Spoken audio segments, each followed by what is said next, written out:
Overlord the Immortal Grove. Part 1. It was the year 2138, Tetsujin Yosei had been playing Yggdrasil since it was released. He spent what others called an obscene amount of money on the game, acquiring all manner of crazy items. And now he laid in his hidden base among the many worlds of Yggdrasil. That was fun.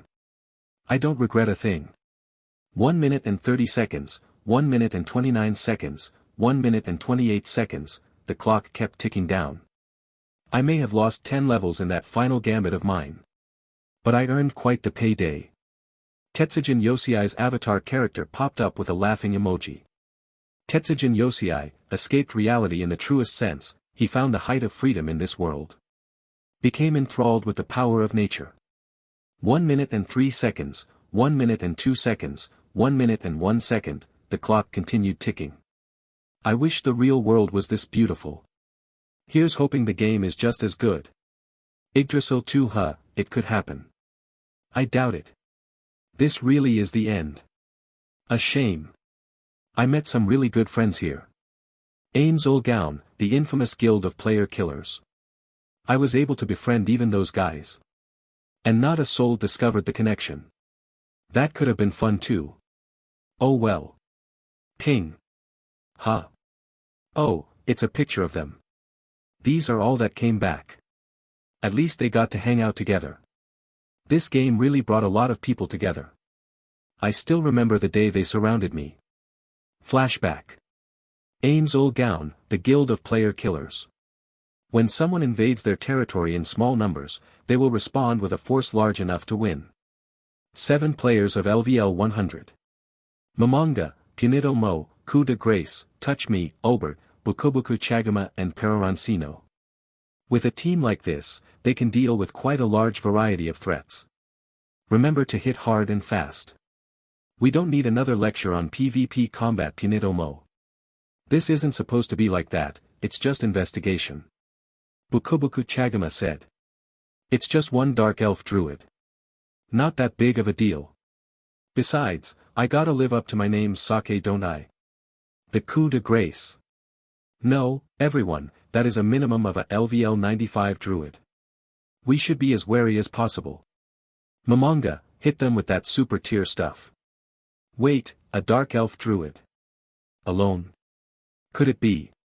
Touch Me started speaking. Tetsujin Yosei as the immortal Dark Elf druid, finished killing the monster he had been entangled by. It seems I'm being watched. From. Over. Ah, that's where they are. Seems like a lot of them. Stretching up a little in a slightly promiscuous manner, then picked up the drop items with a frown on the elven face, holding a data crystal in her hands. This crystal isn't what I needed, damn it. Gonna need to fight more of these things. I'll ask those guys if they know of another hunting ground. They should know about me by now, right? The Druid of Night Silver, the Night Silver Druid, or possibly another random title. I mean, I named my character Night Sliver, so perhaps they'll understand quickly enough. Let's go say hi. What the hell? Where did she go? She was right there. Fantastic, we lost out on loot. Coup de Grace shouted. Oh. I'm sorry, did I steal your kill on that monster? I didn't realize that this hunting ground had been claimed by someone already. Holy. How did you do that? Oh, this? Not that hard, I just went pretty hard in the druid tree. The name's Night Silver. I was wondering if you would be willing to tell me another spot where that type of monster beast spawns. I need a specific crystal from them, you see. Oh, wait. Ahahaha. Hey there, Touch Me. Haven't seen you in a while. And Momonga too. That's right, you're Ain Zulgaun. So cool. Touch Me, Momonga, how do you know this elf? And why aren't we attacking her, Punido Mo? Obert asked. That's because without hitting her with 2 super tier spells and a grand disaster we wouldn't win. Night Silver. The Druid of Night Silver. The one that completed that world-class quest on her own. Now that we've lost the advantage and now we know she's friendly, there's no point in wasting effort like that, Obert. Ah, finally sensible people.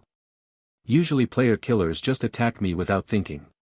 As a result they end up losing me in the chaos. It's harder when you've got such a team though. Truly professionals of your craft indeed.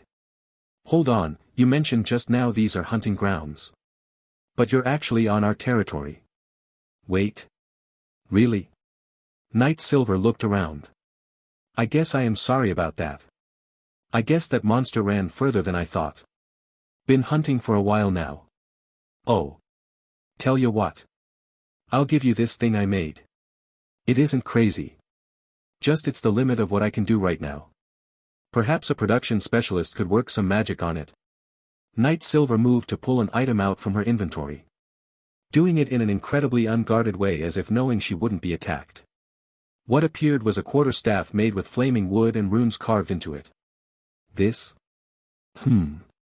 Why this? Well, I know you have a druid NPC. I watched that raid group get absolutely creamed. Talk about hilarious. Anyway, you can take that to see if it's helpful in some way. It's always nice to have extra collectibles. Oh, and here take this too. It's a stone I carved a rune into. The rune is actually what gave it power. It isn't crazy but it's kind of cool to see. Indeed. You needed a data crystal.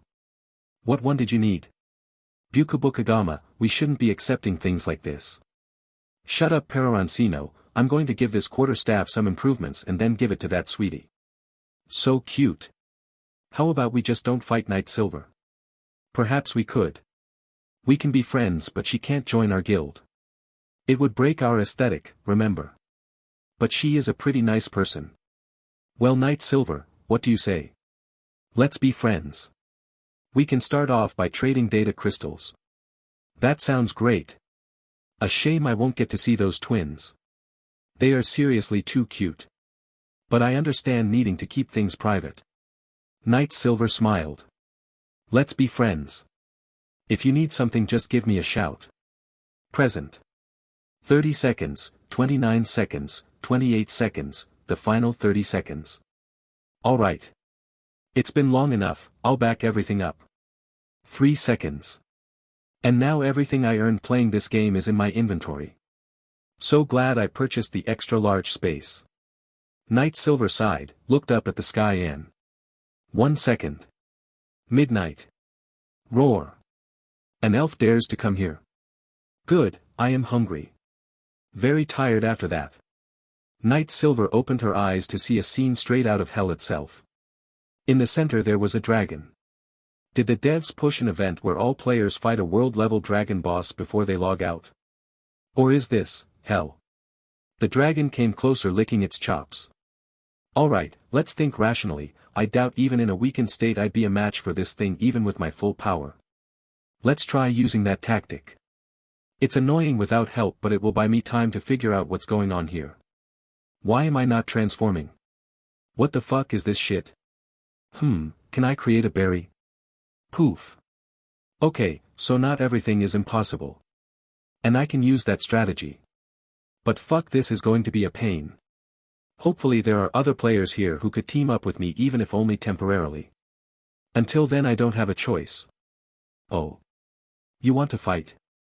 You overestimate yourself. You are nothing more than playthings. I am giving you the honor of feeding my belly.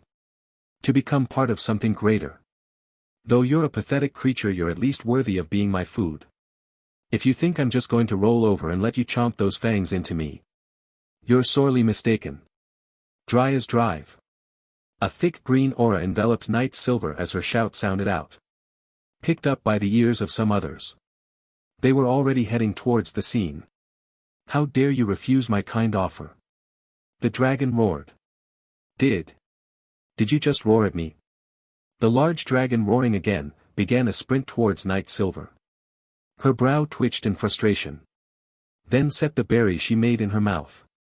And from a standstill she sprinted to her left in a mad dash. The time for talk is over now. Let's see here. Tier 1 spells worked for some reason. Fortunately Dry as Drive can be cast at any tier. A shame it's not a super tier version. But it'll have to work for now. Let's see now. How about Bear's Endurance? A light wrapped around Knight Silver. Good, tier 2 works now. I'll figure out why later. But I can at least keep running forever now. Perhaps it'll be a progressive thing. World-piercing horn. Huh. He's catching up to me. The fuck? My speed enchantment should still be in effect. This thing is fast for an injured bastard. And what was with that spell? Soften Earth. Triple maximized boosted arch magic, spike growth. In that instant 3 massive spikes shot up from the ground, slowing the dragon down. It may have been slowed, but it certainly wasn't stopped. Ha! Magic? Which of my kin betted a lesser lifeform? Knight Silver gave a smirk. How to fight intelligent foes 101, drag the fight until they make a mistaken assumption. Then double and triple down on it. So glad I read that book my friends made. It's already come in handy. So it's true. Die. You abomination. The dragon roared as its neck swayed in an erratic pattern, stomping the ground as it did so. The earth shook with a tremendous rattling, sending the equivalent of earthquakes in all directions. A phase change. Shit. This is bad. Can I use tier 4 yet? Here's hoping. It looks like this dragon is going to use its breath attack. What is up with this difficulty setting? And why is this dragon so fucking big? Die. The dragon roared out with a seriously widened cone of dragon's breath. Yo. What the hell is that? No, calm down, use the test spell. Triple maximized boosted arch magic, magic shield. 3 spherical shells appeared around Knight Silver just as the dragon's breath enveloped her form. From above, this scene would look like an ant helpless before the fury of the sun itself. And the shields felt the weight of that. They were quickly showing cracks. Ahahaha. What? Die elf. Ahahaha. 4th tier dry as drive. And maximize boosted arch widened magic, commune with nature. A burst of energy, devoid of corruption, spread out in all directions. The green aura around Knight Silver grew several times thicker. Her eyes are reminiscent of the color of nature. Summon Swarm. Maximize boosted magic, mass bears endurance. Air walk. Ha. What? You're up there. Then I guess I'll eat you where you float. The dragon started flapping its wings, getting ready to ascend. Thankfully I have some passive healing at no mana cost. Otherwise I'd definitely be close to or dead by now. And I have to finish this fight soon. Those things closing in don't seem like they would be friendly. I'm gonna grab all of those items around on the ground. Silent summon nature's ally 8, Earthen Golem. Why are you just waiting there? Forgot I could fly. Typical stupid lower life form. He doesn't seem as energetic as before. But that could be a ruse. And he's got friends coming. Even if they are only half as strong. I have to leave. I don't know where to go yet. Let's see if there are any players. The giant dragon flew at high speed with its mouth wide open. Poison fog. Summon exchange. I'm sorry, little guy. The dragon ate the entire cloud of fog and a tiny rat, all in one gulp. That's just how massive this dragon was. It seriously looked like it could take bites out of the world. That was way too close. Message. Arch plant growth. A tree sprouted up from seemingly nothing. All while Knight Silver waited for a response. And then. Huh. Why does it feel like someone is communicating with me? And it doesn't. What? Huh. My message spell, connected. What? How? Alright, if one picked it up then. Open mass communication. Huh. Are you getting this, X50? There were now 51 entities nearby, all connected to this call. Knight Silver had a scary feeling but decided to be hopeful either way. This is a call to any and all nearby players. Immediate aid requested. Will give rewards. World-class boss enemy encountered. I'm holding on by the skin of my teeth here. All are welcome. It's Druid of Knight Silver. If you can hold this damn thing off for just a bit, I can promise it's going down. Oh shit. Hurry. A couple of the dragons nearby were confused as hell, looking to each other for answers. And for some reason the 50 of them were still connected. It doesn't matter who that is. Or what they call it. That burst of natural power, and the sense I got when they said druid. It's likely the place we're going. If they made a promise then they must have something. This might be a substantially easier fight if we join forces with whoever that is. Let's trust them for now. The call dropped as these dragons picked up the pace. Just great, I had a feeling it was those dragons that I contacted. Now I'm sure of it. Friend or foe? That's the question now, ain't it? Creators. If I had my full power you wouldn't be able to put up a fight, or hurt me, much less kill me. The dragon landed, clearly annoyed. You're nothing more than food for my belly. He snarled. Just die already. Never. I refuse to die here. Arch boosted over earthquake. The ground began shaking relentlessly, causing the dragon to attempt flying again. Just as it flew up a little bit, Night Silver smirked. She felt it, the thrill. The challenge was real. But more than that, she felt like she could use it now. Arch Storm of Vengeance. What the fuck is this? At the far reaches of their sight, Night Silver saw some of the forms flying her way. Arch over boost maximize extended magic, draconic transformation. Phoenix Flame. Night Silver began what looked to be one of the most painful experiences one could possibly endure. A transformation from a small elven figure into the giant form of a dragon. Claws, long neck, wings, tail and sharp as teeth with powerful jaws. Count yourself lucky, I've only been forced to use this 3 times before. It may be an 8th tier spell but it holds an amalgamation of power. I was hesitant to use it but if I have to fight with dragons at my side, I'd rather be in this form. Much easier for pickup allies to help out if they have the same form as yourself. Though I don't really like how they now know I can do this. Oh well. This form is quite strong and the golem has reached a safe.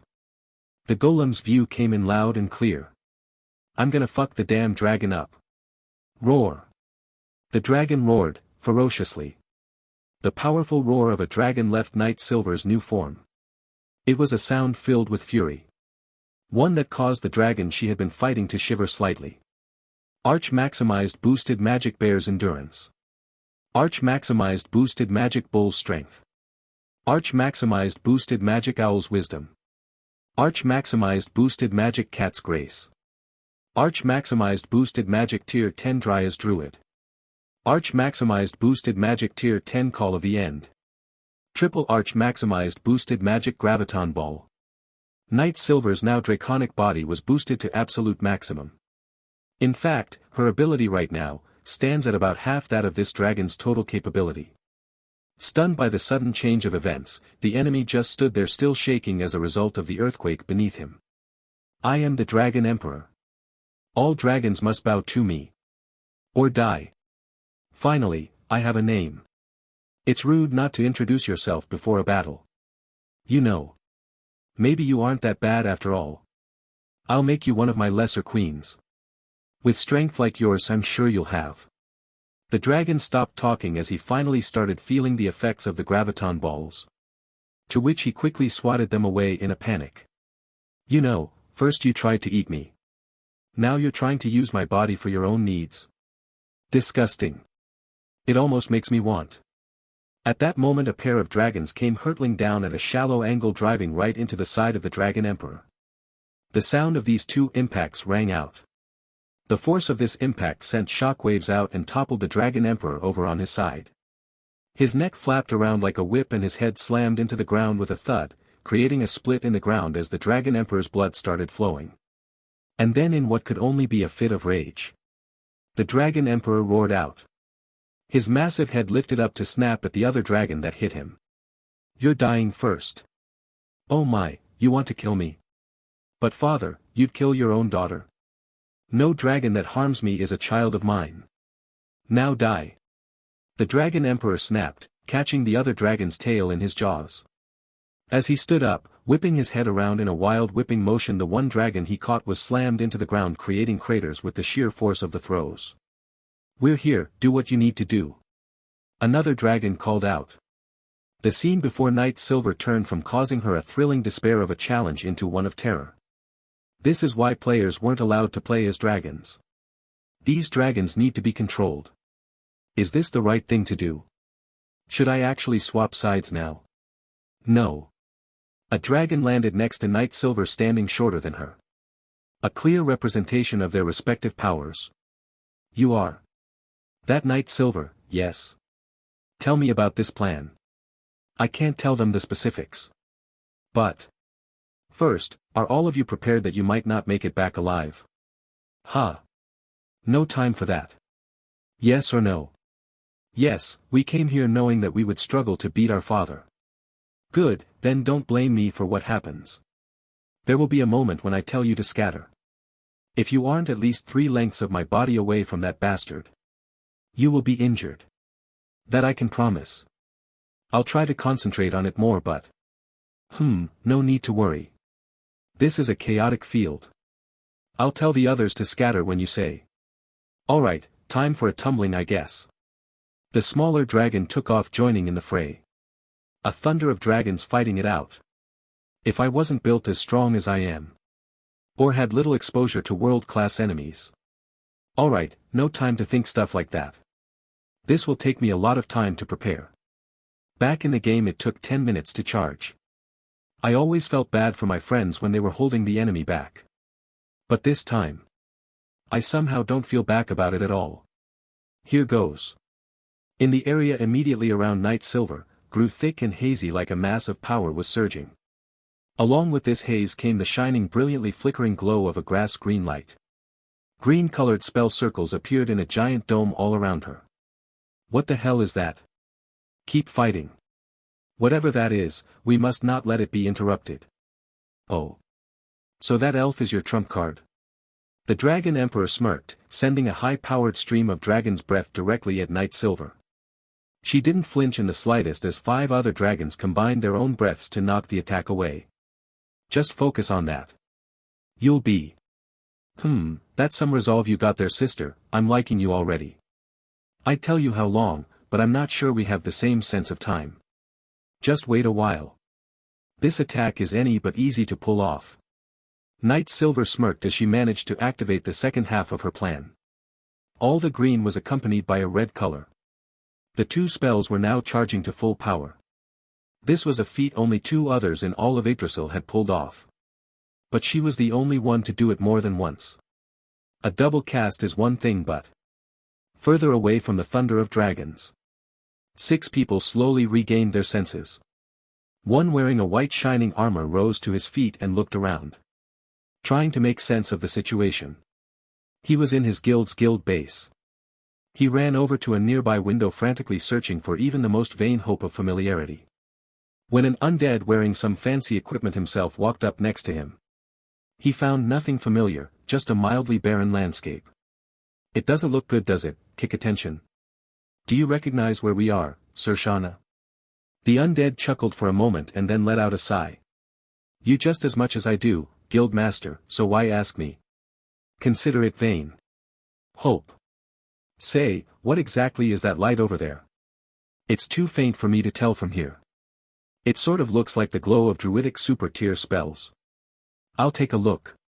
The guild members were surprised for a moment. Druidic super-tier magic.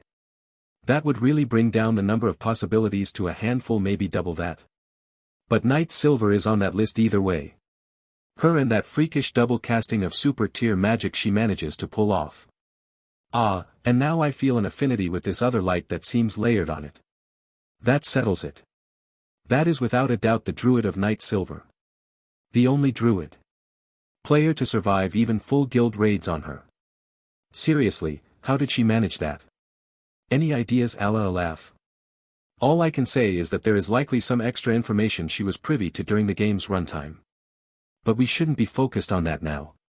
That's right. If it's her, then she might know more about our situation. Even if it isn't much, we could at least make mutually beneficial bonds. The sound of numerous dragons roaring in unison came through in a low roar. That changes things. Investigate her circumstances. And everyone checks your gear. We're likely going to lend some combat aid. Yes, Guild Master. Allah Alaf and Sir Shauna used their own investigative abilities to inspect the battlefield. Their hearts sunk as they noticed the fight. In the center of a thunder of dragons was one simply massive dragon. One so large it made world-class enemies look small. On the ground there were already more than a few smaller dragons dead. The more curious thing about this was that the monsters, dragons in this case, hadn't disappeared yet. Such a curious thing was enough to cause their heads to ache with pain. On the edge they saw that there was a dragon with all of the hallmarks of super-tier magic. Allah Alaf and Sir Shana shuddered, knowing full well there was only one player who could pull that off. So even if there had been any question about it, there was none any longer. It's not like her to allow herself to be viewed by magic though. Wait, how are we even able to use it? It doesn't matter at this point. Right now there is a person who might have some answers for us. Our NPCs can handle things here. Shoshana summoned a couple elder liches for some added security. Just in case. No, each of us, let's summon one elemental to put here. What about the siege golem? We're taking her with us. Now, are you all ready? Let's go kill a world-level boss. Summon elemental 10th earth elemental. Summon elemental 10th fire elemental. Summon elemental 10th water elemental. Summon elemental 10th wind elemental. Stay here and guard the guild base. Do not attack unless attacked. The four who could summon elementals said before turning to leave. Ready then? Yeah, I can feel my abilities and magic skills. It might take a little getting used to, but it won't lower our ability to fight. You know, I haven't yet met this druid, is she a nice person? The water magic user asked, curious about this person they were now flying over to help. Well, I don't know how to explain it, but I'm pretty sure I can say she is fair. Not many people liked it when she hiked up prices for her items when the 1,500-person raid against Ain Zulgaun. But it's not like they needed to worry about the price. As much as that guild was terrible, 1,500 people going after it at once seems a bit overkill. I would have done the same thing that the druid of Night Silver did. This is a game after all. It's meant to have fun. Don't like something about it, don't play it. But don't team up so large that there's no challenge. Sir Shana. Did you forget that Ain Zulgaun still won in the end? A force so strong they could fight 30 world-class enemies at once and come out victorious. Was annihilated on that floor. That terrible. Terrible floor. Yeah, I'm glad we didn't participate in that battle. Much better watching others fail at it than to fail at it ourselves. The 6 players and 1 siege golem were within detection range of Night Silver now. Within earshot distance. Kick Attention and his guild arrived on scene. The Dragon Emperor tried to launch an attack towards Night Silver once again. His instincts were screaming that the spell she was preparing would be deadly. By this time though there was only one dragon left on defense. And just as it was preparing to sacrifice its life in the vain hope the spell would come soon. Triple maximized boosted Divine Art 10th Paladin S defense shield. Just as the attack was about to hit this terrified yet brave dragon, its body was shining like platinum. A shield a meter thick and 50 meters in length and width appeared in front of him. Saving him from immediate disaster. Move away.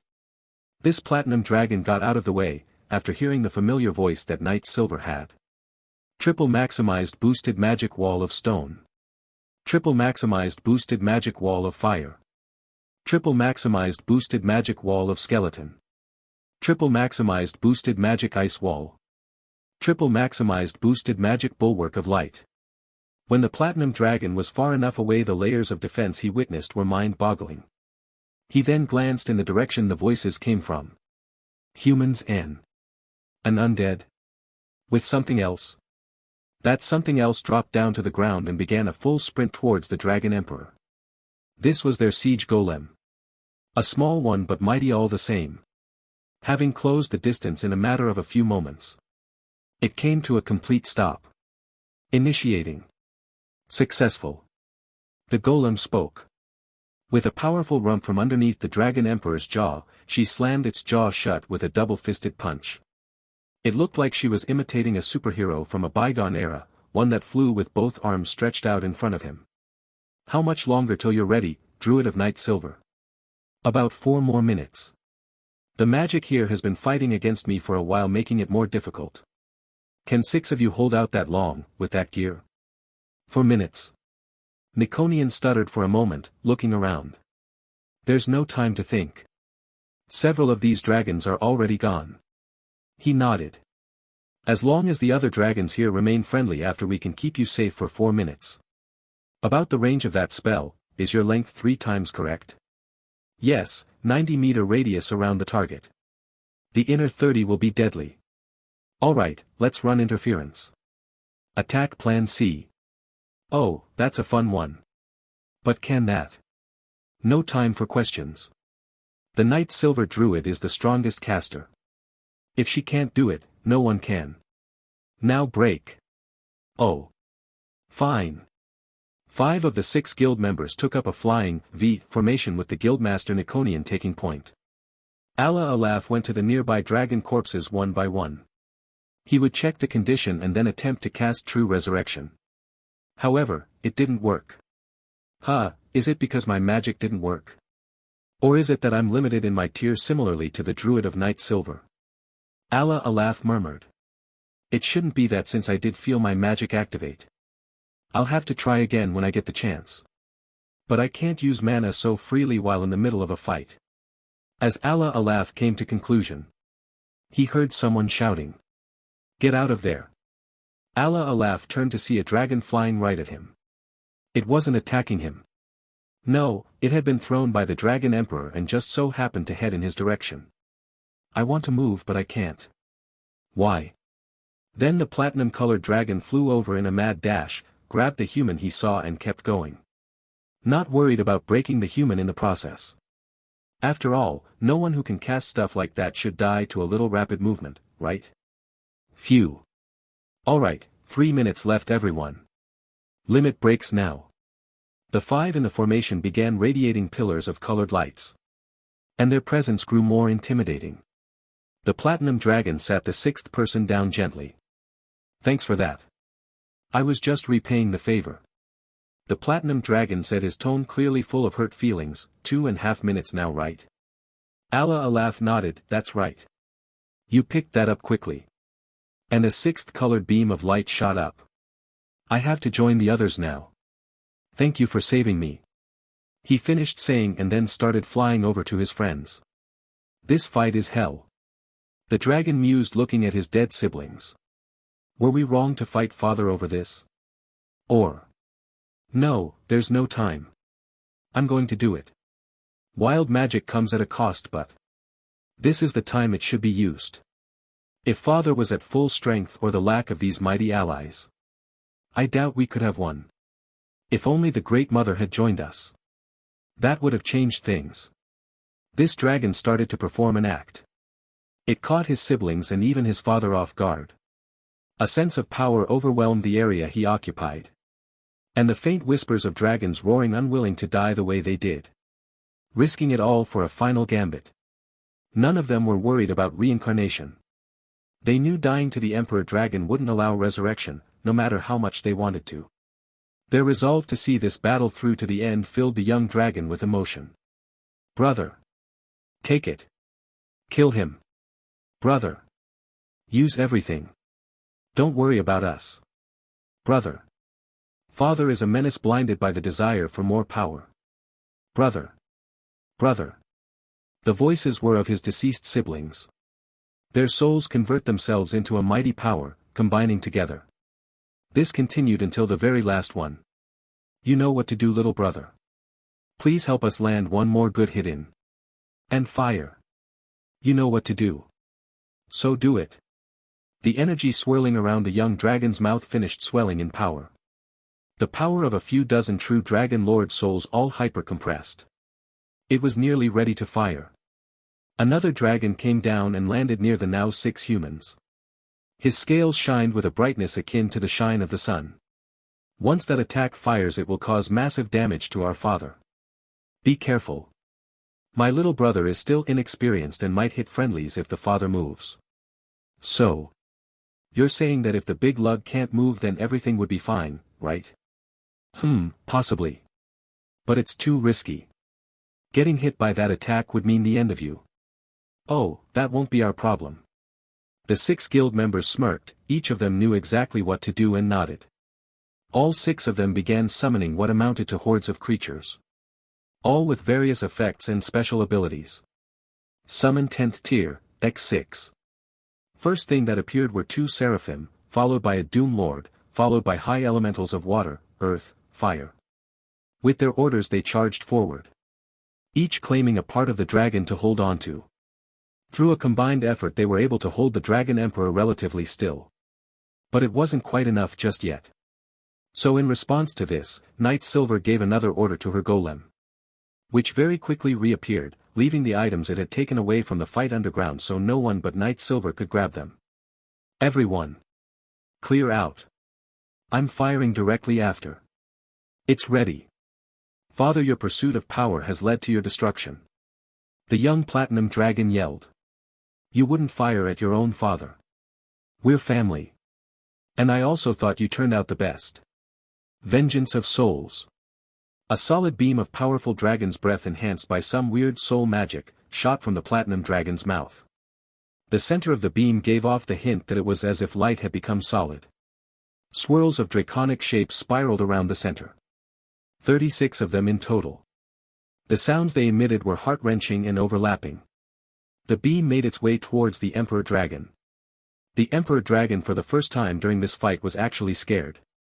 He had moments of mild worry, like seeing the magic around Knight Silver. But this time, he couldn't move enough to get out of the way. These damn things are in my way. The Emperor Dragon dried out, forcing his body to move in a last-ditch effort. And just in time too. Because as the beam attack Vengeance of Souls came into contact with him, it missed all of his vital points. Though it missed the Emperor Dragon's vital points, he could still heal them later, and so he... Ahahaha. You're a failure. Even with the full might of your siblings together you failed to kill me. You utter failure. The Dragon Emperor roared out with laughter, mocking his son as the energy from the beam faded, and the young platinum dragon began falling to the ground, exhausted. You really think that was the ace in the hole, don't you? Oh. A puny human is daring to speak to me in such a disrespectful manner. The 6 guild members were grouping up. Of course, because you're about to find out just how weak you really are. The Emperor Dragon snarled at the smug comment. And then chuckled, no longer bothered by the summons. I'm going to eat you first. Then I'll go snack on the various other morsels I've got saved up. I'm going to need a lot more nourishment to heal these wounds you see. How about it? Want to see what we dragons do to humans like you? The 6 guild members shook for a moment, then put the thought out of their mind. Being dragon food was not the best thought to have when surrounded by them. And doubly so while in a place one knew nothing about. Niconian glanced over to see the area was truly clear and gave the signal to teleport. Heh, you won't be able to do shit when you're dead. And as for the people, we'll be taking them under our care. Probably form a nation. Who knows? What we do know is that you're not going to be around to see it. Greater teleportation. Sir Shana quickly activated his spell and the 6 guild members had left the area. And the summons had been called away. Freeing the Emperor Dragon. Ahahaha. I'm free. You're. The Emperor Dragon said, stopping as he looked up. What is that? Knight Silver's wings spread out as she let out a roar, announcing her presence once more. Sending a shiver down the Emperor Dragon's spine. His instincts began screaming. You know, it's rude to forget about a lady like this. First you wanted to eat me. How lewd. And then you wanted me for my body, gross. But now you forget about me. Oh, the horror. Okay, just for you. I'll show you exactly why my name is feared and respected by everyone. You forget I can move now. The Emperor Dragon tried to take a step forward but found himself unable to move in the slightest. And that's when he realized this was another spell. Since when? Oh, that little thing. I put it there when, know what, you don't need to know. Now die, you'll do that for poor little Oelmi, won't you? Knight Silver teased as her body began to revert back to normal. Once her form was finished changing back. Her stunning appearance lifted the hearts of a few of those 6. Who each quickly received pinches. This thing can't hold me forever. You're right about that. But it doesn't need to. Stupid. So much claiming you had smarts. What happened? Brain rot? Did it go smooth? Or are just feeling a bit breezy inside right now? Either way it doesn't matter. Combined super tier magic, divine Dryas strike ends the world. The 6 guild members put on sunglasses to avoid being blinded. The dragons on the other hand turned away a little bit, still wanting to witness the moment their bastard father bit the dust. The night lit up with a fury of nature's strongest magic. Pulses of power radiated out in all directions. And this was just the very beginning. A single winding pillar of nature's life, illuminating the scene in a soothing green light, erected from the ground. Another pillar descended from the sky of nature's end, illuminating the area with deep red, so dark it looked almost black. The 2 pillars met in the center of the sky. They began twisting into each other, causing massive whirlwinds to befall the whole combat zone, engulfing the Emperor Dragon in a powerful blow of constant agony. As the pillars twisted together they brought each other closer to their origin points. With every passing moment the pillars grew closer to becoming one, the larger they became. Ah! What is this? I am the Emperor of all dragons. I refuse to die. The pillars finished twisting together the moment the Emperor Dragon tried to move, ripping him into shreds so small there was nothing but bits and pieces of him.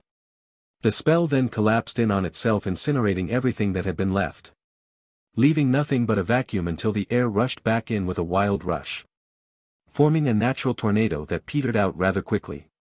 The dragons looked absolutely flabbergasted.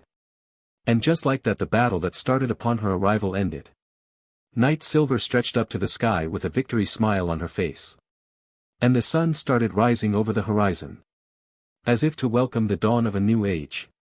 The light from the morning sun illuminated the now calm, once chaotic, battlefield. And then the losses became clear, though Night Silver didn't feel any pity for them. That would be disrespectful when. It's a shame really. What's a shame, Guildmaster? All these dragons. Would we have stood a chance if it weren't for them and the druid of Night Silver? I doubt it. What if another? These losses. It hurts to think. The living dragon started getting irritable. It was as if they were going to pounce on him for some reason. Night Silver ran over and grabbed Niconian by the collar, making sure he couldn't get away.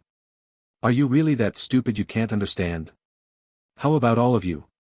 Night Silver bellowed. She understood and she understood the others didn't know, but if I don't hurry up and make a show of this, those dragons will turn on us. I could win, but it would be too annoying to gain information about this world without them. Every single one of them came here willingly, knowing they were unlikely to make it back. Pitying their deaths is insulting to them and to the ones who survived. You may not have been here, but oh, I didn't mean any disrespect. It's just a shame they can't bear witness to the ultimate victory. The dragon seemed a little confused by the human's words, though they could feel the sense that he wasn't being rude. One walked closer. He was likely the oldest of the surviving dragons. Human. You don't mean their sacrifice has been in vain? Niconian was still confused, some of the others were as well. So he was quite trying to think of what the right way to frame his thoughts was, when Night Silver spoke up in his stead with a sigh. He, like the rest of us, is from a different culture as opposed to you and your kin. To show our respect for the fallen, we keep their memory close and live the best we can. It's not about regret. The dragon near them was taken aback by the logic for a moment but started to think about it deeper. You have an interesting culture.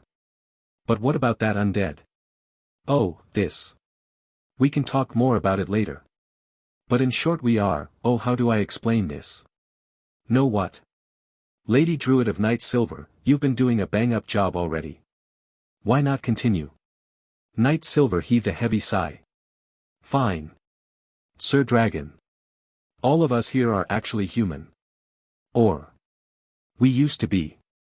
Though it seems some here still are. Through some means unbeknown to us, we became like this. The version of ourselves we played as in a role-playing game. The dragon let out a heavy thought-provoking sound. All right. We should have more discussion later. We need to tend to our wounds.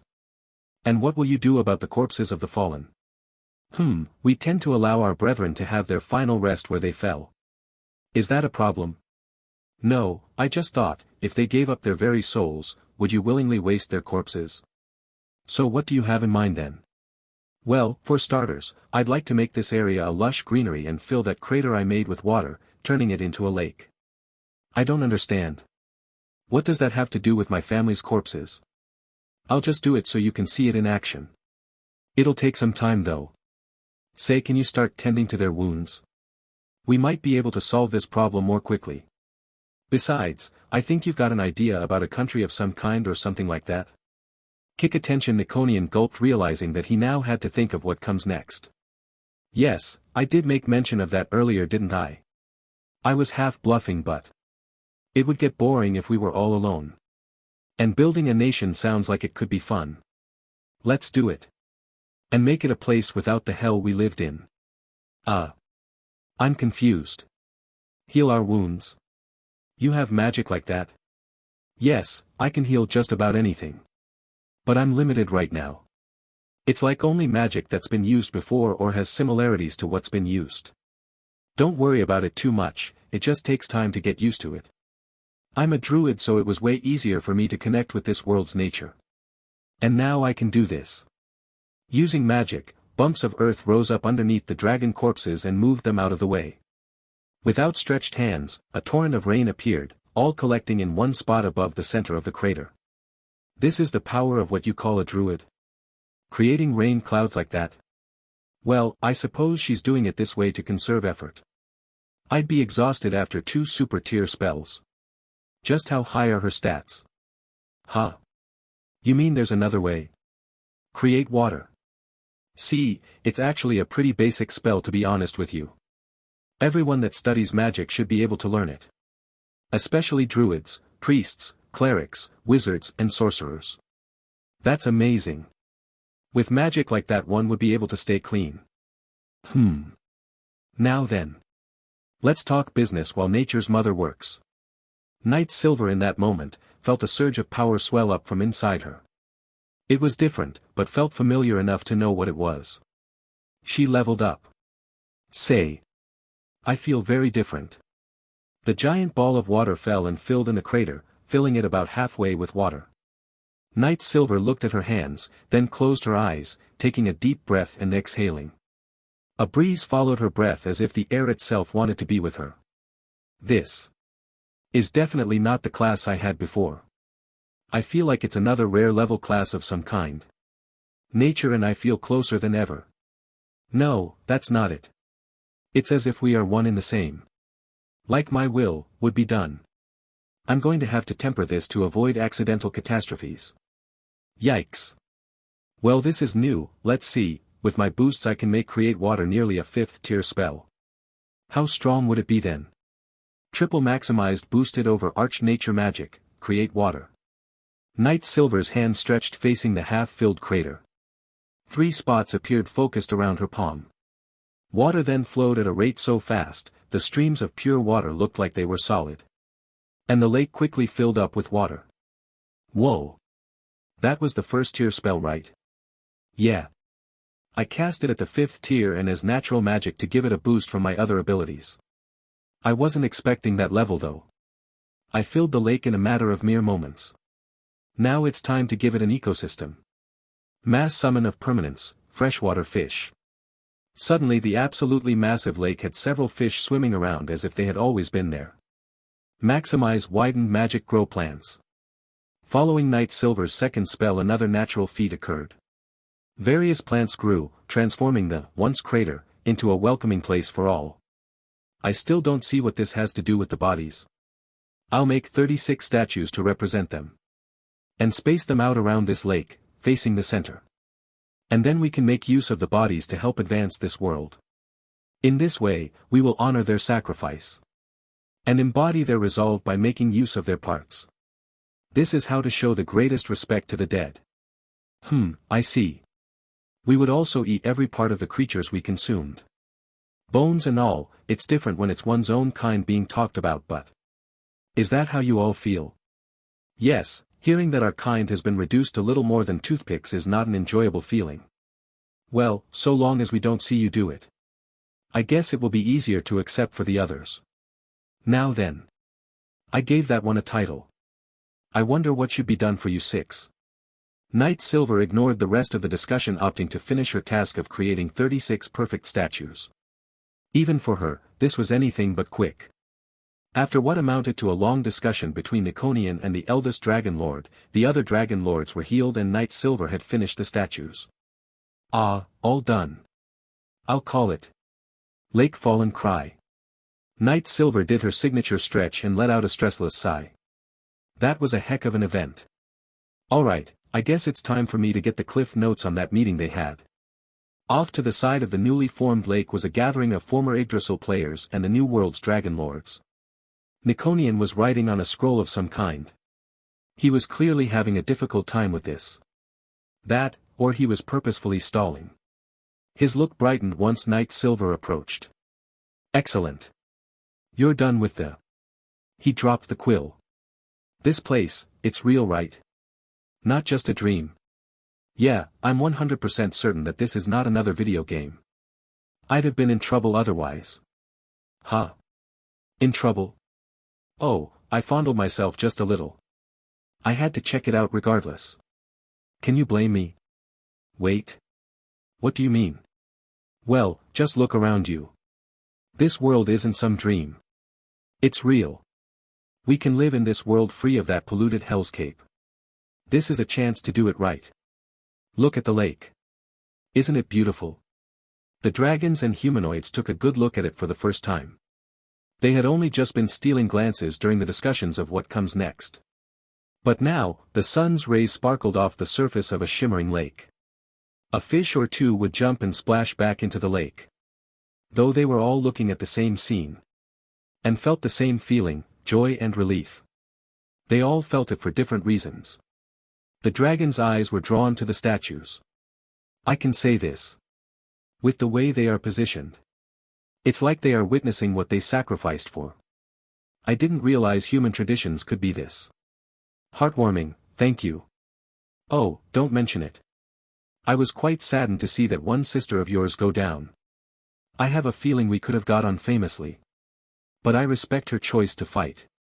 Some of Niconian's guild members dropped to their knees crying at the relief. Though Sir Shana was a bit less emotional, it wasn't that he wanted to be heartless, it's just that he couldn't bring himself to cry. The emotion seemed to be reset. Well, this is annoying, a truly emotional moment like this, and I can't even express it. I guess that's what I get for being an undead character, huh? Don't worry about it. Even if you don't show it, we know exactly just how you truly feel. I guess you'd be right about that, huh? Well, let's make a country that can live free and happy. Oh, and without polluting the environment, if you wouldn't mind. I can clean it pretty easily, but that's still a bit more than a little annoying to do. Yeah, it'll be a great nation. Especially with the titles we have to live with now. Heh, that's right. Talk about putting a weight on our shoulders. Sorry, I was busy creating a lake that I am currently resisting the urge to swim in. Akam, what are these titles? Oh, that. You see, here in this world of ours we dragon lords are worshipped as deities. Most of the creatures we eat are actually believers that offer themselves up willingly. I see. So their titles are that of gods. That is quite the title to bear, haha. The god of fire. The god of water. The god of wind. The god of earth. The god of life. The god of death. Yeah, that's rough. But at least it makes it easier to name that country, right? What are you talking about? Your title is the most ridiculous to live up to. You're the lady herself, Mother Nature in the flesh. Wait. What? Since when? Huh? The 6 gods started laughing along with the dragons. Seeing the polar opposite reaction from their expectations was just too much. Since I mentioned it a moment ago. It was just before you finished filling the lake. Huh. Then that's why. Interesting. I knew I felt something around that time. Maybe that's what the job class was. Mother Nature. I'll have to play around with it to see the limits of that new class. Huh. You're not embarrassed about it now? You really are an interesting person. Well, to be honest, it's not like getting a title is going to be that big of a difference.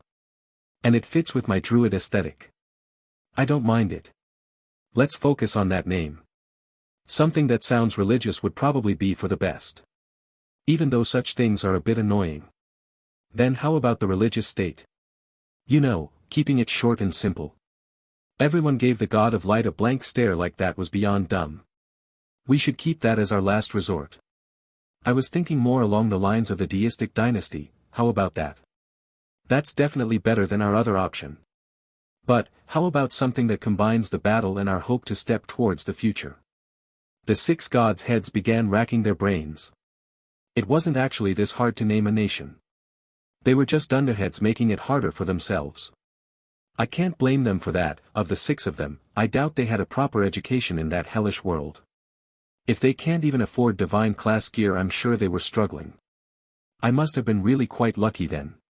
Hey, I have an idea, but I'd like to show you some things first. The 6 gods looked at Knight Silver with various expressions. Surshana doing their best to act in a similar way. But it was hard without emoticons. Knight Silver pointed at the corpses and then at the lake. She remained silent the whole time. Nikonian, the god of wind, seemed to understand what she was putting down. Something slain. Something remade. A play on words. Slain Theocracy. Oh. That sounds better than what I had in mind. So I assume you've chosen a name for this nation you desire to build. That's right, Mr. Dragon. We are going to found the Slain Theocracy. You only need to show us where people are. And we will accept them with open arms, a nation where they will build a life to be proud of. A nation where everyone can learn and grow. Free from oppression and in safety. A safety they provide for themselves as a united entity. We will be known as the 6 great gods of the Theocracy. Oh. Is it not going to be founded by the 7 of you? What about nature's mother? Are you just going to leave her out of this endeavor? Seems a little rude, does it not?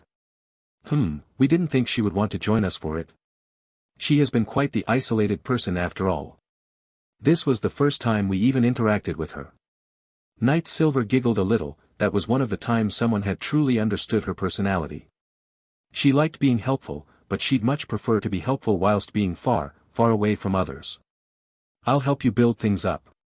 But, I don't want to be a part of the club or whatever. Besides, the 6 of you were given the title of God. It would be awkward for me to be there with you all the time. And, I much prefer to be alone. Oh, I know. How about I make an elven nation nearby your country? They can be neighborly friends for centuries. Nikonian, the god of wind, let out a soft stress-relieving sigh. The dragons nodded, understanding the idea. I like the way you think. Let's make this plan of yours begin to soar. We will give you all of the humanoid races under our control to you. Is there a place you wish for them to appear? We don't have a ton of space at the moment. It might be a castle-sized base, but... aren't a few of you arcane mages? Just create a fortress for the time being. It should be enough space for them. Oh. How many people could one of these things hold? The god of earth chuckled. How could I forget about that spell? The problem is that 10th tier magic seems to be a bit out of reach for me at the moment. There's this weird type of magic restricting me. How are you faring? I have a similar problem. But it does feel like the restraints are lifting slowly. I should be able to cast it in a few days or so. Same here. I guess being a druid was the right call. Knight Silver giggled. I'll use nature's shelter. I don't think it's as large of a space as the fortress from the arcane field. But it should be enough to make accurate estimates. Create nature's shelter. A large tree appeared out of the ground accompanied by a small hill. The two connected together in such a way that the roots of the tree lined the interior walls, giving it a textured feeling. On the inside was a pathway leading to a spiral staircase ascending the interior of the tree. At various levels there were rooms that could support the space for 2 adults to stretch out comfortably or several children. All in all, it could house around 500 people. It doesn't look like it will be all that helpful. Yeah, 500 isn't really that much. But the fortresses should be 2 or 3 times this space. Yeah, if this place can hold 500 people comfortably, everything should be fine for a small initial group of people. Good, but what will you do with the rest? Together you have space for 3,500 people. I have more than that on my own. Won't you stop it, elder brother? You've got 5,000 total among the humans, elves and dwarves. This is a good start. We can send them over here once we return home. I know, but they only have space for 3,500. How are they going to take all of them? Space won't be that big of a problem. And we can take care of transportation ourselves, isn't that right? That's right, Guild Master. Greater teleportation has a capacity limit, but Gate doesn't have the same issues. Then let's start. We will go around the world and gather people for this nation. Guild Master, we should prioritize. I know, men will sleep outside in makeshift tents. Women currently with children will have the highest priority for comfortable lodgings. Next is children, then men. Seems like you've settled on this. But I have a question. What is it, Sir Shauna? Well, to be frank. Do we have the resources to feed such a large group of people? We could run out of food in the guild pantry quite fast if we had to feed 500, let alone the 5,000 from one of these places. All eyes including the dragons looked at the lake and then to Night Silver. Oh come on. Can't you conjure something? Like anything? Well, not really, no. Only druids had the ability to conjure ingredients as far as I know. Do you at least have a butcher and a chef? Oh yeah, some of the NPCs we made have those skills. Why? Then the food will be fine. I just need to speak with these NPCs of yours. I can conjure practically an infinite amount. But it will keep me busy, so I'll have to leave the details of bringing the people over on your own. That. If it's just us it will be a slow burn. Perfect. If it's a slow burn we can actually work out the kinks in the system before it gets too large to handle. Well then, let's introduce you to the guild's NPCs. I'm sure one of them is going to crawl on you a bit. The guild members started hovering, either through silent casting or fly enchants. The dragons saw this and took to the skies as well. We will head back to our domains and start moving the slaves. I mean people out. They'll be ready for you whenever you come by. Sounds good. We will come by later. The dragons nodded and then flew their separate ways. Once they were gone, Night Silver pulled the 36 corpses into her inventory. Huh? You have that much space in there for that? What? Of course I do. I bought just about everything a wandering druid could ever need or want. And a high-capacity inventory was undoubtedly one of those things. I also have something else, but I didn't want to show the dragons it yet. I don't fully trust them. Huh? Why's that? They seem to be quite honest so far. Well, there are some who won't have an issue with our plan. But more than half of them are definitely against this. The surprise on the 6 gods' faces was palpable, however Sir Shauna had to ask. Then why did they not attack after they were fully healed? They outnumbered us 2 to 1. Simple, they fear me. Even if it wasn't for long, I still survived in single combat against their father. It's only right that they fear my power. Besides that, they saw my magic can be quite devastating to all of a dragon's greatest assets in battle. I see, so they might not be preparing to hand over what we asked for. It won't be peaceful. That I can promise you. Then is that why you made an effort to be out of the picture for the pickup? So you can surprise them in case something goes down. That, and I hate fighting. I like making nature flourish.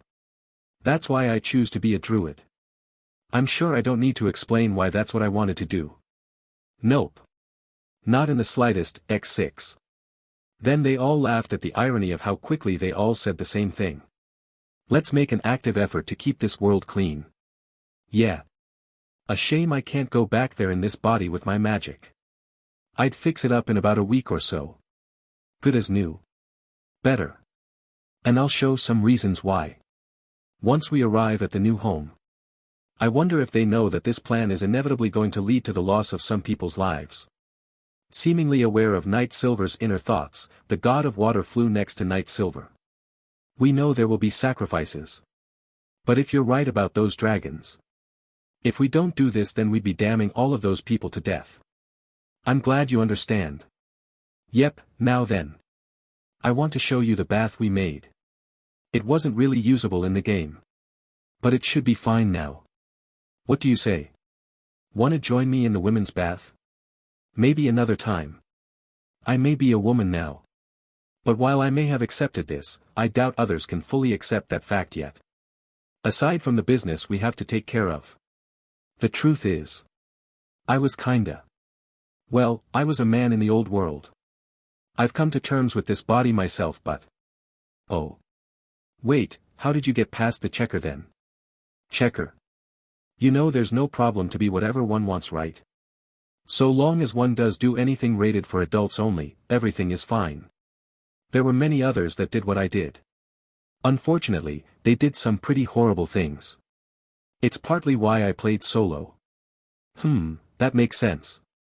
You know, this form suits you. So maybe later then?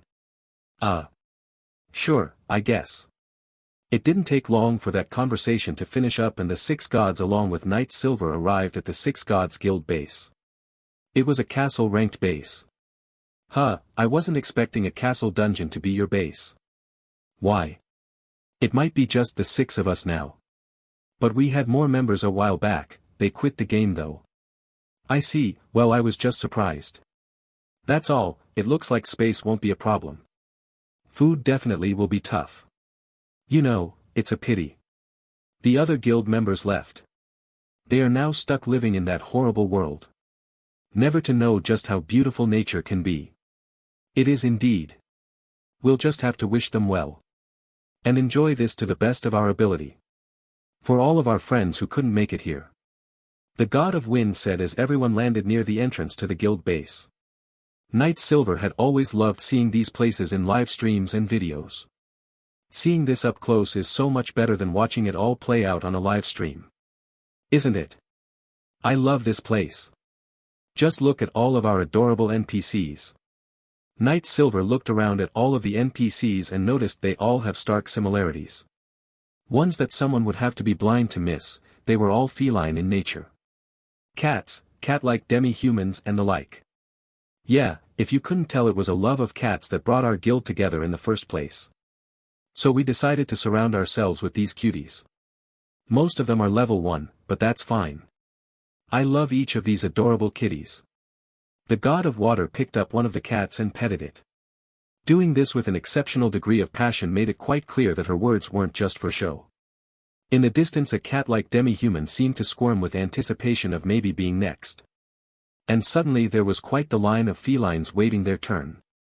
There was one who came up to the 6 gods and Knight Silver, bowing respectfully. They wore a suit and tie, similar to a butler's.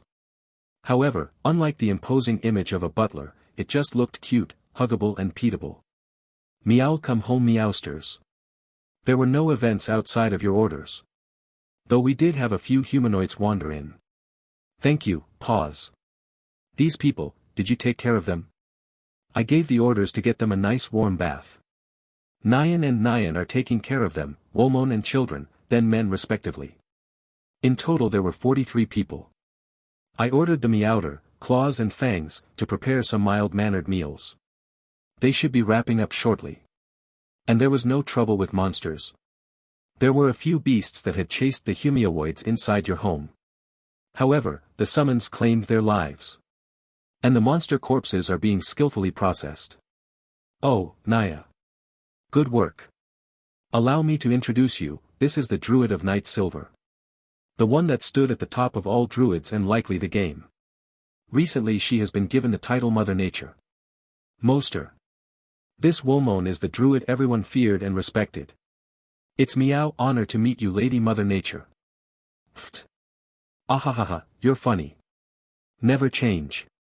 But I'm not the only one that has a different title.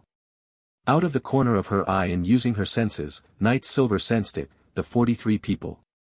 I'm going to make an excellent show of this. Behold. Who stands before are the 6 great gods of water, earth, fire, wind, life and finally death. Knight Silver made some overly dramatic motions, all emphasizing her natural form's beauty. Which only gave more meaning behind her words. And it was at that moment the embarrassment of the title really sank in for the 6 of them. Even Sir Shauna, who couldn't show any emotions, was clearly flustered almost like the skeletal face had turned a slight tinge of red. This exaggeration was blatant and purposeful, because right after Knight Silver finished speaking the 43 people, ran over and began offering their praises and prayers. Oh, mighty gods! We thank you for your hospitality and magnanimity. These people had been brought to tears in an instant. At first it was hard to understand why. Though, it was more because the 6 gods were just embarrassed. Night Silver knew the reason as if it were the back of her hand. Night Silver was about to go all in on this religious business. And floated up in the air. Ugh, this is embarrassing, but, if we want to live a good life here, we need to make sure others can live a good life as well. Night Silver posed in the air, her right remained free hanging while her left was bent such that the sole of her foot rested against her right leg's calf. She extended her back to accentuate her bountiful features. Finally her arms gently extended forward, palms facing the sky. With the protection of the 6 great gods, you'll form a nation where you can live freely with pride. Night Silver explained, as she slowly moved arms to either side. And you'll have my support in this matter as well, the Night Silver Druid, now known as Mother Nature. Okay. Yeah, that feels weird.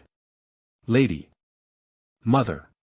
Night Silver smiled as she floated back down to the ground. Let us build a place where all humanoids will be safe from the terror of monsters and those that would wish you harm. One day, your kin will protect this peace for themselves. But today, we will fight to obtain for you. You only need, remain faithful. Some stomachs grumble. A couple of the human children among the 43 people went red in the face. There were a couple of elves and dwarves in the mix here as well.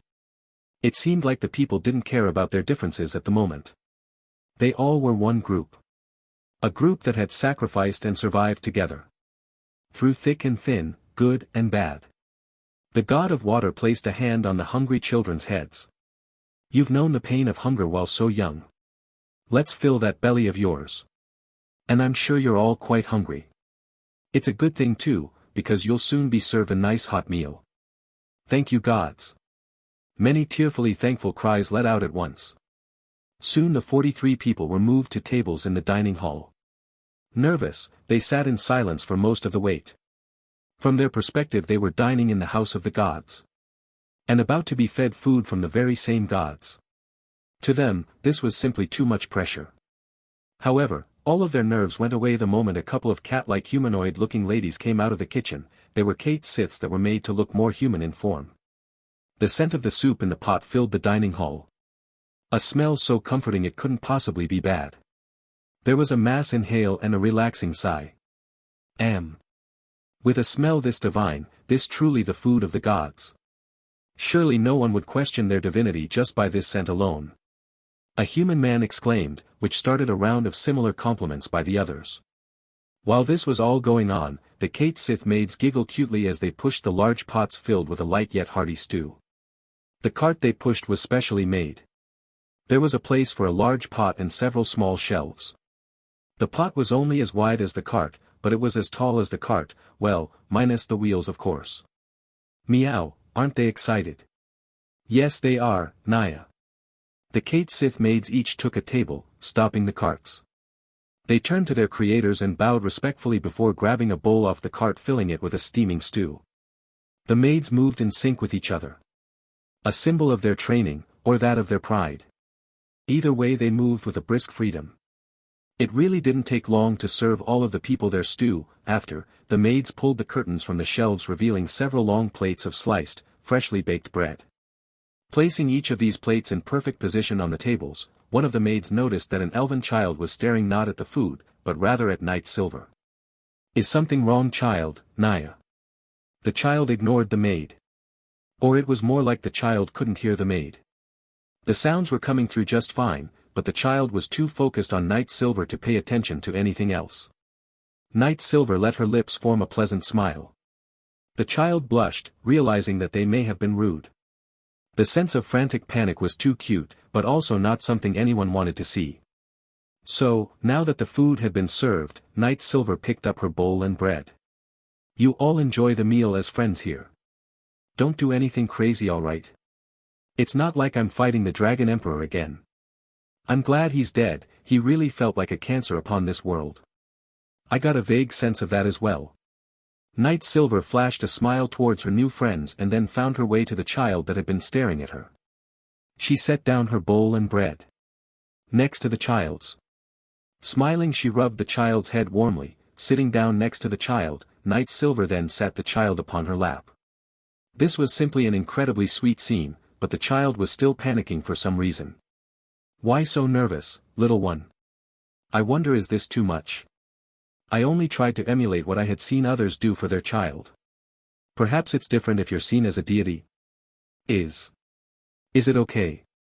The trembling yet sweet voice sounded. Can I? Mommy? No. Don't be so disrespectful to the gods. Knight Silver shot a look at the human who just raised their voice. Daring to speak for the gods they just tried to defend.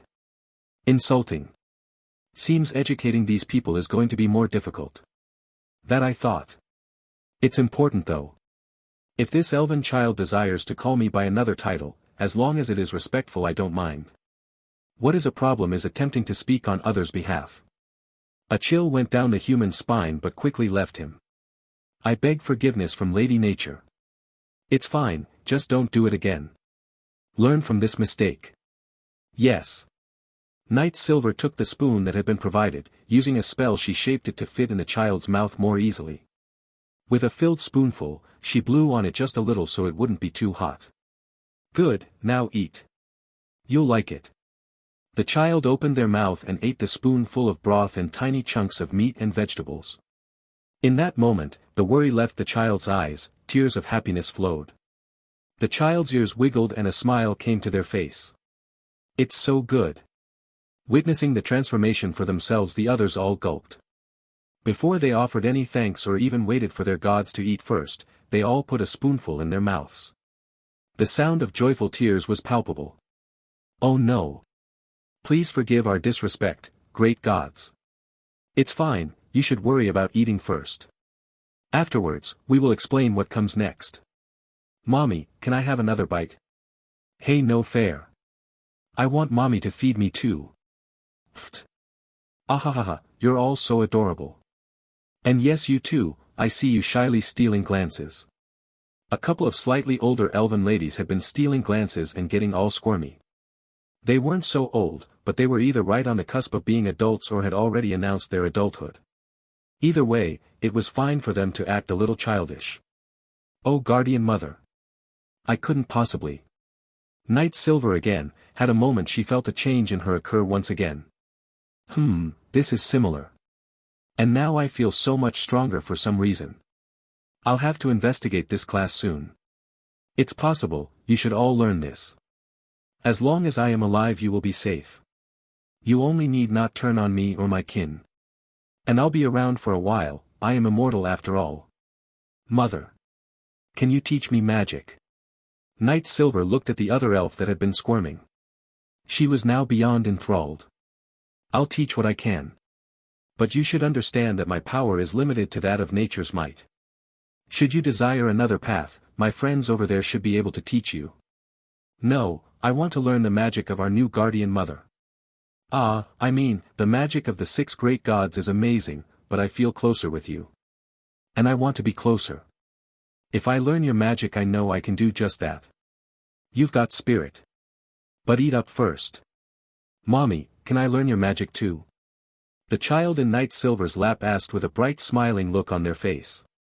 Knight Silver replied in kind, with a smile of her own. Then put another spoonful in the child's mouth. First, to teach anyone, they must be able to learn. Second, no one learns on an empty stomach. So eat up first, alright. Ahanam, yes mommy. With such a scene the Knight Silver put on, it made some of the human children a bit jealous. And their eyes went straight for the god of water. Which ended as one might expect. After dinner and several days later, Knight Silver was now likened to the mother of all elven kin. The humans had a similar feeling towards the god of water, but it was nothing compared to how highly the elves viewed Knight Silver. It was night and day, the humans would bend the knee and worship the gods, to include Knight Silver. But when it came to the elves, there wasn't a single one of them that didn't run right up to Knight Silver for a hug, or a head pat. The younger kids were the more frequent recipients of head pats, though they weren't the only ones. The dwarves were feeling a bit out of place, with no god of their own kin. It made them feel a little depressed. But that changed a little once one of the dwarven children had run up to Knight Silver, trying to get in the mix. The young dwarf, plump and short, was clearly very different from the elven children, but they still looked up at Knight Silver with innocent desire in their eyes. So cute. They look mildly nervous, but that's fine. I'll give them a pat on the head as well. Yay! Lady Mother Nature's head pats. Pfft. You've been eyeing the others getting these for several days now, haven't you? Well, I tell you this, I'll give you as many head pats as you want, now go and tell the others. Yes. I'll bring everyone. The 6 great gods had arrived, walking up to Knight Silver. One of them had a table appear. Sitting down around the table, Knight Silver noticed that the god of water was wearing something unusual. Sister Water, that's an odd outfit. Are you sure you want to fight in that? Ah, this. It's a world-level item, called Downfall of Castle and Country. We figured it's best to bring all of the big guns we could since today is the day to rescue the people. We saw those dragons and even with the 6 of us, it will still be a bit difficult. It's our only one sadly. But it'll have to be enough. Just then a Fenrir appeared, riding on its back was a singular rider, a hollow golem. Knight Silver gave the Fenrir a few pets, a hug and a kiss. And the golem got off its back. You did a good job, Fenrir, thank you for your effort. Can you go play with the children now? They've wanted to play with you again for the last couple of days. Ow. Haha, wolf. Fenrir went off to play, giving the children rides on his back. Or play hide and seek. Whenever Fenrir found one of the children, he'd tag them with a playful pet-like lick. And the children would giggle. It took a while for them to get used to Fenrir, but with the promise of the gods that it was a friendly creature everyone relaxed quite quickly. The kids seem more cheerful. That's good. They see hope in the world. Indeed, the adults are learning skills at a blinding speed. They really seem ready to accept the task of building a nation together. Oh, has anyone managed to conjure those berries yet, Sister Nature? Knight Silver with a heartwarming smile on her face from the scene of the children playing, turned around to answer the god of fire. Oh yeah, the 2 eldest of the elves have already managed to create several berries. It's inconsistent, only 3 to 5 berries a cast. But they can cast it about 4 or 5 times a day. I have them practicing it right now. I've had them try eating them as well. And they seem like they are comparable to what I can create. They really are quick learners. And there are a couple children who have managed to cast, but I want them to play more. Perhaps they'll discover more applications for druidic magic. Wow, if that's the case, there should be limited issues with feeding the people right away. Yeah, I also created several farm animals for the dwarves and humans to get accustomed to raising, breeding and slaughtering. I figured it's easier to give them this knowledge first. I appreciate that, I haven't quite finished preparing the earth for farmlands. I know it would be faster if you did it, but... No need to worry, just ask me about something you don't understand. I can show you how I do it, I'm sure you'll manage a similar effect. Yeah, I can't very well be called the god of earth if I don't make an effort to tend the land. And we can't let you deal with every issue that pops up. Knight Silver sat down again and the golem opened up, revealing the several world-level items that had been hidden from the dragons. She inspected them closely. And started to hand them out. Here, I was able to hide these from the dragons before they arrived to help in the battle. I think it's best for you to each have a world-class item. I know you're shocked, but I don't know much more than you. These were just sort of laying there once I was here. And, you're willing to share them with us? Why not? We're friends now, aren't we? It's only normal to worry for safety. The 5 remaining great gods each took their own respective world-class item. At first they were hesitant, but then they realized that their magic felt less restricted. As if it was suddenly easier to move. With this gate just became a whole lot easier to handle. Sir Shauna, don't go overboard, alright. We are going to prioritize the safety of as many people as we can. Don't worry about this place, so long as I'm here, it will be safe. The 6 great gods, now far more confident in their task, stood up from the table. Knight Silver tossed a berry at each of them. Take those with you, you can use them how you see fit. Thanks, Knight Silver. You've already been a huge help. I look forward to how the future turns out. Knight Silver giggled soft and warmly. She stood up and began preparing a spell. We are friends. Now, one more thing before you go. Knight Silver started casting all of the buffs a druid has access to, filling the 6 gods with confidence. But, she wasn't the only reason. The 43 people who had already received blessings in spades, knelt down and prayed, wishing their gods good fortune in battle. Sir Shana, having finished locating one of the dragons, opened the gate. The 6 gods left through the gate with the spirits of the people on their side. Meanwhile, Knight Silver was writing out lesson plans for teaching the rescued people all about everything. And when she had drawn a blank on what to do next, she went to write proposals for laws. I really am doing a lot. I hope this nation remembers the effort that the 7 of us went through to make this nation possible. A theocratic republic of meritocracy. That's what this nation has to be. Even if I don't like it, I can just bring my kin elsewhere. It wasn't long after the 6 great gods left through the gate before people started appearing from the other side. Dressed in nothing but rags or less, they came through the gate terrified. Yet, once they crossed the threshold, it was like an overwhelming sense of collective relief. They really have been treated terribly. It almost reminds me of our previous world. Yeah, that won't do. A place for the people is absolutely necessary. It may not be a utopia, but we can always work towards such a lofty goal. Time to get them taken care of. Knight Silver smiled with some difficulty. The castle's maids had already been mobilized and stood at the ready. But even though they knew the number of people that might come through, it was clear that this would take all day. A good thing we took the time to teach the other humanoids how to cook. Otherwise I really would be. No, either way I am overworked here. Welcome to your new home. Women and children follow these maids to get cleaned up. Men, you'll follow these maids. Once you've had a nice refreshing bath, you'll be given a clean set of clothing and some food. The people, seeing an elf speak to them so plainly, was confusing. Or was it the smile? Or was it the safety?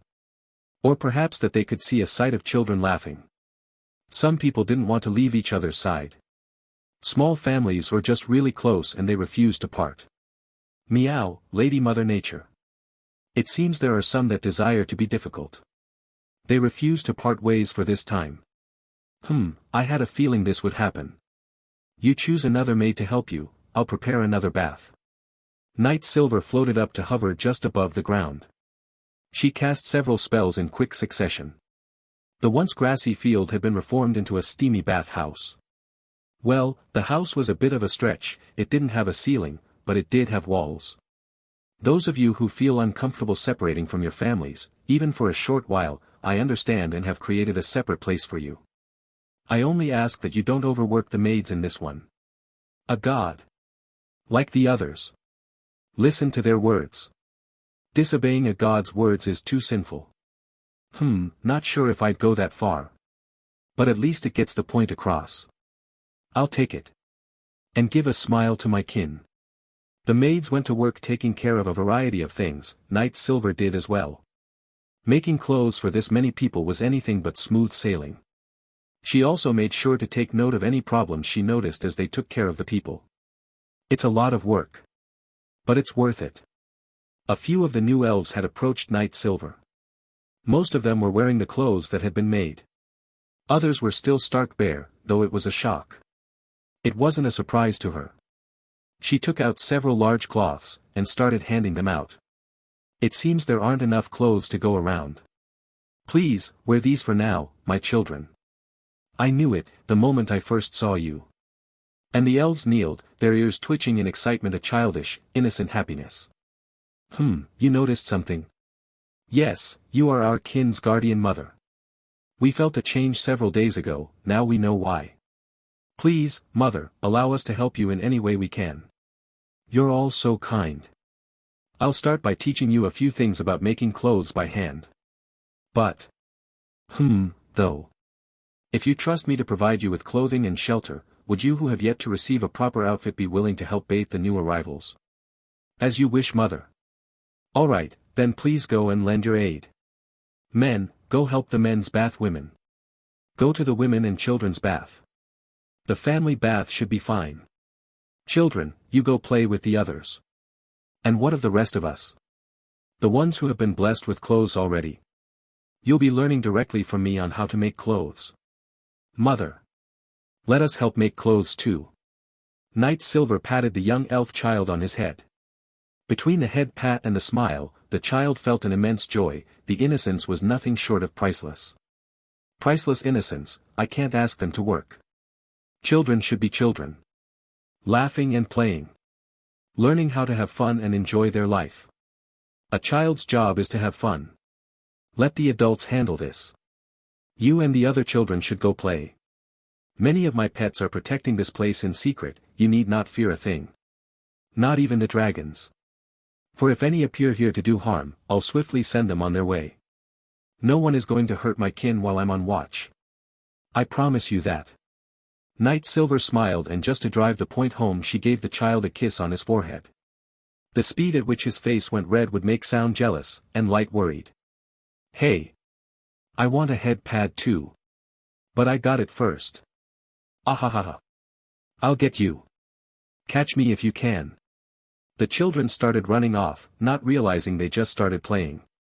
The older elves started crying basically right away. To think. I'd see this day arrive. A day where they can live free of worry. There will be many, many more days free of worry. Now let's begin teaching you how to make clothes. And we will follow your orders, Kin Mother. The elves all nodded while the others took off the cloths they had been given to wrap up in. Stretched, then folded the cloth back up and walked back to the baths to lend a hand. I suppose that works. Now, take these and do a little like this. Knight Silver went on to show the elves how to make clothes. There were of course others from the humans who came by to learn as well. The sense of urgency was quite clear. Only about 1,000 people in. And we are struggling to keep up. Even with the help of these ladies, it's still not easy. They make mistakes, but that is fine. We just need to get through the growing pains. I never thought my knowledge of researching random things on the internet would come in so handy. Knight Silver looked around. The way everything was coming together wasn't the greatest, but it was all they could do for now. The 6 great gods were on the other side of the gate, ensuring the transfer of people would go smoothly. The elves, they see me in a similar light to a child looking at their mother. A source of care and nurturement. I suppose this is a good thing. Not really how I saw my life going. But then again, I didn't expect I'd be an elf in another world. Then there's the other race's women. Looking up to me in a similar, albeit lesser light. We're doing the right thing. Chapter 14, Dragon's Betrayal. It wasn't until after roughly 2,000 people of all the humanoid races had transferred from the other side. There weren't any others coming. Knight Silver noticed this immediately. That's not. They said they all had more than double this number. Let's double check. Silent Magic Nature's Awareness. 2,100 people. What is going on? Did the dragons overestimate the number of people they had under their command? Or was it more nefarious? Daughter, tell me. And answer honestly. How many people were there under the oppression of the true Dragon Lord? An elven woman stopped for a moment and started shaking as the memories returned. Mother. When the dragon returned. She started crying. He ate us with an extreme gluttonous appetite. So many died these days. Mother. Knight Silver's face twisted, if there was a look that screamed fear. Knight Silver was currently wearing it. Her reason was slowly slipping away. In this moment of rage her aura erupted. In a land further away, a mountain's top exploded right around the same time. They betrayed such simple trust. Triple Maximize boosted Arch Summon Nature's Ally, Earthen Elemental Lord. Triple Maximize boosted Arch Summon Nature's Ally, Ashen Elemental Lord. Triple Maximize boosted Arch Summon Nature's Ally, Oceanic Elemental Lord. Triple Maximize boosted Arch Summon Nature's Ally, Breeze Elemental Lord. In that moment 12 mighty summons appeared, each boasting a mighty power all their own. They felt the same fury that Knight Silver did. It could be felt by everyone quite easily. Even the weakest of level 1s with no ability to sense this feeling. They would know it regardless. Protect this place with everything you've got. And if you see a giant lizard, capture it. I plan on having some fun later. As for all of you maids, abandon bathing operations as they are now. Bring everyone inside the castle. Mr. Paws. You. Meow, need not worry my lady. I'll claw down those disgusting creatures if they dare come close. Naya. Mr. Paws' face grew serious. He was quite ticked that someone would dare to trick his master. The maid started guiding people inside. Fenrir helped out by moving people inside much quicker than usual. And Knight Silver flew through the gate in a mad rage. Will mommy be okay? A child asked one of the maids. Don't worry, Lady Mother Nature is strong. She was even known as the strongest single person where we came from. No one can beat her alone. Child, instead of worrying, practice that magic she taught you. Even if it doesn't feel like much to you, it's still just much more than Lady Knight Silver doesn't have to worry about. Yeah. I'm going to make all the berries and trees grow. The process of moving people in was almost halfway done. When the 12 summons suddenly went more on guard. Mr. Paws, the soul level 100 in the area, was instantly wary as well. Hurry up. You'll be safe inside the castle. Mr. Paws said, preparing his weapons and full gear set. He was getting serious. This disturbance inevitably created a flood of partially wet people running across the grassy fields, bare and full of fear.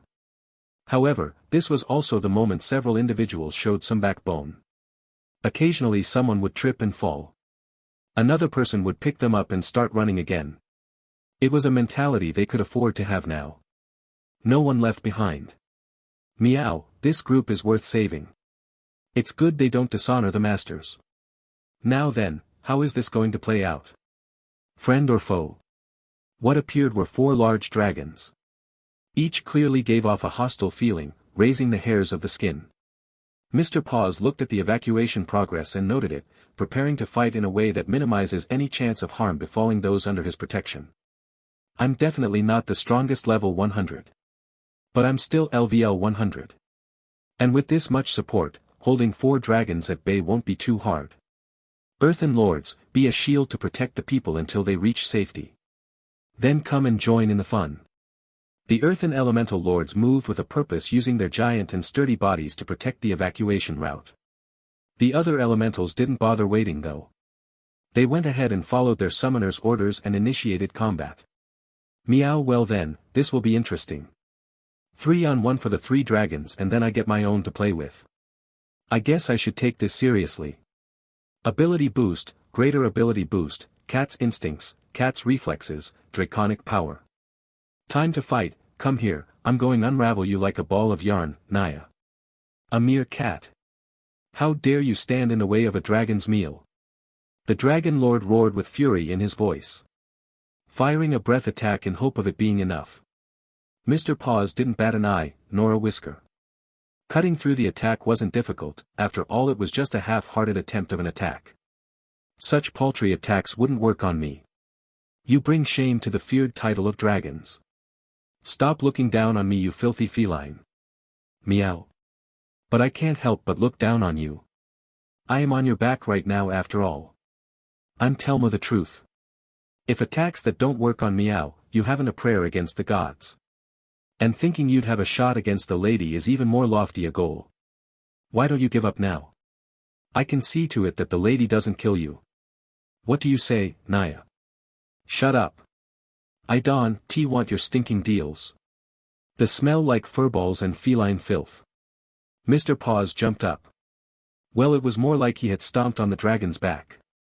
Soon after, a crater formed in the ground below him, a dragon in the center. A dazed and angry dragon.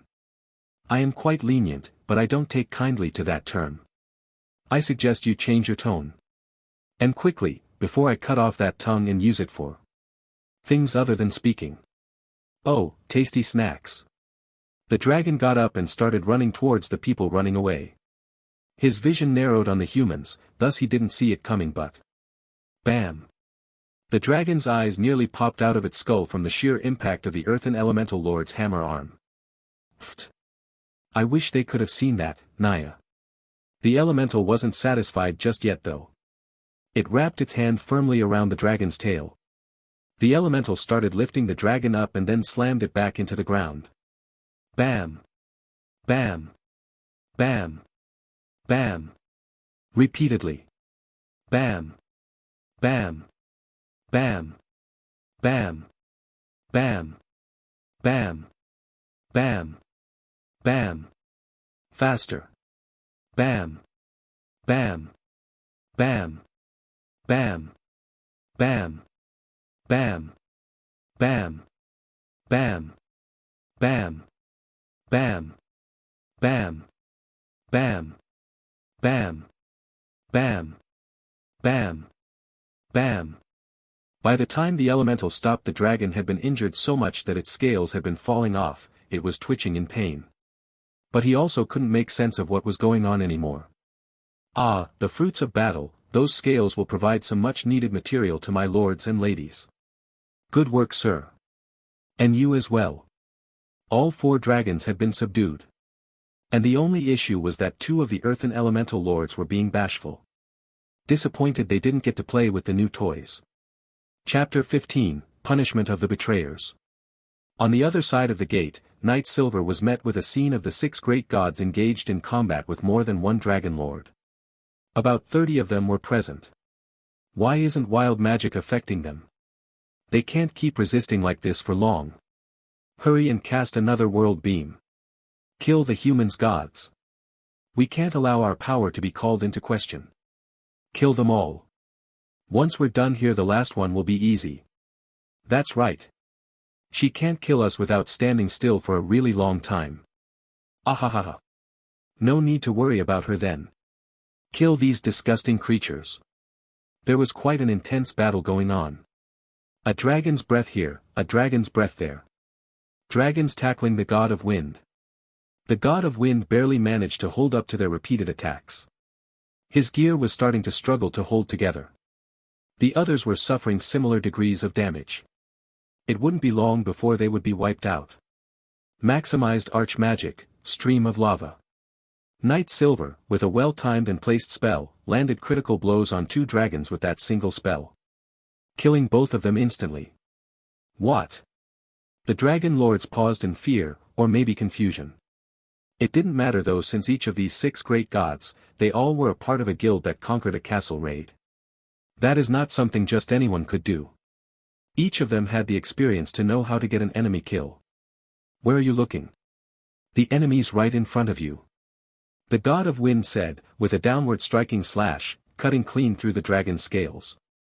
Very nearly slicing to the bone. Though, as a tank, his attack was something left to be desired. That said, aside from the god of life, the other great gods all managed to kill one of these dragons. Changing the tide of battle. It had been 30 against 6 in a surprise assault. Now it was 24 against 7. And one of these 7 is beyond pissed. Sister Nature, they said that some went to the settlement. I know, but they'll find it quite impossible to do anything there. Oh yeah. The 4 we sent were all as strong as I am. Then I'm even less worried. You see, there's a thing. It's my most hated thing. Betrayal. But I don't think that's enough to explain the sheer anger I feel when gazing upon your form. I can't believe you made me go through all that effort to immortalize the fallen that day. The 6 great gods took a step back while the god of life prepared healing spells for everyone. You see, when I'm angered, I'll give you a scolding, perhaps even raise the price on items I have for sale. But Knight Silver was shaking with fury. Sensing the abject anger within her aura, some of the dragons pissed themselves. For she was Mother Nature itself, the dragons angered nature itself. And thus they knew that very little could save them. When you go so far as to betray your word and my trust, you make yourself my enemy in the worst way. You no longer deserve respect in my eyes. As you've made the worst mistake imaginable. I'm way past angry, past pissed, past furious. I'm absolutely livid. Knight Silver's eyes flashed a cold deathly glare. Summoning nature's lightning, killing another dragon completely unfeeling. Sister Nature says our people are safe. So let's send these dragons to hell. Every single one we kill today is one less we need to deal with in the future. Attack Plan 7. Yes, I'll take the lead. Life, keep everyone alive. Everyone else, show these dragons no mercy. No mercy you say. Ha ha ha ha ha ha ha ha. Fine. No mercy it is. Brothers sisters attack in full force, kill the druid bitch. Knight Silver's brow twitched. Sister water. Knight Silver's head cocked to the side with a terrifying smile. Yes. You heard that right. I'm going crazy. Yes. Good, Knight Silver chuckled with bloodlust. Sounds like someone signed their own death warrant. Nature's capture. A cage of earth and wood trapped the idiot dragon. It was a cage that completely restricted the movements of the dragon. And if that wasn't enough, a heightened gravity spell had been placed just under the dragon. It was the one that kept the Dragon Emperor from moving. Kill that bitch. I'm about to inflict maximum pain upon you bastards. And so, a druid began a melee with dragons. Some would call it foolish, but she felt incredibly powerful.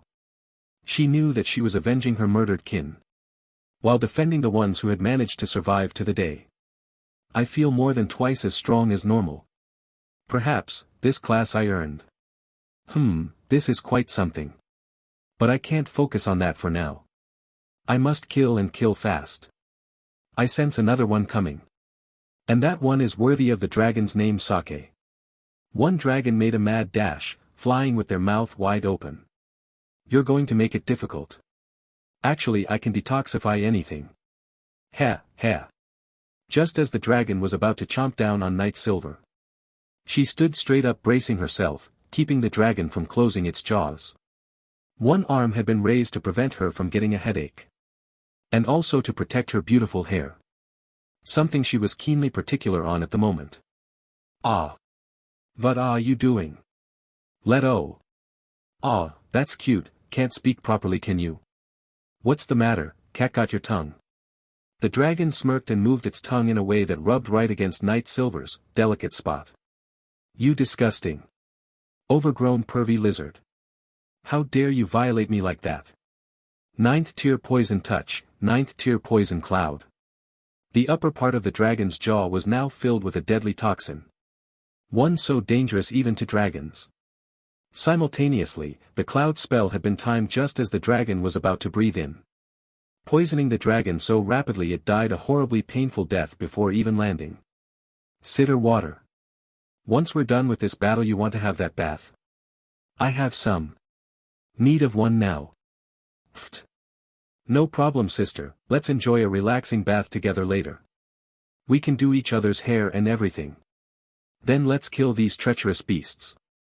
Don't worry about poisoning them either. I'll detoxify the meat and organs so we can chow down without any issue. Oh, now that sounds like fun. A nice tasty dragon tail steak. Ahahaha. It's hunting time. That sounds delicious. Let's kill them all quickly. We can share the meat with the people. A dragon meat stew in bread bowls. Oh yeah. Knight Silver and the 6 great gods went harder than before. A thunderous call here, and another over there. But no matter how efficient they were, or how pathetic the dragons of the New World were, they were still dragons, and thus survived until a beast of a monster showed up. One closer to the Dragon Emperor in size, though their power was far less imposing. That'll be enough of that right there. The new arrival stated matter-of-factly. Is that so? And how are you going to make us stop? My kin were slaughtered by these bastards. I will have my revenge for all the lives they snuffed out. Knight Silver floated there, staring down the new arrival with a deathly glare. Neither of them were foolish enough to think the other was bluffing. Chapter 16, Great Dragon Mother. The air, thick with palpable tension, made the passing time, during the stare down, feel like years. Possibly decades. In reality it only lasted a few moments, the time it takes to take a couple of breaths or so. In other words, just a second or two. You've had enough vengeance for one day. Release my children back to me or suffer the con. Knight Silver gave the dragon a look, the look one would never wish to see. One so fierce that even this massive dragon felt a tinge of fear in her soul. Wait a minute. Did that actually attack my soul? She's dangerous, but I need to take back whoever I can. Akam, I mean. I'll be taking my children back. Release the ones that are still alive. You can have all of the ones left alive here. Excellent, then we'll be on our way. Not so fast there. The one in the cage is dead. Knight Silver gave a deathly stare. The mother dragon looked at the cage, the dragon trapped inside was clearly still alive. So she was hesitant. I accept this or I'll kill all of you in an unhinged rage. I've been holding back. I wanted to cause maximum pain as punishment. But, I'm not opposed to slaughtering you, draining your blood and drinking it like finely aged wine. This comment sent one hell of a shiver down all of the dragon's spines. Even the gods were a bit surprised by that level of threat. It sure was a hefty one, that definitely got the point across. But even still a dragon has their pride. You know, a statement like that might make me fight you instead. Are you not worried that I might attack you? Oh, I don't mind if you do, or don't. I'll still kill you one way or another. You're weaker than that lustful gluttonous bastard was. Then at least explain why. That one in the cage is going to receive a truly special punishment. He orchestrated this massive betrayal. And ordered so many of our kind to be swallowed. But then he had the nerve. The gall, to call me a bitch. I won't be letting him get away with that. But he's still alive. No, he isn't. That's temporary. His life was over the moment he was captured. Knight Silver calmly explained, interrupting the mother dragon specifically to keep her from saying things that would allow her to take that child back. You're being quite unreasonable. Killing my bastard cheating husband is one thing, but picking on my children. Knight Silver smiled, with closed eyes and silently cast a maximized boosted widened arch magic, Storm of Vengeance. This was enough to change everything. As the longer this took the more damage the dragons took. Are you sure you'd like to press me about this? I'm already being kind enough to let these ones live. My kin, they see me as their godly mother. This makes them my children. And your children. Ate them. Do you think you have a right to claim I'm unreasonable? The mother dragon shook with a bit of terror. I'm going to need to get and stay as far away from this woman as possible. Even if it means sacrificing one of the children. Damn her. I'll make sure she dies for this. Fine, have it your way. I'm taking my 16 living children away from here. Knight Silver nodded to the great gods, and they backed up. Though they kept their guard up just in case there was a moment the dragons wanted to go back on their word again. Post-conflict is usually when tensions are at their absolute zenith. Mother, please. Help me. Come children. Let's go, don't fall behind. The dragons quickly obeyed and began flying away. The mother of these dragons flew backwards to ensure nothing would happen. Knight Silver smirked. Oh, and by the way. I'll be paying you all a visit to collect my kin. If any of them have been harmed.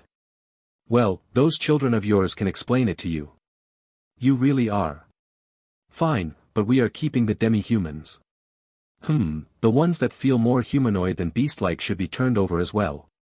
Now have fun and don't do something stupid like this dead son of yours. Hey.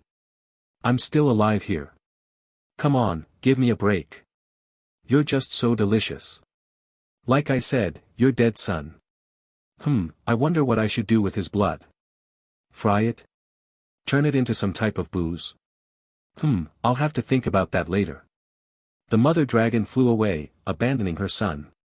She was far enough away that she was able to speak without Knight Silver overhearing, or at least the mother dragon thought this distance was far enough away, it was. Now, what the hell possessed you idiots to go make a promise you knew you'd go back on? Mother, those people. They are too strong. Shut up. Answer the question. Well, our brother said if we all fought together, we could get rid of the 6 great gods. And then from there, the elf wouldn't be able to do anything. So you just went along with it. Wasn't she the one who cast the spell that ultimately killed your father? Idiots. We could have had a tacit relationship. Now. We need to find a way to hide some people from her. You mean we're going to hand over all of our tasty snacks? But they keep multiplying. And they taste just so good. Plus they make it easier to use our wild magic. You idiots, if wild magic was effective against them you'd have won long before I arrived. Stop talking nonsense. We're going to gather and continue the ritual that your father tried. With any luck, we might be able to summon weapons that can deal with them. Alright, brothers and sisters. Let's wrap this up. I've got a few ideas on some Dragon Lord blood wine. Oh. Sister Nature. If you keep that one alive, we can have an endless supply of blood. Knight Silver's smile turned into a wildly satisfied grin, and licked the bit of blood on the back of her hand. I love it. We might have to grab some others at some point. Well, don't just sit there. Let's get going. That wine isn't going to make itself. The God of Wind said, pulling 2 of dragon corpses into his inventory. This was followed up by the others doing the same. But for the dead Dragon Lord, Knight Silver just pulled him along with a chipper smile on her face. Ah, I wonder how it'll taste. I bet it'll be delicious. No, divine. And so, the 6 great gods and their friend Knight Silver went back through the gate. And were greeted warmly. Meowsters, I am pleased to report, there were no casualties, and we captured 4 dragons, alive. Barely alive, but alive nonetheless. Whoa. You did a great job, Mr. Paws. Please, no need for flattery, Meowster, these were simply stupid overgrown lizards. Still, you protected the people here. That is worthy of praise, you did our job. Please, Meowster, such paltry foes are unworthy of standing as your opponent. Allow myself and the summons to deal with such contemptible foes.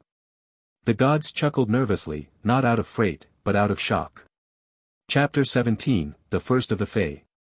This really is a good job, now we've got 5 dragons worth of blood production. The things we can make with this much of a supply is... Well, let's deal with that later. Knight Silver dragged the dragon that called her a bitch, she had a special plan in store for that one. She stopped walking for a second. You too, you didn't get the chance to play. You still want to help, right? The 2 pouty earthen elemental lords excitedly perked up waiting for their orders. It was such a big change they almost looked like they had tails and floppy ears. Pfft. Each of you pick up 2 of those and follow me. The speed at which these 2 summons moved created whirlwinds. They didn't last long, but it was surprising nonetheless. I don't remember them being able to do that in the game. Also, how long are these babies going to remain summoned for? I'd like to keep them around forever. But I doubt I'd be that lucky. Unless... Can I make Treyants that work in similar ways? I doubt that the dragons are going to just sit back and let us continue to live in peace. Or at least... not forever anyway. Knight Silver and the summons went far away and dug extra deep underground. So far that it was impossible to tell there would be anything there from the surface. She quickly went to work in creating an underground lab of sorts. One side of the underground space had what amounted to prison cells. Enough of them that if the need for expansion arrived, Knight Silver could expand her operation with little difficulty. She pet the elementals gently and directed them to store the living dragons inside the cells. It's coming together quite nicely. For now, I'll focus on making wine and then do other experiments later. I should also find a suitable place to set up a larger operation in the future. We will see in time. Knight Silver expanded the underground space, making good use of her gravity magic, to compact and strengthen the walls, floors, supporting pillars, and the like. This wasn't just a random place, this was one of the places she would spend a lot of her private time.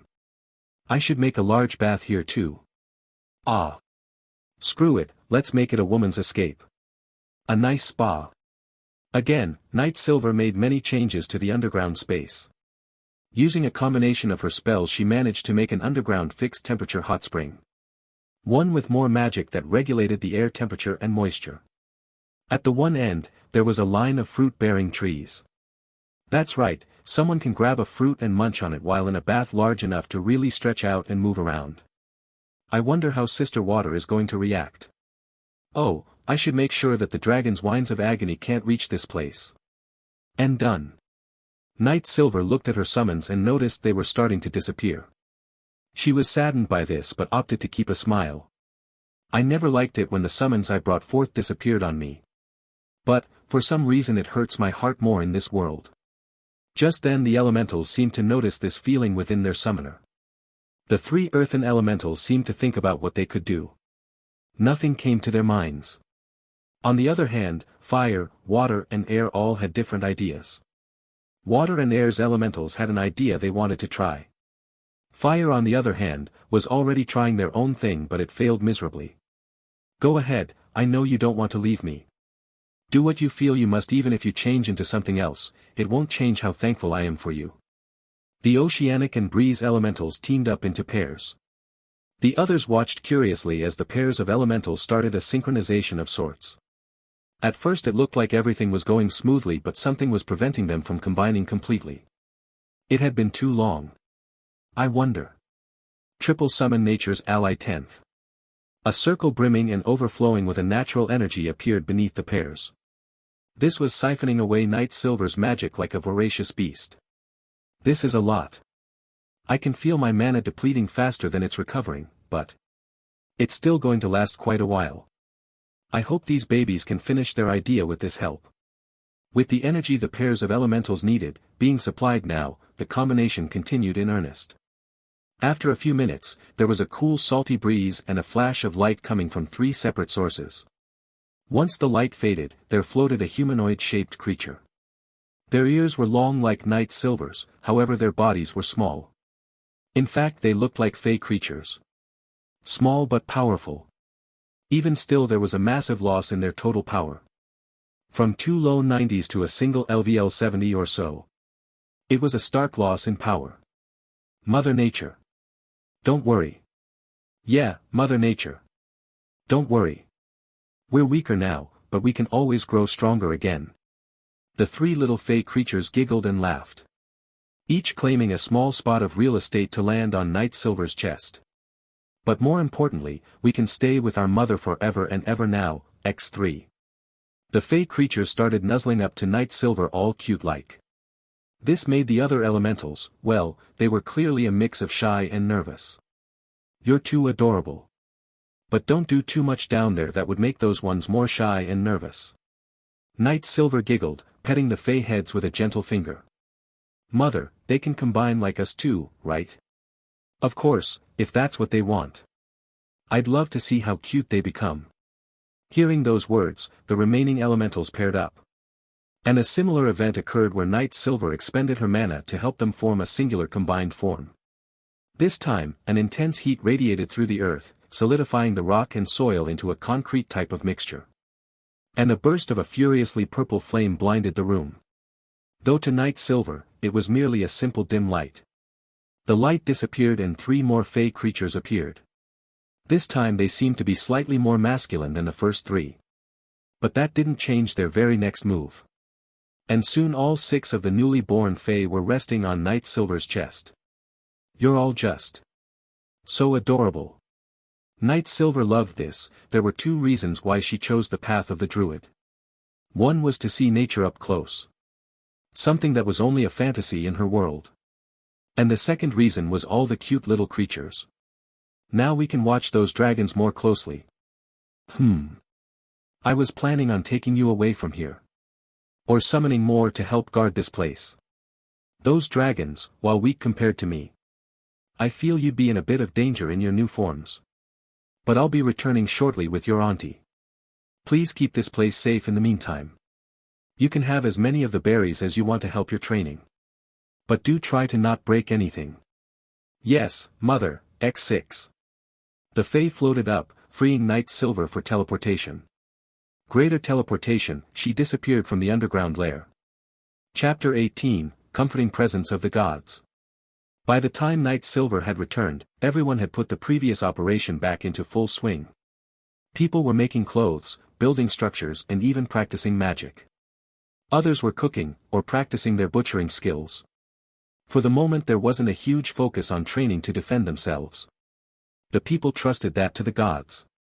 The large baths were still being used. It was after all a lot of people they rescued this time. And there wasn't a whole lot of material or personnel to handle this sort of load. Even if someone knows how to clean themselves, it's still not something they could do on their own after being traumatized. It seems like everything is coming along nicely. There were hiccups here and there but, ultimately. Night Silver walked around seeing where she could best be of help when. Ultimately, it looks like we will be able to handle bringing more people into the fold. Oh, Sister Water, you're right. Even with the hiccups we've had thus far. It feels like everything is coming together. That's right, many of the ladies crafting clothes have leveled up and acquired the seamstress class. Now the clothes they make are much better. And I assume the same can be said for cooks. It does seem to be slower, but there was a dwarf who managed to acquire the cook class. So it seems we're on our way. The god of water explained. And the god of earth came over. Unfortunately, the construction is taking a bit longer than we wanted. Finding the right kind of material to use was challenging enough. You can use wood and dirt mortar for now, right? Well, yeah, but the only one here that can produce that much wood is you. My magic won't return for a while yet. On a good note though, I did finish preparing the field so they may begin sowing seeds anytime now. Oh, that is indeed praiseworthy.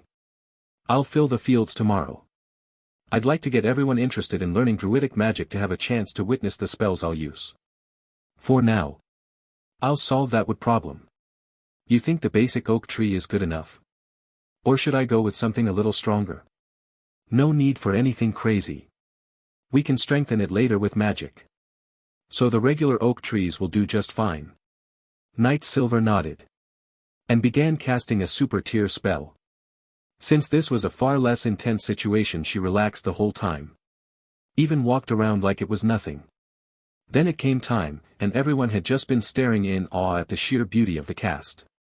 Spawn Oakwood Forest. Suddenly, as if the world wouldn't dare to refuse the order. A forest, full of trees and other vegetation like mushrooms and the like appeared. Growing out of the ground in a mighty symphony. The look that the rescued people had plastered on their faces was, in short summation, awe. One that solidified the notion that the elf they saw before them was indeed a god. One worthy of respect. One not just mighty but commanding of the bounty of nature itself. And it was just then that faith in Night Silver had reached its zenith. And since she had a relationship with the other gods, one that resembled that of siblings. So too did the faith in the other 6 gods, rocket to the peak. There, that should be enough to last for a while. This forest. I'll allow it to be completely chopped down.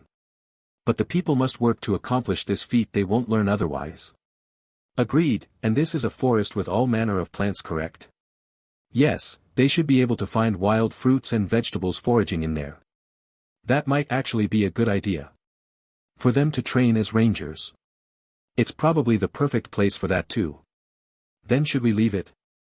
No need, I can use this indefinitely.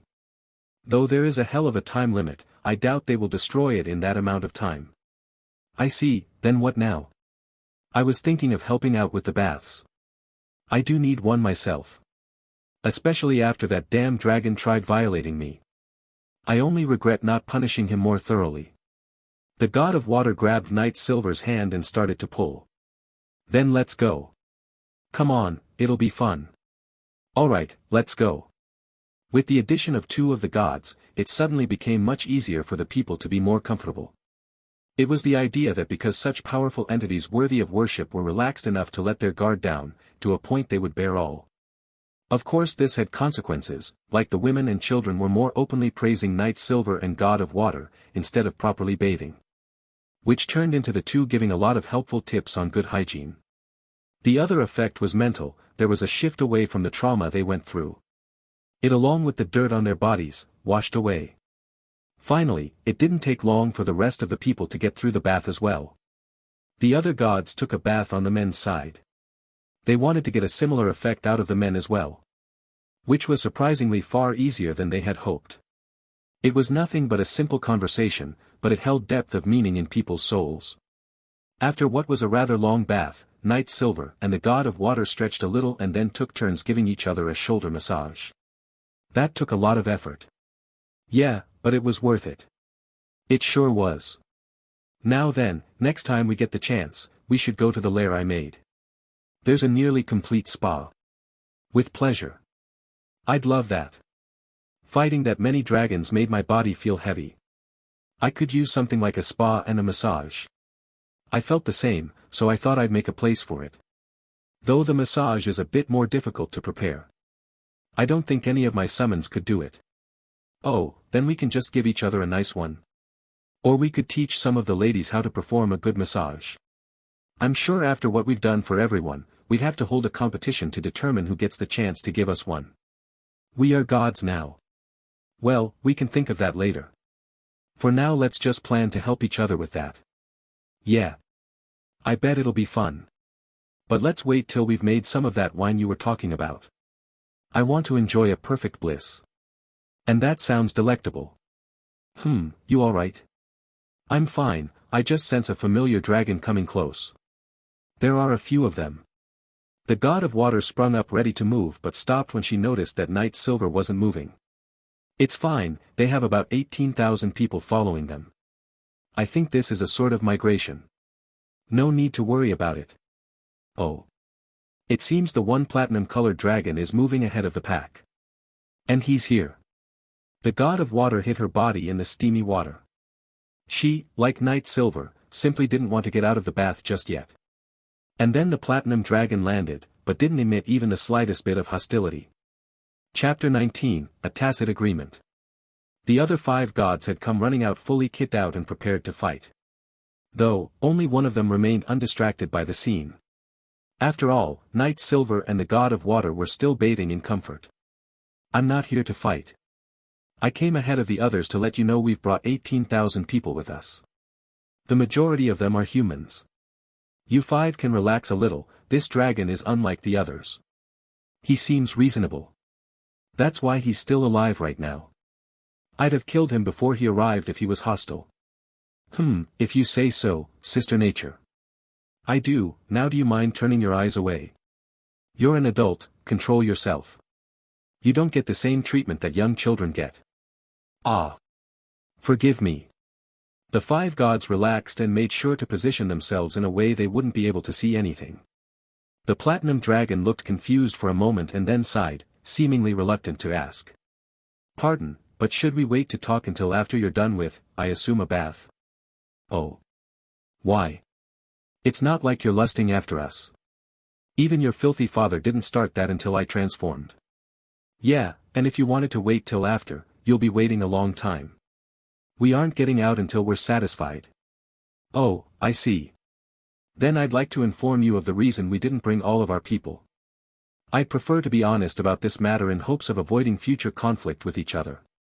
Night Silver cocked her head and counted again. It seems like the number is close enough. Or did they do something different? I see, as long as it's reasonable, we can come to an understanding. I'd prefer to relax and enjoy this life as well. Fighting your kind isn't really a fun prospect.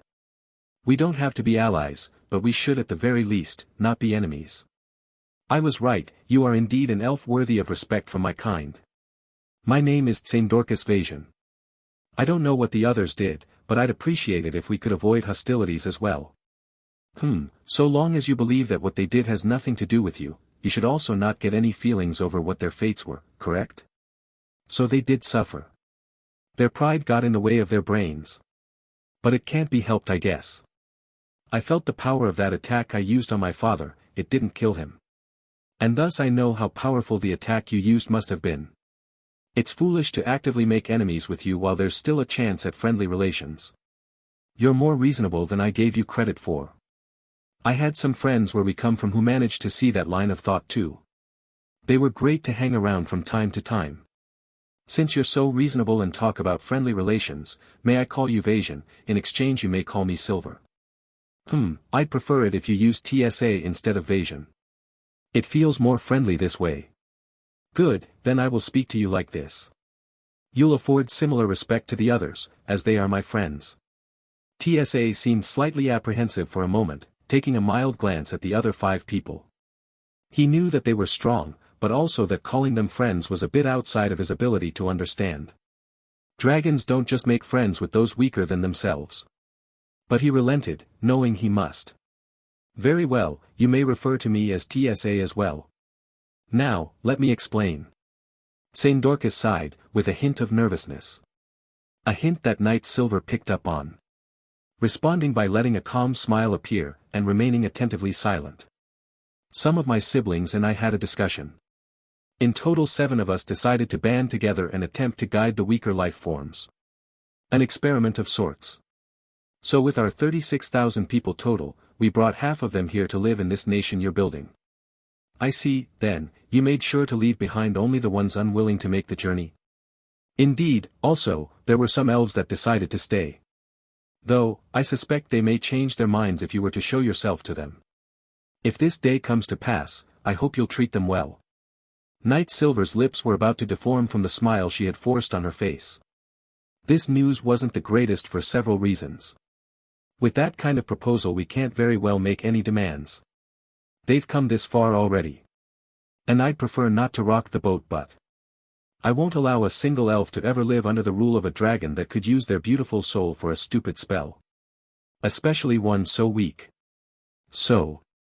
I see, then tell me friends, are you alright with this arrangement? I won't blatantly contest it if you don't have any qualms. The god of wind rubbed his chin and thought about it. And looked at his friends, his guild mates. Though he didn't look at the god of water for long. Only long enough to get a nod. They are basically leaving the answer up to me. Very well then. Let's go with this. I think Night Silver will be fine with it, right? TSA, what promises can you make to us that those of our kin will be safe under your care? We might have trouble keeping so many safe from harm, but we will do our best and take the responsibility for that upon our shoulders. Can you do the same? You wish to ensure the safety of your kind. Is that not a bit overzealous? It's fine, you don't have to act tough about this matter for my sake. I'll be taking my kin either way. As much as I desire to trust our new friend TSA. His brother recently called me a bitch and had his group slaughter our people just to make us angry. I do not relish the idea that my people are under the rule of creatures who have already gone back on their word. Any elves not under my protection are at risk from that other large dragon. I see, then, TSA.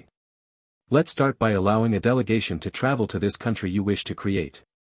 If you can agree to that, then I can promise not to fight you for those people. Perhaps we could even trade some information on nation building. The Platinum Dragon TSA was still in a daze from the stark contrast he witnessed before. But it wasn't like he hadn't suspected as much. I should be grateful that they didn't outright attack me. But at least I got away with keeping enough souls for ourselves to use in the event we become enemies. Even if it's small in number. It could grow to incomparable size. I agree to your terms. I feel this will be beneficial to us all. Great, we will begin preparations to receive the other people. Sister Nature, do you mind? Yes, I do mind. If we use our own power to guide their migration here, it will become uneven. Have everyone ramp up temporary shelter construction and have the children sleep in the more comfortable areas. And TSA, for now, I'll trust that my kin remains safe and sound. But if they get hurt, you'd better hope my anger can't be rationally directed towards you. Chapter 20, A Tacit Agreement, Part 2. TSA, the Platinum Dragon was both stunned and terrified. The way he felt from this encounter with Night Silver was different than that of the first time they had crossed paths. Is she stronger, or just more confident? No, neither would be enough to explain this chill I get whenever she gets that serious glint in her eye. It's similar to how I see my dinner. Another chill ran down TSA's spine. She's not someone to take lightly. Perhaps she has a slayer skill. Either way, I don't have a choice. Here's hoping my siblings don't do anything reckless. I'll give you my word that the people of the nation we form will be safe from our jaws. We can eat just about anything anyway. As far as security, I'd think it's best for them to learn how to do that on their own. Night Silver let her lips form a genuine smile. Good, he's worried I would blame him for that. Which means he knows not to hide anything. He can be reasoned with. Good, then, as I'm still enjoying my bath. Windy, shake on the deal for now. We'll draw up papers later. The god of wind responded with a confused jolt. Windy? Seriously? What? You want me to call you Nico? Night Silver sloshed around in the water, moving in a sensational manner. Enough that would draw any man's eyes to her and make them blush. Or was it a more personal nickname you wanted? The wind god along with the others gulped, audibly. The god of water, on the other hand, moved to behind Night Silver. Pressing her chest against Night Silver's back with a smirk. How's this, Sister Nature? Think they'll have a hard time now? It's a good start, but you and I both know it's what they imagine us doing when we're alone that gets their blood pumping. Night Silver and the God of Water started snickering with the same teasing look on their face. The 5 peepers turned away again, heaving a collective heavy sigh. I look forward to building a bright future. Let us work together to accomplish this. TSA, who was confused about what was going on, dazed in a trance thinking about it, snapped out of his thoughts once he heard the wind god speak again. Oh, yes, let our relationship be a fruitful one. Now that that's all settled, how long until the 18,000 people arrive? And what kind of condition are they in exactly? I know they should arrive within the day. But what do you mean by condition, exactly? The gods were stunned for a moment and looked around at each other. A few noticed that there were a couple of elven children running over. But aside from that, nothing was helpful. Then it clicked. Mommy. Why are the others saying you gave them a bath? A young 11 child flailed his arms in frustration. It's not fair, Mommy. More and more of the elves came running over. To Night Silver's surprise, even the adults were coming. Should I let them in now? A few of the kids took off the clothes they had been given and jumped into the large bath. A scene that made Night Silver feel a mix of different emotions all at once. But they only grew more confused when the adults joined. The men had enough sense to stay away though. TSA, do you mind talking with them elsewhere now? I'm not worried about myself, but when my kin are here, I should focus on them. It seems you are quite loved. To have those not of one's blood call one by such a title. Very well, I'll leave you to it. Pardon me for my intrusion, Silver. TSA and the 5 gods left to finish the discussion elsewhere. The God of Water let go of Night Silver, understanding that what was about to happen, she shouldn't actively get in the way of it. Even though I shouldn't get in the way, I'd like to understand why they are so enamored by Night Silver. Like, I want to have some more pleasurable fun with her later. But the elves seem to have a different feeling towards Night Silver. She seems willing to explain. The God of Water waded through the bath, towards a stunning elven woman. The water wasn't incredibly deep, it was deep enough that with the wavy flow of the water, her belly button would be covered at times and visible at other times. The elf she was approaching was roughly of a similar height. Mind if I ask you something? Oh. Please ask anything, Lady Goddess. The elf smiled and bowed, crossing her arms in what was meant to be a respectful gesture. Though she was still stealing glances towards Night Silver. Why are you so infatuated with my friend? Not just you, but all of your kin. The elf tilted her head confused. It's quite simple really, you're all our saviors. But for us, we feel a depth of motherly love from her. I can say that I truly desire to be like her. Able to love my kin so freely. It would be nice to become as strong, but that won't happen. I guess if you're still confused. Simply put, we love her with every fiber of our being. The God of Water remained puzzled, unable to understand it. So she had to ask another question. And what about the men? How do they feel? Oh. If we divide the thoughts up like that, the women want to be like our guardian mother. The men want to be strong to be worthy of such a woman. And the children? One of the elven children swam over, it was the child of the elf the God of Water was speaking to. Lifting the child up out of the water and holding her close, a skinship. Lady Goddess, we just want to be around our loving guardian mother. It's like having a second mother. No, more than that. We feel all warm and fuzzy inside whenever we're around her. Is that so? I wonder what caused such a change. Did she level up and acquire a class like that? That must be the reason. It happened at the table that day. Mother Nature is our guardian mother. We can't help but love her. Anne. She feels the pain of losing a child every time one of us dies. The God of Water's face turned to one of thought. Is there really that big of a difference? With such a benefit as perfect love of their goddess. Maybe I shouldn't mention that Night Silver was a man prior to transferring over. Night Silver was basically besieged by children that just wanted to feel close. Close to someone so warm and loving. A feeling stirred within the God of Water. Damn, now I'm jealous. I wonder if the other children will ever see me in that kind of light. Maybe I should have some of my own. But who should I turn to for that? Seems I have a lot of thinking to do. The bath finished, but Night Silver was exhausted. Not in a bad way, but still she was exhausted. This mother business is tough. I was a guy for the longest time. I hardly know what it's like being a woman, let alone a mother.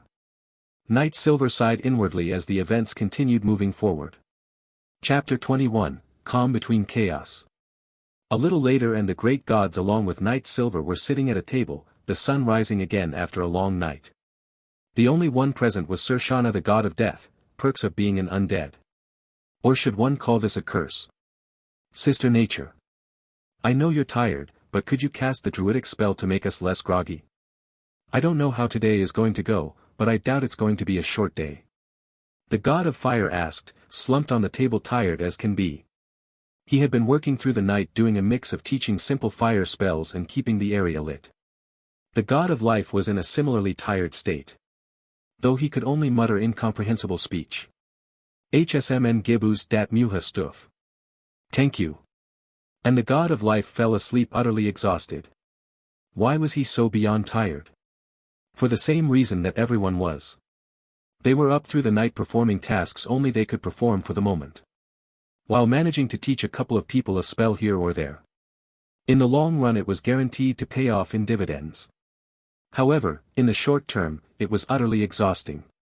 For humans. Staying up through the night isn't a great idea.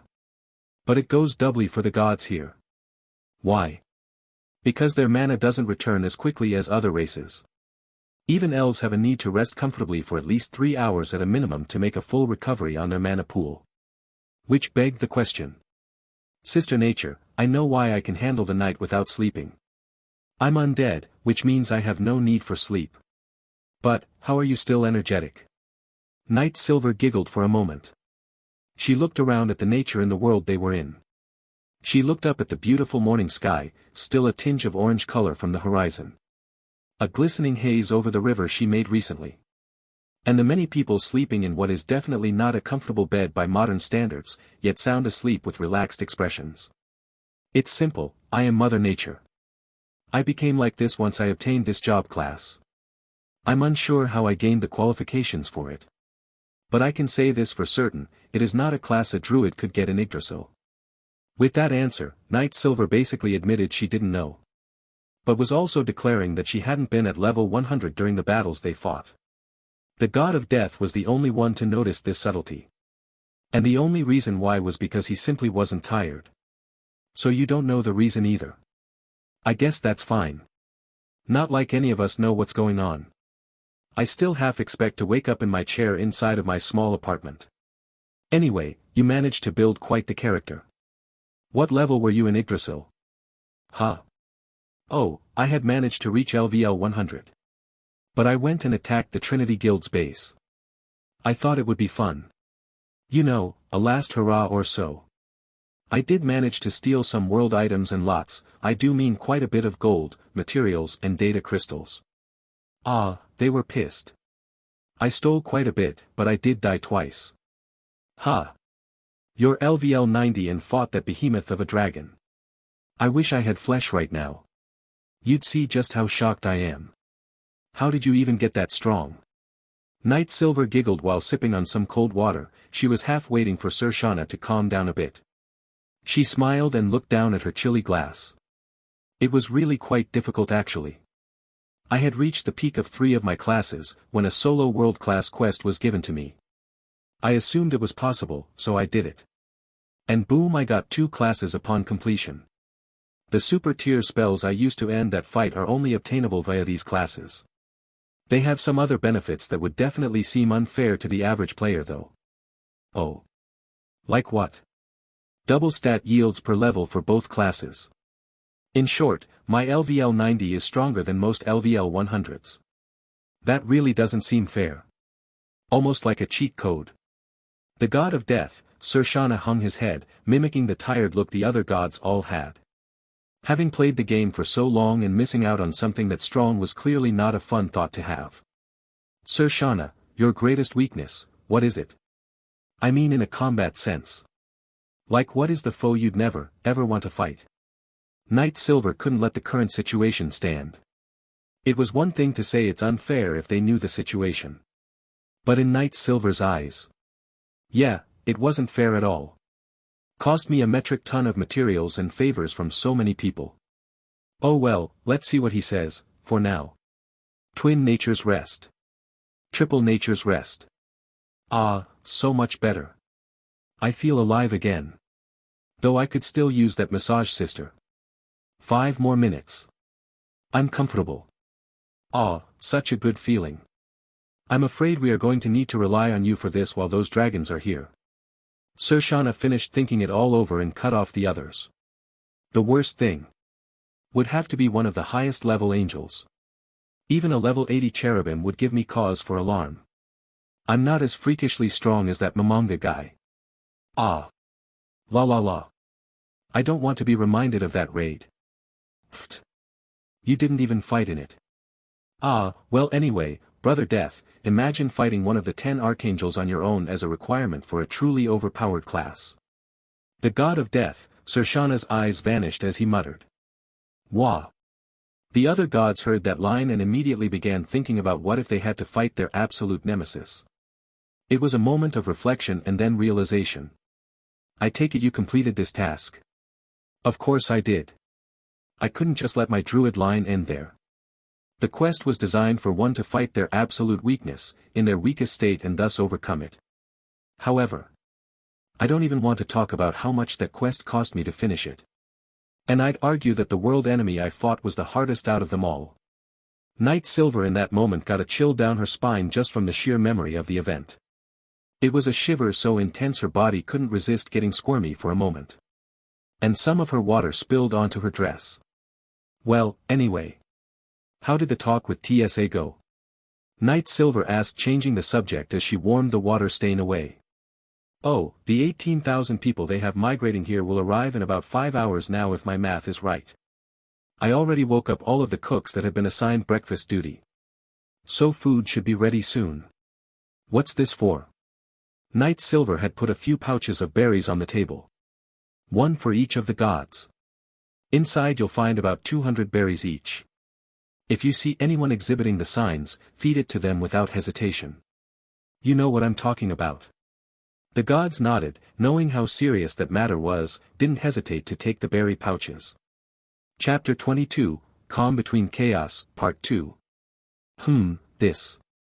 If I had known we would have been transferred like this, I might have changed my race before leaving. I bet these berries taste fantastic.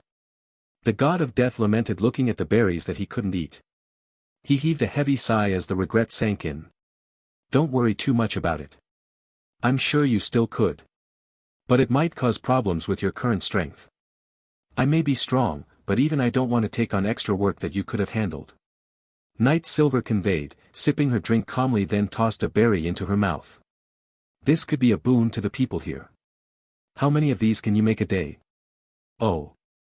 They're only tier 1 magic. So it really doesn't take anything from me. Then why didn't you make more? Hey, just like you I was busy. Do you even know how many of my kin wanted hugs and kisses before bed? News flash, there were a lot. Knight Silver snapped, lightly, but still snapped. She took a breath and calmed down. I'm not used to this many people. I wasn't much of a people person. I was a solo player after all. I really could use that spa day. A nice massage would go a long way. I volunteer. I'll give you a. The god of earth all but shouted, springing up from his nap. The creases of having slept on the table were still imprinted on his face. Knight Silver tossed a berry in the earth god's mouth, shutting him up before he said any more stupid things. I'd sooner get pregnant by one of those elven men, than get a massage from a pervert. Talk about harsh, but it's deserved. Earth, you should take a seat and chill out. Huh, why are you crying? I'm not crying. I'm just sweating from my eyeballs. Silence overwhelmed the 7 of them. All it took was everyone's gaze fixated on the god of earth save for one, that let dams loose. Fine. I wanted to eat breakfast but I'm fully satiated for the whole day. I'm going to miss the bacon. Seriously. That's your issue. You do realize you hit on a man in a woman's body just now, right? The god of wind sighed as he rubbed his temples, slowly removing the migraine he developed trying to keep track of things. And the god of earth sat down with a sigh. Oh, you should probably think of me as no more than a woman at this point. At least that's how I see it. Really? The god of fire said, way too quickly. Ignoring your eagerness, I'll answer, yes. I've played the role of an elven female druid since just a little after the launch day of Yggdrasil. Also, I quite like this body, I feel good. Like I'm whole or something like that. Well, I guess you could say that my kin see me as such. And they have a much better grasp on this than I do at the moment. They sure do. I know you like being called mama. That I do. Night Silver's lips gently curled into a pleasantly warm smile, conveying the feeling she got every time she heard that word. The god of fire blushed hard as Night Silver spoke, and even more when he saw that smile. The god of wind cleared his throat, snapping the god of fire back to his senses. Anyway, TSA wanted to stay here while we teach the people about building a nation and codifying laws. He said it was related to the research he needed for his own experiments in nation building. Night Silver's smile faded from her face faster than it had appeared. And she let out a troubled sigh. That's why they said they'd be relying on my ability to keep them all awake. So annoying. I see, judging by your tone, I suspect you agreed to that. The god of wind paused for a moment, realizing that he might have made a mistake or at the very least made a choice that wouldn't be beneficial for them. Yeah, this idiot didn't even ask what we thought about the idea. We're already tired as it is. The god of earth complained, rubbing his eyes and belly. Yeah, and now we have to stay on guard against those things throughout the day and night. When are we ever going to sleep? The god of fire complained, gently yet firmly hitting the table with his fist. Stop whining about it already, would you? We can sleep in shifts with the aid of spells. It won't be that difficult. The god of life interjected to stop the complaints. And he did it just in time too. 2 young elven girls had come out of the nature's shelter Night Silver had provided for them. The door had been left open so the people could escape if something happened inside. Meanwhile, outside the entrance to the nature's shelter, were 5 Fenrir. One at LVL 80, another at LVL 75, with the remaining 3 being LVL 70. In simple terms, the only thing getting through those pups were dragons.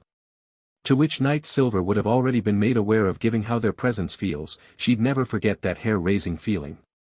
Night Silver turned, making note that one of those Fenrir had followed the children in secret, acting like a guard dog in the throes of the shadows. The faces the girls wore made it undeniably clear what drove them to come seek Night Silver. Even if I know why they came to me, it's better for them to tell me about it themselves. The girls were nervous and slightly trembling. But even so, they seemed to sense that Night Silver was waiting for them. Moth. My sister. I had a nightmare. Can we? Can we stay with you? Night Silver smiled, stood up, wrapped the girls in her arms. Lifting them up in either arm, then sat back down. Their heads each resting on Night Silver's breasts, they snuggled in close. I'll be here whenever you need it. Now, how about an elven druidic lullaby while you get nice and cozy? Yay, Mommy is going to sing us to sleep. Mommy, can I move this cloth away? It doesn't feel right on my cheek. One the girls asked, with beady eyes, talking about the top of Night Silver's dress. If removed, Night Silver's breast would be made for the world to see. So obviously the answer was clear.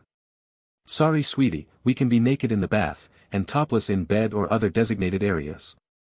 The one exception is if a woman is nursing her baby. Can I be a baby for now? It seems like you've got your hands full. Perhaps you should be the first one to take a nap. The god of wind chuckled, at the sheer cute and innocent smiles on those 2 girls. Truly something worthy of fighting for. To bring back joy, the joy of living a fulfilling and happy life. Night Silver looked around her and smiled. You're all wonderful friends. I promise I won't take more than a couple hours. Sershana, take these scrolls and use them if the need arises. I'm sure you understand what they are and why you're the one getting them. And with that, I'm going to go and take a nap and sing a lullaby to these adorable cuties. Night Silver stood up, walked away and entered the nature's shelter. leaving the others behind to think about what to do, while looking at the scrolls. The silence got too annoying for the great gods, and so the god of death sighed, unraveling one. He had a pretty good idea what they were, but he wanted to make sure. Sure enough, she handed me scrolls of awakening. And some of these are. Huh, I've never seen this spell. Oh, a message from her. Yes, Sister Nature. Good, there is a spell there you likely won't recognize. Don't use it. I'm just curious if you'll be able to decipher what it does. You can spend as long as you like on it or not at all. Just know if you do happen to try, it will help my research into how strong we really are in this world. So then. You wish for me to decipher this spell's name and effects without being told what they are. Any ideas about how to go about that? I'd start with writing the meaning of every rune in the circle. Though. I'm limited on that because I can use quite a few runic magic. As a result, anything I draw up that has the associated runes could be accidentally imbued with a power you don't understand, and thus all your work goes up in flames. Yes, exactly that actually. I wish I could do it myself. Oh well. Very well. I'll work on it slowly and carefully, just need to find enough paper to handle this mess. Even a tier 1 spell has over 300 runes inscribed in them. Thanks, now then, time to get these girls a nap. The god of death sighed as the message spell vanished. He rolled up the random spell and stowed it away in his inventory. Then, taking a look at the other scrolls, he put those away as well. All of them are scrolls of awakening, save for one. Apparently our friend has given me a hell of a task. But aside from that, she's basically said that I have to make sure you're all awake and alert. I suspect it's due to my race. The people find themselves scared of me. Perhaps it's for the best if I hunker down and do research. I don't think it's as big of an issue as you may think, but if you feel differently, then I won't stop you from retreating to focus on research. But we should build a system first. You'll need to play a part in order to be remembered alongside us. None of us want that for you. Ah, well, I guess that's fine. Just chalk it up to some light complaints about my form. Pfft. If Sister Nature heard you just now, she might have slapped you. Anyways, we should get to work on the important matters. There's only a few hours left before our new people arrive. It looks like the early risers responsible for cooking have started to put out a spread. And the people are waking up. Huh? Why are they hugging each other and crying? Is there something worrying them? I think it's more that they are grateful. The first night they were able to sleep in relative peace, comfort and safety. When they had arrived here, they had mostly been naked and covered in dirt and grime. Is that why many of them still are partially to fully? Oh, it doesn't matter. Let's go and get everyone prepared to tackle the day. We are looked up to as gods, so we ought to show the right way to live.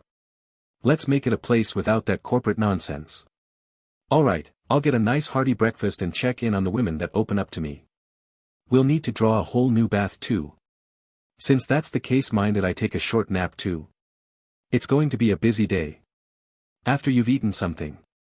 Do what you want. The dragon lords will arrive soon. Ugh, fine. I'll manage. The great god stood up to walk away from the table. Each mentally preparing themselves for the day ahead. It was sure to be a doozy of one. In the nature's shelter, Night Silver laid down, letting the children snuggle up to her. When she had arrived, it was clear that there were more than the twins that had come to find her. So she ended up being smothered by little ones. There were some older children that had nightmares as well, though they were content being in the same room as Night Silver. Though, Night Silver wasn't cruel in treating just the really young with swaddled affection, she would give all her attention. Perhaps this is why. This might be why I earned that title. This doesn't feel out of character for me in the slightest. A caring parent. Or is it the effect of the class, guardian elven mother? Either way, it doesn't matter. What I should do now is help develop a culture around the elves. So, for the first lullaby, I'll make it about the thing that makes them feel most comfortable and safe. And so, after getting comfortable, Night Silver asked the children. Do you know the druidic elven language? It is similar to Elvish but has a more natural feeling to it. The children looked at each other confused for a moment. Then one of the older children spoke up. Guardian Mother, we don't know this language. But that doesn't matter, I'm sure anything you say we will understand the meaning. I see. Then I will trust in the bond we share. And trust you know that this lullaby must never be shared outside of our kin. Knight Silver knew that it wouldn't bring the other races any comfort. Well, the dwarves might feel something pleasant but, as far as the humans go, they would likely never be able to comprehend the story. The children all nodded their heads, not even wondering why Knight Silver mentioned such a restriction. But they figured it was something about knowing the feeling behind it. With the children agreeing to the rules, they eagerly awaited Knight Silver's lullaby story. Knight Silver started the story, singing in a soothing tone. Her words filled with an etheric power. As if this story were to be carving a permanent position in the elven culture. Soon the children fell asleep, covered with warm blankets. Knight Silver made it a point to kiss their foreheads, only pausing her singing momentarily to do so. It didn't take long for the children to go back to sleep, taking a comfortable nap free of nightmares. With all of the children tucked into bed, Knight Silver yawned and stretched. That went well. It didn't take too long and now they'll have sweet dreams for an hour or so. Time for me to take a nap. Knight Silver laid down in the spot that had been made for her, closed her eyes and started to relax. The nearest children gravitate towards her murmuring. Mommy. Beat the dragon. The same dream, once a nightmare has turned to a pleasant one they want to have. Knight Silver gently snuggled them against herself. And of course she noticed there were a couple of adults who had come by to see how the children were doing. The look on their faces conceded a deep sense of gratitude and jealousy. At least for the women, the men on the other hand were embarrassed yet couldn't look away either. Don't worry, I'll teach all of you that lullaby. So you can remember it in times of strife. The adults, hearing Knight Silver's words, sat down and eagerly awaited the reciting of the poem. I suppose I should tell them now. Perhaps if it's conveyed now, there will be less of a chance of it being forgotten. Knight Silver, fighting off the sleep began once again. Each of the adults carving it into their mind, body and soul as they listened intently. A few felt sleepy but then quickly realized how effective it was as a result of that. With smiles, the elves went off to do their assigned jobs. And other things, dragging their man away to take care of it. Knight Silver went to sleep for about 30 minutes before her senses woke her up. Sensing the approach of the dragon she got up slowly, making sure to not wake the children. She got properly dressed and fixed up her appearance, then moved to leave. Turning to the children sleeping soundly, I'll protect this piece so you may continue to dream, she whispered with a smile. A world free of pollution, let's keep it that way. And the next issue to resolve. Safety and security. Knight Silver walked out of the shelter and met up with the other gods. Her appearance was enough to give a mild understanding of the situation. So, they are almost here, huh? That's right. Quite annoying, I was enjoying my nap. Right. Anyway, everything seems to be ready for their arrival. But, we aren't exactly sure what dragons eat. And if we want to establish a friendly relationship, we need to give them something that proves our worth. But if we do that, then how do we prove that it's worth teaching the people they still have? What do you mean, exactly? Well, we should have the people prepare the food. A way to prove that it's better to keep them alive. It might seem small, but all creatures should calm down, even if only a little, when their bellies are full. And if it's delivered by the people who have learned to cook, then we increase the chances those the dragons have kept from us, survive. Yeah, right now we should treat them as hostages. And we should also prepare enough space to accept all of them just in case the situation deteriorates. That's a worrying prospect. Are you able to handle moving all of them? Knight Silver gave the god of wind a look. Sorry, that was a stupid question. No one could handle that. Even a world-level boss wouldn't be strong enough to handle that. Not against enemies that would actively target their charge. Well, it's more like I'd rather not do all that. Or have you forgotten the amount of work it takes just to take care of 2,000 people? We're already struggling. And I doubt I'll manage to perform to the best of my ability while my mana is drained. Making 10 times as many shelters isn't going to be easy. You're not wrong about that. And you're the only one here who doesn't need to worry about mana reserves. It really is too much. That's the reason I didn't slap you for making that deal. It's our only path. We can only do so much after all. And, while I like being alone more than anything, it's not like I don't understand the meaning and importance behind friendship. The god of wind was momentarily surprised. And then he wondered something, accidentally asking the question. So, did you make friends in Yggdrasil then? I'd assumed you were a solo player for a reason. I did have some friends. Some of the best friends a player could ask for. A shame they didn't appear in this world with us. A few dragons wouldn't be a problem. Though they weren't the typical guild, they were much better than those bastards in Trinity. The god of wind gulped as the names of guilds came to mind. And then one came to mind, it was only one that fell in line with Night Silver's ideals. A group of role players, boasting some of the craziest things in the game. Along with one of the best players. Angelgown. Was that the guild? They killed us a couple of our members a while ago. Back before they fell from the top rankings. They tried to kill me once before too. But I turned the situation around on them before they got the chance to attack me. And we ended up becoming friends. They're actually not bad dudes, very friendly even. They just really liked role-playing. It was them I'd team up with to defeat some of those crazy bosses out there. The god of wind sighed, then shrugged.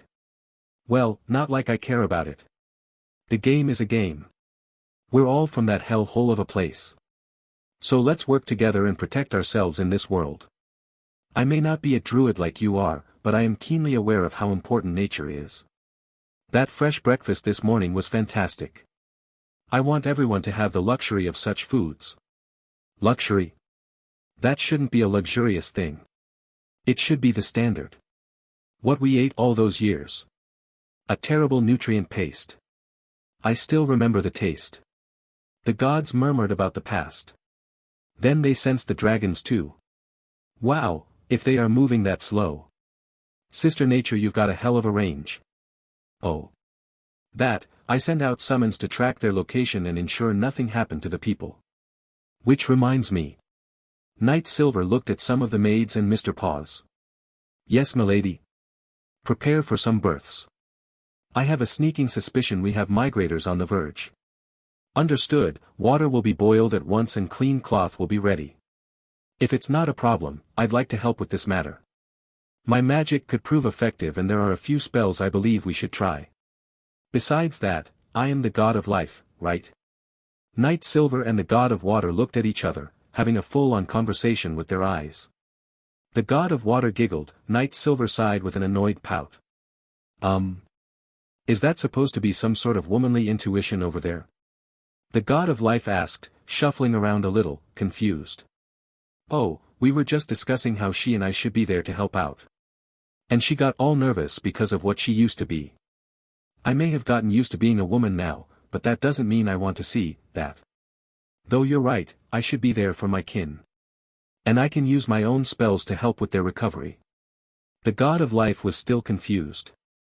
So, am I a part of the team or not? Yeah, it'll be good to learn about that process. Just don't go making it weird, alright? We already have enough problems as it is. TSA appeared in a nearby clearing, then walked the rest of the way to meet the gods. I have brought the 18,000 people and the 4 others who helped guide them over here. Night Silver sensed that the truth had been spoken. Good, then you'll be able to see how we intake all of our kin. And if you're hungry, some cooks have started preparing dragon-sized portions of food. I'm sure it'll be to your liking. The god of wind explained, taking charge, while remaining on guard. Oh. That sounds good. I appreciate that. But I'm afraid I have to ask, do you have enough provisions to feed 5 dragons so freely? TSA asked curiously, looking around at the rather mundane-looking lodgings and overall setup. His eyes glanced over a rather large pond with 2 concave walls meeting at a center point, subdividing the pond into 4 sections. I wouldn't worry about that, we are confident in feeding 20,000 people. A handful of dragons shouldn't be a problem. I see, you must have something to back yourself up then. Well, anyway, I was curious about that construction you've got over there. It's larger than the one you had yesterday, is it for the same purpose, to bathe in? TSA asked, pointing towards the large pond his eyes had been glued to. Yes, in order to accommodate the bathing of the new arrivals, we had to increase the size of the bath. We've also prepared food, clothing and healthcare. Enough for everyone to receive the nutrients and care they need. I see, last time, there were 3 sections, now there are 4. Do you just put whomever in at random? Or do each of the sections serve some sort of purpose? I'll explain that part. Originally we had 3 separate sections, one for adult males, one for women and children, then the last for families or groups consisting of men and women to bathe in. This provided a more comforting atmosphere when they arrived. And we have a similar system set up here. The god of water started explaining. She stopped to see if TSA had been lost. An interesting system, but why separate them? I mean, if you have a spot where they remain mingled, should they not all be mingling? Well, no. Not everyone is comfortable being in such a vulnerable state around the opposite sex. But in the case of children, no one should really feel that way around them. If any do, we'll punish them severely. Night Silver replied, gritting her teeth. The other gods all nodded in agreement. I see, and then, that 4th section, what is its purpose? It doesn't seem like it's as hot as the other 3. Oh, that one. That's the place we made just in case there are pregnant women on their way here. In the event they must push their baby out, we set that place up to be a sort of haven for new mothers. And the water supply there is treated with numerous spells. It's probably the cleanest thing in the world. Huh, it seems you've even thought of things like that. You're all quite thorough and it pleases me. You're indeed worthy of being friends. Even still, what are those? TSA asked, pointing towards the rather rickety structures. They were made of what seemed like twigs, spit and leaves. And to a point. That was basically what they were. Those were the mass tents we had them build to gain some experience. They seem poorly constructed, but that's already quite the improvement from having nothing to shelter themselves from the elements. TSA seemed to nod in understanding as he continued taking in the sights. There seemed to be a few questions on his mind. I'm afraid we'll have to wait until the chaos settles to answer any more of your questions, TSA. We've got a lot to do today. Night Silver interjected, noticing the mannerisms of the dragon as TSA was thinking. She was a little startled to see she could grasp these mannerisms. Did I seriously understand that? That deserves some investigation. Can I tell what all races are doing, or is it limited? If it's limited, then what races are beyond my ability to read?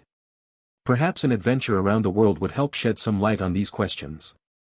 A grand quest to explore. I see, well, they are here. I'll leave the instructions up to you. Feel free to give myself and my brethren here instructions. We will have to bring this technology back to our nation with us, upon our return. Don't worry, we're only going to work you to the bone. The god of fire laughed energetically, putting his hands on his hips, leaning back to over-exaggerate the laugh. For some silly reason, the people who heard him laughing bowed, seemingly saying a small prayer of some kind. The god of wind chuckled along and then cleared his throat, activating his method of flight. Alright, let's go and welcome our new people. Mr. Paws, Kate Sith maids and new apprentices of the same, get to work. We're going to be busy. It will be grueling, but will also be rewarding. With your very own hands, you'll build the future for yourself and your descendants. A place where humanoids can live in peace and prosper. Brother Earth, with speeches like that people might forget you're a total pervert. Ah, it's not my fault you and Sister Nature are neuron-activating beauties. Oh. Who's better looking then? Night Silver and the god of water hugged each other, teasing the god of earth. Let's stop this before it gets too crazy. We don't want any fight starting because of questions like that. The god of wind said, leading the way towards the arriving 18,000 people. The people looked up at a man wearing white armor, floating in the air above them. And soon after 6 others arrived floating as well. Aside from the one undead among them, these were powerful beings that looked like them. A sense of relief washed over the group of migrants. Tears flowed, and they fell to their knees, making an effort to praise or beseech the ones they saw. Mighty gods, who are able to bargain with the true dragon lords. We beg of you, take us in.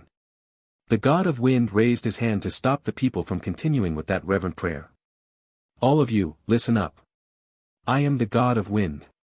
These are my friends, god of earth, god of fire, god of life, god of death, goddess of water, and finally, Mother Nature. You have all made a painstaking effort to migrate to these lands. Here, you will not fear the setting sun, for you will see it rise again. We are here to teach and guide you towards greater heights. All humanoids are welcome in our country. Especially you all, for it will be by your hand that this nation shall raise from land. Let this great nation, this theocracy be a beacon to all other humanoids out there. To let them know, a sanctuary exists for their own kind. The god of wind spoke his speech. It wasn't planned, just what came to mind at the moment. Once he finished speaking, Night Silver rushed in toward someone in the crowd, creating a berry in her hand as she did so. Here, eat this, young man. It will help you to regain your strength. The nearly naked, human boy, frail, weak and pale, gulped at the sight of food. He was so hungry that he, even though he was clearly in or post-puberty, didn't even pay the slightest attention to the beauty of the one bestowing him food. Instead, he simply ate the berry and began to feel better. Some color returned to his face. An expression of a long-forgotten emotion appeared on his face, one that replaced the hopeless look of despair, joy. Thank you, goddess. The boy started speaking, spotting only in awe of the beautiful woman smiling right back at him. And that was when he regained the natural instinct of a young man. Ah, beautiful goddess, he muttered, shying away once he realized he had grown in a visible way.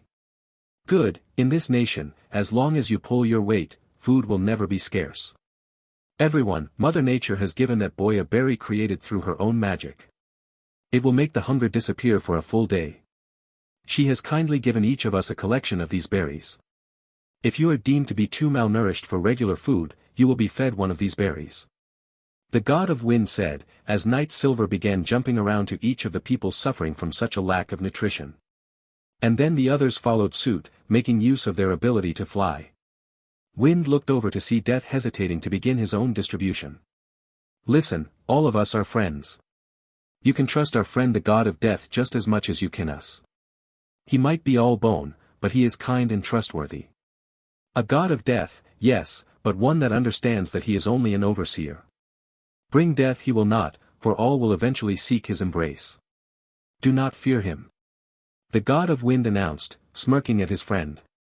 The god of death returned a nod in place of a smile. It didn't take long for the god of death to arrive at his first malnourished person. This person was obviously frightened by the form which was looking back at him. It felt like staring into a deep, dark endless void. You, while I lack the need and ability to consume sustenance. I will offer you this berry so you may live a longer, healthier life. The god of death said, using his long bony fingers to remove a fresh berry from the pouch Night Silver had given him. If I am to make it here, I must play the part of the god of death. But even so, I suffer the hunger of the living, so they won't. Even if all life dies, it should be through old age. My friends and I will work to make this happen. The man whose soul had nearly left him, staring into the face of death itself. A warm look invaded his face as he accepted the berry with cupped hands. You may look scary, my divine lord. But under that hard outward appearance, you're really just a kind god. The kind of god that will accept us even in death. The man ate the berry and instantly started to feel more alive. You are my charge. It would be wrong of my friends and I to mistreat you. But I will guide you back to the cycle, to the greater river so you may rest in peace.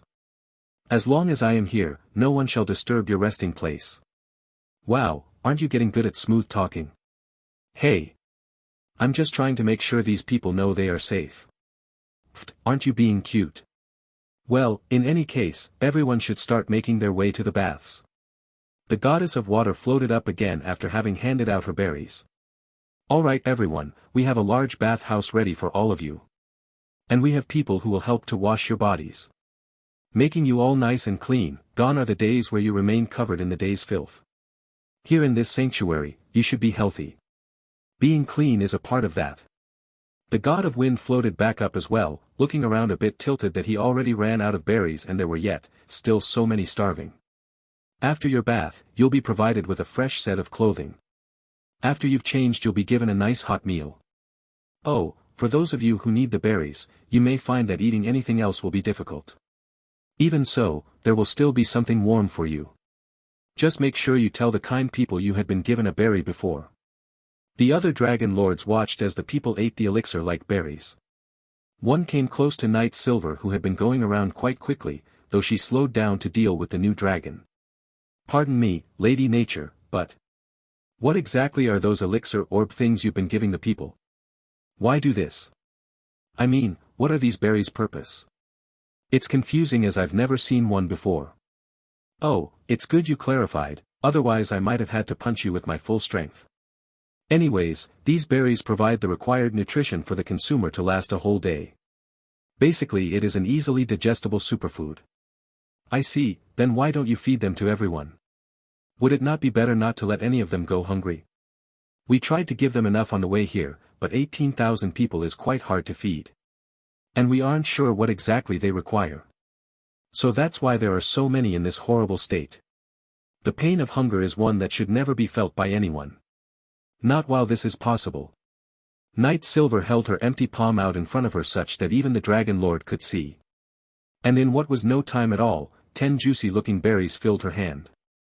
They looked like large goji berries with a slightly golden hue around them. The hue faded after a short time though.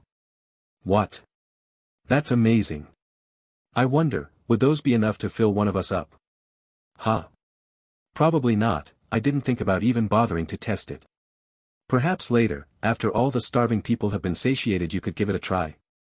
Oh, yes of course. Their hunger is what should come first. Forgive me, I was simply entranced by the magic you just used. I'll leave you to your business. Such interesting skills, we might have trouble replicating a similar effect once we return. You won't need to worry about that. When it comes time for you to return, I'll give you quite a large number of them. And I'll be heading there as well, I have to take my people away. Night Silver fed the starving person a berry and moved on to the next, making sure to give that person a smile before leaving for the next person. As the day rolled on, the new arrivals were properly bathed, clothed and fed. Soon after a brief rest, these new arrivals started helping out with construction, fashioning clothes or other things all nations require. The basics to ensure that the day wouldn't be the last. The 6 great gods were busy with their own respective tasks. Meanwhile, Night Silver was teaching some people how to harness druidic magic. She was also actively creating farm animals for others to practice butchering for food or raising and breeding them for sustainability. It was everyone's fortune that there weren't any births during the day. One can only handle so much chaos and it was already hectic enough. But even so, it is better to be prepared for something and it not happen than it is for the opposite to be true. The god of earth began teaching the few things he knew of when it came to farming. It was quite the sight, even with the low-effort wooden tools the people managed to learn the ins and outs of tending to the fields. Of course this was a limited number of crops, it wasn't like the god of earth knew everything about farming. For that matter, neither did Night Silver, though she did willingly teach what she knew. The goddess of water began teaching things relating to hygiene and even some degree of plumbing. All the ways to use water for health prospects. She also taught them how to turn fruits into various juices. She was also the one that handed out specialty healthcare items for the women. All crafted thanks to her imagination and several of the women eager for the peace of mind they were told it would bring. The god of fire supervised and instructed the people on construction, different techniques and the like. Apparently, they had been rather enthusiastic about construction. The god of life spent time working on the same project. It didn't take long before there was something resembling a main road lined with lights imbued with continual light. The god of wind was in charge of explaining what was happening to the dragon lords, elaborating on the things he could or making notes to ask the others for clarification on at a later time. TSA the Platinum Dragon Lord and his siblings were all afluster with the breadth of information and interesting techniques being used. The division of labor and improvement of what they once thought of nothing better than food to eat. It was nothing short of a culture shock. It would be accurate to say that phrase wasn't enough to capture their true feelings. At one point the dragons tried the magical berries Night Silver created for them. This berry isn't all that flavorful. Yeah, it definitely lacks that meaty taste the other foods served here had. Silver, this berry doesn't seem to be enough to fill us up. Do you mind if I try another one? Sure, I can make as many of them as I'd ever need, but how about you let her make you one instead? A human woman who managed to learn the spell gulped when Night Silver pointed her way. Oh, this human learned the same spell. So your magic can be taught to other races than your own. I was sure that was a limitation. Of course, there is always a chance that anyone could learn this spell. Even you could manage to learn it yourself. But I doubt that you'd like to do that as you are now.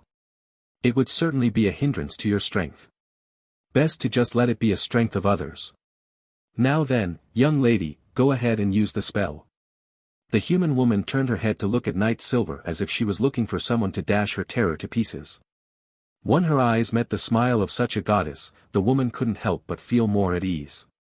She was nervous but not so scared anymore. She felt like no matter what she would be safe. Yes, Mother Nature, though I'm not very good at it. I'll give it my best shot. The woman perked up, holding the palm of her hand out in front of herself. She closed her eyes and focused. The spell circle appeared, which began to slowly generate a few berries in her hand which ended the spell. The woman, having finished her spell, looked exhausted, clearly due to having a low mana pool. This seems a bit different from what we've seen you do, Nature. Is there a reason for that? Of course there is a reason. She just learned the spell, while I have long since mastered it. And don't forget I undoubtedly have a much larger mana pool than probably everyone here. Brother Fire might actually have more, but I have a much faster recovery. Now then. Young lady, you should go back and get some rest. As a mage you must learn the importance of keeping your mana full at all times. Oh. Did you want to see what the dragons think of your berries? Yes, Mother Nature. TSA sighed in his heart for a moment before reaching for one of the 3 berries in the woman's hands. The woman of course was trembling as he did this, so much so that the berries shook around a little. The shaking was annoying, but TSA ignored it, grabbing one of these berries then backing away, throwing the berry into his giant mouth. Seriously? It's really the same amount of sustenance. It's far less flavorful, but it carries a richness that satisfies the belly.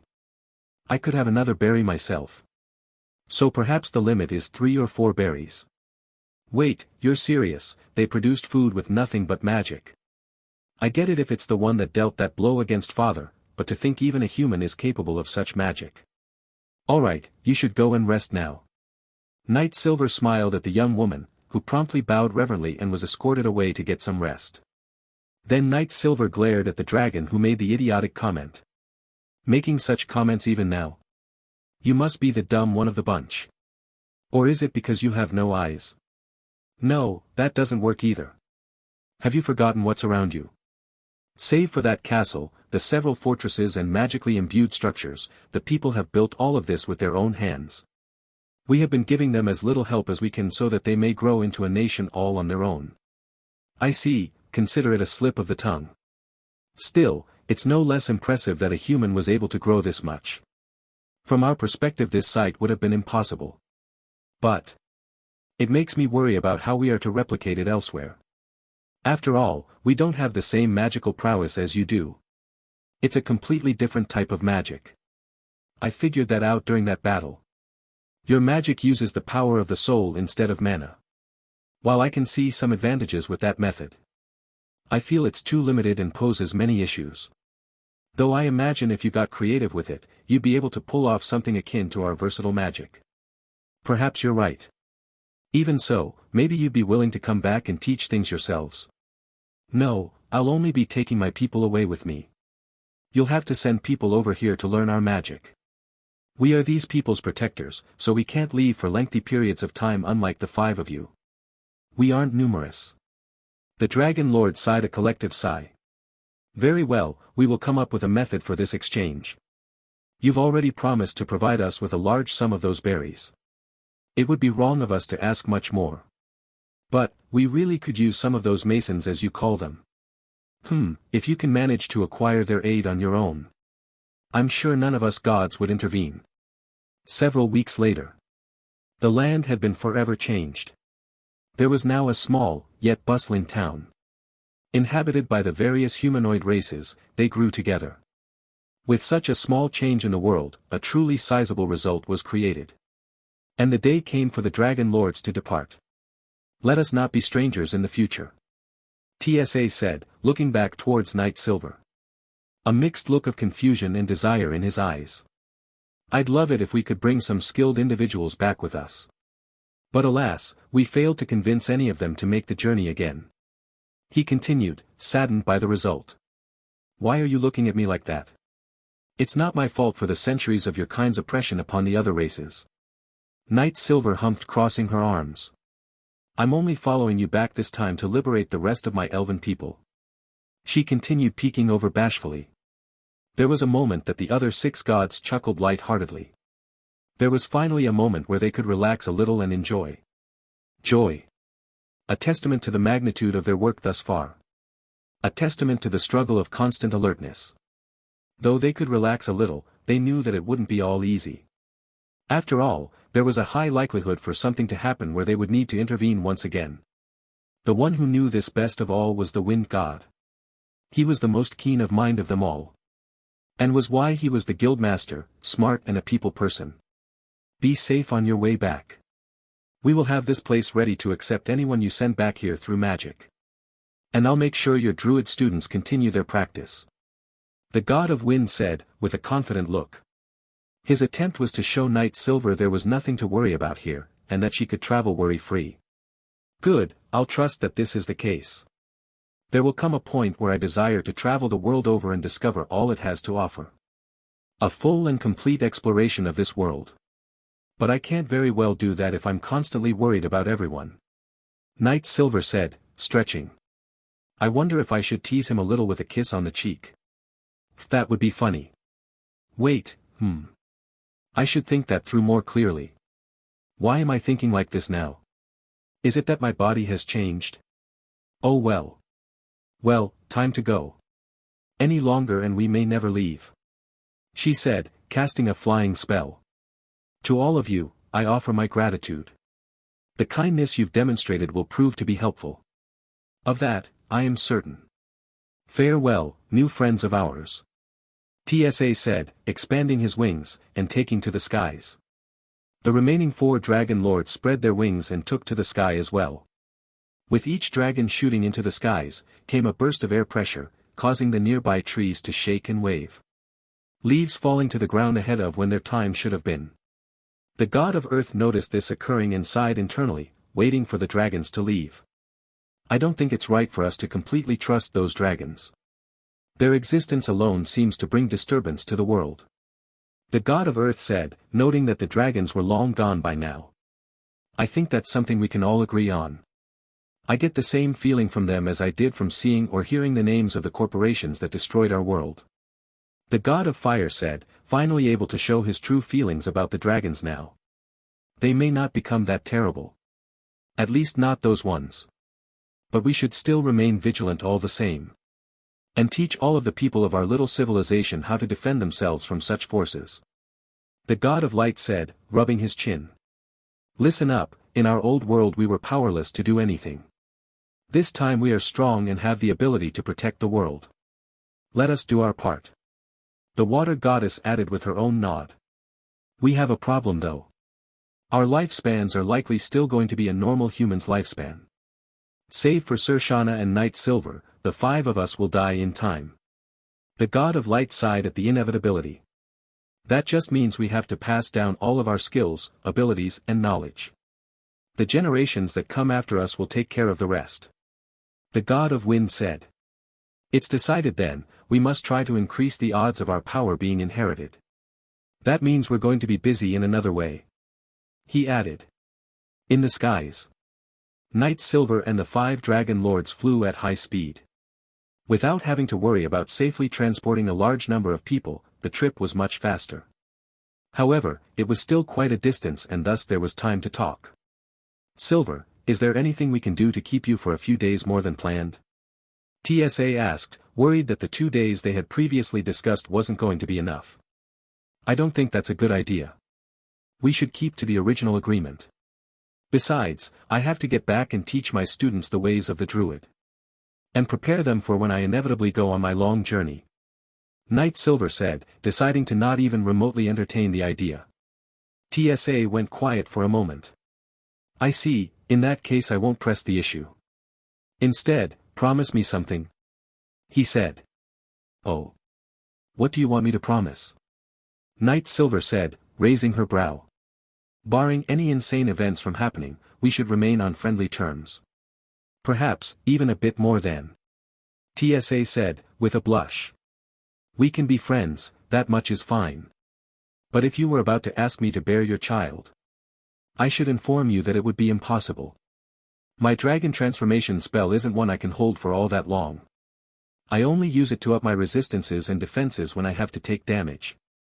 Knight Silver replied, cutting TSA off. Oh, you're right, it is a lot harder getting through scales than it is through flesh. Now, let's drop this embarrassing topic. We're almost there. TSA said, with his voice slightly showing he was embarrassed by what Knight Silver said. Pfft, you shouldn't be thinking like that, brother TSA. One of the other dragon lords chuckled. Oh, shut it. Don't say you weren't thinking the same thing. Everyone knows the stronger the parents, the stronger the offspring. Our new friend is clearly the strongest female. TSA snapped back with a growl, stopping when he sensed a truly bone-chilling glare. Turning to see a smiling face, it wasn't a good smile. No, it was clear to tell that it was meant to hold back something dangerous. What's wrong, Silver? TSA all but gulped. Oh, you know, I'm a woman. And you will say as much. Or you may refer to me by my name. Knight Silver explained in no uncertain terms. That, or I could just, teach you a lesson. She smirked with a twitch of her eyelids. Seriously, they may technically be correct, it just feels degrading to be called a female. Especially when we're supposed to be equals. Oh, I see. I suppose your species does have this custom. I meant no disrespect. Certainly didn't mean to drive a wedge in between us. TSA nervously replied. Good, don't make that mistake again. Now show me this place you've had my people corralled. Knight Silver said, in a slightly better mood. The 5 dragons and Knight Silver arrived at the location TSA had organized the people to gather. There were yet another number of dragons awaiting the return of TSA and the others. Though, it was important to note that not all of these dragons were dragon lords. In fact, most of them were far too young to even be considered dragons, more like whelps or hatchlings. It was a relatively quaint little area. One that seemed to be a little off in some way. Knight Silver scanned the surroundings vigilantly, even going as far as to prepare to cast her magic. Even she wouldn't have an easy time if she had to fight so many dragons at once whilst protecting the tens of thousands of people. Welcome back, brothers. I trust everything went well. And you went and brought back a woman. Oh, say it isn't so. One of the other dragon lords tauntingly welcomed TSA and the others. Sister, our new friend has made it quite clear that such a thing would be impossible for her. TSA sighed, unable to say much more. After all, the dragon lord before him was one of his remaining elder sisters. Not too many were left alive after that battle. How has adopting the humans, dwarves and elves been going? He asked, holding in a sigh. Well, since you had asked to use this land first. It needed to be prepared first. Fortunately, many of the people that remained were quite good at surviving off the land. I hardly had to lift a nail. See, isn't it a great place? They've already set up tents giving enough shelter for the lot of them. TSA's sister started elaborating. That's what it was about this place. Knight Silver reacted. It has a feeling about it that only a woman could have noticed. No wonder why it felt this way. TSA's big sister, you really know how to pick the place. She continued. Oh my. You noticed it too. I think we're going to get along quite nicely. A shame I can't call you, sister. Oh well, perhaps in the future. TSA's sister giggled. Though being a dragon, the giggle seemed more sinister than it otherwise would have, even so Knight Silver could tell. Now then, all that's left is to see how quickly I can impart some knowledge to these people. Knight Silver smiled. It was at that moment when 2, scared, yet dignified individuals walked over. One was tall with long ears and looked a bit pale and sickly. It was like he had been malnourished for most of his life. The other was a shorter, stouter man with a scruffy and dirty beard. Though even he seemed a bit worse for wear or under the weather. Both of them wore what were clearly overused rags, used far longer than originally intended. Mother. The tall man murmured without thinking. Oh, apologies, I couldn't help myself. It's just I got this overwhelming sense of love and warmth when I saw you. He continued, embarrassed that he blurted out something so random. She's not your mother. Odd, I get the sense she's got this motherly look in her eye when looking this way. It's comforting. The stouter man chuckled, trying hard to be energetic. Don't worry about it. There are quite a lot of elves back in the nation I've formed with the aid of my friends. I'm used to it by now, and I'm technically a godmother of the elven race. So you're not entirely wrong. Now before you speak, eat these. They will help you recover. Knight Silver smiled, handing each of the two men a berry. The two men didn't hesitate when they saw food. There was nothing to worry about when it was coming from someone clearly so kind-hearted. And the look on their faces after tasting the berry was priceless. They looked at each other quickly, eyes widening as tears fell from their eyes. Mother, I beg of you, please save our people. The little food we have isn't enough to go around. And many adults have gone without meals. All so we can preserve hope for the future. The tall man asked, dropping to his knees. He was an elf asking for help for his people. Lady Goddess. I beg the same of you. Many of our people do not wish to continue living with humans. And would like to build elsewhere. Where we can feel more at home and comfortable. As the situation stands now, there won't be enough food for everyone. The stout bearded man pleaded, similarly on his knees. Though, he didn't drop down much further to the ground as he was a dwarf and already quite short. Knight Silver thought for a moment. This isn't good. I had only been prepared to take away the elves. But I can't just turn my back on this dwarf either. If I did, that would make me no better than those corporations that destroyed my world. Alright, here goes. TSA, you wished for me to stay a few days longer, did you not? Well, if you allow me to take away all the dwarves who wish to leave, I think I can offer you a few more days. She said, passing the would-be blame for the dwarves' circumstances onto TSA. TSA took a moment to think about what he should do, meanwhile the other dragons were looking at him to see what he would say. Ugh, this is ridiculous. I knew I shouldn't have pressed the issue. Now I don't really have a choice. But, if I say one way or the other, a multitude of problems will start to occur. For starters, I noticed that the dwarves were far more exceptional with their hands than the elves and humans. Losing such a workforce, while not devastating, it would be disadvantageous to the nation I intend on building. That on its own will cause issues. Perhaps there is a way to keep them while not forcing them to stay. Alright, that's enough thinking for now. If it ends up going badly, so be it. I'll try again or ask for help at that time. Well, TSA, how about it? Knight Silver prodded slightly. I'd like to keep you here for a month, but I know that's too much. TSA sighed, putting on a little bit of a show. Well, it's not like I can't just teleport back and forth. I just need to set up one of my giant trees somewhere around here. Knight Silver added, hoping that would stop this act. Does he think he can fool me? I may not have had a perfect education, but I'm far from stupid. I know this is hard for him, but there is a path that will only create benefits for us both. Let's see if he takes it. Then about this. You can take away any and all dwarves, elves and humans away with you provided they wish to leave with you. In exchange, you must live here for a week, helping to build up this place into a great place for people to live. Then for the following 2 weeks, you can come and go provided you're here for at least 7 days total. And then for the next 2 weeks after, you'll be available for consultation and aid. TSA explained his idea. If she doesn't accept this, I'll just have to risk losing more than expected. You phrased that rather well, TSA. Knight Silver said, effeminately putting a finger to her chin. It seems he managed to choose the right path. Good. Also, why am I moving like this? It feels so natural for some reason. Perhaps role-playing as a woman for so many years really did translate. I really do feel more at home in this skin. I think this is a fair deal, so I'll accept it with a couple of added things. She added, changing her tune to a more upbeat attitude. TSA gulped slightly when he heard that. No need to worry too much. The first thing is that we remain friends. And the second thing is that we can send people to make sure that the other races have fair treatment. She giggled a bit as she spoke. Deal. I wouldn't want anything coming in between our friendship. I doubt many of us would be here if it hadn't been for you. Such a debt is not easy to repay. TSA quickly answered, causing his elder sister to shake her head a bit. Brother, friends don't go around talking about debts.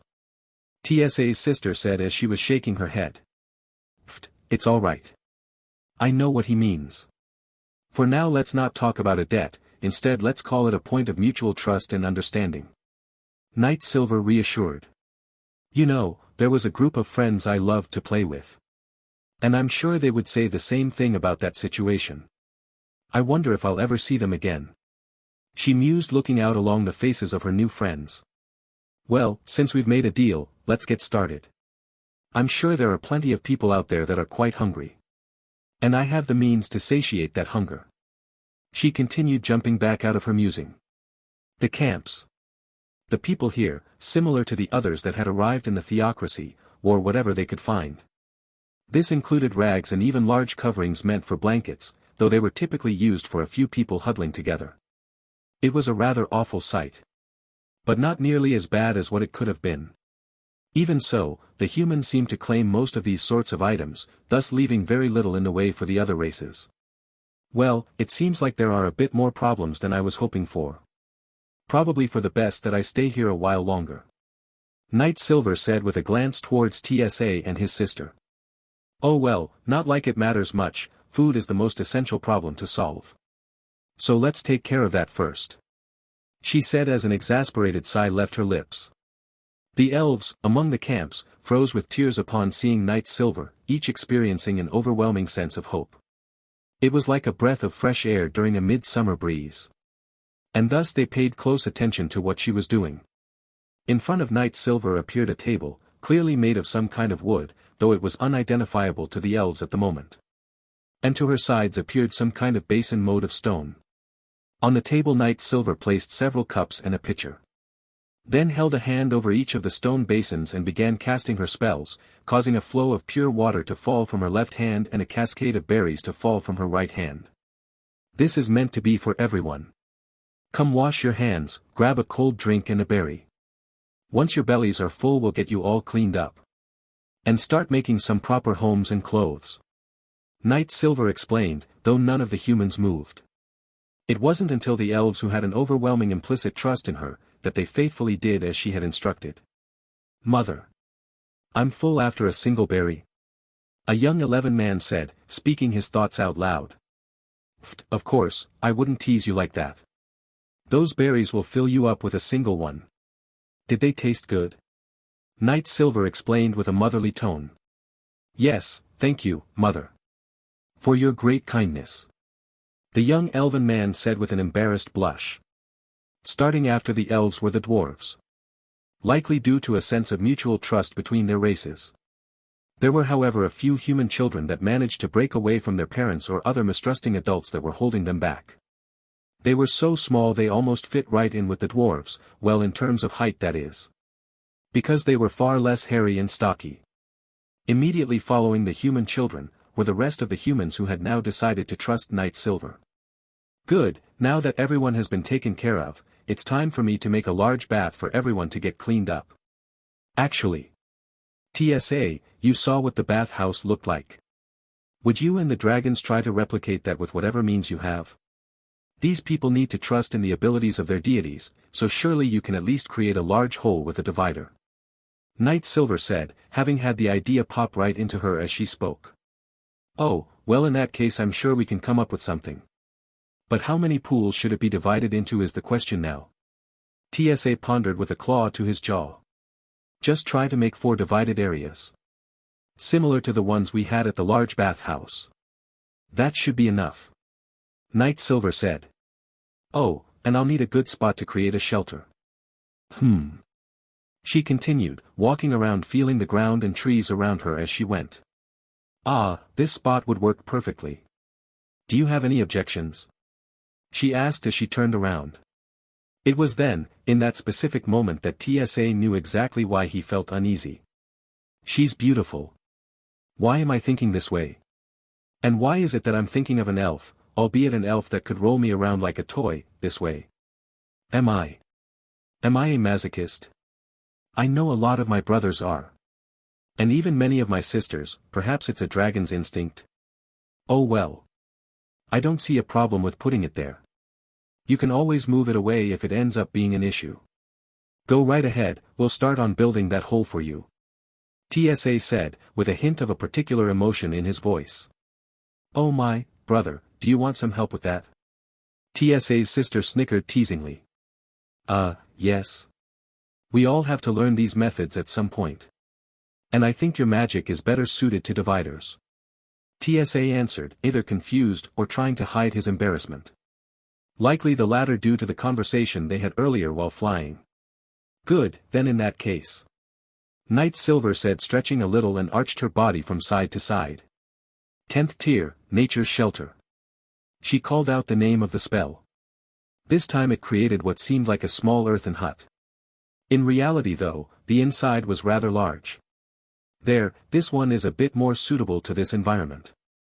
Now, I want all of the sick and injured to come before me. I will heal your injuries and cure your illnesses, to the best of my ability that is. She said, as a group of elves looked inside the door to see that the space inside was far larger than the outside. From there it didn't take long for the people to begin coming up to greet Night Silver. Some had to help others over to her. But it ultimately resulted in them being healed of injuries and illnesses they didn't know they had. Perhaps I'll just heal the rest of you while in the bath. Well, except for the men.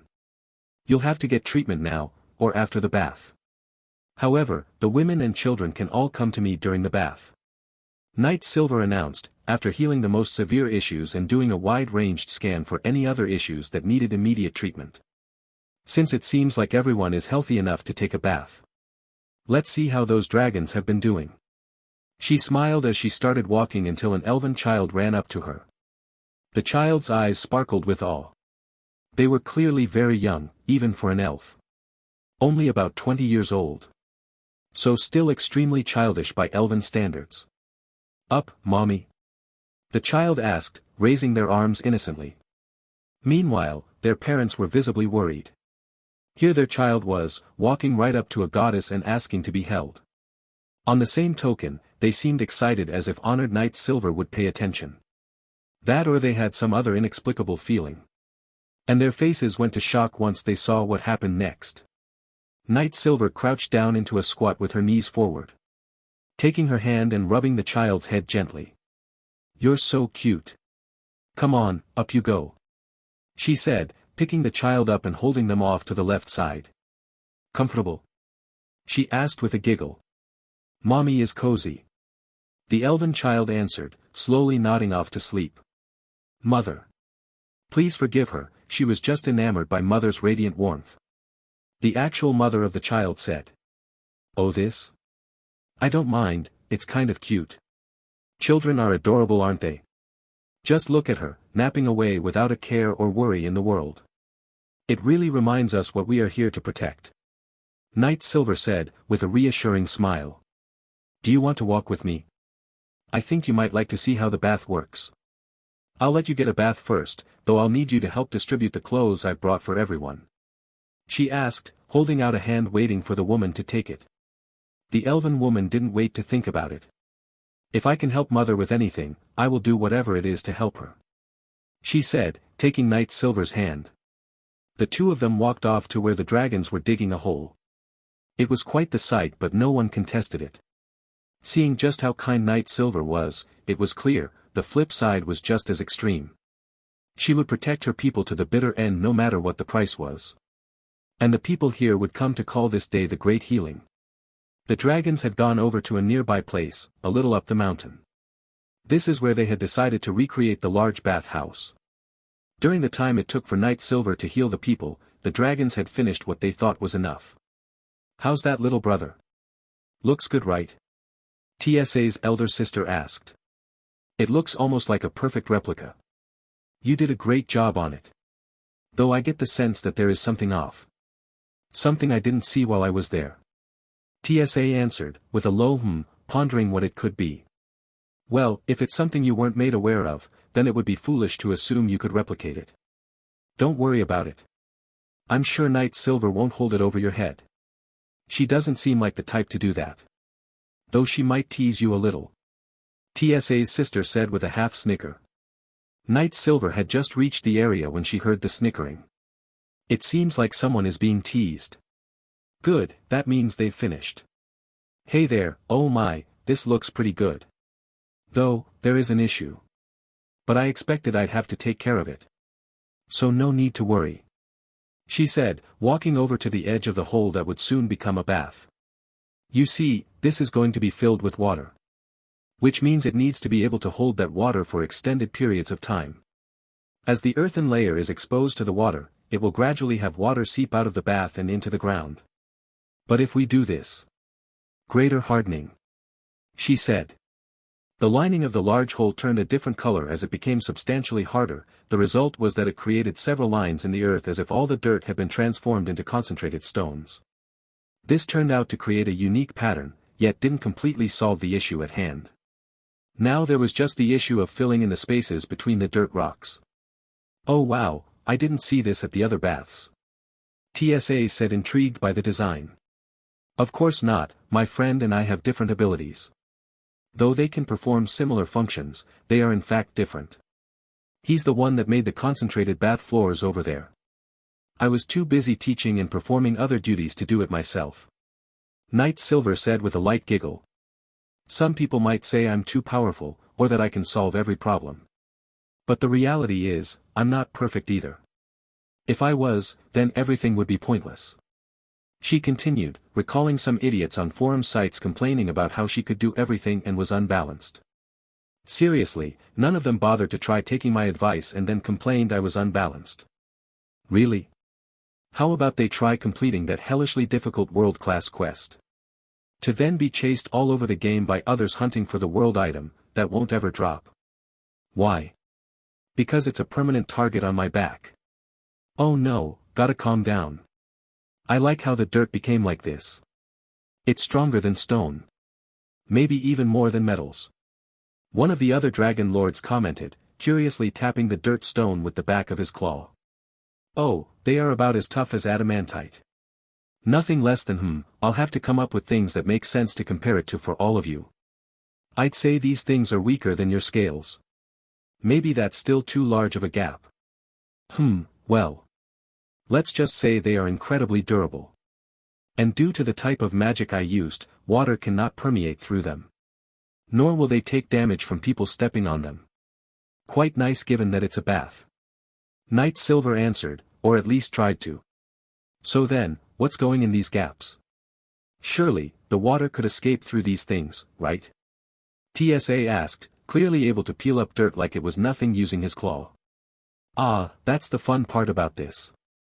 I have a summon that is perfect for the job. Night Silver giggled. Summon nature's ally 10th, Arachnid Empress, she called out the name of her spell with a hand forward. Just then a large spider with several hardened parts that looked like armor plating, and a second body that looked humanoid enough, appeared.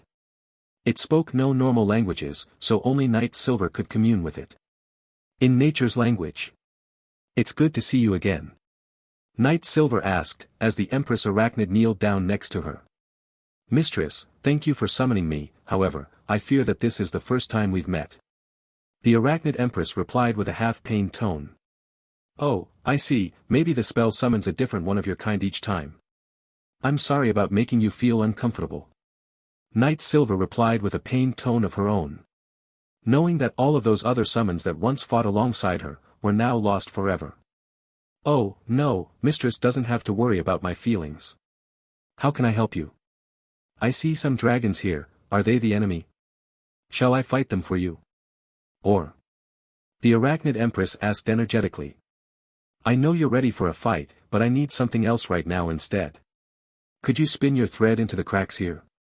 It needs to be waterproof. I'm intending to turn this into a nice hot spring. Night Silver asked, pointing out all of the cracks. It's possible, but Mistress said it's supposed to be a hot spring. What kind of fire are you going to use? It might melt my threads away. The Arachnid Empress asked. Oh, I'm not going to use fire. Just some enchanted stones that emit a certain amount of heat. And then some other enchantments to keep the water from overheating. So no fire at all. And none of these people here are capable of any fire that could melt your threads. Save for one dragon. But they won't do it, unless they want a bop on the head. Knight Silver smirked, patting the Arachnid Empress' head. So funny. Alright, I'll get to work. The Arachnid Empress giggled as she let her head swing around enjoying the head pat. While the Arachnid went to work, the dragons watched in shock. This time they couldn't help but show their confusion on their faces. Enough even for other races to tell at a simple glance. Silver. Who is that and where did she come from?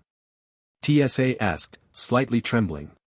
That thing feels roughly on par with me. Even if I would still win in the end, it wouldn't be an easy fight. Oh, her. Knight Silver asked, pointing towards the Arachnid Empress diligently filling the cracks with her special silk. She is one of my many summonable allies. Isn't she beautiful?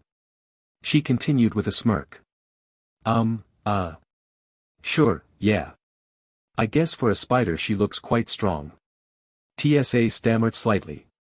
Not good, I wasn't intending on stammering. I'm too damn nervous around that thing. Don't worry, everything is fine. She wouldn't dare to attack anyone without my permission. Knight Silver said in a reassuring tone. Silver, I can call you that, right? TSA's sister asked as she laid down at the edge of the large bath. Of course, we're friends. Knight Silver answered with a calm and soothing demeanor. In that case, Silver, what was that language you were using with that summon of yours? I ask because some of the words sounded familiar. But I'm not sure they are words that mean the same thing. TSA's sister asked, curiously making sure to keep a cool head. Some of those words sounded like one of the ancient languages lost to time. It was created by some of the older dragons. If it's a different language then I can't be angry about the words she used. Seriously though, what language would have such crossovers? Ahahaha. Oh, that language. It's just nature's language. It was created by nature itself. So even if a word sounds similar to another word, made by any race, odds are it doesn't mean the same thing. Knight Silver answered with a bit of laughter. I remembered that line of questioning when someone from another country managed to log onto the Japan servers from another country. A truly impressive feat of distance. I wonder how they managed to keep their lag down to a minimum. I see, is this language exclusive? Or have any barriers to it? Like, is it possible for you to teach me this language? TSA's sister asked. I'm afraid it does have a fairly difficult barrier, well, to speak it at my level of fluency.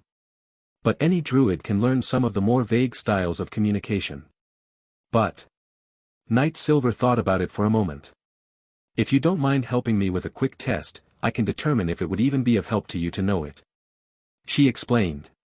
TSA looked at his sister and they all seemed to communicate between themselves. Though, since Knight Silver wasn't directly a part of this exchange, she couldn't confirm what she needed. TSA's sister then nodded and turned back to face her new friend. Very well, I'll help you. How long will it take? TSA's sister started to speak but stopped once she felt different. I see, so that's all it is? She asked, with a curious look. Yeah, it seems you wouldn't benefit even a little bit from learning the language. You already have 10 druid levels worth of understanding already. Which is quite good, especially since you don't seem to have levels in that job class. Knight Silver explained. It really is just the natural language. Yet it's also a spoken one. TSA's sister murmured. That's quite interesting. She added. Unfortunately, to learn more, you'd need to become a druid. But doing so would forever weaken how strong you can become. Which is why I don't recommend it for you. Knight Silver explained further. It was around this time that the child Knight Silver was holding started to wake up. And at the same time, the Arachnid Empress had finished filling the cracks and approached her mistress again. Mommy, the child yawned adorably. Ah, who's that, Mommy? The little girl asked, confused. She's one of my summons, the Arachnid Empress. She may look scary to some but I find she's pretty. And is actually really kind. Not only that, you and her have something in common. Knight Silver answered, brushing the girl's hair gently. Ah, Mommy, that tickles. What do we have in common? The girl asked, her long ears flicking up and down with curiosity now that she was no longer even worried. You both love head pats. See. Knight Silver giggled, as she reached out and gave the Arachnid Empress a head pat. Oh. She's just like me, mommy. I love head pats too. Can we be friends? The little girl asked, all but jumping with anticipation. In nature's language. Mother, mistress. What is the little girl saying? The Arachnid Empress asked, still getting her head pat. She wants to know if you'll be friends. I know you may not be able to stay here forever, but I think she would love it if you played with her a little bit. Perhaps she might even learn some minor magic from you. Knight Silver suggested. Oh. That sounds fun. But wait, don't you need more from me, mother? Mistress? The Arachnid Empress asked, still worrying about her duty to her summoner. Go and play with this girl. The more smiles the better. I'll figure out a way to keep you in this world permanently in exchange. Knight Silver said her request. Yes, mother. The Arachnid Empress said, tapping her many legs excitedly. Common language. Good news, the two of you can play together. I have work to do to make this bath perfect for everyone. If you're good and pay attention, you might even learn some magic. Knight Silver said, rubbing the little girl's head, with a smile. The girl's eyes lit up like the stars in a cloudless night sky. Yay! That means we're friends. Time to play. She said with a great deal of excitement as she was handed off to ride piggyback on the back of the Arachnid Empress. The two of them went off to play around with some magic. Something that would be an extremely important test for the future designs Knight Silver was thinking of. It also gave her some time to focus on creating all of the water needed for the bathhouse's 4 giant tubs. Knight Silver, now unencumbered, could freely use the spells she wanted to. With outstretched hands, came a torrent of pure water splashing into the tubs and sloshing around as it found its level. Once she filled the tubs, she relaxed and started to cast another spell, condensing stones from the world's mana. She imbued them all with a heat-releasing spell combined with a druidic rune to recover its mana whenever needed.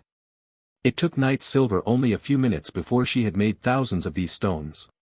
It was after all quite the easy ability to create them, it just took practice. And having lived in Japan, where baths were akin to a fundamental part of their culture, she made and sold these in no short amount. They were the perfect item for creating the illusion of a bath. Or the real thing. And role players loved them as a result. There, that should be enough of them. Now for the fun part. Knight Silver said, stretching her arms up high, like she was about to get active. Oh. What kind of magic are you going to do? TSA asked, curiously. She's used incredible magic recently. I wonder what kind of magic she'll use this time. Knight Silver giggled a little as she picked up one of the stones, gently tossing up and catching it in her hand again. It didn't go much higher than a few inches, purely in action for the sake of fun. Oh, magic. I guess if you want to think of it in a different way, it could be magic. Watch this. She explained, moving her feet like she was preparing for an incredibly powerful spell. TSA gulped, intrigued by what may come. Supreme magic. Throw. She yelled, feeling herself cringe as she just threw the stone directly to the center of the tub. Well, what do you think about my magic? It's great, right? She sarcastically asked, turning around with a smile. TSA's jaw dropped in disappointment. Meanwhile, his sister just looked at the two of them and let out a roll of laughter once she realized the joke. There were of course other dragons with similar looks on their faces. They were expecting a big and flashy spell of some kind. Instead they got played for a normal throw. Well. Did you like it? Knight Silver asked again, this time getting a little more forceful. TSA shook his head, snapping out of his surprise. Yes, it was an excellent throw. He said, nervous for some reason. Why do I feel this way? What is wrong with me? Have I been around humans for so long now that their emotions have rubbed off on me? If so, what feeling is this one? Humans are so confusing. Good, I did that one just for you. Knight Silver continued teasing TSA. That was fun. Now I know just about where the dragon's intelligence really is. It seems comparable to the minds of my world's past. Maybe a little bit above the average. But certainly not too much higher than that. Certainly not outliers like some of science's greatest minds. That means they can be reasoned with. A shame that the massive one from before didn't want to be friendly. Was she actually happy with a power-hungry husband like that? Huh. Now then. You, come here. Take this stone in your hand and throw it into the water. She instructed, moving on from her joke like it was nothing. Yes, mother. The mother of the child Knight Silver had been holding earlier said, running over. She picked up one of the stones and noted something about it. The stone is so warm. She rubbed her cheek against the stone, feeling its warmth, in a way like she was almost reluctant to throw it. Even so, she then threw the stone into the water. Mother, I'm sorry, I didn't get it very far. She said, with a frown. No worries, wherever they land is where they should go. Knight Silver replied with a light giggle. You see, I chose this method of heating the water for a reason. These stones, as you have discovered, are therapeutic to the touch. They make for the perfect addition to massages. To get those deep aches and pains. She continued, explaining. Then with a few mana fluctuations she began lifting stones up and tossing them into the water. It's already looking warm. The water has this hazy view above it. Steam, I see. That was quite something, Silver. Impressive even. TSA said, as he admired just how quickly the hole in the dirt turned into a proper bath. Something we tried to do was easily done by her. But what she did wasn't too far out of the realm of what the humans currently can do. Magic is really the only thing. But that last place they call the Theocracy, the people there are able to learn this magic. So, she showed this being done, step by step. She is teaching us not just what to build but also how to teach it to the humans when the time comes. It didn't take long until all of the stones had finished being thrown into the bath water. It was now in form and function, an outdoor bath. All except for one last thing. A tiny detail that even the dragons hadn't noticed. Alright, one last detail and it'll be ready for us to take a nice warm bath. So I'll call for those two. I'm sure they're good friends by now. I should also find a way to keep her here too. I wonder. I'll do what I did with the elementals, perhaps a similar effect will occur. Knight Silver said, as the entire baths glowed with a bright green light. There, the water has a self-purifying spell permanently enchanted upon it so long as it remains in this bath. She continued. Mistress, you called. The Arachnid Empress said as she came running over. Mommy. The spider lady is so cool. She shot webs everywhere to make this thing I went back and forth on. It was super fun. The child said, latching back onto her real mother. Pfft, that's adorable. You made her a swing set. Now then, it's time I make it so you can stay in this world for as long as you live. Knight Silver said, rubbing the Arachnid Empress' cheek, to which the latter nuzzled into Silver's hand. With the bath finished and all the important lessons it could teach the dragons, complete. It was time to enjoy it, but that required a certain arachnid to be granted a longer existence. So Knight Silver did just that. In a similar fashion to the elementals, a second Arachnid Empress was summoned from a summoning circle. In nature's language. The two of you should do what the elementals did. It went like this. Knight Silver explained the process. The two Arachnid Empress looked at each other puzzled. But then they realized they both understood each other. Sister, you seem to have made a good friend in that elf there. She's cute, I wonder if I can be friends with her too. The second Empress said, striking up the last conversation she'd ever have. Mistress Method would make us a combined being of some kind. I don't know exactly what we will be like, but I'm sure that child won't have an issue getting along with us after we fuse. She's a quick learner. The first Empress replied. For a moment both of the Arachnid Empress looked at the young elf. And then each waved at her, even doing a spider leg salute too. The little girl waved back with a big smile and a shout. You can do it. The shout said. Pfft, that settles it. Let's begin, we won't be sisters anymore. But we will be more than that. The second Empress said. Hee, you're right, sister, let us fuse. We should continue to stand by Mother, the mistress. Remaining like this only limits our time. The first Empress giggled a little. Nervously the two of them turned to Knight Silver and spoke in unison. We're ready, Mother, please help us to remain with you forever. And then the two of them began releasing their mana rapidly. Knight Silver nodded with a smile and opened up a summoning gate. This time, like the last time with the elementals, it was only a method of converting mana efficiently, to fuse two into one. This time though, it was far faster and significantly more stable. It wasn't just a guess this time. That and these two summons, while they were high-tier summons, their levels weren't too impressive. Only around the low to mid-60s. It was Yggdrasil's way of balancing them with all of their incredible abilities. Lower levels, more potent status effects. Of course such balancing only worked with summons, since it was generally the idea that higher levels were just better. In any case, it hadn't taken them long to fuse. The result was once again, a drop in total levels, though it wasn't a huge drop. It only feels like 5 levels. Maybe even less than that. That's really good. And they should be able to recover those levels over time. They only need practice. But what is this odd feeling I'm getting from the result? It's almost like she isn't even an arachnid anymore, yet is at the same time. Is it by chance? The light vanished and what was left standing there, an arachne. The final step of the spider monster line. Wow, and she's beautiful. Oh. Here, wear this for now. Knight Silver said, tossing a cloth around the arachne's body. Thank you, mistress, mother. I feel different. But it's a good different. I can be with you forever now. The arachne said, opening her eyes to reveal numerous embedded pupils. Now that is a truly terrifyingly impressive ability you've got there, Silver. I didn't think you'd manage to pull it off. But it seems like I was mistaken. This new creature seems to have a stable existence unlike the two before it. TSA's sister said, raising her head interested in this ability. You give me far too much credit. It was a pair of adorable elementals that didn't want to leave who came up with the idea. And now I have 6 powerful cuties.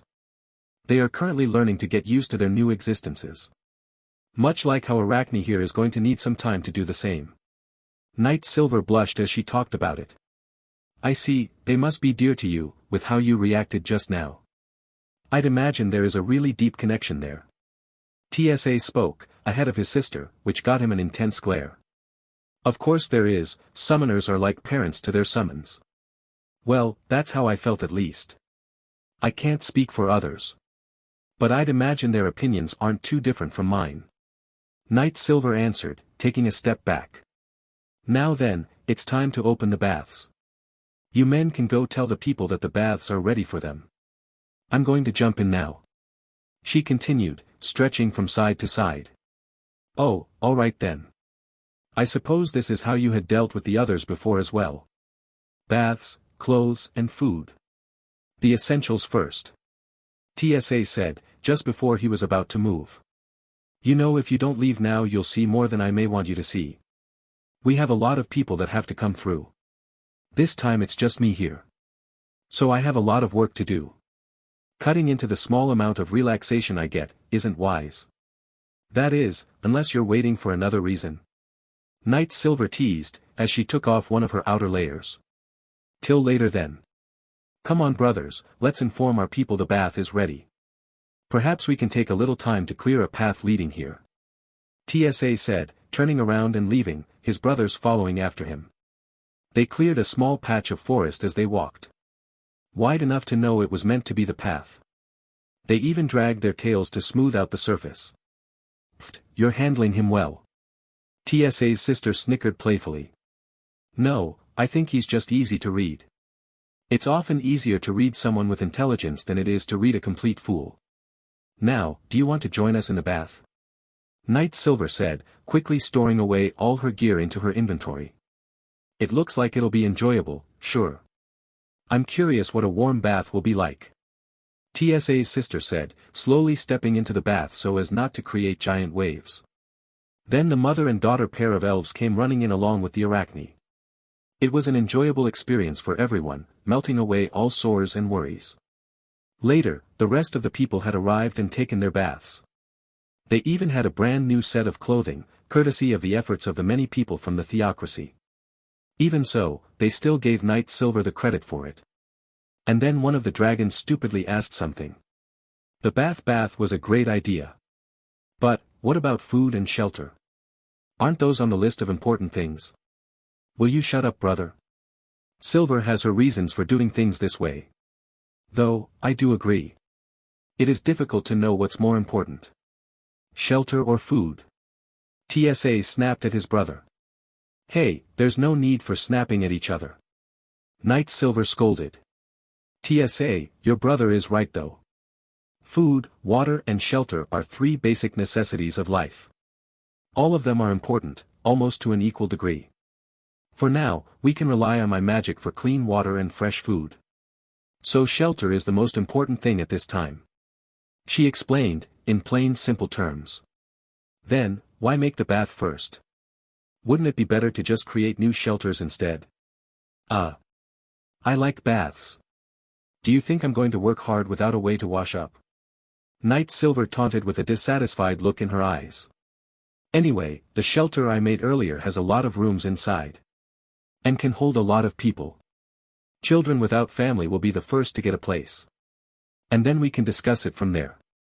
But, let's rest for now. Let the body recover fully before going too hard on working. She added, clapping her hands together once and then started walking back to the shelter she made earlier. Once I get back, I'll disinfect the whole area. So many diseases linger in unclean environments.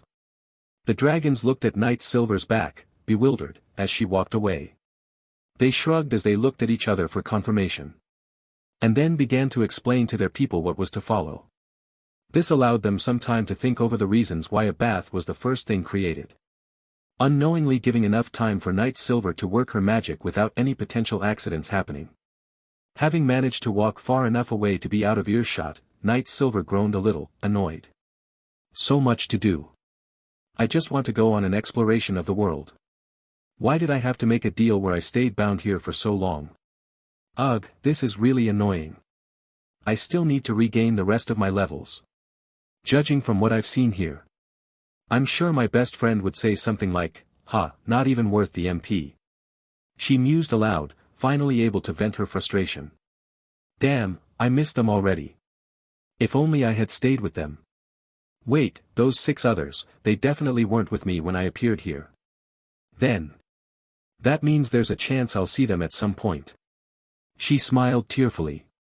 That settles it, I'm going to search the whole world. Every single grain of sand if I need to. I'll find them. She continued as she finally made it back to the place where the rugged shelters were set up. I should make this a world where we can thrive regardless. We need to make magic a normal thing. Something so mundane and essential. Looks like I should keep one of these places in a diseased state. She said, protecting one from her next magic. 10th tier Dryas Drive, widen arch boosted magic greater area neutralize poison and disease. A gust of wind blew through the area, ridding any and all illnesses from appearing again. Even the air felt cleaner and crisper.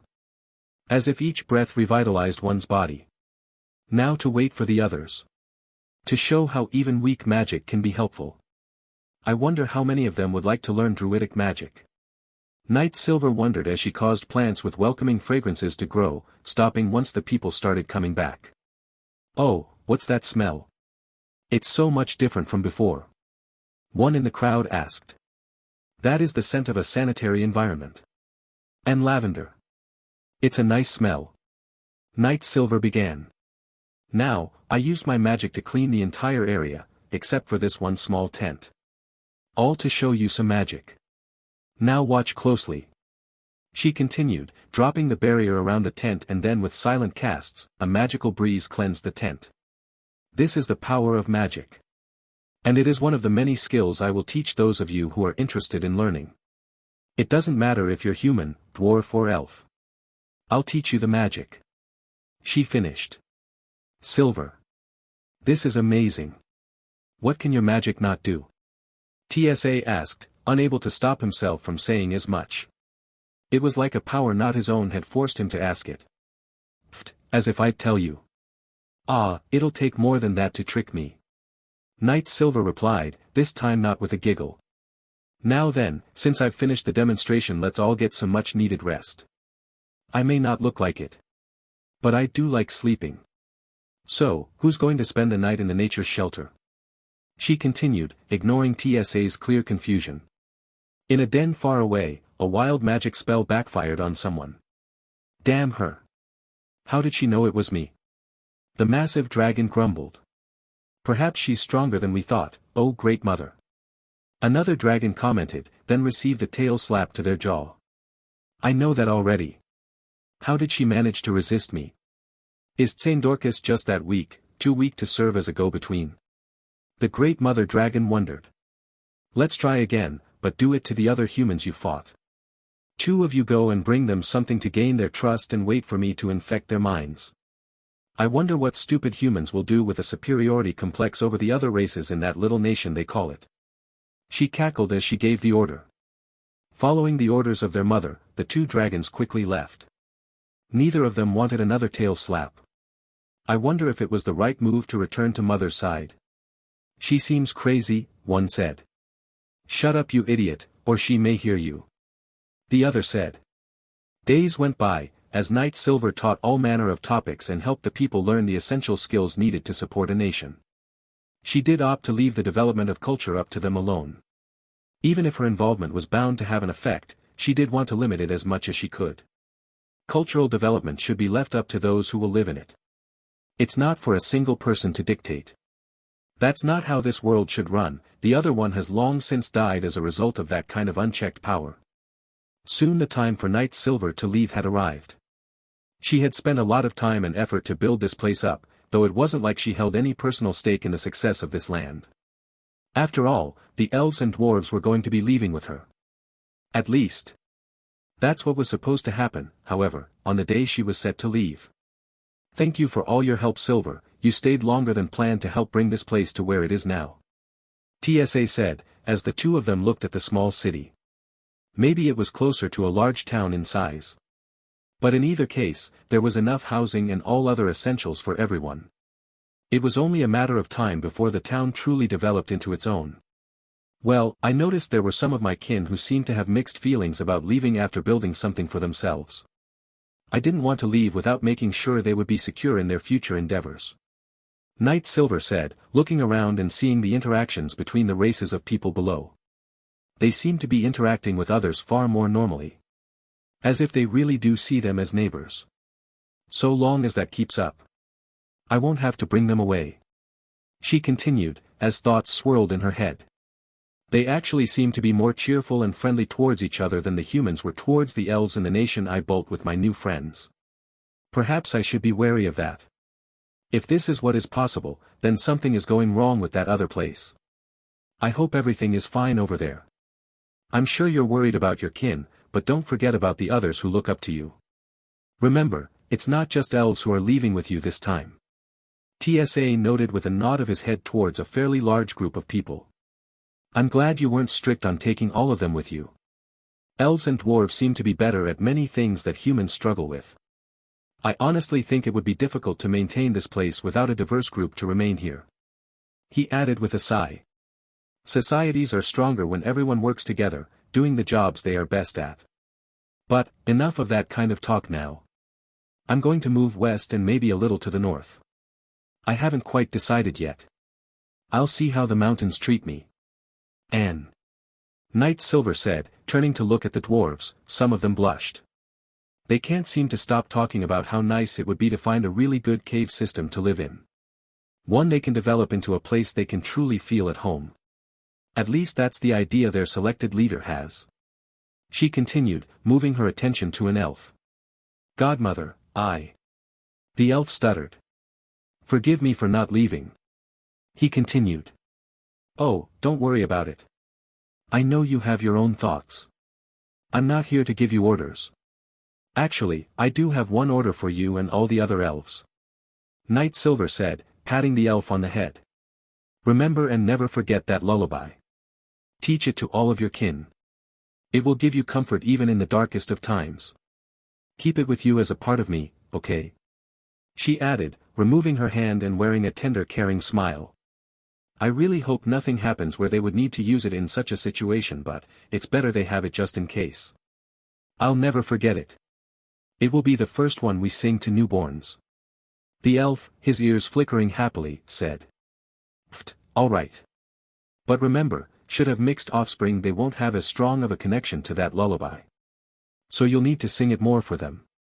Night Silver giggled as she walked away. The elf's face went red with embarrassment. How did she know? Then he remembered there were far more male elves staying put than there were females. So it must have just been a natural conclusion. She didn't fight us staying here even with such knowledge. She really does want to build a place where everyone can be happy. Regardless of their ancestry, or even their race. Alright, everyone, are you ready to leave? It's going to be a long walk. But don't worry about it too much, we can make it fun. Night Silver said, emulating the energy that the others needed to have. The response was filled with strong excitement. Good, then let's go. This way we can begin our adventure. She said, then began walking towards the northwest. TSA, who couldn't help but feel helpless and something breaking inside of him, watched as his friend walked away. Soon the figures were blocked behind the horizon such that even he couldn't see them clearly without using magic. Lord Platinum. Is everything alright? Your tears have left me soaked. Literally. The elf asked, taking a few steps out of the way. Oh, I'm fine, it's just sad to watch a friend go. TSA answered, unfazed by the question an elf asked of him. Really? I thought you and the elven mother were closer than that. I thought for sure we would soon see what a dragon and an elf's offspring would be. The elf chuckled. I don't think it would have been possible. Our race is too different, and she can't hold her dragon form long enough even if we did try. TSA said. You're both deities, right? Why shouldn't it be possible? I'm sure one day there will be a way around such limitations. Give it time. The elf consoled. Every step forward took the journey just that much further. Night Silver and the migrants she was leading were heading through a grassland atop a plateau. Scattered through this land, there were flowers everywhere. All of various colors and sizes. Some of them looked interesting to Night Silver, so she inspected them closely. And a child who had been playing with some others in the grass, noticed Silver's lips curl into a smirk. Mommy, why are you smiling? Is that flower good? It looks pretty. The child asked, with an unnatural curiosity. It is a good flower. It seems to have a similar property to another flower I know of. I'd like to take some with me. But. Night Silver answered, looking around at the others who came with her. It does seem like everyone could use a bit of an extended break this time. I'll set up a nature's shelter here. She continued, leaving the flower alone as she stood up. Alright, with the combination of new herbs to use in my magic crafts, and that child's curiosity. I'm sure if we spend a few days here, it will prove to be beneficial. Create nature's shelter. She called out. This time, a mound popped out of the ground, with a large tree growing above it. Complete with a door, the entrance was decorated with flowering vines and even a few branches that generated some sort of fruit-looking item. With the addition of such a large structure in the middle of a grassy field, it was basically impossible not to notice it. Thus many of the dwarves were curious, sending their leader to inquire about what might be going on. Excuse me. The dwarven leader asked in his gruff voice. Oh hello there. Sorry I didn't run it by you, but I thought it would be a good idea to take a break for 2 or 3 days. The children seem to have energy to continue on, but it's better for their health to get some stable sleep. That Anne. Night Silver said, giving a nod to the elves and dwarves that were showing clear signs of exhaustion. We've been traveling for a while. And it hasn't been slow. I may be powerful, but I'm not blind to the blights of others. Besides, I'm curious about these flowers here. They seem to have some similar properties to the ones I'm familiar with. So I'd like to run a few tests on them. She finished explaining. I see, I was so focused on getting to the destination I forgot to see what we were struggling with. As a leader, that isn't a great trait to have. I will do better, thank you Lady Nature. I will endeavor to do better. The dwarven leader said, with a short bow before making his way back. So funny. I'm sure he will make a great leader for his people. The ability to recognize his own mistake and then make active efforts to correct it. I might just use that deity title to his advantage. He might just do well as a king to rule over his people. As long as he is a kind king, I don't see an issue with that. Night Silver murmured. The child from earlier started climbing up onto Night Silver's back, she wanted a hug but ended up settling for a piggyback ride. "Mommy, what is a king? Are they important?" she asked, resting her cheek on Silver's shoulder. Knight Silver reached back and rubbed the child's head, maintaining a warm smile. The class level she had as the guardian elven mother really makes it easy for her to feel normal at these times. Important, well, to you a dwarven king probably wouldn't be that important. But to the dwarves it would give them a name, a face and a leader they could rally behind whenever times become difficult. While also bearing the responsibility of preventing such hard times. She answered, the child didn't really seem to understand, instead opting to snuggle closer. "You seemed interested in the flowers. Do you want to learn some alchemy magic?" she asked. "Oh. I can learn Mommy's magic." "Yes. I want to." The child cheerfully replied, eager to learn, that, or she just wanted to be with Knight Silver. The dwarven leader went back to his fellow dwarves, making sure to hold himself properly. "I think this is how a leader should hold themselves, right? I might have to ask about this later," he thought, nervously. "So, what's going on? Why did the goddess stop here? Are we staying here for the night?" One dwarf asked, puzzled, but eager for an answer. "Shut up, you dope, isn't he gonna tell us now anyway? And why would we spend the night here? It's still daylight out. Far too early for making camp, it must be something else." Another dwarf ranted. "Relax, we are making camp here. We have people who need some rest. And supposedly the lady has found an herb she wants to study for a few days." The leader answered. "To come up with an excuse like that, just to make our people not feel bad about slowing her down. We must not make any mistakes with her. Even though she isn't a dwarf, she's still to be respected. So let us spend this time wisely. Those of you who need the rest, get some rest. The rest of you, let's start coming up with plans on how we want to design our settlement." He finished speaking, the last part felt like he cared but also gave an order. How will that go over? I can't look nervous, stay calm. That's a great idea. The dwarves began mapping out their ideas, a sentiment that made the elves a little curious as well.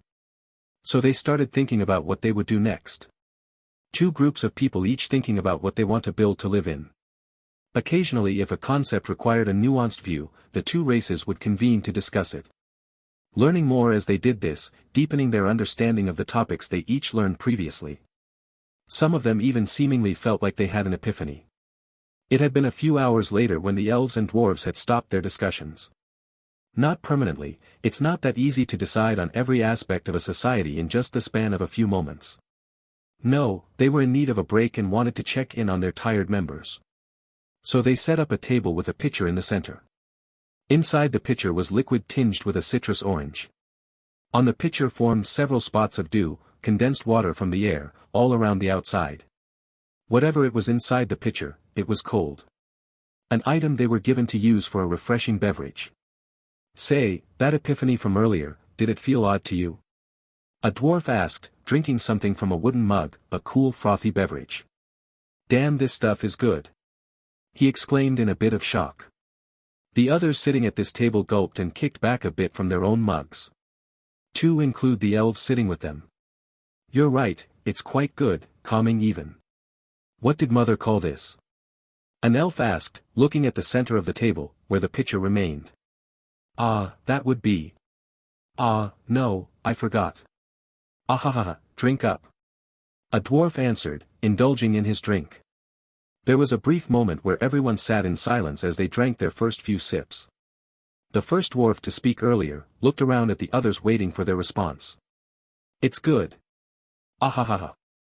Right you are. The dwarf laughed along. With an eruption of laughter came some idle chatter for a moment, until an elf remembered the earlier question. You asked about that epiphany, right? The elf asked, a little flushed. Yeah, it was weird, it was like I could suddenly do something more. Or like I knew my work's results would be better than they were earlier. Crazy, right? The dwarf spoke, not holding anything back. It might be that thing Mother had talked about a few times before. Levels? I think it was. An elf mentioned, though only half-heartedly as his face was currently resting on the table, and he would hiccup once in a while. That would mean. We have a potential for growing in a similar way. The dwarf mentioned scratching his beard. I doubt we'd ever reach even a sliver of Lady Nature's power though. He mentioned taking a look towards the giant tree that Knight Silver had created out of nothing. I feel like such power is too difficult for normal people to obtain. He said. There was a moment where everyone nodded in agreement. To think they'd ever reach such a level seemed like insanity. So they laughed heartily until winged beings surrounded them with spears directed their way. Who are you? And why are you here? A man's voice shouted out from one of the individuals. Huh? What's going on? The dwarf, having drank a little too much, spoke in a rambly voice. Are they angels? Or humans with wings? Have you heard of them before? He asked the elf. I'm not sure either. But they don't look friendly. And I doubt we could win if we fought. Mother will come and sort this out if we just wait. The elf said, filling his mug up to full once again. Care for a drink? He asked, the winged beings. Ha, poison. You try to kill us? Another of the winged people said. Die. He shouted, making a charge forward. Ha, he muttered in shock as he stopped. At the end of the spear, was a lone feminine hand grinding the spear's blade. The winged man couldn't believe his eyes, so he blinked a few more times. Then looked up to see a face he recognized. Not the person's identity or anything like that, no, he understood the expression on that face.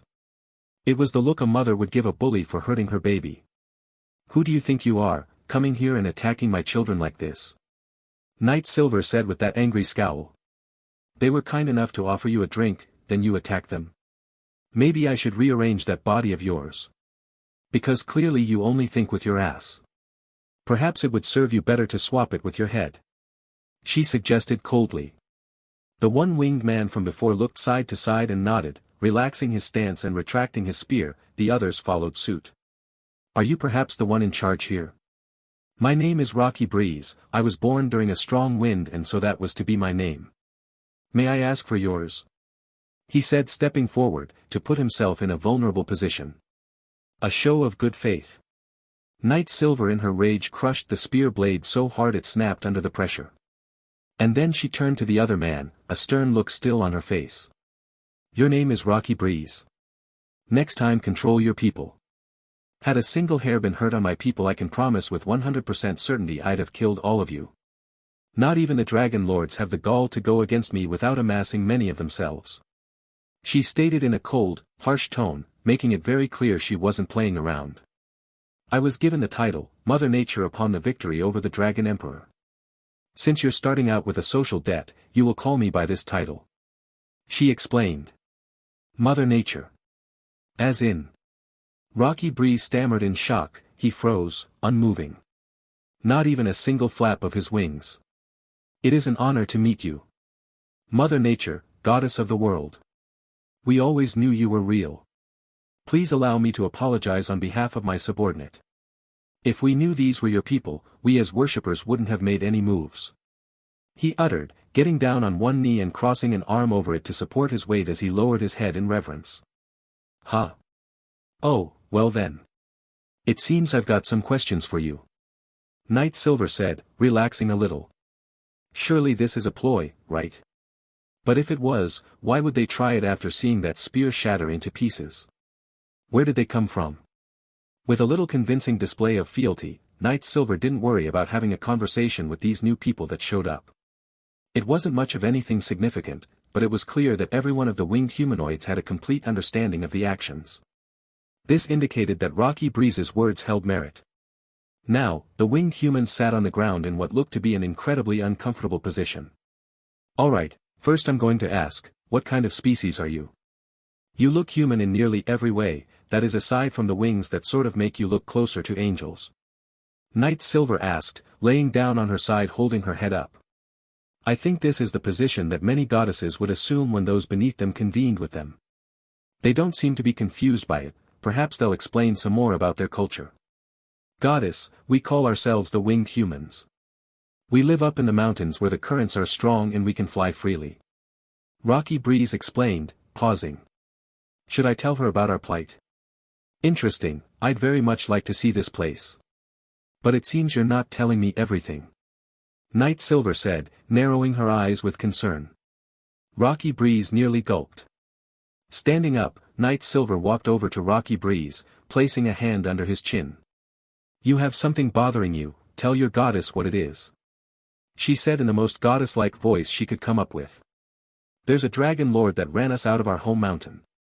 Fighting them is out of the question. Even with our ability to fly, it's still too much to ask for. Rocky Breeze explained, he felt compelled to speak, but he didn't feel bad about it. Rather he simply began to understand the most immutable truth of this world in which he lived. It doesn't matter what happens, this beautiful elven woman in front of me, she is my goddess. The goddess of my people. Nothing should be kept from her, which means. Goddess, I have something else to tell you. It's about when the Dragon Lord showed up. He said, trembling. He's trembling. Is it out of fear? No, what about fury? Yes, interesting. I wonder what could drive someone to such an extent. What is it? I can promise this, if it was done by a Dragon Lord, I won't blame you for anything. From the sounds of it, and the way you're reacting to the thought of it alone, it must be the result of a Dragon Lord. Night Silver spoke tenderly. I have first-hand experience of the strength the Dragon Lord possesses. Someone of your level, no matter how many there were, nothing would hurt those creatures. She continued, getting a flashback to the fight she had been sunk into right as soon as she showed up. Rocky Breeze along with a few of the other, seemingly older men gulped audibly and in sync. It sounded like they were auditioning as the newest niche orchestra sound piece. On the surface it was funny to see and hear. However, beneath it all, the world hides all bad things with facades. Sometimes even against its own interests. Long ago, back when I was a young boy. We lived atop a mountain we called home. It was a beautiful place with many advantages. The beastmen races couldn't threaten us too much there with all of our natural barriers. Flight was the only thing that would give one access. Rocky Breeze began, pausing for a moment. Another one of the older men began speaking instead, recognizing that Rocky Breeze could no longer speak about it. Where we lived was peaceful, flying around to train our wings. Then that day came. The wind suddenly became quiet. Our young have a difficult time with flight, so they'd only practice when there was a supportive breeze. I was a young boy back then when the wind stopped. The adults in charge of watching us managed to catch most of us, bringing everyone safely to land. This man stopped facing a similar issue to Rocky Breeze, an overly emotional response, out of anger and remorse. I too was there. It didn't take long for the Dragon Lord to appear. We thought we were safe, until that massive creature appeared. It destroyed the statue of our goddess. We don't even remember what her face looked like now, until we met you, goddess. This time an older woman continued the story. My father was one of our strongest warriors at the time. And even he fell. Our warriors defended our escape. The fleeing adults carried children who couldn't fly on their own. While the young adults had to hope they could keep up. I looked back only to see the Dragon Lord spitting out feathers.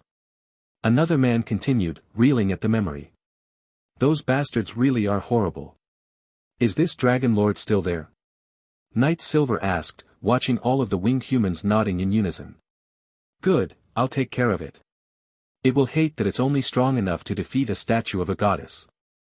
Let's see how it fares against the real deal. She smirked. Now that we've got that settled, I assume your current settlement is nearby, right? Otherwise you wouldn't have seen my tree from so far away. She asked. Yes. Would you like to come back with us? We can escort you there. Rocky Breeze asked.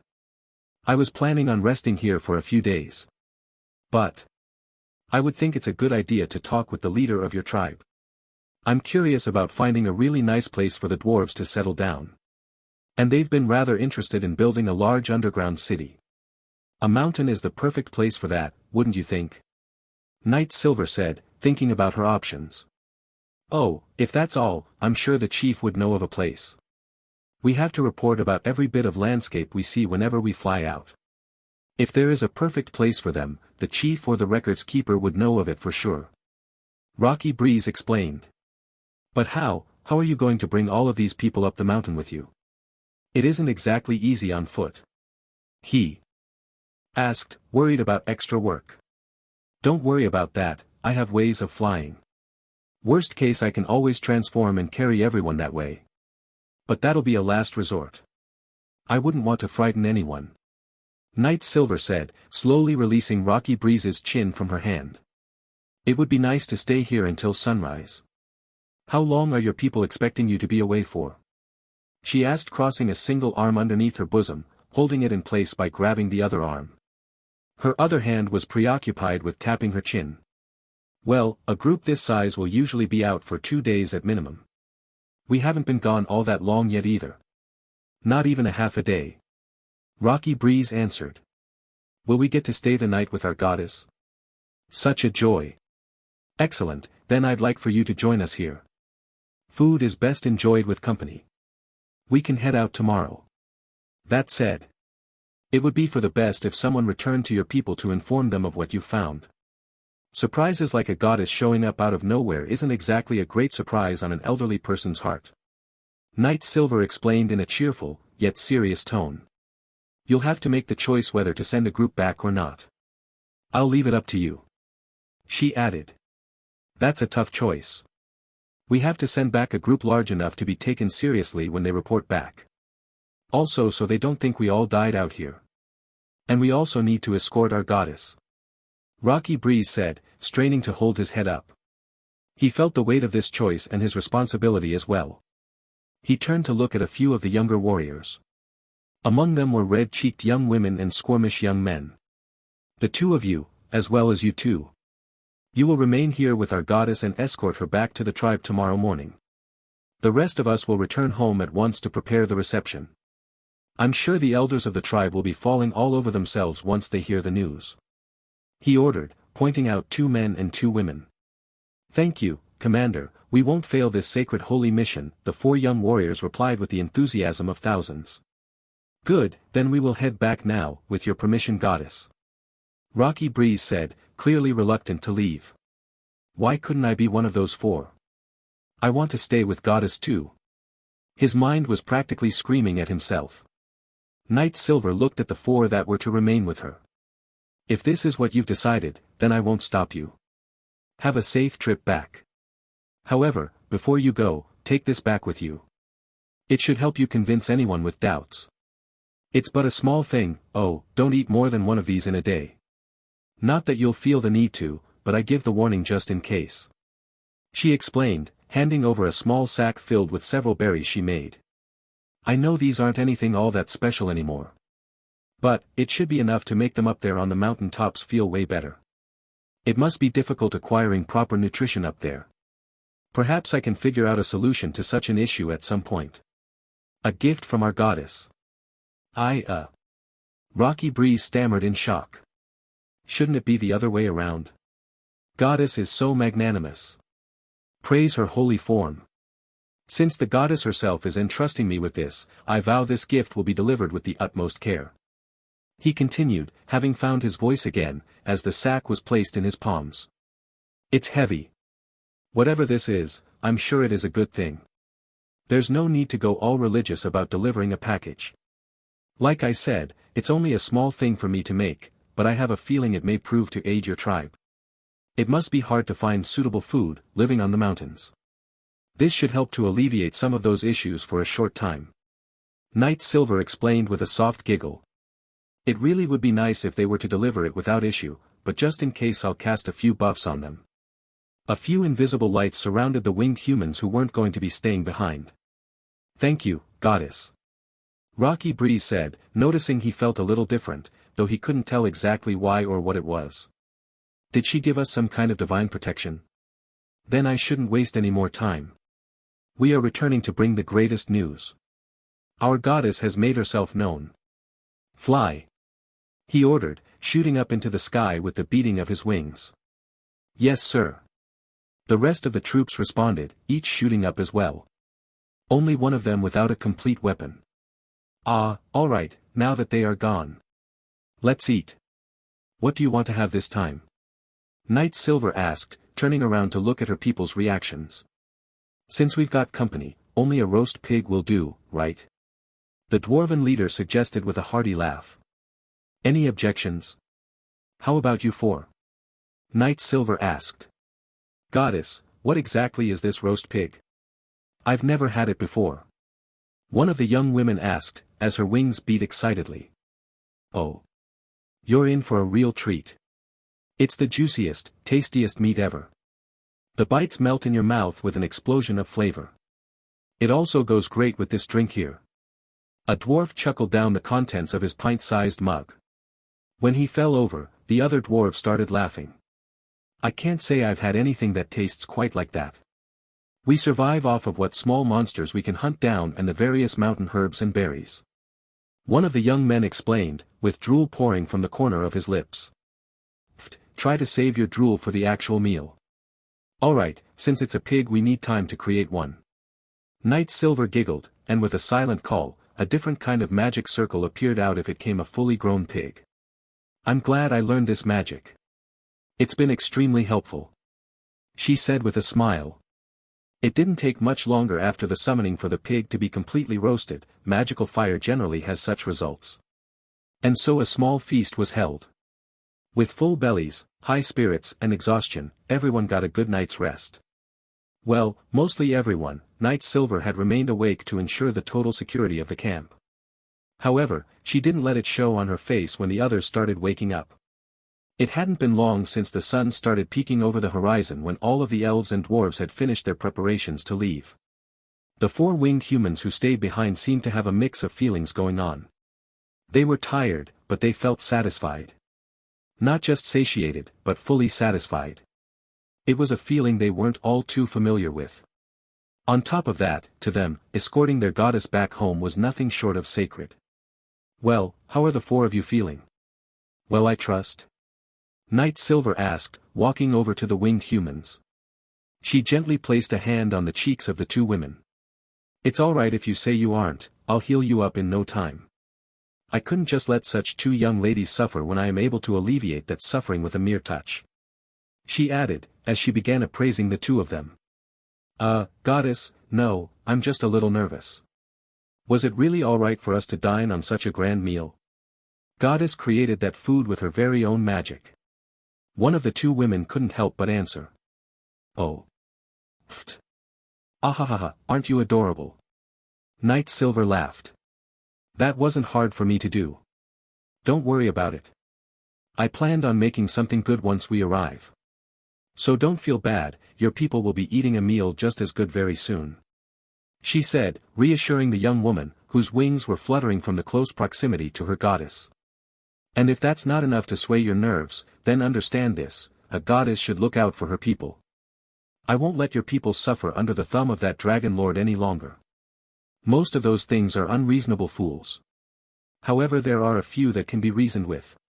She explained, giving a quick hug before letting go. Goddess. Allow us to escort you to the village. The four of the winged humans said in unison after nodding to each other.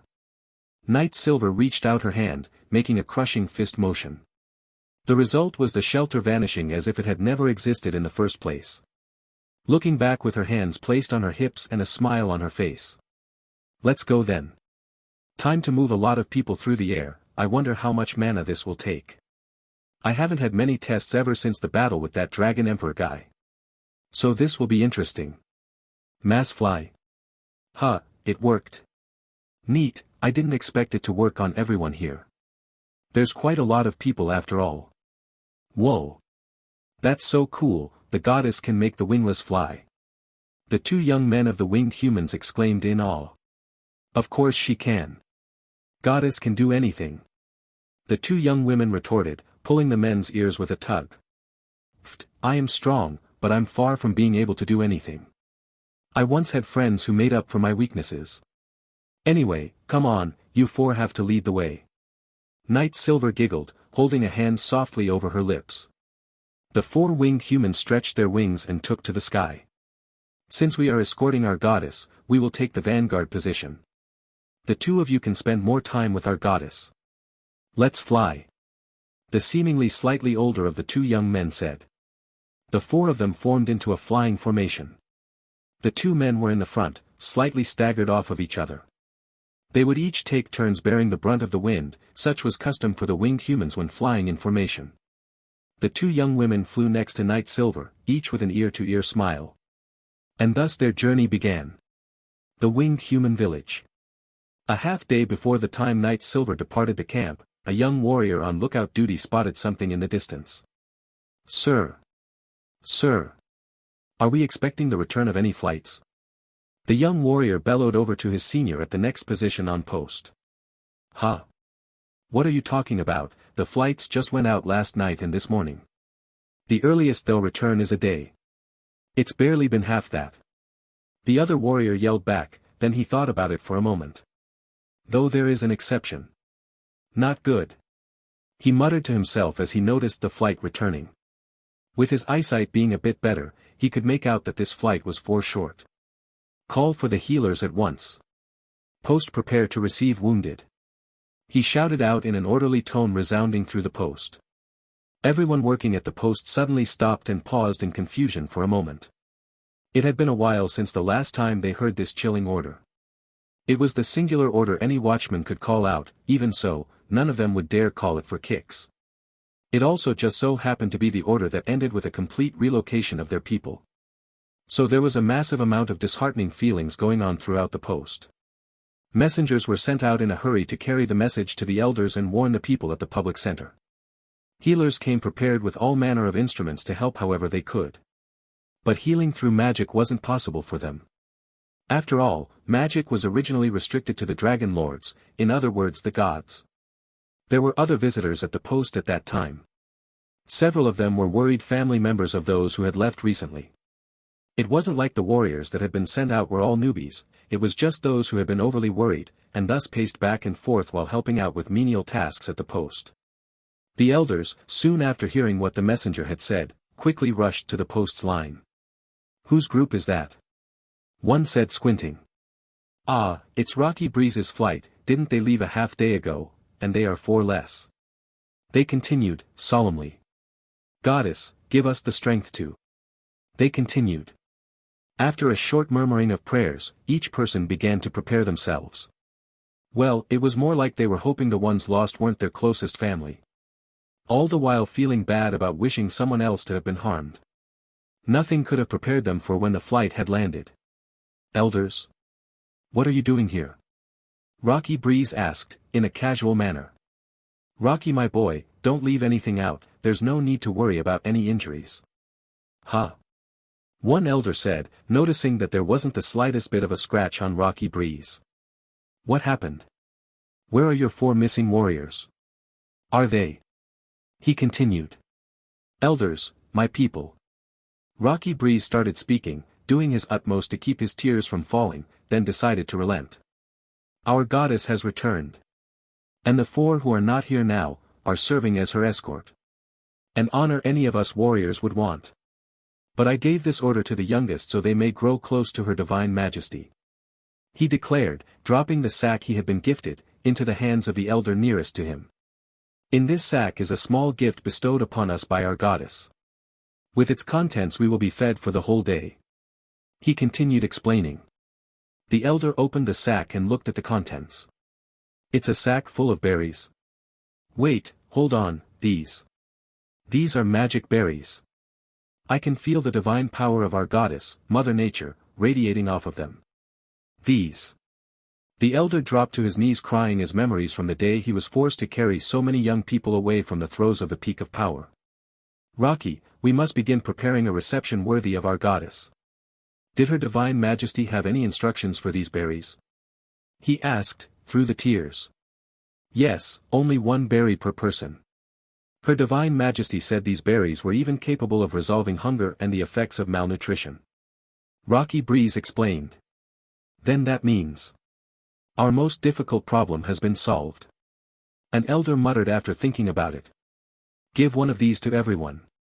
Have them receive the goddess grace. Afterwards, we shall begin preparations." They continued. "Now then, why is your spear broken?" he asked, having turned to face the only warrior who had a shattered stick. "Oh, that, elder, allow me to explain in detail how that happened, in private. It is a bit more than a little embarrassing." Rocky Breeze answered for the now very frightened warrior. The elder glanced at Rocky Breeze and took not the stern look in Rocky's gaze. Fine, but tell the families of the 4 warriors you left behind the story as well. You owe them this much. He sighed, not relenting on this one condition. As you wish, elder. I won't exclude them from the explanation. Rocky Breeze replied, a little bit annoyed, but he understood the meaning. So, with what was supposed to be bad news turning into the best news they had heard, the winged humans began their duties. Some went around handing out a berry to everyone, starting with the children, and then the adults came after. Rocky Breeze, the spearless warrior, the elders, and the family of the 4 young warriors that were charged with the duty to escort their goddess had all found themselves in an isolated room. One where Rocky Breeze went over the events of what happened. How they encountered an anomaly in the plateau plains. And how their goddess had appeared to protect an elf. Elves were also a race that worshipped nature extremely closely, even so, it was extremely suspicious when they were casually convening with dwarfs. At the end of the explanation, an elder sighed. Very well then, you'll have to get a new weapon. Since you are following the laws and have already been punished. Rightfully punished, mind you. We elders won't pursue any further action. Doing so would be no different than going against our goddess' will. One elder explained the verdict before the others could. Oh, come on, do be such a stick in the mud. Even Rocky Breeze didn't recognize the goddess at first glance. We couldn't hold a whipped pup accountable for such a thing. Another elder chuckled out. I think we should make sure this young warrior takes another punishment. I don't mean anything serious, but simply breaking a weapon isn't enough.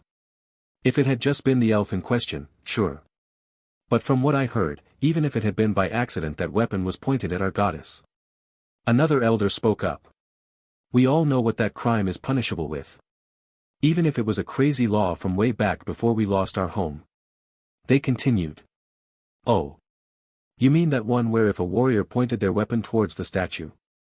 Would that even apply here? Or are you just trying to force this young man into something? The first elder asked. Not really, but as you know, we've recently been struggling with the young people forming familial bonds. It's not for lack of looks, but we were lacking other essentials. The elder said, hinting at what the law might entail while glancing at the sack of berries. You are right about that. But, let's not use that weird law. Besides, for it to happen, a young lady would have to do it as well. So let's just drop it. The elder said, making the other touch their chin, and then nodded. All right, the family of those 4. Your kin has accepted a sacred mission. One I know they will carry out without fail. You should be proud of them. Each of them have distinguished themselves. You will be given an increased share for as long as we can sustain ourselves. Is there anything else you want? The eldest elder explained, clearing his throat. That's not necessary, elder. But if we could have something, would it be too much to spend time with the goddess? I've heard so much, I can't wait to see her perfect form. A woman answered with a tinge of excitement in her voice. The other family members all nodded, emphatically agreeing with her in response. I'll see what I can do. The elder chuckled with a sigh. With the efforts of the whole tribe, the winged humans had set up a rather elaborate welcoming. It wasn't filled with the stuff of riches, rather more just symbols of nature presented in accordance to what they could remember from the days gone by. Everyone was curious and eager to see their goddess, in person, for the first time. The lookout posts were busy with activity, as experienced warriors returned from their missions. Luckily, not being too far away, the fastest among their people could reach them and tell them the good news. It was a dangerous gamble for these messengers, however, they felt it would be wrong to not have everyone home for their goddess' arrival. The final group had returned. Ah, Rocky Breeze, old friend.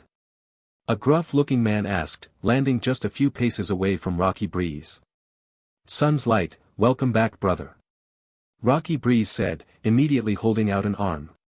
The gruff-looking man, Sun's light, did the same with his arm. The two friends grasped the other's forearm. A sign of respect among equals. Thank you, but we didn't run into anything interesting. I heard you did though, so is it true? Our goddess has returned? He asked, getting straight to the point. Indeed. I left some of the younger warriors with our goddess as an escort. Rocky Breeze nodded as their arms separated. I see, I would have done the same. Sun's Light mentioned throwing his arm over Rocky Breeze's shoulder. So that's also how I know you're feeling quite jealous right about now, aren't you? He chuckled. Our goddess truly is a sight to behold. It felt like being in a comforting warmth not unlike a mother's. And when she used her power on us, it felt so invigorating, like the might of the elements was coursing through us. Rocky Breeze replied, his unit all nodding in agreement. Sun's Light looked around and his eyes widened at the prospect. Oh, I wonder if our goddess would honor me with such a blessing. He said as he tried to imagine it. I wonder if it's possible to receive more than words from her. What would it take to impress a goddess enough to look at a simple warrior like myself? Hey, don't think like that. Or at least don't have it written all over your face while you think it. Get yourself together, goddess will soon arrive. Rocky Breeze said, giving Sun's Light a firm elbow to the gut. Sure enough, with how far away it was, it surely wouldn't take that long to arrive. And Night Silver should be arriving any moment now. The wind died down and sound seemingly stopped. And then a warrior on post, eyes opened wide, starting out into the distance. Incoming party. The warrior shouted. Another warrior who could see a little more clearly. The goddess. She's so beautiful. He murmured, entranced by what he saw. Messengers went around gathering everyone to the center where they would formally greet their goddess. Their hope, joy, and curiosity all reignited. The incoming flight. Goddess, we are almost there. One of the two young men called back. I see, and it seems like they have prepared a welcoming party for us. Night Silver said with her signature warm smile. Us? Goddess, the welcoming is for you. One of the young ladies questioned. Night Silver shook her head. It's not just for me. I can tell that this is an event your people will cherish for centuries to come. And they want to do it right. Besides, they have to welcome such fine escorts back home from their sacred mission. She explained, ensuring that she wouldn't take all of the credit for it. Either way, goddess, this is still for you. Please allow us to act as such. The lead young man said with a drop of sweat upon his brow. All right then, do as you wish. I'm used to it by now anyways. Night Silver giggled, relenting to the oddly excited expressions on their faces. I seem to have the ability to feel the emotional state of these people. I wonder, does this have something to do with their worship and deeply held connection with nature? And thus by extension, myself? No time to think about it now. Goddess, we've arrived. The other young woman said as the distance had closed. On the ground the winged humans excitedly began playing their tribal instruments in honor of the arrival of their goddess. In the sky the four young warriors had parted, opening a path to reveal Night Silver to everyone, nothing restricted their vision. The elders, having got a good look at Night Silver's form, began to cry as memories came flooding back. The memories of their childhood when they played by the statue after offering prayers to the goddess to protect the warriors out in search of food for the tribe. Worry no longer. I have heard of your plight through one of your own. I have come to lend the hand you need. The time will soon come when your homeland will be returned to you in full. Night Silver spoke in a warm and soothing tone. I will teach you as many powers as I can so you may better support yourselves. She continued with a pleasant smile. The elders dropped to their knees, folded their wings as close as they could. It was like a hard-wired instinct. And of course, seeing the elders do this, the whole tribe did so as well. By this time the elves and dwarves that come with Night Silver, had all landed and were now also kneeling to the one they revered as well. One of the elders noticed this and smiled. We have a great many friends through our shared goddess. We will stay good friends, I trust. Night Silver landed gently on the carpet that had been laid out for her. She noticed a couple of young children that seemed too curious about her that they couldn't bow. So she walked over to the two of them and patted them on the head. Say, as much as the kneeling is great and all, I prefer to have a feast. So, what do you two want to eat? Roast pig? Roast duck? Or how about a full 5-course meal? She said, with that same warmth of a caring motherly figure. Berries. The young innocent children shouted out. Their enthusiasm was infectious as others started laughing. Pfft, so cute. That berry is meant for emergencies or when there isn't another option. Night Silver giggled, explaining to the children. Don't worry though, if you don't like what we're having I can conjure one of those up for you. She added, keeping that kind smile. That was when one of the elders nervously looked at the others. My goddess, I'm afraid we will need to hunt for something worthy of you. We don't have any but dried meat scraps left. The elder explained. Ah, that won't be a problem. I planned on conjuring the ingredients anyway. Night Silver replied, then looked back at the adult who seemed to be the mother of the children next to her. These two, are they your children?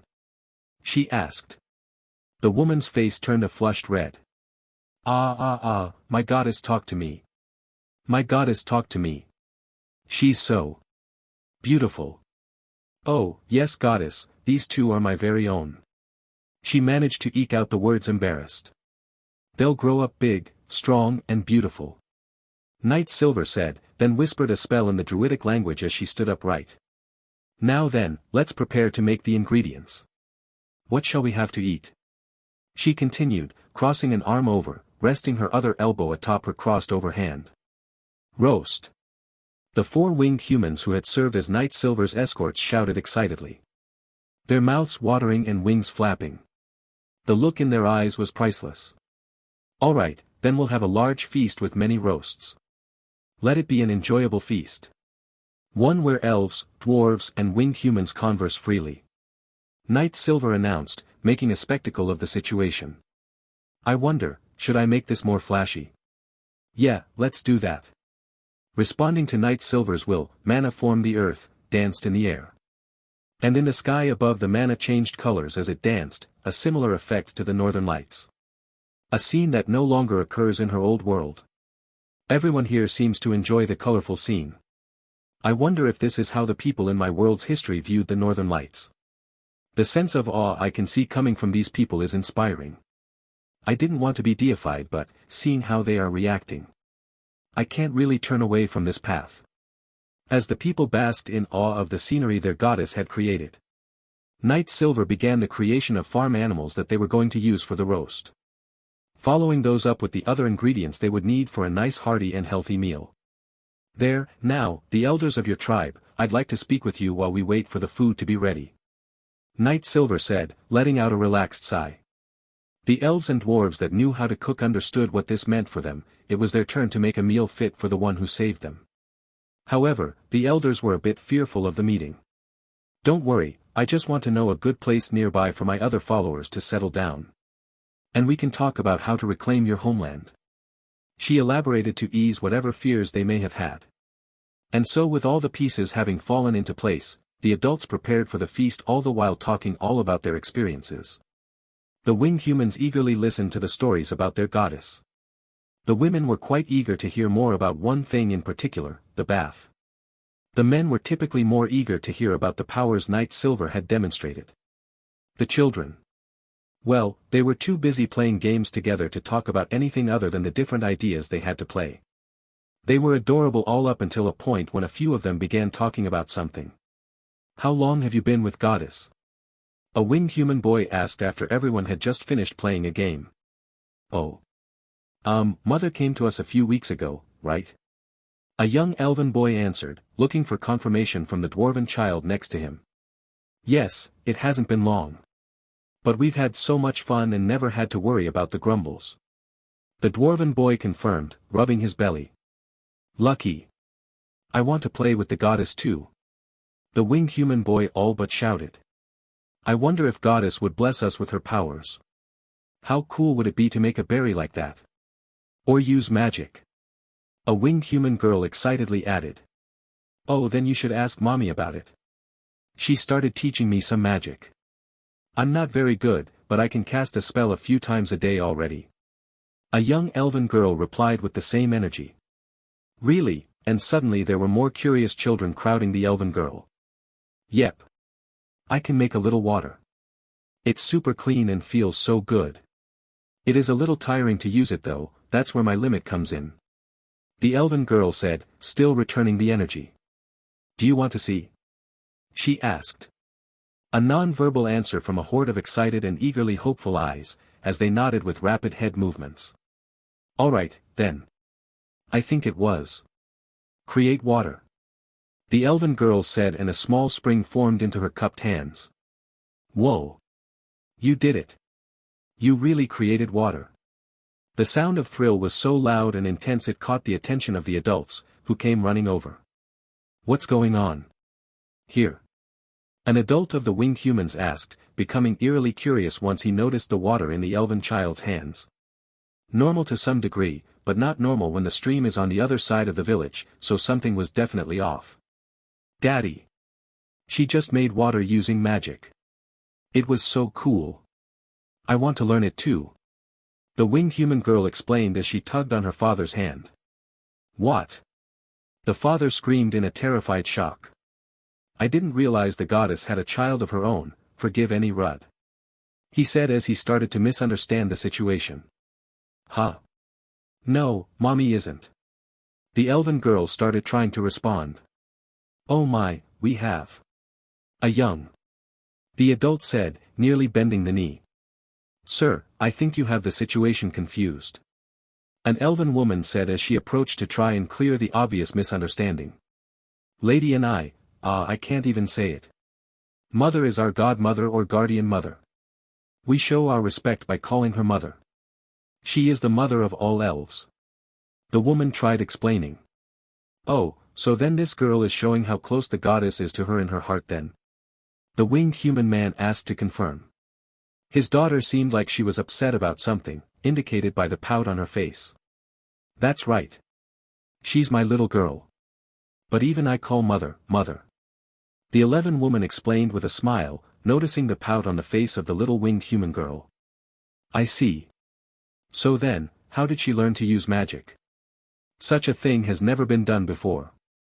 Even a spell that small is enough to show promise. Daily life would become so much easier with such a spell. There'd no longer be a need to use wood to boil the water first. We could drink it directly. The man explained as he went into deeper thought. The uses of just this spell alone are extensive. We'd no longer need to carry water with us on our trips, or have to look for a source of water. That second thought is really good. Most watering holes are controlled by dangerous monsters or, if you're really unlucky, something worse. Can I call the goddess, mommy too? She felt so warm earlier, just like my mommy. The little girl shyly asked through her pout. She was clearly trying to hide just how much she wanted to do as much, but her wings gave her away completely. I don't think mother would mind. She might even respond in kind. Mother is quite caring for her people. The elven woman answered with a smile as she patted the little girl's head. That actually gives me an idea. Over inside one of the larger temporary structures, the elders sat with their goddess, Night Silver. The de facto leader of the elves and dwarves were also seated with her. Among her entourage there were a few humans, however, there weren't enough of them to warrant a representative here to sit with Night Silver in this meeting. Besides, all of them were going about doing other things like cooking or conversing with the warriors. I'll just begin. I want locations where I can help my dwarven followers to set up their own society. I don't need many, really only one given how few they number. But I do want them to make the decision themselves. So it's best they are presented with a variety of options. Can you provide such information? Night Silver began by asking the elders for exactly what she wanted. There's no need to hide anything, or beat around the bush with such devoted religious followers. As annoying as it is to be deified like this, it does have its advantages. I only need to use them responsibly, pay their trust and faith in me forward. Anything for our goddess. Helping our fellow people under your name is not a problem. The center elder said, replying as warmly as he could. Right now he is in a very difficult situation. So this must have been how the elders back then felt. So much rides on our shoulders here. I can't make any mistakes. We also have a detailed map, it should help aid in making a more informed choice as to the location you desire. He continued, as he unrolled the scroll across the table. Impressive. It has so much detail. The dwarven leader exclaimed. How did you get so much detail? He asked, looking it over. Well, we can fly. Getting a look at the land below isn't as difficult while flying above it. And we've been working on this ever since we fled our home. It proved to be quite helpful when figuring out which direction to fly in. The center elder answered, seemingly interested in continuing the discussion. This really is a good map. I can sense quite the distance away. And I don't see any major issues with this. Certainly nothing that would lead someone astray. Knight Silver commented, looking around the whole of the map. Though, I have a new development to add. Right over here. She said, pointing at a place on the map. There is a group just shy of 20,000 people from the dwarves, elves and humans. They are ruled by several dragon lords. I just came from there actually. She continued explaining. Goddess, are those people safe in such a situation? Surely those dragons aren't friendly. The left elder asked with terrified wide eyes. No, I wouldn't say friendly exactly. But they do fear me enough to know what's good for them. Knight Silver answered, quickly putting the worst fears to rest. That said, one of them seems to have fallen in love with me. And aside from him, his sister is quite friendly. I think if any of the dragon lords wanted my trust, it would have to be her. I must stress this, not all dragon lords are bad. It's just that your tribe experienced one of the bad ones, of which there are many. She continued. I trust your word, goddess. But forgive me for what I must say, I have a tough time believing that one could be good. The right elder said, trembling yet firm in his words. Oh, that's fine. Even in that place there is a couple I might never trust. Which is why I have taught my elven children a lullaby. When they sing this lullaby it opens a view for me to witness what's happening. It lets me bless their children from afar whenever they are born. While also providing a safety measure in times of crisis. My elven children will always find themselves able to call upon my protection. Knight Silver explained, now looking a little concerned. Ideally I'd like to teach it to other races, however it's in a language only elves can understand. Which is why it's such a strong reaction. She lamented momentarily. If that's the case, goddess, might I make a suggestion? The center elder of the winged humans asked, remaining polite but also a bit forceful. Knight Silver looked at him and nodded. If possible, would you allow some elves to live among us? This should provide a bridge of safety for those who live around them as well. He asked. Knight Silver smirked. The center elder here knows what he's doing. To think he was able to discern what my plan was ahead of time. Now I don't have to ask him for it. Fantastic. Very well, I won't make any promises, but I will not restrict anyone from remaining in your tribe. Of course you'll need to have them stay of their own will. No tricks either. I can sense that as easily as I can feel my own breath. She answered, giving her permission. To that end, it might be best to find a way for all of us to live in a central area to each other's settled homes. She continued, looking at the map for a good spot. How about right here? I'll build a nice permanent residence in this forest. The mountains are just over there. Not too far away, and they seem to already be cavernous, which would make it a fair bit easier to settle there.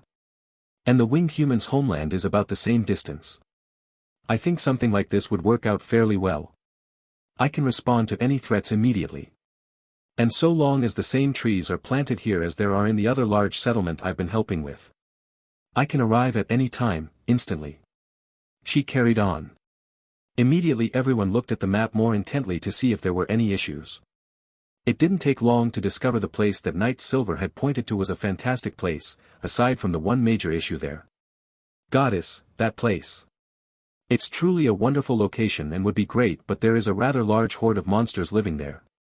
The right and left elders said in a moment of unified agreement. Oh, that won't be a problem. If they can be helpful in some way, I prefer to have access to them. You never know how useful a monster is until after it's tamed. Though I do admit my taming skills leave a lot to be desired. Perhaps my threats will be enough to get them to yield. That is, if they are smart enough they will. And those are the only useful monsters anyway. Knight Silver said. And what of the ones that don't listen to you, goddess? The center elder asked. Oh, I'll find a use for their part somehow. I wouldn't want to be wasteful now, would I? Knight Silver answered. That all aside, I'd like a group of your warriors to escort some dwarves to the mountains. You'll tell me if the place is acceptable for your needs. She continued. Oh, and if there is something big in the way, I have ways of dealing with it. She finished explaining. Our warriors would be more than willing to do that. The elders agreed. But, what will you do tomorrow, goddess? The center elder asked, with a curious look on his face. Oh, I'm going to pay that dragon lord a beating and a half. Knight Silver said with such a casual smile it was almost chilling. Then we shall wish our goddess good fortune in battle. The three elders said with a hint of pity for the enemy. Oh, don't be like that, it's not like I'm going to kill it, at least, not right away. If it has the potential to repent I may just give it the chance to do so. Knight Silver said. It won't be for any other reason than my own selfishness to have another pawn to use against that damn dragon mother. She's about on par with the dragon emperor I helped in killing a while back. We don't have the numbers needed to do that again right away. Luckily she fears me enough to not pick a fight. She continued explaining. I'd do anything to keep my followers alive. Even if that meant forgiving an enemy to turn them into an ally. That said, they will definitely be worked to the bone before earning my forgiveness completely. She finished. It was around this time that the smell from the feast preparations began to waft towards them. The first reactions of the elders were distinct from each other and yet also the same sense of intrigue. What is this scent? It smells absolutely delicious. The three elders asked, completely forgetting about the heavy topics from before. I guess that's a normal reaction to having this for the first time. But roasted meats are the best. Knight Silver giggled a little. Then the room opened up with a little girl there, huffing and puffing. Please teach me magic. Mommy. She asked so suddenly it snapped the elders back to their senses. Yet the elders couldn't think of what to do, to them what the girl said was beyond rude. Knight Silver on the other hand smiled. Come here child. She said, the child not missing a beat ran over to Knight Silver. The child was then promptly sat upon her lap. You want to learn magic from me? This is good, I've been thinking I wanted to try teaching as many of the young ones these skills as I could. It will provide quite the benefit for your tribe. Knight Silver continued. But you need to know, not everyone can learn magic. It isn't the same as training with a spear, or learning to fly with your wings. Even knowing all of this, do you still wish to try it? She continued, asking the little girl what she thought about it. The girl was beyond flustered at this point. Why? Because she was being held so closely by the goddess they all worshipped and by one who really did feel similar to their mother, but more than that. It was like in Knight Silver's arms, there were no more worries. It was also partly because the child was pressed up against Knight Silver's bosom, which only added to the warm and comforting feeling. Yes, Mommy. I want to learn your magic. She finally answered as her head was gently rubbed, leaving a smile on the girl's face. Knight Silver smiled, the elders relaxed and began wondering how such a process would work. Ultimately deciding to ignore the particulars of it for the moment due to a loud rumbling sound coming from everyone, and an especially loud one coming from the little girl wrapped up in Knight Silver's embrace. Perhaps we should wait to discuss the particulars until after eating. It might be better to wait until after I've reclaimed the homeland of your people. It won't take long, and this will give you some more time to practice flying with these beautiful wings of yours. Knight Silver giggled. So the feast was on. To Knight Silver this was a familiar scene as she had seen it before with the other races she had helped in the past. The children weren't worrying how much they took for themselves, a sight that led some parents to tear up. The adults were a bit more reserved in how much they took, likely still in the mindset of wondering if there would be enough food to go around. Everyone, do not fret about how much food you take. Eat and fill your bellies. If we need to make more, we can always make more. My magic isn't so limited that I can't supply my people with sustenance. Knight Silver announced, making sure that no one was reserved. I won't let you go hungry in my presence. Even if I have to feed you myself. She added in a more relaxed tone. I know exactly what it's like to not have enough. Probably more than anyone else here. Those damned nutrient-paste tubes weren't satisfying, always making you want something to chew on instead. Not to mention they tasted like fart and smelled like rotten eggs. In this new world, I refuse to let it devolve into the same state. So long as I live. Immortal. So too shall this world be, an immortal beauty of nature. With cheers of joy and gratefulness everyone began digging in without reserve. That is, aside from a few individuals among the adults, though in their case it seemed like they were mostly just enjoying the flavor of the roast and other assortments of dishes ready for them. In the end it ended up being a great success, as everyone got along over a nice and warm, hearty feast. The next day, Knight Silver was nowhere to be found in the winged human village. This almost caused a panic for the people, until the elders ran up to ask the elven representative what happened. "Sir, the goddess, where is she? I can't find her anywhere," one of the elders asked in a low and nervous tone. "Oh, Mother. Mother went to pay that dragon a beating. She left early so you wouldn't be distracted by sending an escort with her." The elven leader responded with a calm attitude. "That's right. She left us with these berries to use in the event everyone gets hungry while she's gone. And while we wait, we are meant to pick everything up, and prepare for us to take leave of this barren mountain top." The dwarven leader explained, lugging around a large sack of berries. "By the mid-afternoon, Mother Goddess will return victorious to take everyone to your homeland. There, we will help prepare your home," he continued. "So, Goddess left so we may focus on moving. She's truly a selfless goddess. Our tribe will never stop worshipping her," the elders cried. "Mother is indeed a benevolent and bountiful goddess. Seeing you believe in her as much as I, makes us as close as family," the elven leader said with a smooth tone. "Ah, enough of that now, we've got work to do. Packing up and doing whatever else to get ready to depart from this place." The dwarven leader chimed in, blushing at the mushy-gushy stuff. "I'll leave enough berries for you to distribute for your people, our friends," he continued. "How about this, we set up a table where everyone can come and get their own berry. And have it staffed by one member of all three of our tribes," one of the winged human elders suggested, thinking about the amount of effort that would soon be coming their way. "That sounds like an excellent idea." The elven leader agreed, while the dwarven leader simply nodded in approval. "Then that is what we shall do, but let's make it 2 people from each of our tribes instead. This way there can be more variety of conversation topics to be had while they are waiting. And we will have a couple of girls who learn the create water spell to accompany this table," he added. Once the matter was settled, the de facto leaders responsible for making the plans and delegating to the right people, did just that, sparking a flurry of movement so intense even the previous day's feast prep. Far away, Knight Silver smirked as she used a spell to peek in on the situation. "It's great how quickly different races can work together like this. Even if I don't find my old friends, I won't be alone when the new ones pass on. Well, Shirshana should manage to stay with me forever. Enough, focus. Almost there," she said, hyping herself up. The winged human's homeland. The mountain peak was rather peculiar looking. Certainly not the usual example of a mountain. It was more like a massive plateau than a mountain. Though, it was in the mountain range, so it did sort of make sense to call it a mountain, being that it was tall enough to be considered as such. On closer inspection though, it was more nefarious.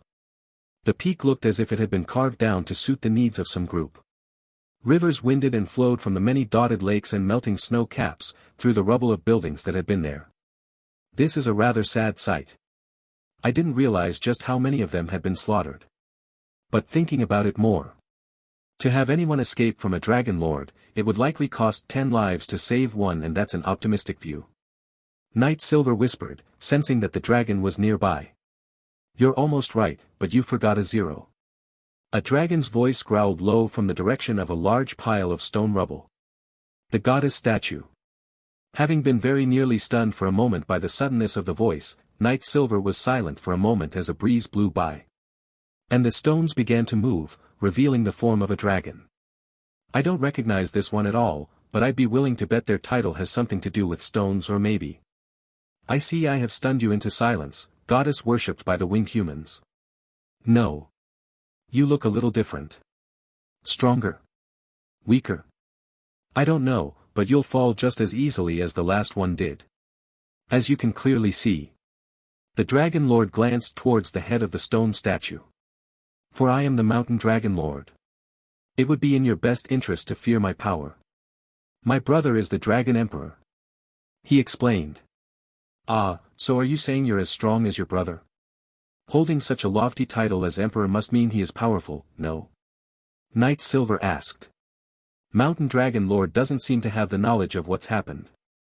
Which means he has been estranged by his family. This is good, very good. I'm going to use this to my advantage. He is clearly no weakling, but I wouldn't put him in the same category as the other whelps I've dealt with. Still, he shouldn't be an issue to kill. I will take damage though. Ha, you jest. My brother is the Emperor. No, I am as strong as he is. And I'll be even stronger after I eat you. Mountain Dragon Lord answered, about to be truthful but his pride got in the way. This floating elf. Why is she not scared of me? I'm one of the oldest living dragon lords. One of the strongest, only two of them are stronger than me. My brother and his wife. All other dragons would tremble before me. Yet, this elf doesn't seem fazed. I must kill her. No one should be this calm in front of us. Ha, a shame. I thought I would give you a chance to submit to me. I could use a subordinate with your strength. Though, I should be honest, I do not like how you seem to be stupid beyond measure. You destroyed a statue that had no power and claimed that you killed a goddess. Night Silver said, shaking her head and shrugging. Ha! That voice. Is that you, Nature's Mother? A voice rumbled out from a cave nearby. If that's really her, I'll finally be able to leave my uncle's imprisonment. The sound of a new voice didn't really shock Night Silver, rather what did shock her was she recognized it. A sinking feeling overwhelmed her for a moment. There's no way that Dragon Lord would take part in this atrocity. Not if they fought such a deadly battle against the epitome of what this scene represents. You shut up. How dare you speak without permission? Spouting lies about my brother being dead. I ought to kill you for such reckless lies. The Mountain Dragon Lord snapped at the other dragon. It's a good thing your scales are bright, because your mind certainly isn't. My idiot nephew Brightness Dragon Lord. He continued with his insults. Ha! Night Silver started, as a smirk came over her. Ahaha! She continued laughing, holding out arms. Ahahaha! She continued her hysterical laughter as she watched the face of the Mountain Dragon Lord grow concerned and wary of her on account of sounding insane. After all, fighting an insane opponent isn't great. Berserkers are always terrifying no matter how strong you are. There is just something about them that is simply unnerving. And this is the perfect time to practice. Yep, that sounds like her. That kind of laughter couldn't be made by someone who's actually scared. Let me see here. Connecting a telepathic. Anne. Lady Nature's Mother, can you hear me? Of course I can. I'll keep this laugh up to hold him back for a while. I can handle him alone, but do you want to help? I'd like to help, but the thing is, I'm rather injured and I'm quite hungry. I came to inform my uncle of what happened. Then he beat me up and has been starving me for over a month. So I'm afraid I'd be of little assistance. I see. That is a bit rough. I suppose you took the detour here shortly after leaving the lake I created there. I was wondering why there was a group of people missing from the move. If you want to help fight this idiot, I'll heal you and give you something that will fill your belly. I'd be grateful for that. I'm not as strong as him, but I should be able to hold him off for quite some time. That is. If you wanted to use that one spell again, such a beautifully powerful spell. Such a spell is far too good for that uncle of yours. I have a different one I'd like to use. I think you'll find it. Interesting. It's also much faster to cast and you won't be affected by it. All the more reason why I like you. So kind, it's moving something deep inside. Oh, there is something I'd like to ask before we begin. What is it? I'm gonna ignore that other comment. Could you show me the spell you used to transform? I want to try and make my own version. I don't see why not. Sure, I don't mind. But I'd appreciate it if you do a little something else for me as well. It shouldn't be too hard. I just need you to show that there are decent dragons out there.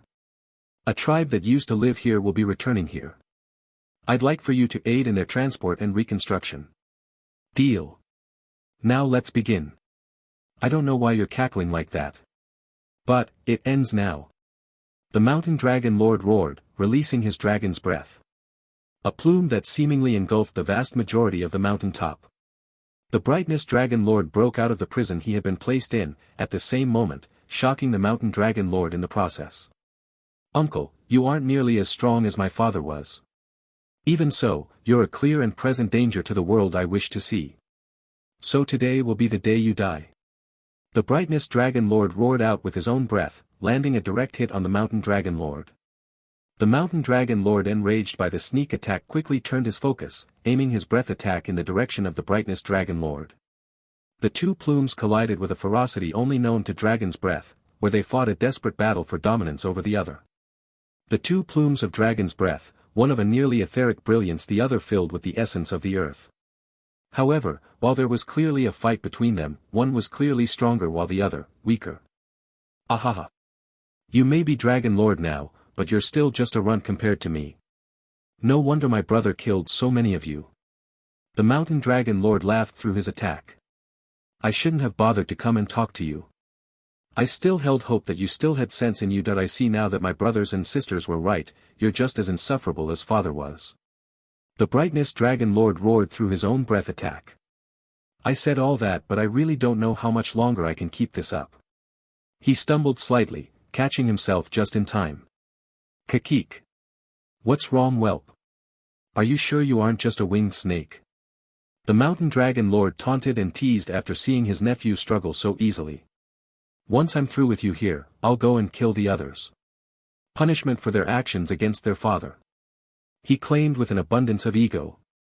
And then Night Silver appeared right next to the mountain dragon lord's neck, stroking her hand along it, all the while activating her heavily enhanced poison touch spell. A druid's poisonous touch, when boosted normally they would be able to inflict minor poison damage over time to a target.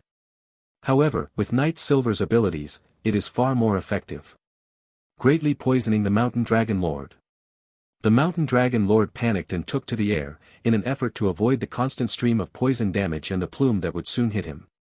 All because the poison weakened his breath attack considerably.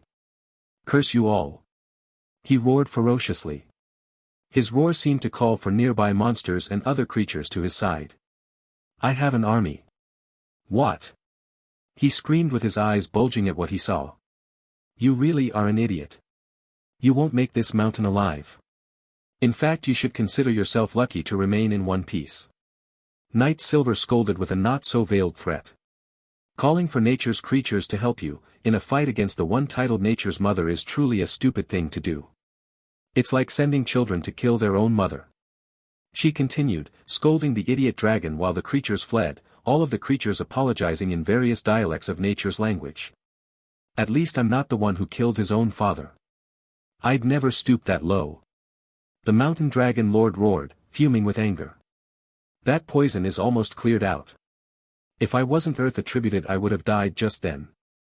This woman is clearly a significantly more dangerous threat to my life than that whelp."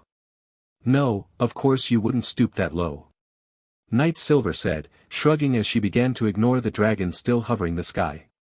"Here you go, brightness. Eat these to fill your stomach. Your brother Platinum gave them his seal of approval too. We'll get you something tastier next time," she said, tossing 5 berries into brightness dragon lord's mouth. "Tastier than these?" These are delicious and..." Brightness dragon lord said after he crushed the berries between his tongue and palate, the roof of the mouth. "Wait. That was just 5 tiny berries, and yet I'm full. That is one extremely convenient use of magic," he added with a bit of shock. "Yeah, the others reacted the same way. I use these as immediate rations for those who really need the help immediately," Night Silver explained with a giggle. "Now for the healing you need. I won't be able to recover your magic power, but your wounds will be gone shortly. Arch heal," she continued, causing a mana-driven aura radiating from all of the brightness dragon lord's wounds. This is... I can see why you didn't use this right after the battle. Such a powerful healing spell really can put someone of my strength back in the fight," the brightness dragon lord said as he inspected his wounds, finding that they all disappeared. "The spell is powerful, but not omnipotent.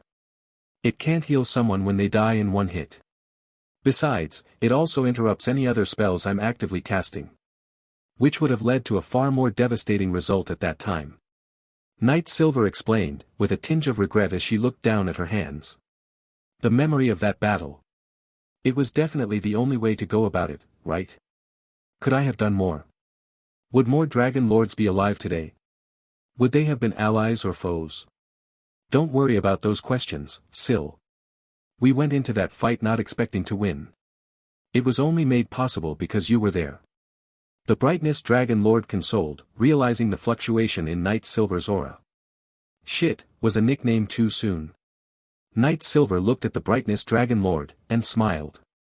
Then let's go and kill this bastard. I'll show you that spell like I promised. But first, I'll give you a few buffs to make it a more even fight while my spell charges up. She said, and silently cast several different buffing spells upon her new close friend. It's not as many buffs as one of my old friends could have given you, but it should be enough to tip the balance to a more neutral level. She explained. The Brightness Dragon Lord was overwhelmed by his new strength. I feel so much stronger, he said, then grew silent as he stared at his uncle, the Mountain Dragon Lord, menacingly. Can you have the spell prepared, but not use it? I'd like to see if I can beat my uncle like this. He asked, in a shy, yet prideful voice. Pride? Night Silver asked, receiving a small nod in return. Very well. I'll have a backup plan ready, but I will trust to see how far your pride takes you, my radiant friend. She continued, and began preparing her backup plan. With the vote of confidence from a former ally, now a friend, not to mention the buffs she had given, Brightness Dragon Lord crouched down, opened his massive wingspan. Then with a wink, he took to the skies with a single leap and flap of his wings, to carry his giant body making him airborne. The size of a dragon is nothing to sneeze at, and with such a quick motion, the air had a small delay before rushing in to fill the now empty space. Maybe I gave him a little too many buffs. Oh well, I've already landed a substantial blow on the enemy as it is. My experience gain is assured at this point. I wonder if this will be enough to return me to LVL 100 strength. Maybe even further. Enough daydreaming I guess. I may learn more about how to fight in dragon form if I watch this fight closely. What? You think with a little bit of pathetic magic you're all of a sudden able to match or best me? The Mountain Dragon Lord taunted with a testy roar as the two Dragon Lords began circling a center point between them, each gauging the other's responses and movements. Damn that poison, it's gone but I still feel weakened for some reason. Is it the wound, where that damned elf touched me?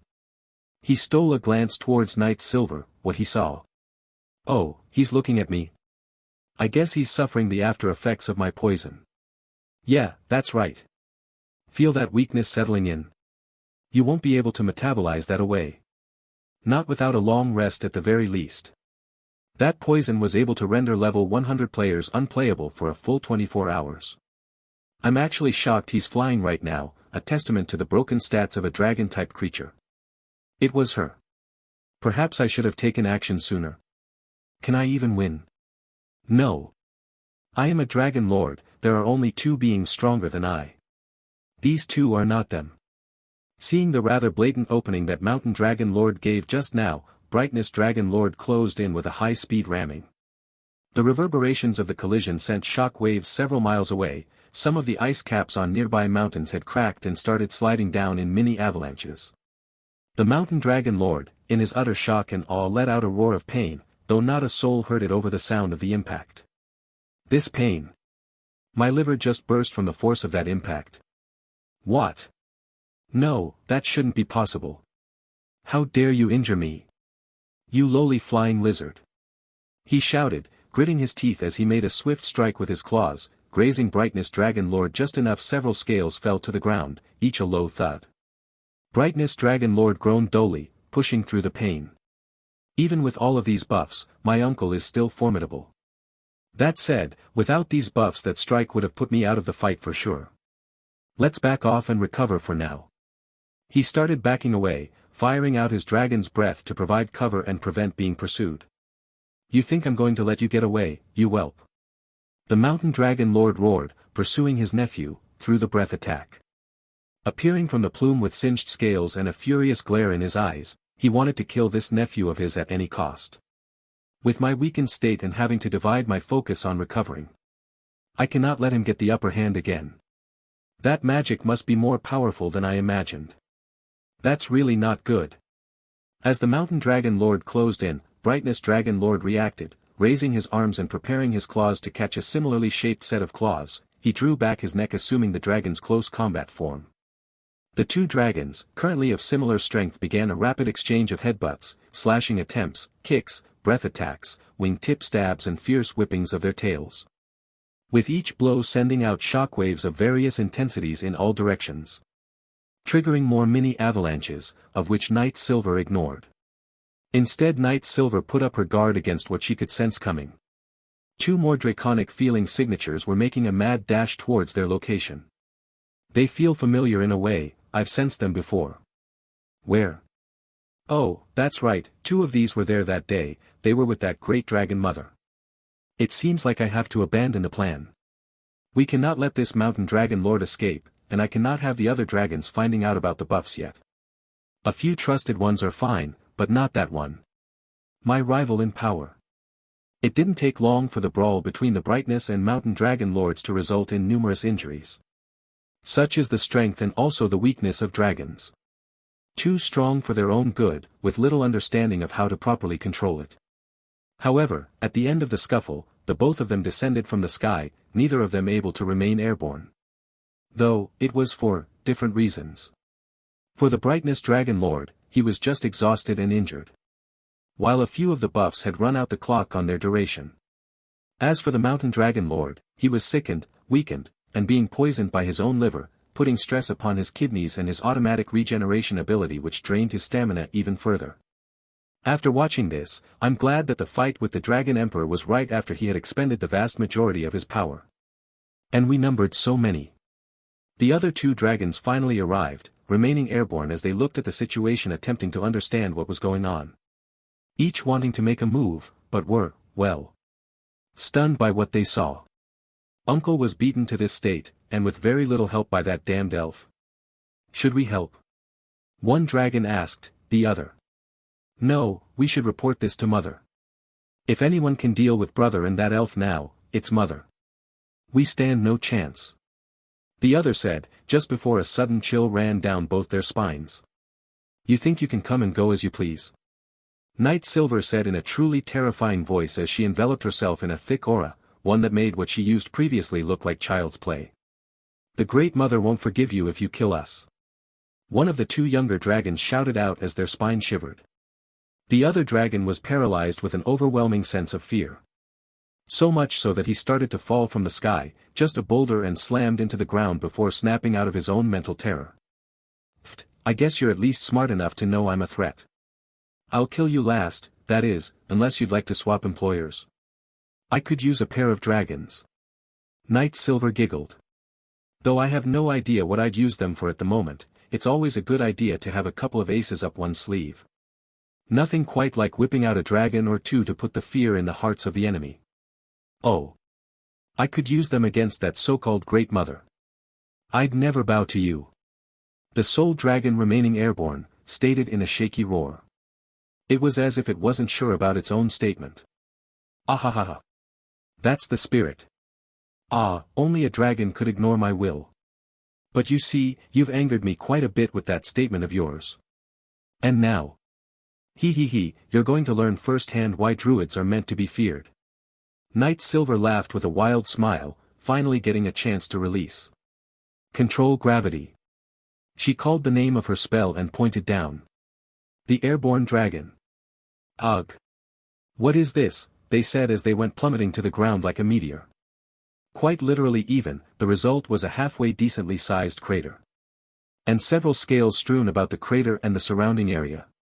Having seen what just happened, he couldn't believe it. What? What was that just now? The Mountain Dragon Lord asked, now thoroughly terrified. Proved by the pile of something not so savory piling up, and a puddle of similarly telling fluid behind his rear legs. Ahahaha. You're so scared that you excreted on instinct. Night Silver laughed. Though I suppose I can't blame you for that. I would be too if I was in a similar. Oh, never mind. I definitely didn't do something so uncivilized when I had to fight a surprise battle against that brother of yours. She smirked with narrowed eyes, looking down on the dragons below her, making sure not to include the Brightness Dragon Lord in her gaze. What was it? The mountain dragon lord yelled out again, this time furious beyond measure. Even going as far as to activate the single most annoying innate talent all dragons possessed. In other words, he was now a valid threat for an average-sized dungeon LVL 90 dungeon party. TCH, I always hated those damn fights. Especially the one I fought to gain my considerably overpowered classes. Night Silver said, clicking her tongue once she saw the all-too-familiar ability. That was just a totally unfair fight. So much of my money went into that fight. Though it's still not enough to defeat me. What I did is simple, I used gravity to send that disrespectful whelp to the ground. She answered, finally past the annoyance of that one technique that was just used. Gravity? How? The mountain dragon lord shouted angrily. How? Because I'm a druid. How else? We control the very power of nature herself. Night Silver answered, unbothered by this. After all, who could oppose nature? Even that one boss I fought wasn't enough to truly win against nature. Admittedly, it was a hell of a challenge, but it was worth it in the end. And if I were to fight it now, I'd likely win without nearly as many items or special purchasable cash shop items. Ha! You lie, you used gravity, not nature. The mountain dragon lord smirked, as he thought he had caught Night Silver in a lie. You really are stupid, aren't you? I mean, I knew you were beyond help, but this a whole new low. Gravity is a natural phenomenon, is it not? Since it is, I being an archdruid, am more than capable of learning to use it to my advantage. You just have to deal with it. Night Silver explained, then cracked her knuckles. Now, time for you to die. She said, then flew straight towards Mountain Dragon Lord. Using a silent spell in the process to do something a little sneaky. I'll kill you. Mountain Dragon Lord roared out a plume of his dragon's breath. Heh, you really think I'd be dumb enough to charge right at a dragon without a plan of attack? Night Silver commented, a little ticked off by the insultingly predictable attack. I've fought thousands of your kind. She shouted, changing position with something else. Poor little mouse, thank you for your sacrifice. Ha! Big talk for a dead woman. Mountain Dragon Lord laughed as ashes fell from where his plume had been. Now, I can finish off that despicable nephew of mine.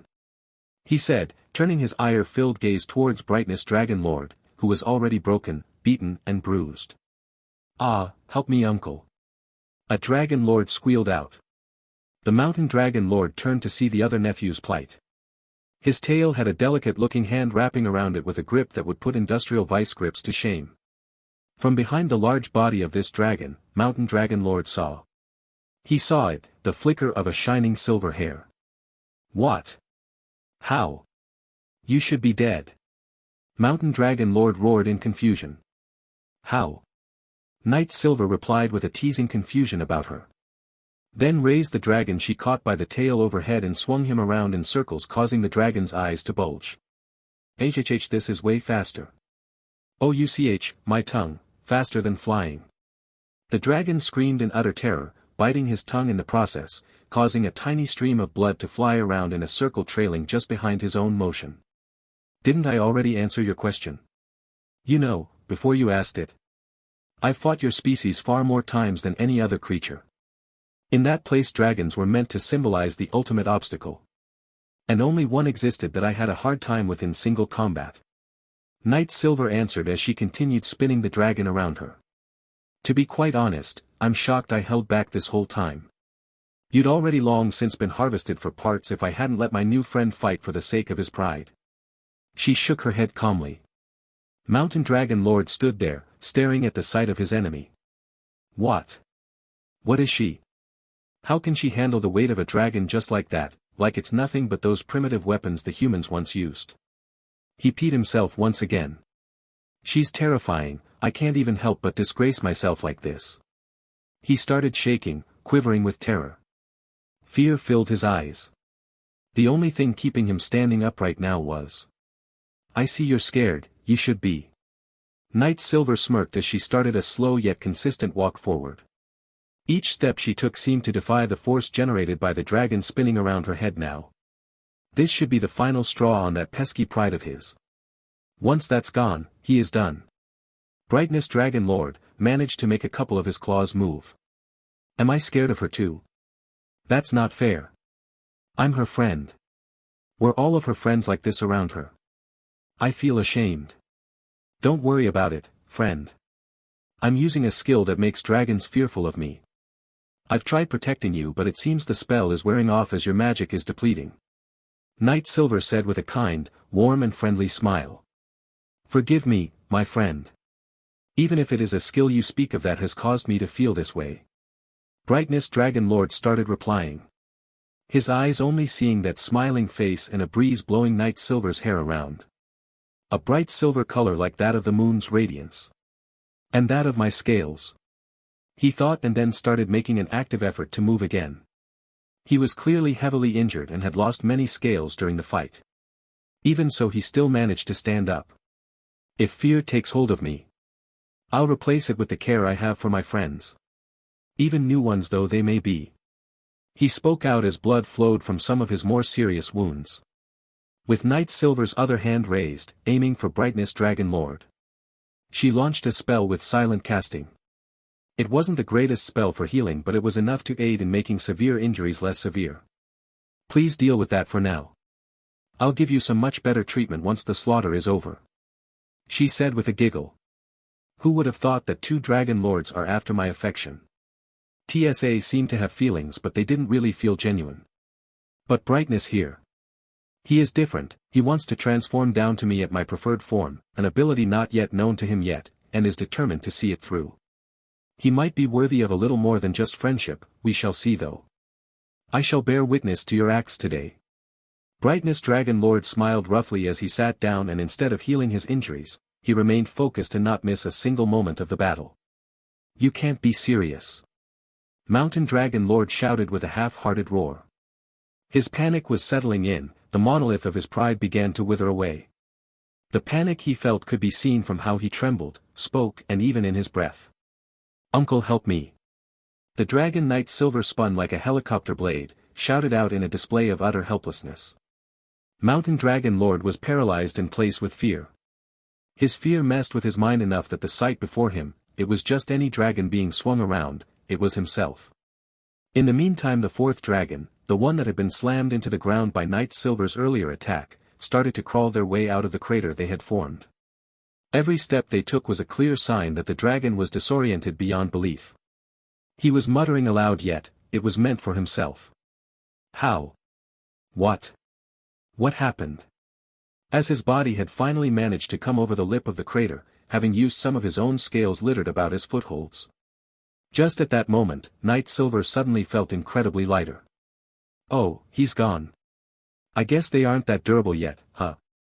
Are you sure that was a dragon lord? She queried curiously, looking at the remaining ground meat, scales and bone left in her hand. The dragon's tail from below the point at which Knight Silver had gripped was sent hurtling towards Mountain Dragon Lord, smacking him in the face, blinding his eye on the spot. It then fell to the ground in front of him. He looked down to see that it was truly nothing left but a tiny portion of a tail. The tail piece was still wriggling around for a moment as a bit of the remaining blood seeped from the tear, then finally came to stop. Ah! Mountain Dragon Lord screamed in terror. It wasn't a roar, more like yelps. The dragon who had been circling Knight Silver's head, had been launched in a different direction. He was on a collision course for the disoriented Dragon Lord that had finally managed to crawl out of the crater. Catch me! The hurtling dragon screamed. Huh, what? The disoriented dragon stammered, confused and surprised. With no way to stop himself, the hurtling dragon tried bracing for impact. The disoriented dragon had no ability to react, even in its now stimulated brain. There wasn't any time. The two dragons collided with a loud thud. The hurtling dragon hadn't stopped moving, instead he had only managed to carry away the other dragon with him. The two of them, slamming into the mountain face with such force it might as well have been a meteor. The crater they created together wasn't nearly as massive as the first one, only this time it was perpendicular to the pull of the earth. Both dragons passed out and fell down from the crater. Each of them barely clinging to life by a thread. Well, that was an accident. It worked though, so I guess it's alright. Truly a great show. I love it when those filled with a senseless pool of pride in their feeble strength start rolling around in fear. So I will kill you with a truly special spell. Consider it a gift in exchange for you showing me a good time. Knight Silver said, then dozens of spell circles appeared around her, the same time that her lips curled into a smile. Mountain Dragon Lord's eyes widened even further, his fear no longer so shallow and small to paralyze him completely. No, this was a different level. What he felt was hopelessness, a fear so deep he couldn't help but perform futile acts of desperation. His mind had been twisted into complete confusion, no longer did a single neuron fire normally. He took a step back with his hind leg. But he couldn't turn for fear of being caught. You're a monster. Mountain Dragon Lord shouted in hopes of finding something to turn the tide of battle. Battle? What battle? This was nothing more than a joke to her from the start. Ever since she had poisoned me. No, since before then. I had been doomed to lose this battle. Uncle, that's a terrible thing to say. Brightness Dragon Lord growled out. Especially to your future niece-in-law. There's no need to defend me. Though I don't mind if you do. Knight Silver giggled as her spell activation went into the next phase. Ah, not much longer now. Judgment will be upon you, Mountain Dragon Lord. She added, with a crack of her neck. What kind of magic is this? How can you use magic so easily? It's dangerous and runs on the power of souls. Mountain Dragon Lord snapped back. I'd answer you, but it's too late for you. End of Earth. Knight Silver smirked as her spell activated. The magic circles sprung to life, their rotation and revolution reached blinding speeds. A sickly, nearly poison-like fog appeared and surrounded the target. The Mountain Dragon Lord couldn't help but breathe in the fog, but it didn't matter either way. For the moment he had been touched by this fog, his fate had been sealed. End of Earth, a truly intense druidic spell of the super tier level. Its effects can be changed and customized to some extent by the caster, for a fee of course. The result of the spell will always remain the same though. With the change in how the effect of the spell is applied even within the same individual, it was one of those spells dubiously difficult to deal with, as all super tier spells should have been. Generally, End of Earth is a rather simple spell in what it does. The caster targets a creature, area or group. Really it can be anything that has earth in some way, shape or form. For players, this spell will deal massive damage to their equipment and health, and it does damage based on the amount of earth resistance the target/targets have, as well as their earth damage boosts. So if a player has 0 in each, the spell does a random number of 0 or 1 damage to said target. If the player had 50 in each, the player would be left with 1 HP, or die. However, on creatures, specifically high-ranking ones, this spell had an extremely devastating effect. It eliminated the creature's earth element-based abilities entirely. For creatures with nothing but earth attributes, the spell instantly killed them regardless of the amount of HP they had. A spell deemed mighty, mostly because of this particular use case. As using it in player-versus-player matches was akin to suicide. Another one of the spell's major drawbacks, is that no matter how much a person wants to, the spell cannot be cast instantly. This means that there wasn't even a cash shop item that could pull it off. With such a spell having been used on Mountain Dragon Lord, it was over. There was no longer a single hope of him ever using any magic with earth-based elements infused. Which ended up being the very thing that was keeping him alive in the first place. So, with a thud, Mountain Dragon Lord's body collapsed onto the ground, lifeless and most assuredly dead. Ah, now that he is down for a good time to make sure the other two are dead.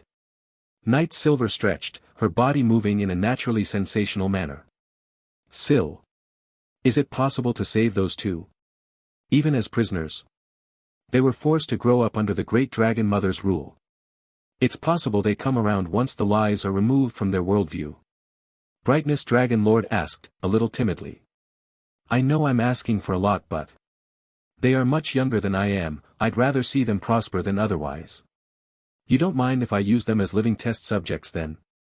So long as you are alright with that, I am willing to spare their lives. And I can promise that if they open their eyes to the truth, I will give them the opportunity to earn their freedom. Knight Silver countered. Unfortunately, this is the best I can offer you.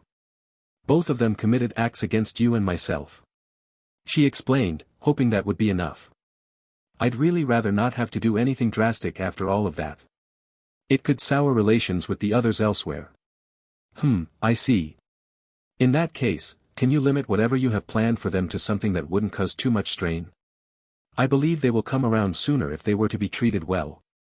Brightness replied a little disheartened but, not to the point of conflict. Don't worry my friend, once they come around they will be treated well. I have a few others held prisoner at the moment as well. Their treatment is far worse than what I'm planning for these two. Knight Silver replied back with a little concern. I told you that information only because it felt right to inform you of it ahead of time. The ones I have captive now are those who went and double-crossed the agreement we all made that day. My people were eaten alive by them, even after the plans we had all agreed to. She elaborated further. Oh, in that case I'd have killed them. Do what you want with those idiots. Only a fool would ever cross someone with strength of your caliber. My only goal was to have punishments befitting the offense. And those two were too young to even bother asking for their help that day. Brightness said in a more relieved tone. Then perhaps we can treat their injuries enough to wake them up. If what you say is true that beating may have been all it took to swap sides. Knight Silver said gently tapping her chin. That would be appreciated. Brightness Dragon Lord said with a sense of relief. I was able to find a way to grant those two clemency, even if only after they deal with what she has planned for them. It's better than losing them to the throes that caused us to rise and kill, Father. Knight Silver first walked over and healed Brightness Dragon Lord.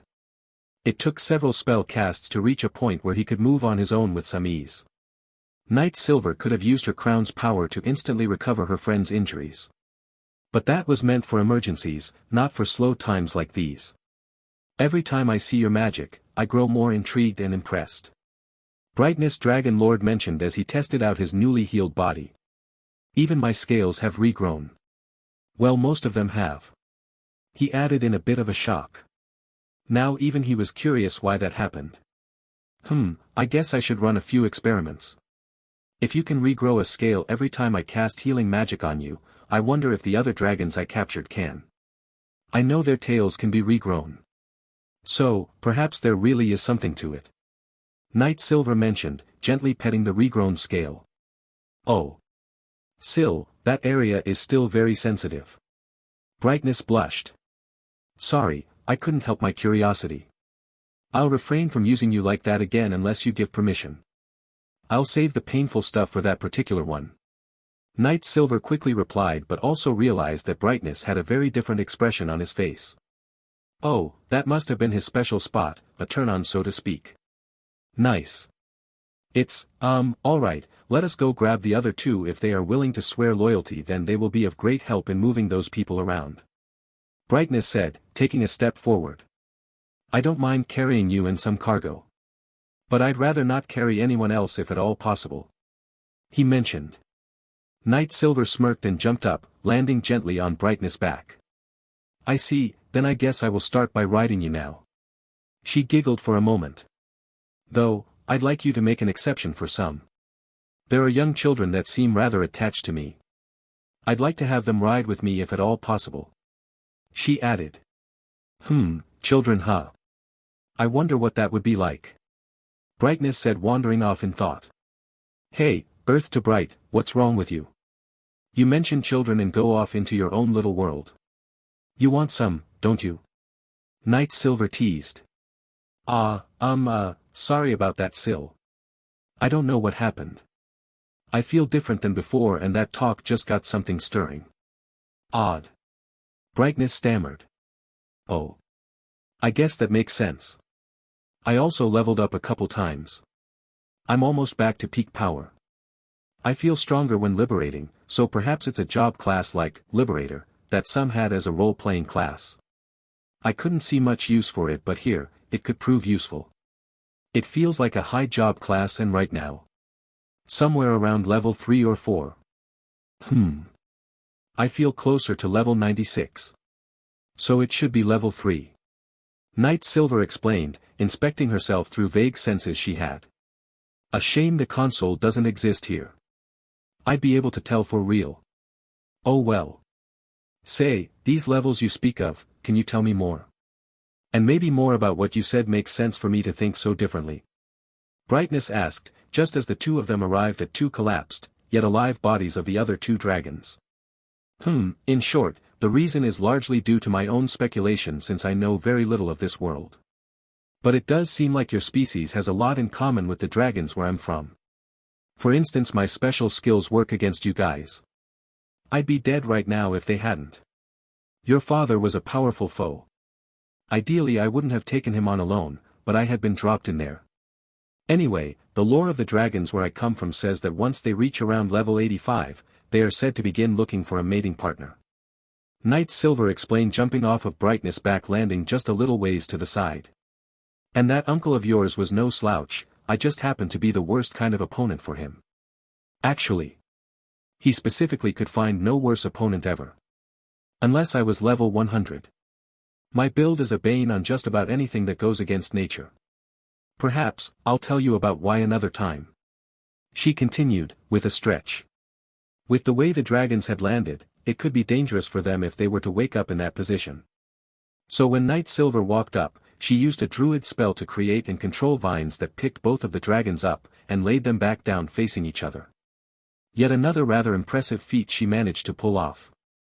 Impressive from the perspective of those weaker than her, she could still keep going even after all the magic she used.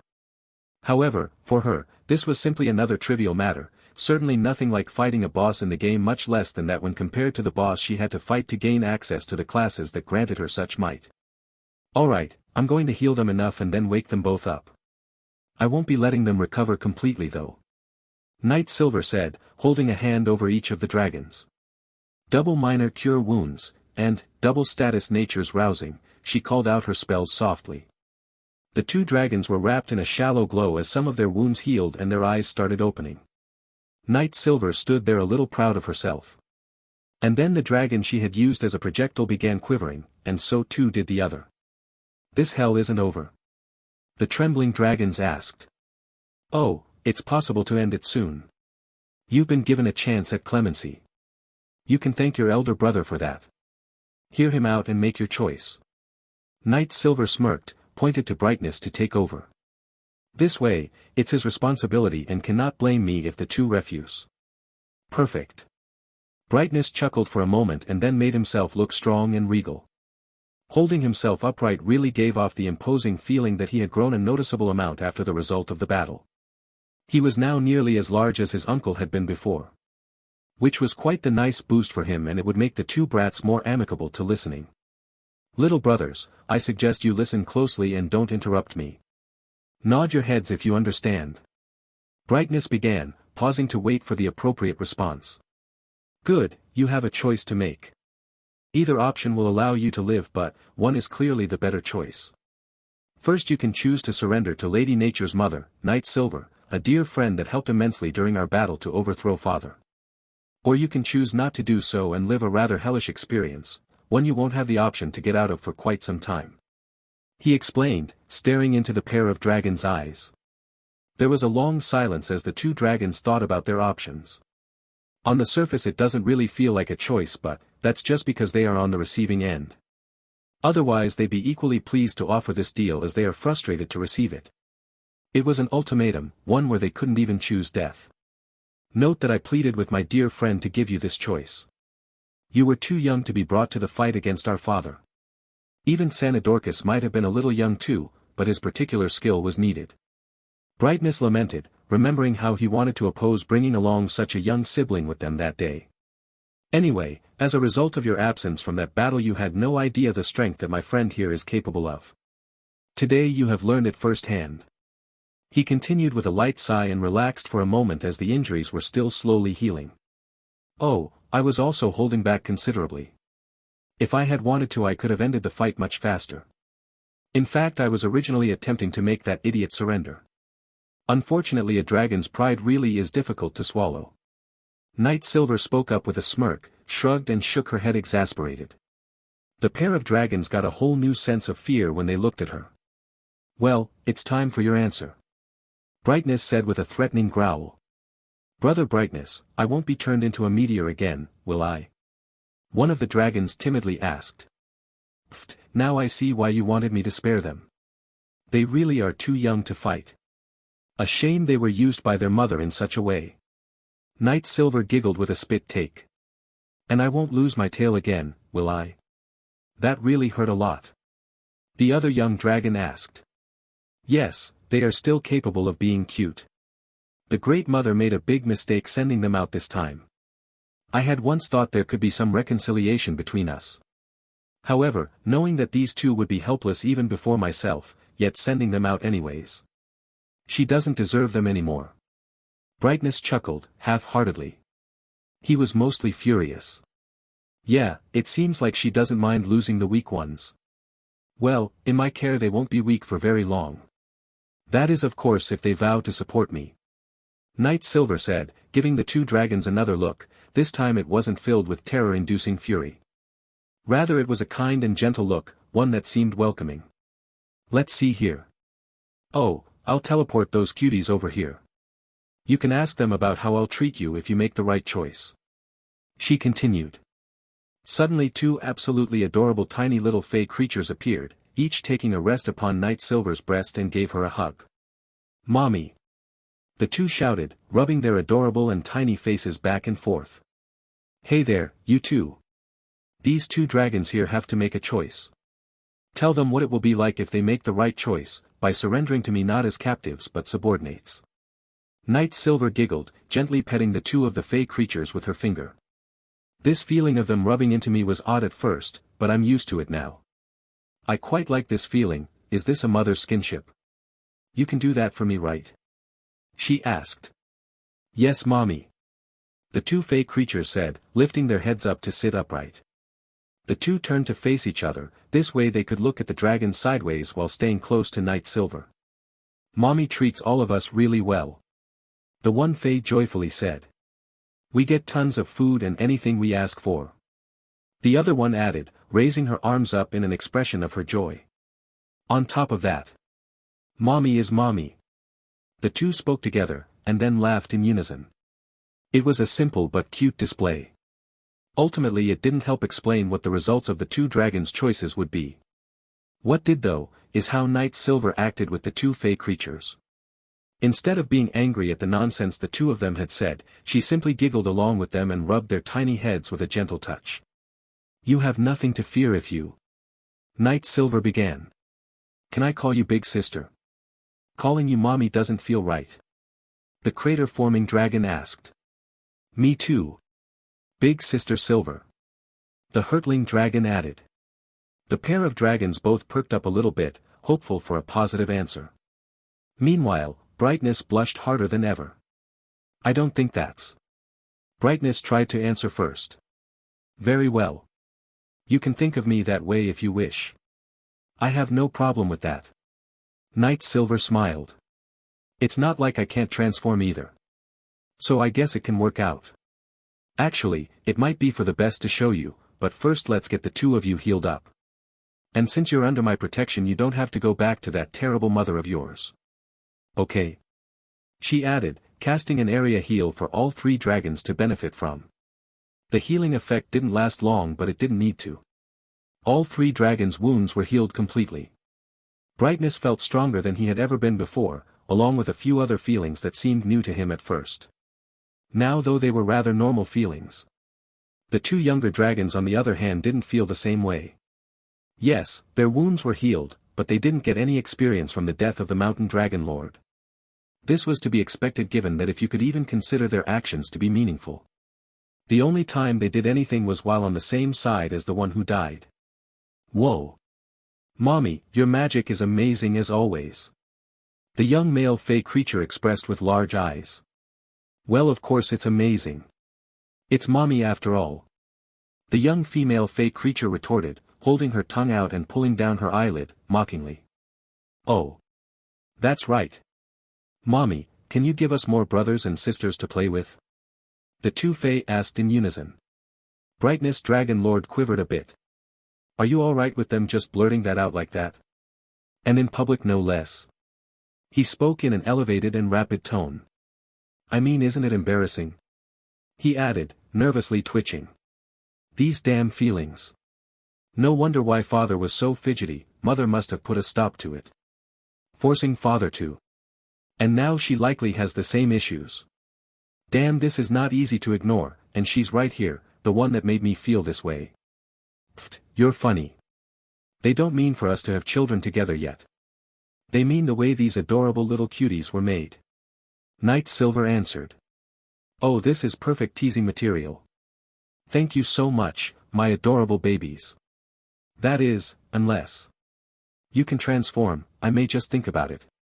She added, with a flick of her wrist and a smile. Oh. Elder brother. And big sister. The two dragons started giggling, well, a giggle as much as a dragon could. Brightness began stammering in his speech, unable to form a complete word let alone a complete sentence until. Oh my, the world is spinning. And he fell to the ground, dizzy. Perhaps I took it too far. Lion's heart, Night Silver said, casting a spell to help Brightness regain his composure. Sorry about that, Brighty, I was having a little too much fun and took it too far. It seems your species' feelings grow rather strong once you reach that age. And since you got it so suddenly you haven't acclimated to it yet. She added, nervously scratching her cheek. It's alright, I quite liked the thought. But unfortunately I don't have the means of making that a feasible option for us at the moment. Brightness replied with a smirk. Oh. Perhaps my spell was a little too powerful now that you're teasing me back. Very well then. Let's see how long it takes you to figure out how to transform then. Now watch closely. And you two go back to the underground fortress/resort. I'll come by soon and give you some more friends.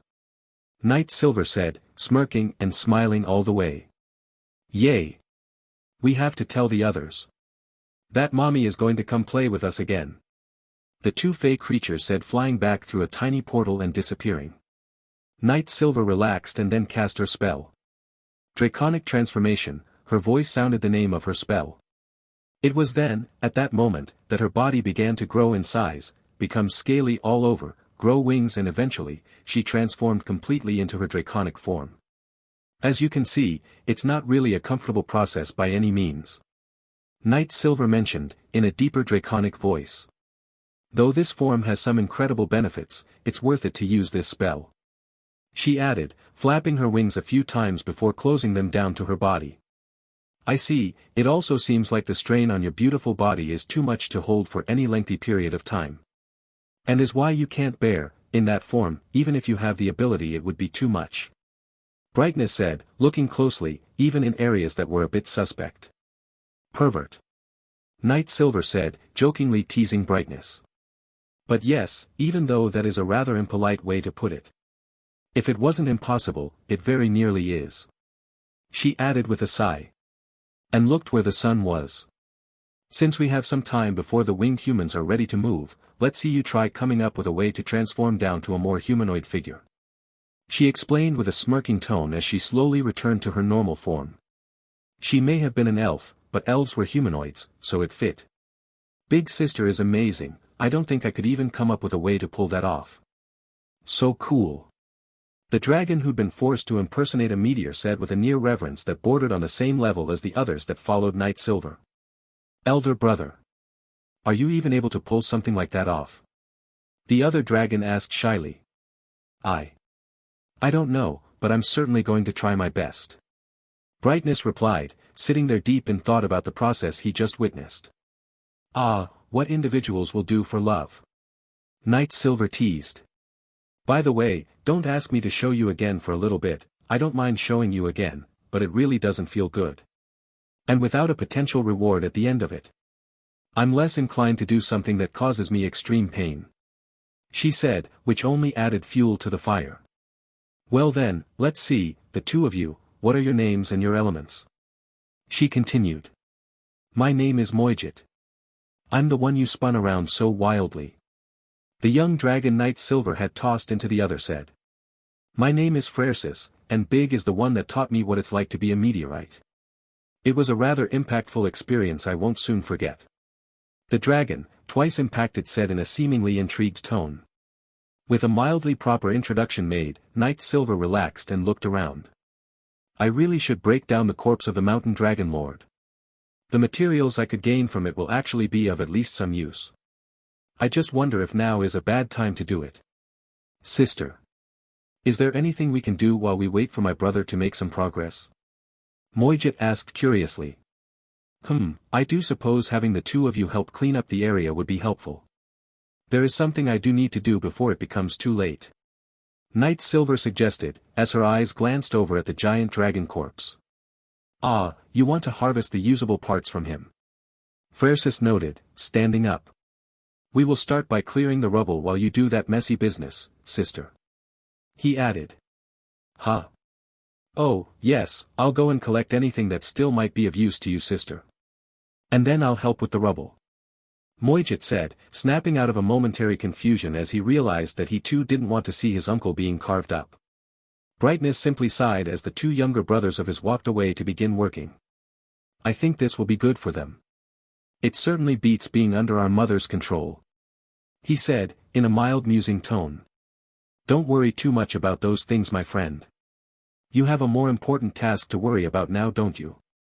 Night Silver giggled. It's funny, I never thought a dragon would be this into me. Why does it feel so good? And even better when I tease him like this? Well, I'm off to carve out the useful parts. I've got a 3-tribe union to jumpstart. These resources will surely be of exceptional use. She said, walking away in an overly sexual manner. Damn, I'm feeling it already. Why is this body so? Oh. Never mind, I guess I'll just have to deal with it. I promise. I will prove this is possible. And I'll get strong enough so you won't regret having me. Brightness said, accidentally speaking loud enough for Night Silver to hear. Night Silver whipped her head around, causing her hair to flutter about. She flashed a smirk in return. You better not break that promise. Or the whole power of nature will be against you. She managed to tease. And turned her head back before her whole face turned a beet red. Did he seriously just do that? Talk about embarrassing. But at this point, if I don't respond to it in a way to make him embarrassed, I'll lose my head. Moijit and Frersis were able to catch a glimpse of Night Silver's beet red face. Each of the two younger dragons chuckled to themselves lightly. Seems that sister isn't as stuck up as she seemed when she fought us. Moijit mentioned first. Yeah, so long as Brother Brightness can manage something thought to be impossible. We very well might see some half-dragons born in the near future. Frersis added. Agreed, I wonder what they will look like. And how strong will they be? Moijit replied with a bit of curiosity as the pile of rubble continued to grow. Well, Sister Night Silver was able to single-handedly kill Uncle. And she was the one who ultimately killed Father as well. If they inherit even a tenth of that strength, I'm sure they will be forces of nature. Frersis answered. I wonder if Sister will be rough with us again. He added in an overly joyful tone. It was around this time Frersis and Moijit both felt an overwhelming sense of dread come over them. It was a rather familiar feeling and one from recent memory. They slowly turned their heads, nervously towards the direction it was coming from. They saw an elf with silver hair fluttering in the air, smiling at them. This wasn't a smile of joy, or anything good. It was a warning. A brief moment later the smiling elf made a brutal cut into the corpse she was nearby and blood gushed out at a rather surprising pace. Sorry. Frersis and Moijit both uttered softly in a bit of a freight. Good. It's best if you don't overstep with those words of yours. You wouldn't want to be silenced now, would you? Night Silver forcefully giggled. The pair of dragons went back to their assigned jobs without missing a beat. The giggle they just heard was anything but comforting. It felt like it couldn't wait to turn into a snicker. Brightness Dragon Lord was simply ignoring the exchange. Well. Most of it. Children. Children, yes, that's why I'm pushing so hard. I can't think of anyone I'd want to be my children's mother than her. That's what this transformation means for me. With new resolve, his soul got a supercharge and shifted ever so slightly. He was soon seen to be a measure smaller than he had been before. However, with all of his efforts, Brightness still could not change forms. He had only managed to make himself about 5% smaller while retaining the same strength he had prior. Oh wow. Brighty, you really are putting in a ton of effort into this. Impressive. Night Silver mentioned walking over after completely carving up the usable resources from the Mountain Dragon Lord's corpse. This? Is it really that good, Sil? I don't feel like I've made much change. And it's rather strenuous. Brightness asked, breathing heavily. Oh yeah, you've managed to learn at least a couple of things from this experience. I'm impressed, you're really taking this seriously. You've earned the chance to see the transformation again. Just tell me when you'd like to see it. Knight Silver said, though she stopped before finishing her point. Brightness had shaken his head. Sil, I appreciate that a great deal. But I'd prefer if I wasn't the cause of you living through this pain again. It hurts worse than that beating I took from my uncle. He said, calmly. I think I can make more progress than this without asking you to transform. So please allow me to ask only when I'm really stuck. He added, in a tender tone as his body returned to its original size. Knight Silver's face responded in kind to the warm sentiment, reddening slightly on cheeks where a dead giveaway. Brightness' words struck her in a way she hadn't ever been treated before. I mean sure, I had many friends whom I loved playing with. But I never had any romantic relationships. I was mostly just imitating how I had my character act in the game this whole time. But Knight Silver's lips curled into a happy smile. I actually do love him. I also love the water goddess. But that's fine, I'm sure I can get away with some fun before anything becomes problematic. You're really making a bid for me, even though you know of my past. Knight Silver said, through her intoxicatingly happy smile. Brightness looked Knight Silver straight into her eyes. For starters, there is no better partner for a dragon than a strong woman. And before me stands the strongest woman I've seen apart from one other, my mother. And no amount of dragon pride is going to get me to seek her out. He said, then noticed Knight Silver's smile slowly fading. Oh, I see. You don't actually love me then. Knight Silver teared up. What am I even saying? I must have really loved him if I reached the point of instinctually crying at this point. Maybe that came out wrong then. Love is a difficult concept for us dragons to grasp. But if I'm not mistaken, I do love you. I could think of no one better. So please, don't cry. Brightness replied, trying hard to convey the feelings he had. This is going to be difficult to understand without a lot of effort on my part. I want her to be my children's mother. That is not an easy decision to come to. Perhaps I should just say that. I love your strength, beauty, charm, caring yet decisive nature, magic, and that smile. I love everything about you. To me, it matters not what you were in your previous world. What I see here and now is a beautiful and strong woman ready to love her people and defend them with everything she has. Even going as far as to protect all of them as if they were your children. So I have a pretty good idea how you'll treat our children. Brightness continued. As Brightness spoke his words of affection, he seemed to begin understanding the concept of love. It was rather simple, yet complex. It is intangible yet precious. That's it. Moijit and Phraeresis both looked at each other and started laughing, falling onto the pile of rubble behind them. Sister. Do you know how much us dragons love shiny things? Moijit asked through his laughter. That's right, like gemstones and gold. Phraeresis added, as he laughed too. Huh? What was that? Knight Silver asked, confused. What did they even say? I couldn't hear it, I was too busy understanding this feeling I had with those words from Brighty. She stood there squirming with cheeks as red as brilliantly tinted rubies. Brightness smirked with confidence. I should thank those two later somehow. This is perfect. Love is just as precious if not more so than all my hoard. This woman proves it. Sil, I love you more than I could ever desire the world's jewels and riches. You sparkle and shine brighter than any hoard of treasures.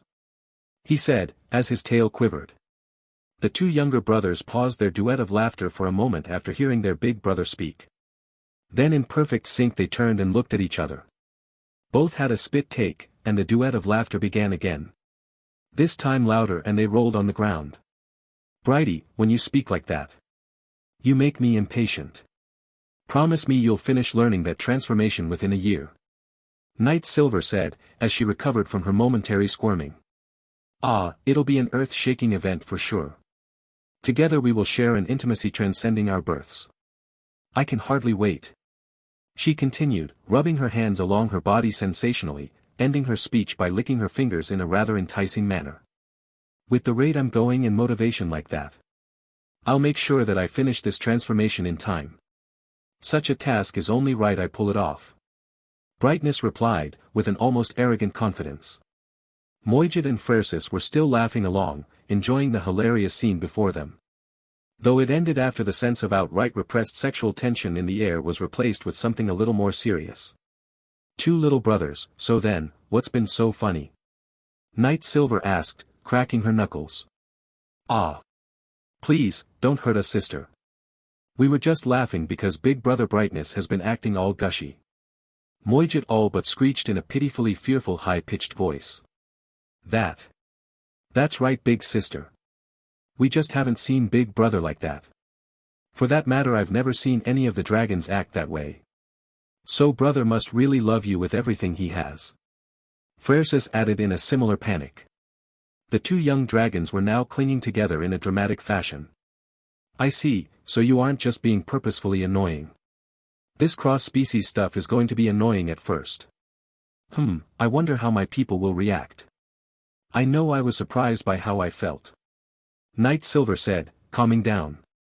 The two young dragons exhaled a tension-relieving sigh, in sync. Big sister, I don't think they will have a problem with it. Most of us are revered or feared as gods. Since sister seems to have been revered in a similar way. Moijit suggested. Yes, that's right.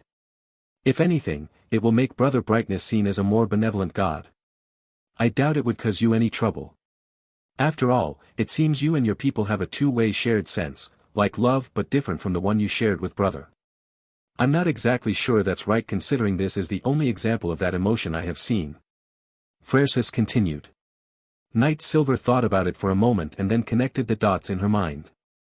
I do have some rather devout followers. Well, it's about time we go and pick them up. If we wait much longer, it'll be too late to set up the village here properly. She said, placing her hands on her hips and smiling cheerfully. Brightness, having been rather excited from the praise he got, as well as excited from the flirting they had just done. He stepped up instantly and offered his back to Night Silver. Sil, my love, though we can ride the way we wish for now. Won't you allow me to carry you there like this in place of the other matter? He asked. Pfft. Ha ha ha. Night Silver laughed, crossing her arms over herself to hold her sides in from falling out. While it is definitely not a replacement for that ride, I suppose carrying me through the clouds will have to do for now. She managed to eke out her words as she wiped a tear out of the way. Night Silver jumped up and landed on Brightness' back. She noticed instantly how sturdy the body of a dragon lord was. At least when she wasn't in active slaughter mode. It's oddly warm and it's filling me with an expectant feeling. The future is bound to hold something good. Are we coming too? Moijit asked, now suddenly worried. If we are, we need to tell you about what our mission from Mother truly was. Frersis mentioned. Night Silver looked at the two of these young dragons who were smart enough to understand they would suffer if not for their submission to her will. Her eyes narrowed for a moment and then sighed after the pair of dragons gulped. Very well, tell me the details. She said with a look of annoyance. Well, Mother had sent us out to go and try sowing seeds among that nation of people you and your friends had created. We were successful in arriving there. And we did succeed in our mission. Moijit explained, timidly. And then utterly terrified once the deathly aura from the fight returned. Sister, please wait. While we were successful in spreading seeds of distrust. The other gods there didn't fall for it. And they seemed to be working on correcting the bad information as we left. Frersis quickly added, hoping to ease the anger even a little bit. And Night Silver shouted, causing the air to tremble. Hold on a minute. These two dopes wouldn't be able to convince anyone of anything. Even the dumbest of rocks don't listen to them. So then. I see. You didn't do it on your own. It was that bitch who used you as a bridge. Just so she could stay in hiding. Scared I might appear and beat her senseless. In that case, I can't let you come with me, nor see any of my people at all. Not until I break that bridge with your shitty mother. She grumbled, annoyed beyond measure. There was a silence as everyone wondered what the next move was, or even should be. It was a rather difficult predicament. Even Brightness was in a position to have to worry about the situation as well, right? Everything could be solved if those two became true dragon lords. After all, once we've reached that point any dependency is entirely unneeded. And one gains the right to act on their own whims. Brightness added, revealing a bit of information. Though it wasn't something Knight Silver was happy to hear. Someone managed to pull off something I'd deem worthy of such a reward. Knight Silver replied, thinking it was about the massive reward she was thinking of previously. For a woman it wouldn't be as difficult a task. But for men, it would have to be something that improves the lives of the people. There will of course be a few other things that I could make an exception for. I may be called a god but I'm hardly omniscient. She added, sitting upright and shrugging. Her mana recovered to a degree high enough to avoid lethargy. I see, well I think it's a great idea actually. If no one meets the requirements then it's fine, they would have been motivated to as much as they could possibly have been. And if someone does manage to meet the requirements, then they will be granted the right to have their child share blood with the goddess they revere. Brightness stated, in a steady unshaking voice. Yes, I agree. Since I'll be taking you as my husband you'll have to help me make those requirements. Just don't go too hard on them. Knight Silver smiled. Sister, you're rather open aren't you? Revealing yourself like this? Francis mentioned with a sigh as he caught a glimpse of perfection. Oh, wow. Sister, aren't you exposing an area assumed to be private for your species? Moijit asked, shocked he felt something from it. Am I attracted to Big Sister? No, she's Big Brother's bride. Beautiful. He accidentally blurted out. Huh. Oh, this? Well, to some degree one could say that. But you see I'm not bothered by it in the slightest. In fact if I could get away with not wearing anything, I'd much rather prefer that. It just feels better on my skin to be bare and free. Knight Silver smiled as she placed her hands down and leaned forward a bit. However, breasts aren't bad to show off. In fact, the society I'm going to build will have women retain the right to be bare-chested if they so choose. It's really nothing bad. And once people get used to them, everyone will be more comfortable. She added, giggling a little as she explained. How I'd love for such an expression of confidence and freedom. Sister, you're rather interesting, you were able to slay uncle with ease. And now you're just laughing while half naked, talking about making babies with brother Brightness. Francis added. Oh. Well, my class is that of a druid. And that I was the undisputed best druid where I came from. Perhaps it's my class or my own nature but, being natural is the pinnacle expression of a druid. Knight Silver explained loosely. Since that's the case we can't afford to wear too many types of clothes. It needs to be super spacious underneath, or skin tight and breathable. So breathable that it doesn't affect our interaction with nature. She added. Now, it's not like I need to worry about such restrictions at my level, but I still like the feeling of being free. She finished. I see, so you really don't mind that you're showing us your half-naked body? Moijit asked in a bit of shock. That's so odd for humanoids. But I can respect it. He added, losing balance, he flew when he nodded as he spoke. Ah. He squealed as he recovered. I guess I still need some practice with such types of non-standard flight. He said after recovering. Pfft. You're the clumsy younger brother huh? Knight Silver giggled. So, how do you feel about Brighty? She asked, rubbing the brilliantly shining scales with her tender fingers. Huh. I have no issue. Rather I'm thankful that men won't be forced to wear tops. It's already going to be an adjustment wearing pants. And as far as being this naked, I'm sure you've been more so with far more when taking baths. And it's not like it's any different a scenario really. Trusting and respecting each other in and out of the bath. That's all it is. Brightness answered. It should also make it less stressful to feed one's baby in public. Stares of odd looks would become smiles. And that's the world you want to make. He added. Yes, you got it. You know me so well Brighty. Knight Silver cheered with a large pleasant smile. Now then, since we have to establish this ideal system yet, I'll put this back on. She added, putting on the rest of her outfit and then stretched. We're almost there now. Make sure you land in an open area.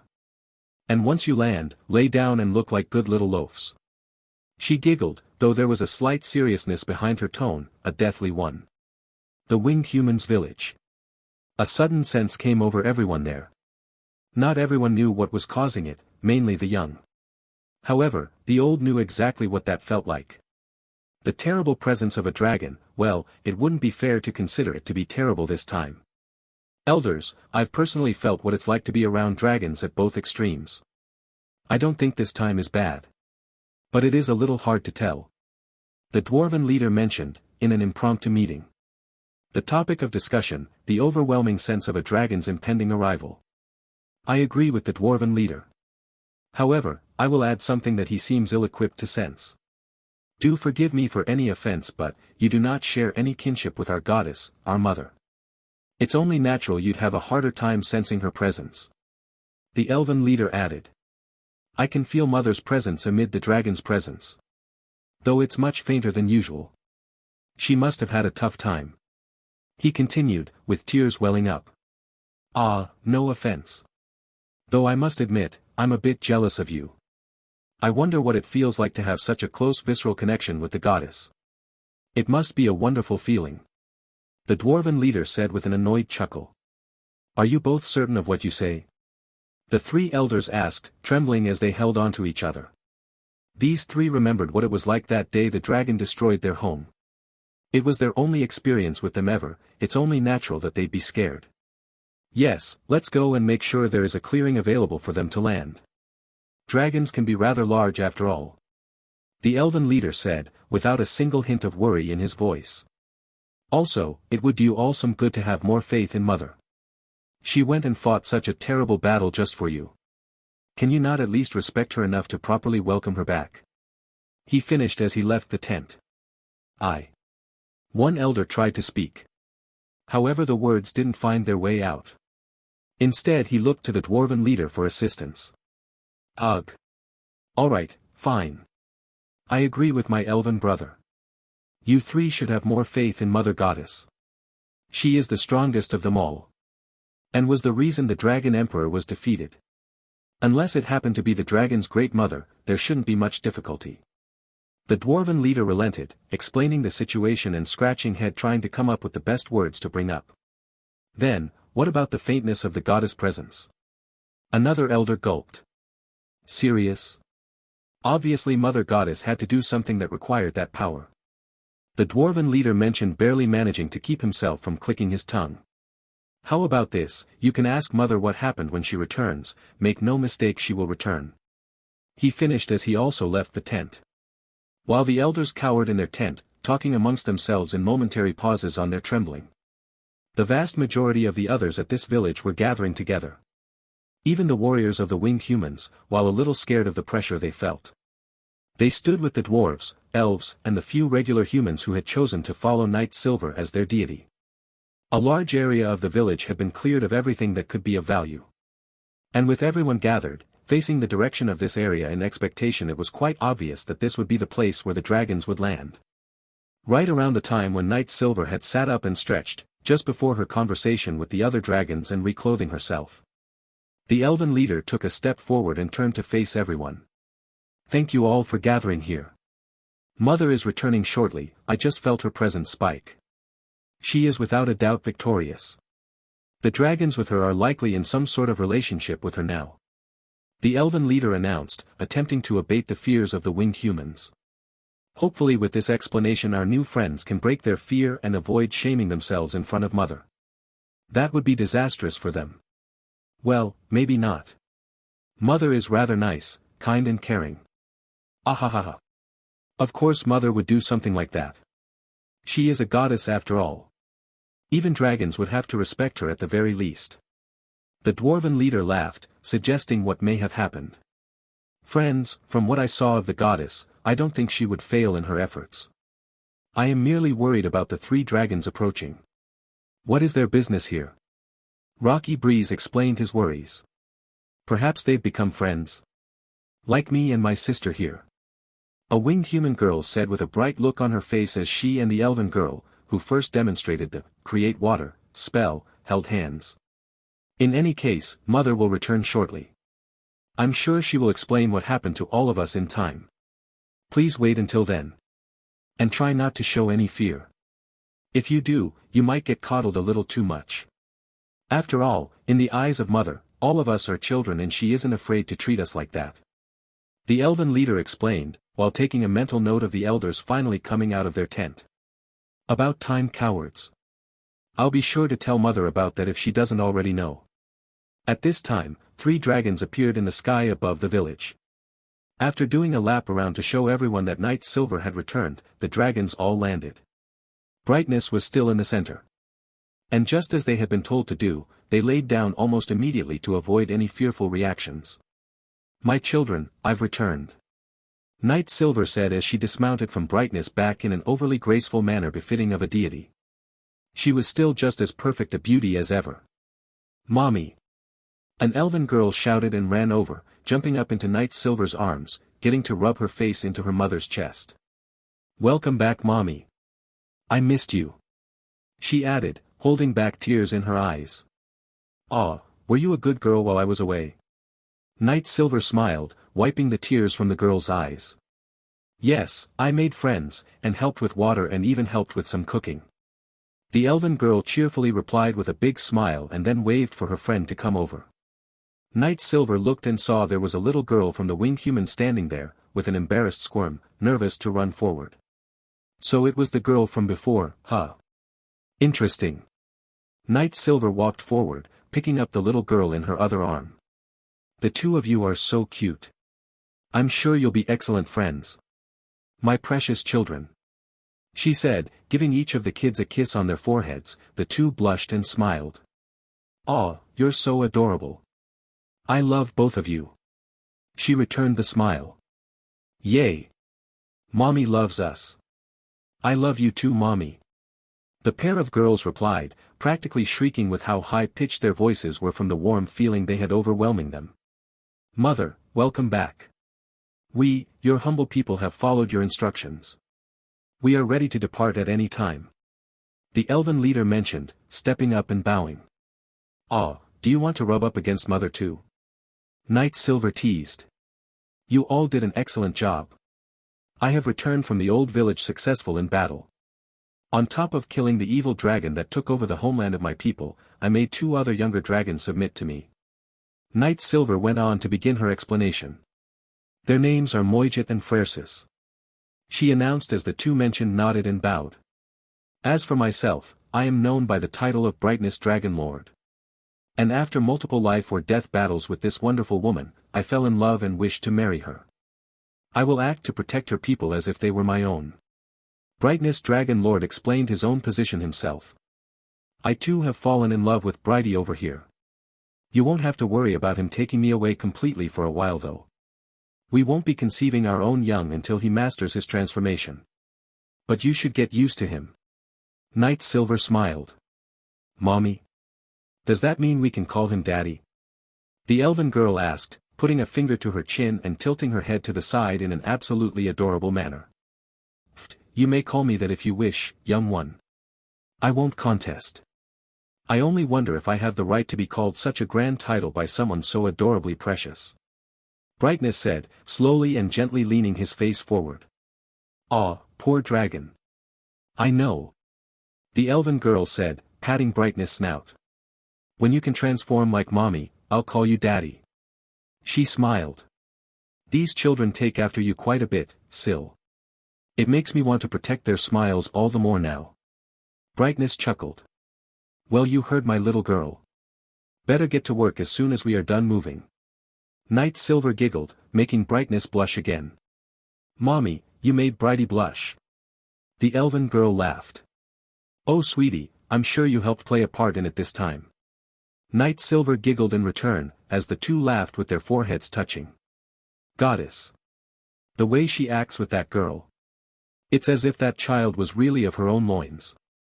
Rocky Breeze accidentally said his thoughts aloud. Once he realized his mistake, he turned beet red in a heartbeat. Please forgive me, Goddess. I didn't mean to speak out of. He stammered, looking down only to see the blood rush wasn't only affecting his face. Oh no, I really screwed up big time now. I have to regain control. Why did thoughts like that well up just now? Seems like I'm not the only one here with the desire for my own spawn. Brightness chuckled, a little relieved he was actually acting in a normal manner. But just understand, this I won't let you have my Sil without a fight. He added with a winking tease.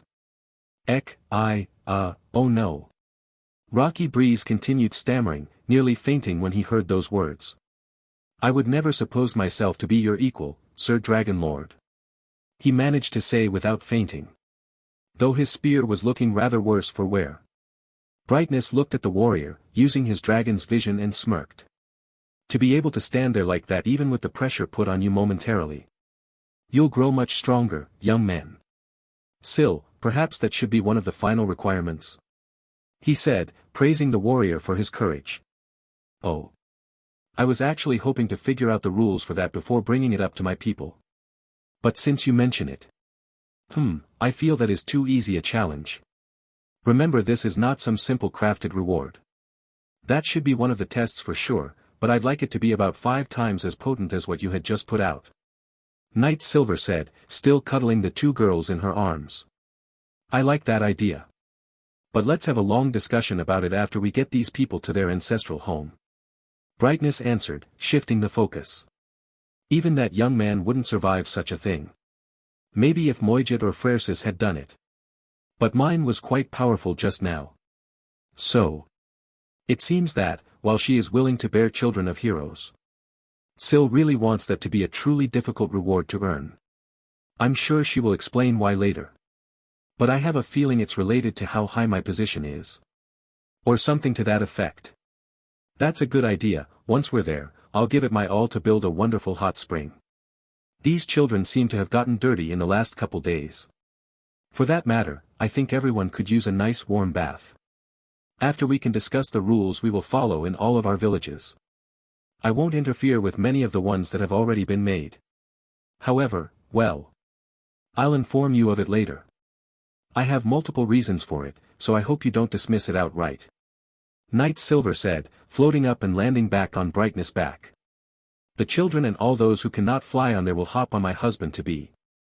Everyone else, I'll use my magic to carry you there. She continued. Is it really okay? To ride on the dragon's back? One of the elders questioned worriedly. I assure you, the children will be safe in my care. I have sworn to marry Sil, your goddess. That makes her people my people. And I will never raise a claw, nor fawn towards them. Brightness answered, making clear what his position was. I have seen a portion of Sil's goals. And I desire to help her see them through. As thanks for freeing myself and my 2 brothers here from the control and command of the Great Mother. It was that action which caused her presence to take a dip. He continued explaining, laying his wing down as a makeshift crawl ladder for the children. Our home had been destroyed by a dragon lord much like yourself. How can we trust you? Another elder asked, trembling as they fell to their knees. I want proof from you. He added. I hope Goddess doesn't misunderstand me. My uncle was always an idiot. He is likely the definition of fury incarnate. Even so, I am not my uncle. I even tried to fight him. Though I was meager in comparison, in fact without my wife-to-be. I might very well be laying in a cave, dying of wounds he had given me. Brightness answered. And then he shook his head side to side and closed his eyes, mimicking human motions as closely as he could. As far as evidence for you to trust me yourself, I have none I can present to you at this time. And I will not fault you for being distrustful towards me. At least at first. The last thing I want is to never be able to gain your trust. You don't have to worship me the same way you do for Sil. I am willing to accept a slow change. He continued. Brighty, you'll have to show them what you've been working on. After we arrive at the new home. For now though, I'll protect all of my children just the same. But from now on, it'll be a little easier. Night Silver said, with a smile. A rush of children came running to climb up on Brightness' back. However, a few stopped and bowed quickly before continuing their way on up. Something that inevitably made the rest of the children do just to be thankful or kind. Whatever it was, only a child would understand. Mother, how shall we carry the equipment and personal effects from all of the villagers? The dwarven leader asked, curious about the logistics again. Night Silver smiled. You two hold on tight all right? She said to the 2 girls that were now sat upon her lap. And with a snap she put all of the items into her player storage box. It's damn near infinite on the inside, so this won't be too difficult to pull off. I take it, that is enough. She giggled, wrapping her arms around the girls again. That is a rather nice way of taking care of it all. Mother, what would I have to do to gain such an ability? The dwarven leader asked, with a look on his face that clearly showed he wanted that ability and desperately bad. Once we've established a base for everyone, I'll figure out all of those sorts of things. For now, I'll say that it is possible to mimic this ability in multiple different ways. Mine just happens to be rather helpful at the moment. Knight Silver answered, after thinking about it. I guess I should try researching ways to implement my magical abilities in this world. In ways that provide an obvious benefit to everyone. Fortunately, druidic magic is almost tailored to such things. With the answer received, everyone gathered up and waited. The 3 dragons had been loaded up with as many people as they could be. Brightness was the one responsible for carrying the children though. He was far more reliable than the other 2 buffoons. And then all of those who were too scared to ride on a dragon's back were carried by Knight Silver's magic. Something she really didn't like doing all too much. The flight took some time since not everyone here could handle going at top speed. A rather unfortunate turn of events, but it ultimately didn't matter. The view was enjoyable and thus was satisfying enough for everyone to forget the time that continued to flow. Even for those who were used to flying, this was a completely different experience. Dragons fly far higher and smoother than the winged humans do. The winged humans were all aflutter with the giddy feelings, pointing out just how much more they could see at this height. And then it all came crashing down on them. More specifically, those who were old enough to have lived through the horror of their ancestral home being ransacked and destroyed by the hands of an evil dragon. Those who remembered, saw the sights of places they used to play, completely devastated.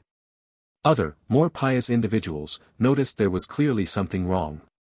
And it was this that the elders and the older warriors broke down. The symbol of their faith had been reduced to nothing but rubble. Any faithful individual would see that sight.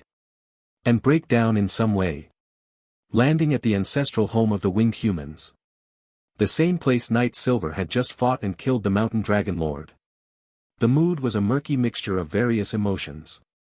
Even so, there wasn't a single bit of anger towards their goddess, Knight Silver. They could only respect her that much more. Seeing the devastation that had been wrought, they knew in their hearts it must have been difficult for their brethren to stay behind. And Knight Silver had just avenged each and every single one of them. The elders, forgetting they were needed for something else, wandered over the statue.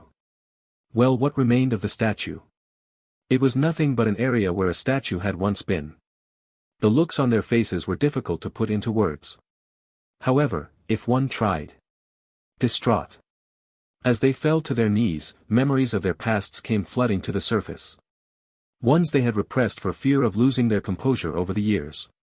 Rocky Breeze, one of the few warriors who had seen this side of the elders. He sighed.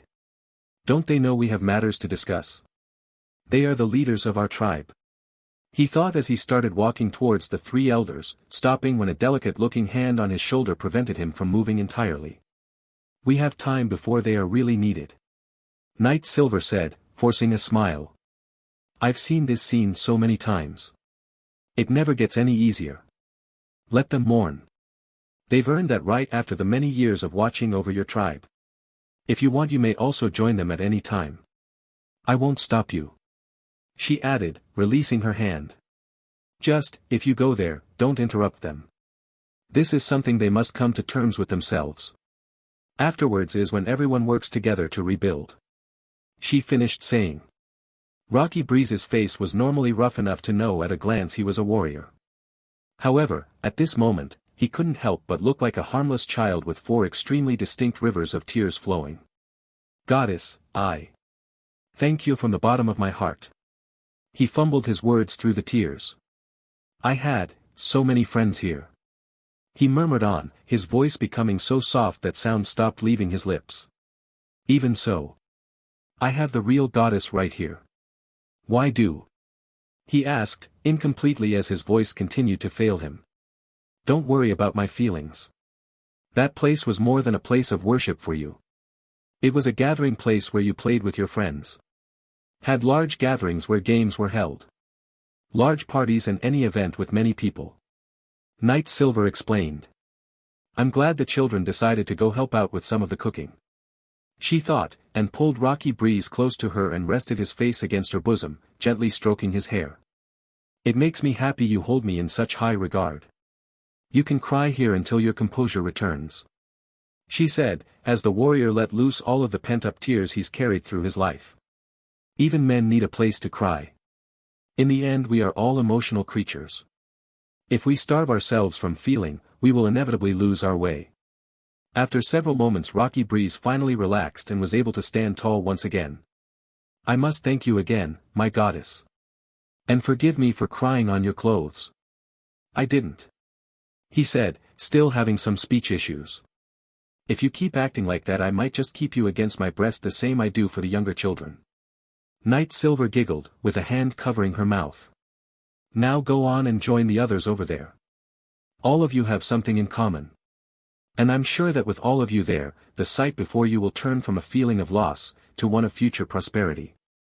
It is up to you to see that path, I can only hope that you'll see that light at the tunnel's ends. She finished turning around and walking away so she doesn't disturb the bitter-sweet reunion. Rocky Breeze, watching his kind and loving goddess walk away, began preparing himself. He looked at his hands and how they were trembling, and looked as if they were underwater. I see, this is what the world looks like through a film of tears. It's as if the world has been distorted.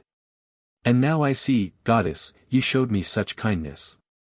Allowing me to maintain my dignity. No, you helped me to learn that tears aren't a loss of one's dignity, rather a reflection that one can still feel. You have my deepest respects, I'd even say. He thought, turning to join his fellow people. Welcome home Rocky Breeze. Another of the warriors said, seeing their friend walk up. Everyone is here now. Let us pray that our feelings reach the fallen. He continued speaking, through his own veil of tears. Yes, Goddess has given us this opportunity to convene with our fallen friends and family. One elder mentioned, letting out the first words they've spoken in several minutes. Even if they are long since gone. Another elder started, but decided to stop when Brightness Dragon Lord showed up. Forgive me but, my wife-to-be, wanted me to check something. I won't do it if you don't wish for me to do it. However, I must implore you to hear me out at the very least. Brightness Dragon Lord said, laying down and looking like an adorable loaf. Huh? You seem a little smaller than before. Did something happen to you? Rocky Breeze asked, being the only one who could see the difference clearly enough. His tears were definitely drier than the others. Oh, yes. I am learning a technique to transform into a more humanoid form. All for the sake of my darling, Sil. Because women bear the brunt of reproduction, I must transform to make her part as easy as it can be made to be. She isn't able to hold her transformation for nearly as long as it takes to lay and warm a dragon's egg. Brightness answered without beating around the bush. He was being forthright. The third elder managed to dry their tears and then began looking at Brightness. You'd go that far for our goddess? He asked. Of course I will.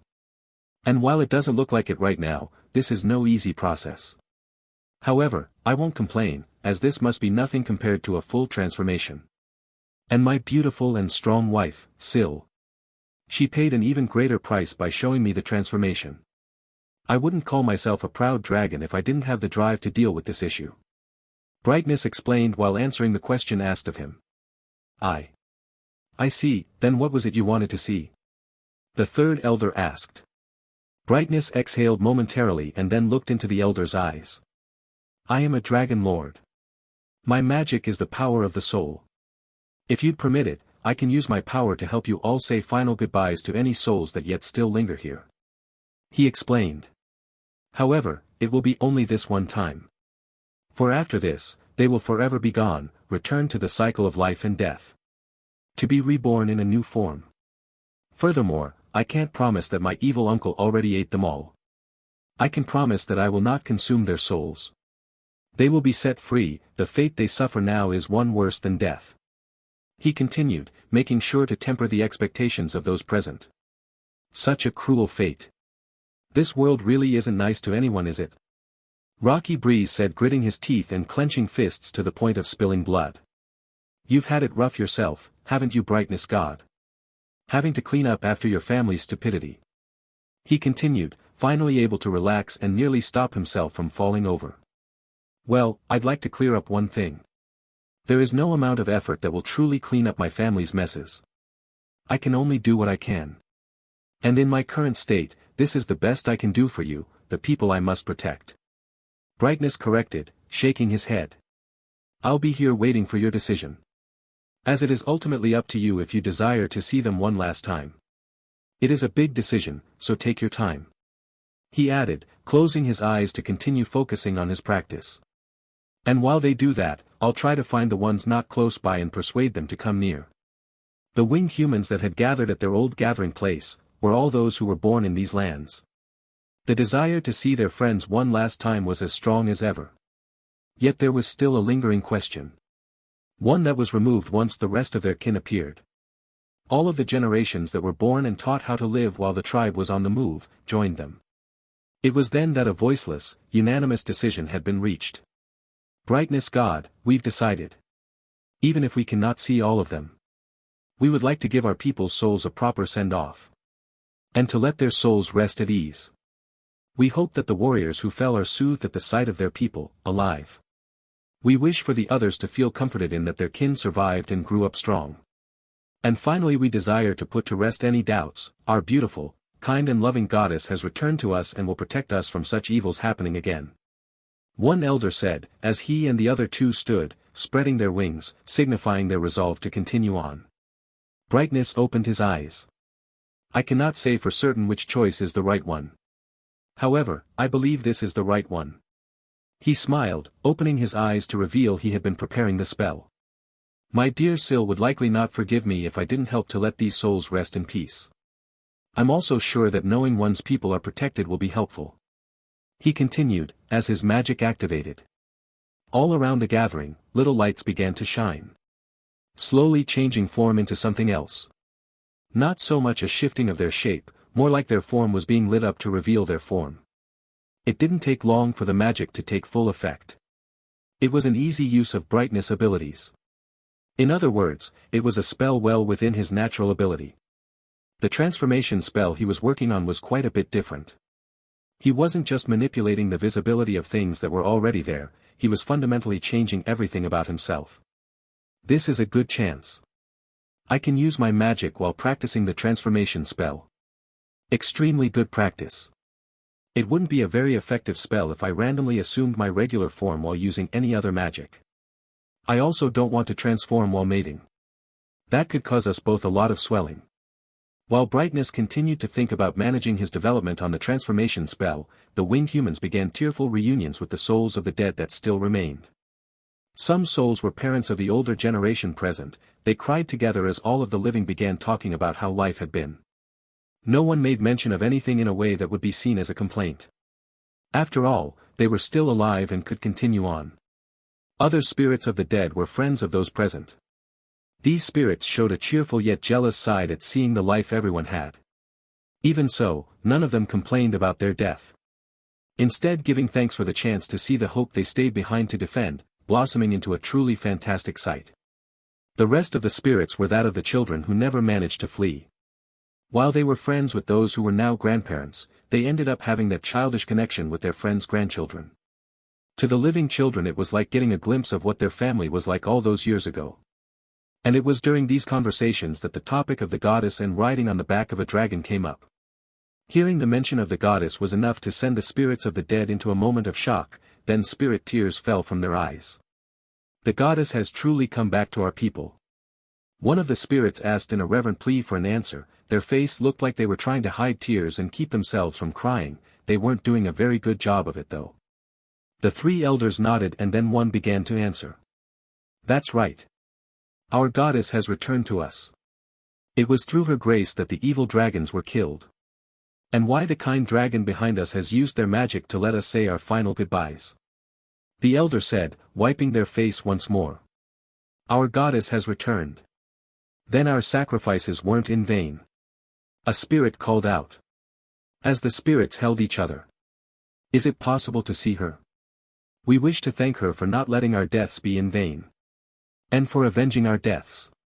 The spirit cried. Night Silver, with several of the elven and dwarven children hanging off her, came walking over. The light of the moon reflecting off her hair, shattered the night's darkness, giving off an even more vibrant light than the spirits of the dead. Goddess. It's really the goddess.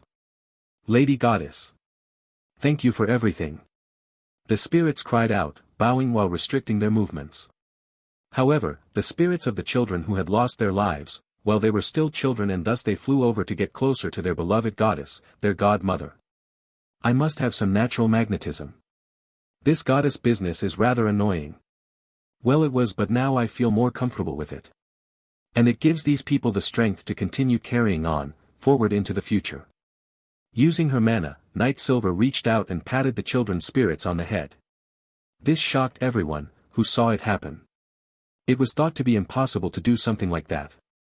Which is why any final doubts about Night Silver, not being a goddess, were completely quelled in that moment. Surely only a deity could interact with those separated by life and death. Your lives were cut short far too soon. I wish I could have seen you grow up into strong and healthy men and women. Night Silver started speaking. I don't know what to say, I just have the urge to say something. Forgive this goddess for being too late to save you. And I promise, now that I'm here, I'll protect all of your friends and people as if they were my own. Regardless of who the threat is, I will keep them safe. And allow them to grow into their own. My wish for you, the ones I could not save, is for your souls to rest in peace, with the knowledge that your sacrifices were not in vain. Your people are alive and they will carry on living. She continued, holding back the tears. This reminds me way too much of the streets in my previous world.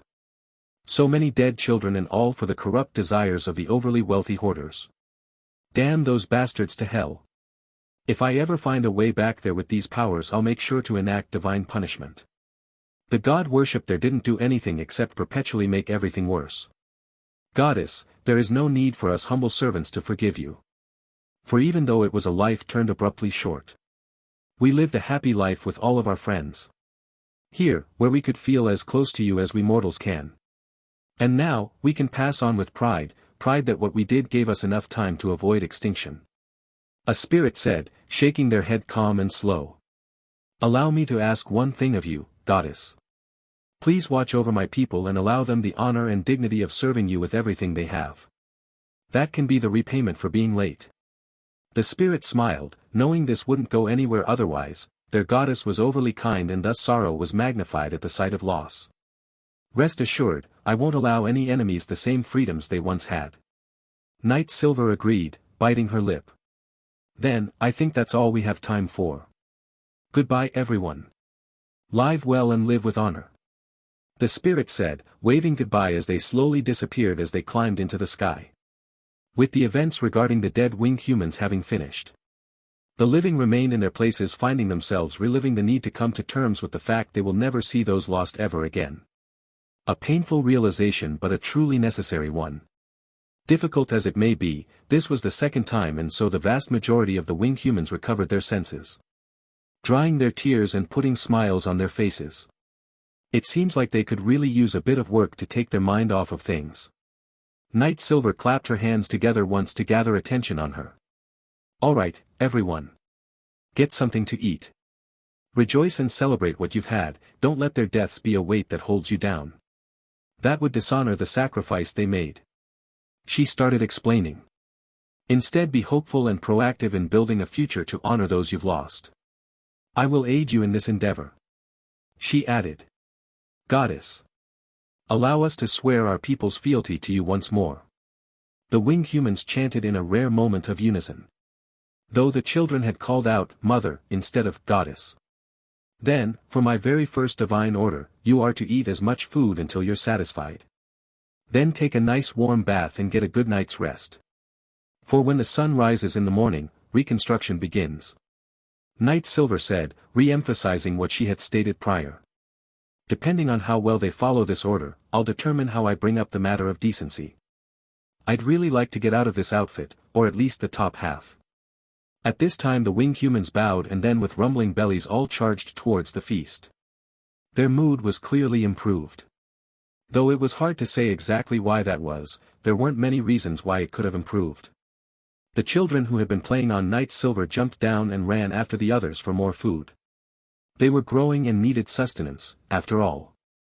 Well, that was a fruitful event. I didn't expect them to be so resilient. Brightness muttered with a clear notion of struggling pain in his voice. Sil, you've got what it takes to truly be a goddess for them. So don't shy away from acting as one. He added, as his body returned to his regular size. Don't worry, Brighty, I'm not going to shy away from it anymore. Not after that display. Their faith in me was so strong that their dead didn't even hold a grudge for my absence. For that matter, neither did the living. Night Silver said, soothing Brightness' worries as she stroked his scaling body. In my previous world, the greedy wealthy class caused so much death, destruction and pollution that the planet actually died. It was a terrible place to continue living. There were always people dying en masse. It was a horrible place. Those spirits reminded me of that place. Here I have the perfect power to prevent such problems from happening. If that means I need to act. No, to be a deity. Then be a deity I shall. She finished, as she cast a few healing and recovery spells on Brightness. That is some excellent resolve. Brightness mentioned. And please forgive me, I haven't mastered this transformation yet. All I've managed to do is shrink my body slightly. He sighed, as the soothing warmth of Night Silver's magic healed his pain. Don't worry too much about it. I was teasing you before about the time frame. If it takes you a little longer, that's fine. Just so long as you continue to make progress. Night Silver giggled.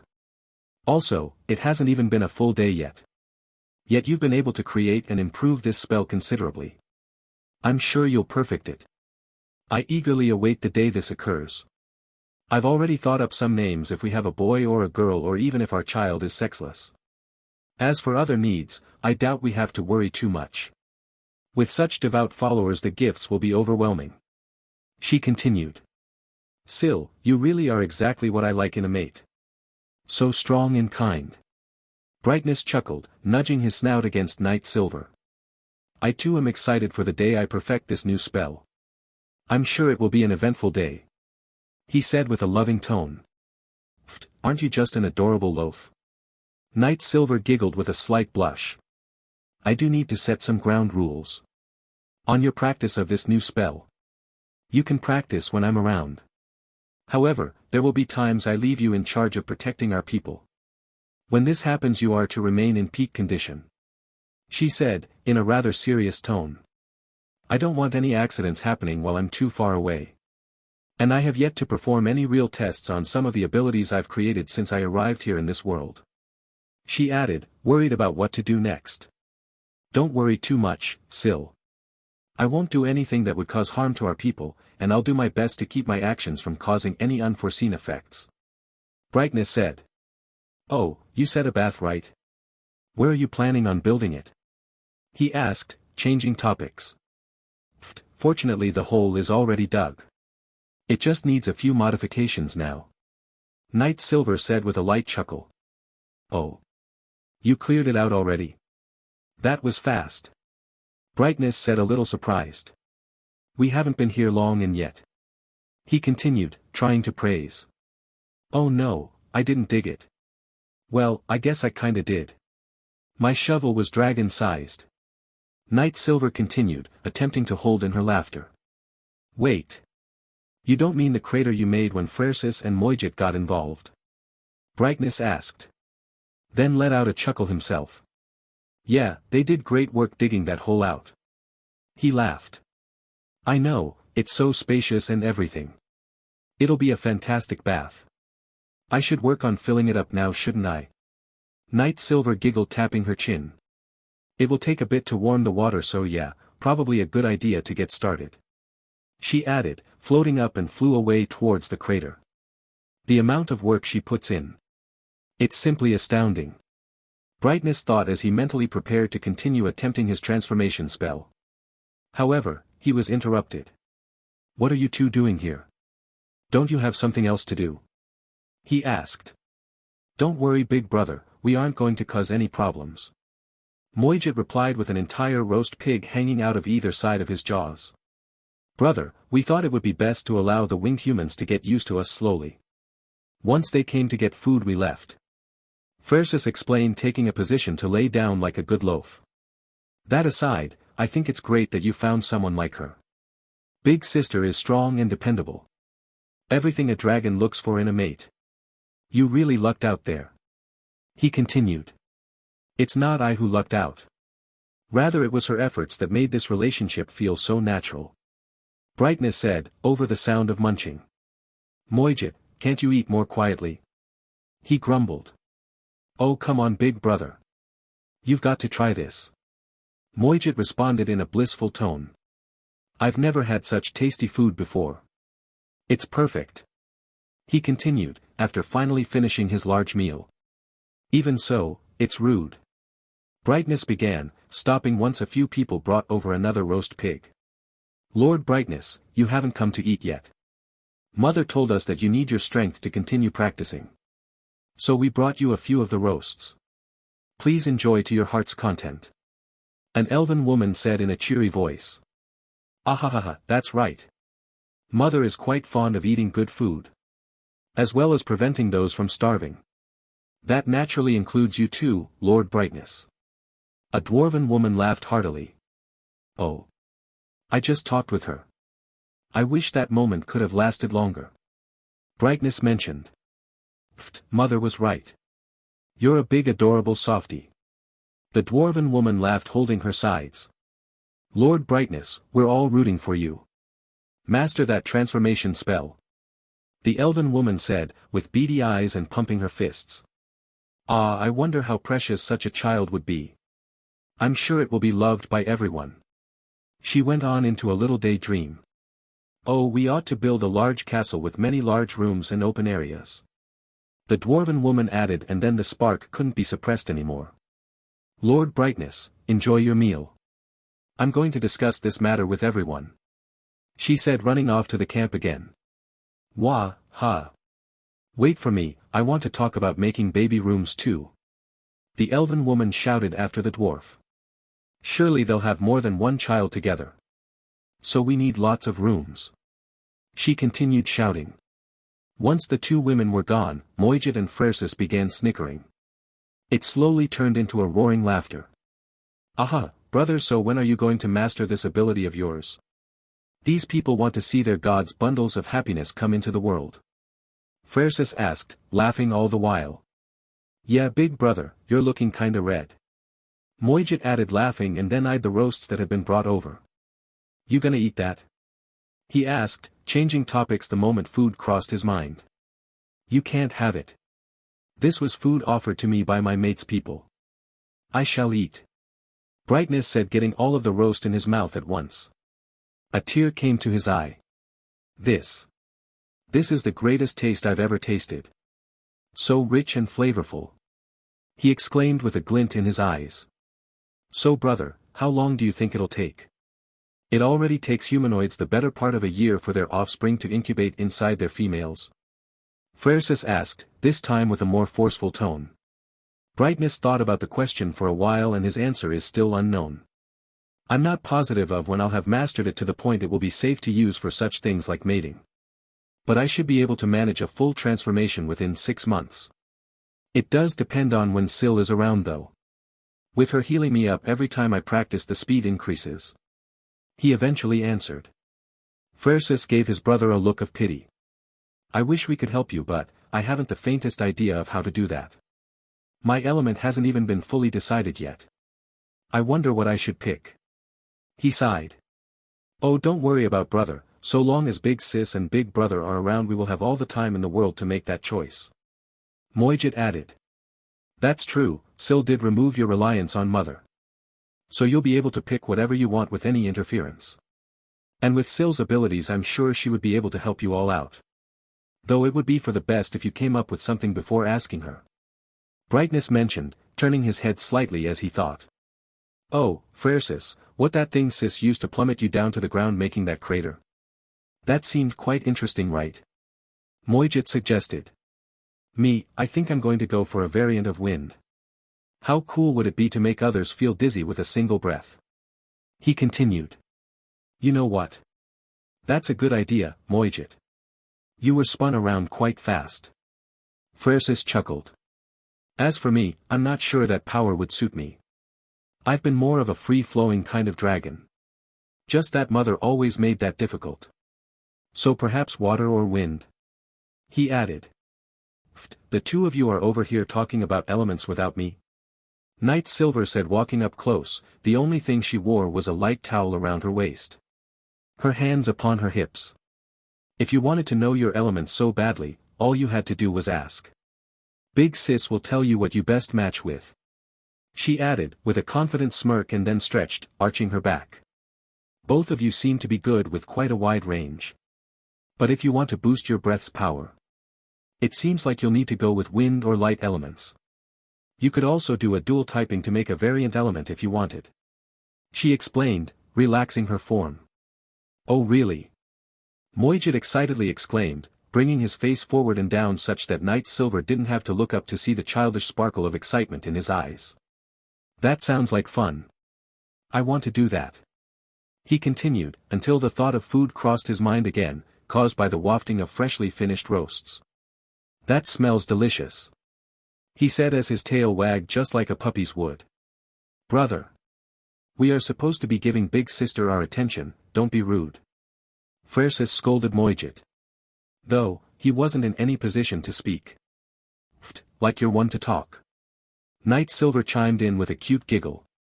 The two of you should start getting along with the others here. I'll be putting the two of you to work as well. Don't worry too much though, the work should help you understand the elements you desire to learn. She continued. The night filled with celebration continued on for hours. Celebrating the reclamation of one's homeland, and their goddess' announcement of her union. But more than that, friends and family celebrated the memories and lives of those they had lost. Even though these people were of different races, they were able to empathize with the pain and loss each other experienced. Everyone having eaten their fill, they hopped in the bath their goddess so graciously created for them. Soaking away the remaining worries as they shared stories with each other and making friends. Friends that transcended the bounds of race and strength, all bound under their shared experience and deity of worship. Everyone found themselves asleep in whatever place they felt most comfortable. However, if one looked down from above, those sound asleep fit inside a nearly perfect circle. The center of this imaginary circle was Night Silver. She was looking up at the surprisingly clear night sky, the moonlight reflecting and accentuating her beauty. Two children were soundly sleeping on her lap, only furthering the motherly aura she gave off. A lot has happened since I came to this new world. This is the first time I've got a real chance to look up and appreciate the night sky. Night Silver said in a soft, serene tone as she gently petted the children's hair. Of course she made sure she wouldn't wake them. Night Silver's words caught the ears of just a small number of people still awake. The number was rather small. However, it primarily consisted of those old enough to understand just how bad the life they used to live had been. And one of them spoke up with curiosity. Goddess, if I may ask. Your words, they are those even I would utter when looking upon a breathtaking sight. However, in your tone there seems to be a hint of relief I'm not familiar with. Is there a reason why? The eldest of the winged humans asked. Then in a sudden shift within him, he felt an instant and overwhelming regret. I shouldn't have asked that. Is that a tear upon my goddess' face? The answer I sought must have been a truly terrible answer. I guess it's only fair to explain where I had been for so long. You do worship me as your goddess. The goddess of nature. Night Silver replied with a smile, one indicating she was hiding an extreme degree of pain. Now that I think of it, considering what I am the goddess of here in this world. This story will likely be received with even more pain than I originally had thought. With the agreement of Night Silver, she let out a stressful sigh. The two children on her lap stirred and shuffled for a moment. It was almost an instant response to the change in Night Silver's mood. And the story of the world from which she came began. With every word falling from Night Silver's lips, came the accurate sense of despair. The elder who asked the question was on his knees, unable to cry from the sheer shock and despair his goddess went through. What Night Silver had been describing was a hell unlike any other, one of the greedy wealthy one's creation. And on top of all of that, it drove home the pain deeper once the description of the world's once natural beauty and how Night Silver's powers were nothing but a dream in that place. Goddess, to think that you went through such a terrible hell. It's worse than anything we ever imagined. Please forgive me for asking you to explain. The eldest of the winged humans spoke in a somber tone, carrying his regret and empathy. We just got our home back, but the one who gave it back to us. We'll never get her home returned to her. Such a painful experience. It's one we shared, yet my people and I were freed from it by the very person who wouldn't be able to do the same for herself. The elder's thoughts were clear upon his face. No one needed any mind reading to get the general idea of what he was thinking. It's fine, I don't blame you for asking. I too would have wondered why my deity was absent during a time of upheaval such as what you went through. I expected I'd have to answer this someday. Knight Silver replied, looking down at the children who unilaterally claimed the closest spots next to her for their sleeping spots. As I look at these adorable cuties, I only wish for them to never go through the same hell the children in that place had. She added softly, a few tears fell upon her delicate-looking hands. And then looking up with a smile. And I'll use all the power at my disposal to protect the nature around us. A world blessed with the vibrancy of life. I will protect it, against anyone and everything, so the world never rots the same way it did there. She finished. Whatever orders Goddess may have, we only need to hear them. They will be carried out. Several people said in a voice just slightly too loud. One of the girls sleeping on Knight Silver's lap stirred, awakened slightly by the sound. Mommy? She muttered. Everything is fine, go back to sleep dear and have sweet dreams. Tell me about the stories in the morning. Knight Silver whispered, and lulled the girl back to sleep. It was a simple action, yet filled with an abundance of meaning. Only a fool could see the depths of it. Knight Silver, even with all the turmoil from her past being brought up. She was able to maintain a truly kind, caring and loving atmosphere. It was like flipping a switch all for the sake of another to have a peaceful rest. Something she was unable to obtain for herself even now, as she remained wide awake acting as the guardian of everyone here. The elder who had asked, gulped. With strength like that, I, a humble servant, must record this moment for all generations to learn of. The pinnacle of true strength, our beloved goddess possesses both inner and outer strength in spades this night, and all others. For she is truly the one worthy of worship. He thought, praying in his heart for a bright future when another thought sparked his imagination. The brightness Dragon Lord, the only one in the world who represents the meaning of bright. Knight Silver our goddess came in and struck the darkness from corroding the brightness. Securing a bright future for our people. Their union. It was meant to be. His mind continued to wander. I'll have to share this with the others starting tomorrow, such a grand tale. And none of it is a lie nor extensions of the truth. It just is the fact. He murmured to himself. You're quite amusing there, elder. I've never got your name, have I? Knight Silver said, realizing she had yet to ask his name. I guess when one starts to become a deity of worship, it becomes hard to find time for such things. How do I change this? Goddess, my parents and the late chief granted me the name, Floating Cloud. The elder replied, finally having an opportunity to say his name. This also happened to be the elder who had been in the center of the three whenever conversations were taking place. I couldn't be more. His thoughts were interrupted by a beautiful voice, one he had grown more familiar with over the course of the night, and previous conversations. That's a good name for you. Now go ahead and get some rest. I'm going to let you get away with doing less work just because you're tired. Besides, dreams are important and sleep allows you to relax and let go of your troubles. You can meet old friends once again, you can do anything in a dream. Anything you want. Knight Silver said, smiling and shifting her body weight slightly. Her exposed bosom followed. The light from the moon and the stars, before had made her the definition of perfect beauty, but now. It was like perfection had grown more perfect. Yes, goddess, I shall follow your command. Elder Floating Cloud said, bowing and then laid down and almost instantly fell asleep the moment he relaxed. I feel like I grow younger every time I see a goddess like that. Even though she's bare-chested at the moment I don't feel lust towards her. Just an immense respect, are breasts just a woman's confidence? Or is it Knight Silver who's just that confident? I'm sure I'll find out sometime now. Let's dream about the childhood sweetheart of mine. She died because of an illness. And so he wandered himself to sleep. The others followed soon after. Night Silver was the last one who remained awake, enjoying the view of a landscape she would never have been able to enjoy without coming to this world. If I had the choice to stay here or return to my original world. My answer is clear, I'm staying here. But now that I've reached this conclusion, how shall I make good on my promise to protect everyone? The original plan was to create multiple settlements around here that would serve as the baseline for a small nation. But now I see that love can transcend one species. How should I manage this new development? She thought to herself, as her eyes wandered across the numerous sleeping people, noting that there were clearly already lovers laying with each other in a truly telling embrace. The night was quiet, calm and gave Night Silver a lot of time to think. Until her thoughts were interrupted by a message. A message spell. It has been a little bit since I last contacted the 6 of them. It's... Oh good, my favorite of the bunch, the water goddess. Hi there, how are you on this beautiful night? Night Silver asked, picking up the telepathic call.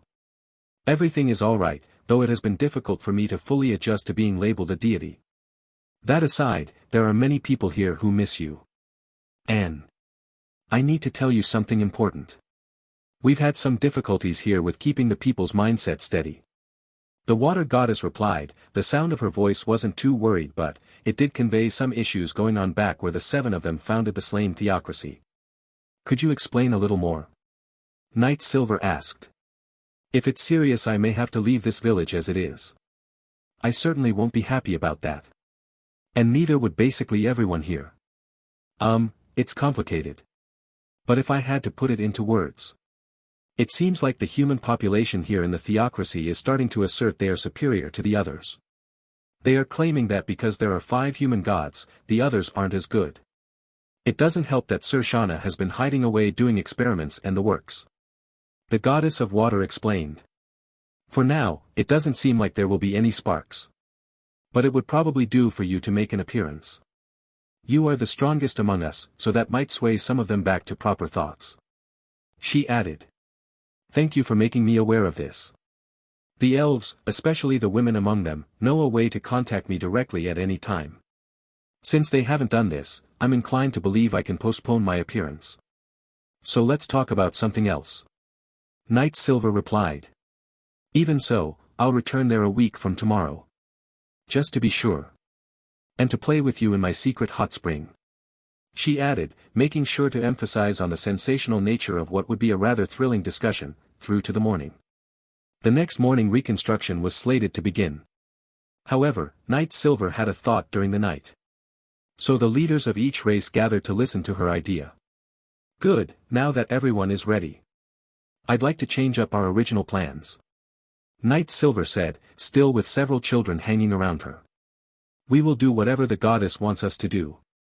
The leaders answered in a slightly more common response. The original plan was to have 3 separate settlements. One for the dwarves, one for the winged humans and then another for the elves.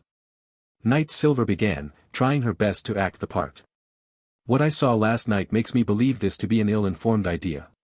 So instead, I will use my power to reshape this mountain so we may have a single, large settlement with enough space for all of our needs.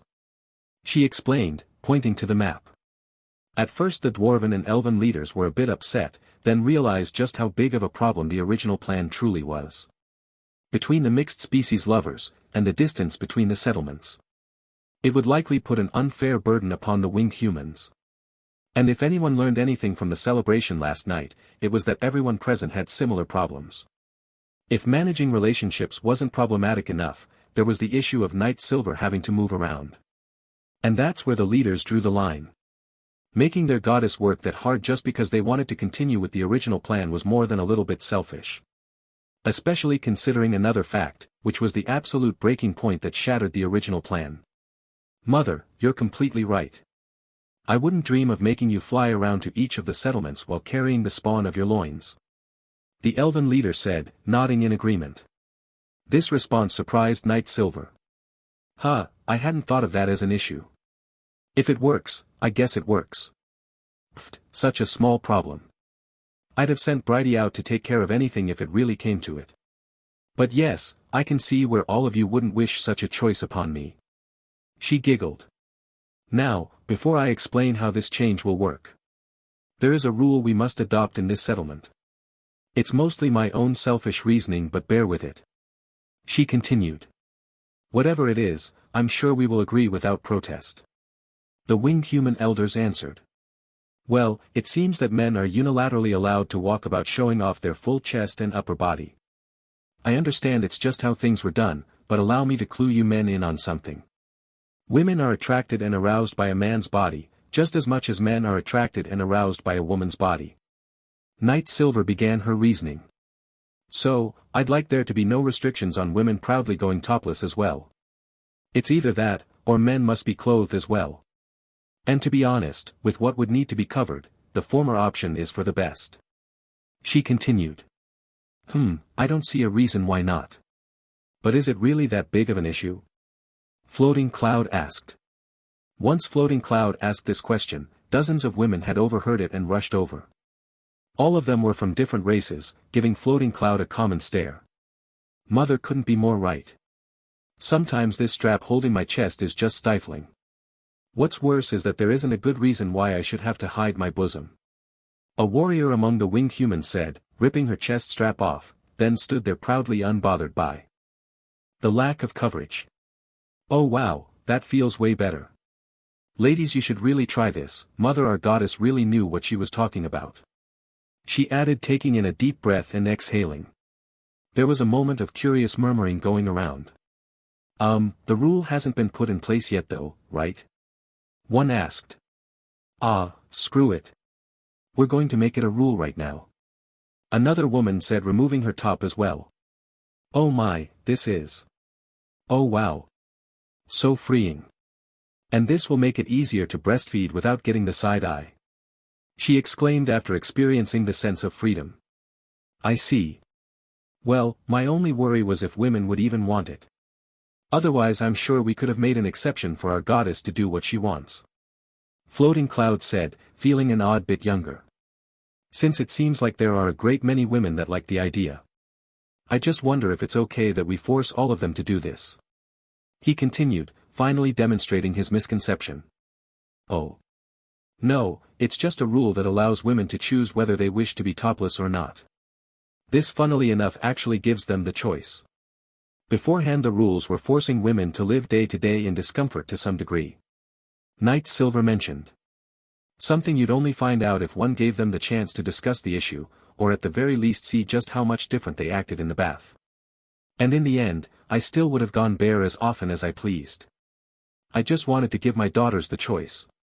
On top of that, there is a type of warrior training that is immensely important. And it wouldn't be possible without such a freedom in place.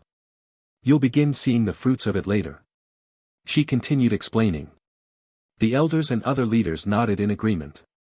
They couldn't go against their goddess, not that they wanted to in the first place. The reasoning Night Silver demonstrated was rock solid. It was also painfully obvious for all to see, the women of all races wanted to have the option to walk as they pleased with confidence, freedom and pride. I agree, this rule might have other benefits left yet undiscovered. And, as much of a change as it is, I can't say I dislike seeing such a sight either. The dwarven leader was the first to speak. I agree as well, the women among the elves have been rather persistent about this issue as well. Even going so far as taunting us men. The elven leader agreed. Well, we have no issue with it. A warrior must be able to fight under any circumstances. Shying away just because of a bit of exposure would be terrible. The elder left of Floating Cloud mentioned. Now, with that issue resolved, I'll begin explaining the plan. Night Silver said, pointing to the map. If you look here, this is the mountain we are currently on. Over here on one side is a large forest home to many creatures who will ultimately come to listen to me. So we don't need to worry about that. She began explaining, pointing to the spot, then moved to point towards the other side of the mountain. On this side there are vast plains, perfect for crop yields. And with that, we will have the ability to secure a source for stable food.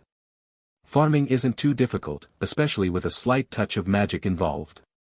So to that end I'm going to teach magic that would be helpful for such projects first. She continued. Mother Goddess, that is great and all, but are we meant to climb the mountain each time we need to cross between the sides?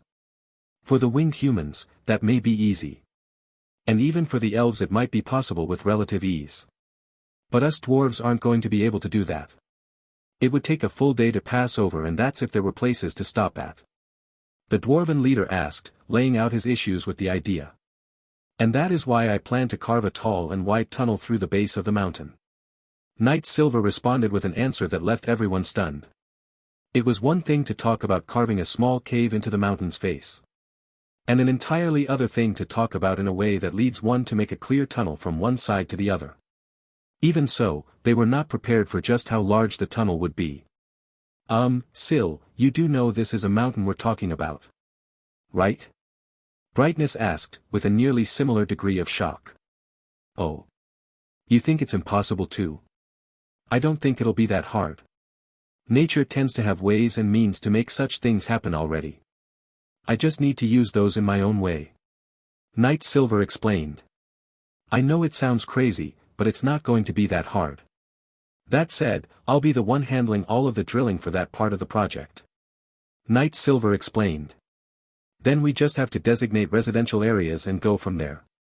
The elven leader said, not bothering to question Knight Silver. Thus began a surprisingly short discussion about where everyone would live. It didn't take long for a variety of different reasons, however the main one being they had all basically decided upon how they would build previously.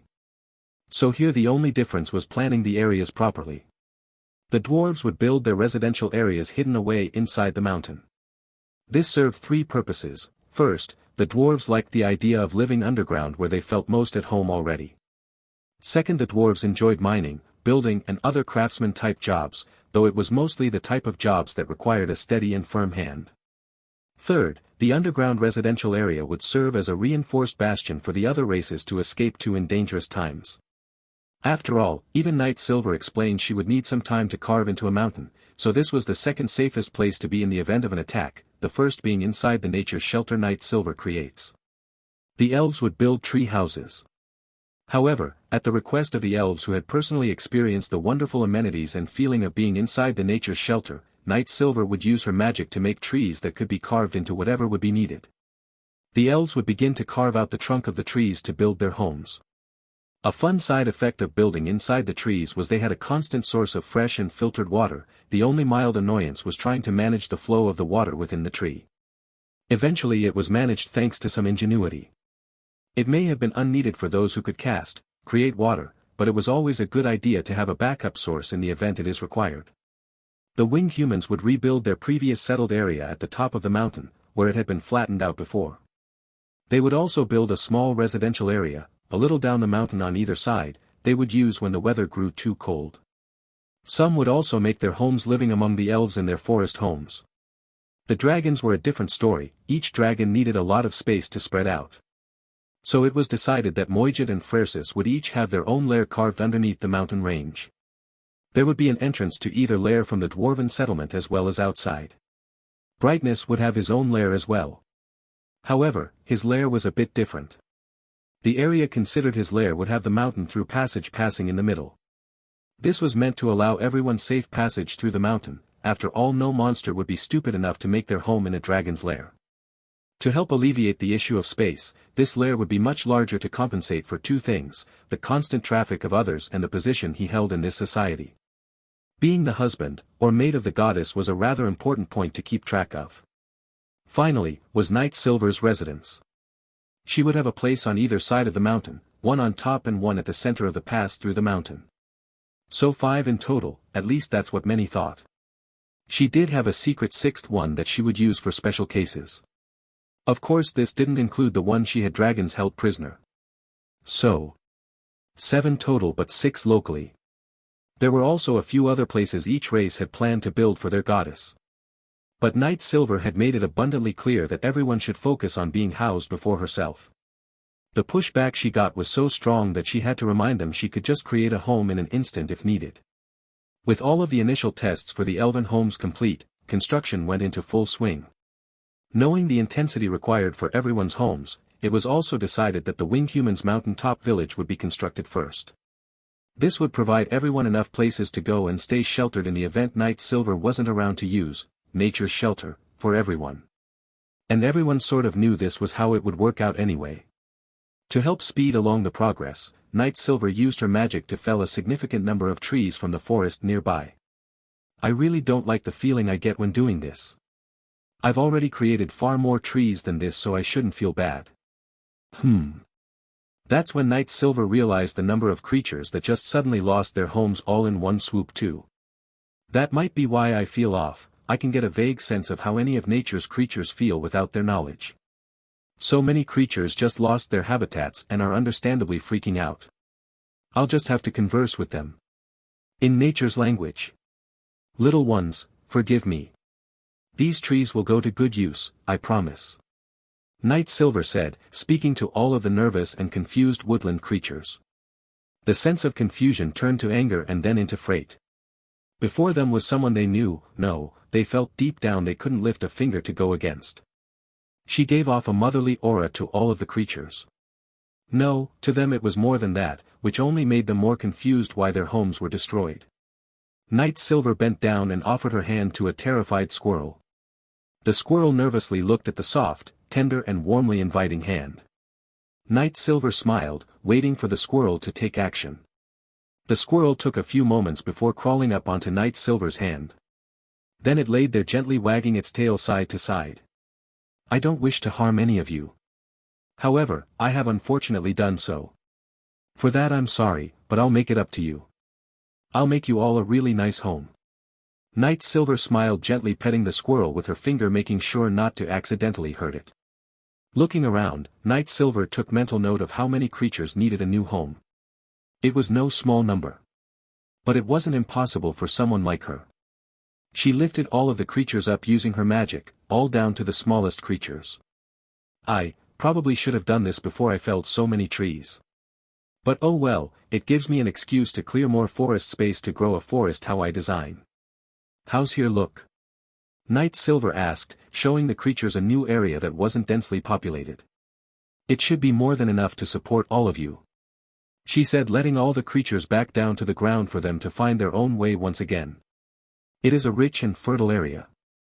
I should let them operate on their own again. Any further interaction could lead to disastrous consequences. I don't want any of them thinking I favor one species more than the other. Though, to be honest, I could do without that many different types of bugs. Perhaps I should study what each of them actually do and see if any of them can be culled, or if I should introduce more species. Not just for bugs though. Common language. Back at the area that used to be forest, now just a lot of stumps remained. Loggers were already at work. With the loggers were apprentices learning how the logging work was done. A truly nice sight to see for a goddess trying to build a settlement that will be able to sustain itself. Aside from loggers, there were others prepping and carrying the logs up to the top of the mountain. This job was perfectly suited for the winged human warriors. They had been trained to fly under grueling loads. There was even a part of their training where they were taught how to fight while carrying two comrades. It was needless to say that airlifting the logs was the way to go. Oh wow. Hey, this would be excellent training. I wonder how long we could hold this much weight airborne. Rocky Breeze suggested after feeling the weight of the bundle of logs. You know, that would be a great idea. We should try it sometime. Sun's Light replied with gusto. The two warriors gave each other a glance, staring deep into each other's eyes. A smirk appeared on their faces, mirroring the other guys. And then the rep started. 1. Come on. 2. Let's go. 3. They sang out with their unexpectedly nice voices. They also inevitably started a trend where everyone started doing the same thing. Fortunately, the children were nowhere near these locations and thus wouldn't be able to get hurt. Then again. Depending on how one defines children. There are a bunch of them flying around shouting out numbers with heavy loads just waiting for them to mess up. Night Silver thought to herself as she arrived to see the high and crazy spirits. The children were currently undergoing their own curriculum. Teachers from all three races worked together to formulate lessons for the children. These lessons didn't last all too long. And to be fair, it was really just teaching the children all manner of different jobs and seeing what they were most interested in learning how to do. An exception to this was the magic training that would be taught by Night Silver. At least until a powerful magic user appeared and was able to take over the teaching. The other exception was physical training, where all of the children would do simple workouts to ensure they were physically fit and remained in good health. The exceptions to this rule were the winged human children who needed to learn how to control their wings properly and thus, learn how to fly. The days went by, like this, with Night Silver checking in on the progress that Brightness was making. Which was to say, he was improving, but still a very far way off from properly mastering the new, transformation, spell. Soon, a week went by and Night Silver had to make her temporary departure. Fortunately for Night Silver, the new melting pot of species were working well together. It eased her mind enough that leaving the village for a little while wouldn't actually cause any issues. I prepared a large reserve of berries to use in the event it takes me a little longer to return this time. The people have managed to work well with each other thus far. Even the smaller number of regular humans haven't been discriminated against. It is indeed safe for me to take a short leave now. Night Silver called everyone together for an announcement, and she decided to hold it at the village's previous gathering point. Where a statue once stood, she the goddess now stood. With a large gathering of everyone, and how they all blended together, it was enough more telling of just how united they were. At this rate they may even decide to make adjustments to the living arrangements. I called you all here for a few reasons. First, I'm extremely pleased by the progress we've made in the last week. It warms my heart to see every one of my children getting along and building lives together. So in the interest and hopes that such a sweet event continues to blossom, I, Nature's Mother, will personally bear witness and officiate your unions. This also counts as my blessing for a healthy family. Night Silver began, acting the part of a loving goddess. By now she was really feeling the role. Responding to this, there were several couples who came forward, some were members from the same species and others were not. And even a few harems and reverse harems among those who stepped forward. At first, such a scene made some worry that such unions wouldn't be blessed. The union between species was less of an issue in their eyes, because while they had clear differences they still respected each other as fellow people. Oh. Aren't the two of you already married with 2 children and a third on the way? Night Silver giggled when the first couple came up.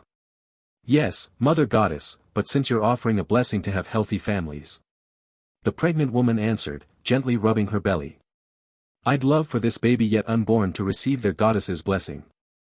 To grow up as a strong and handsome man, or a beautiful and kind woman. Or perhaps, to have the strength to find their own path in life. She continued and smiled. The woman's words were rather effective on almost everyone there. The woman who had spoken just then would very clearly be the first to give birth in this new village. The child this woman carries is the first of many to come. Under normal circumstances this wouldn't mean much, however to all of the people gathered it was a major turning point. The first child who would grow up in a place that wouldn't suffer from food shortages nor real dangers like dragon attacks. They had 3 dragons that would be around almost all the time, which would inherently eliminate most threats before becoming as such. Night Silver knew all of this and smiled along with everyone else, she too had a similar feeling after all. I'll grant you my blessing, and my thanks. Night Silver smiled, giving the pregnant woman a hug. I'm sure your child will be able to live the life they want, free from the dangers of this world. She added, with a kiss on the woman's forehead. Thank you, Goddess, thank you so much. I'll be sure to raise my children so they know of this love you have shared with us. The woman said with a smile through happy tears. After the pregnant woman and her husband, came another group. This next group was Rocky Breeze and 2 women, winged human and a regular human. This is interesting. The human woman seems to be anxiously excited about something.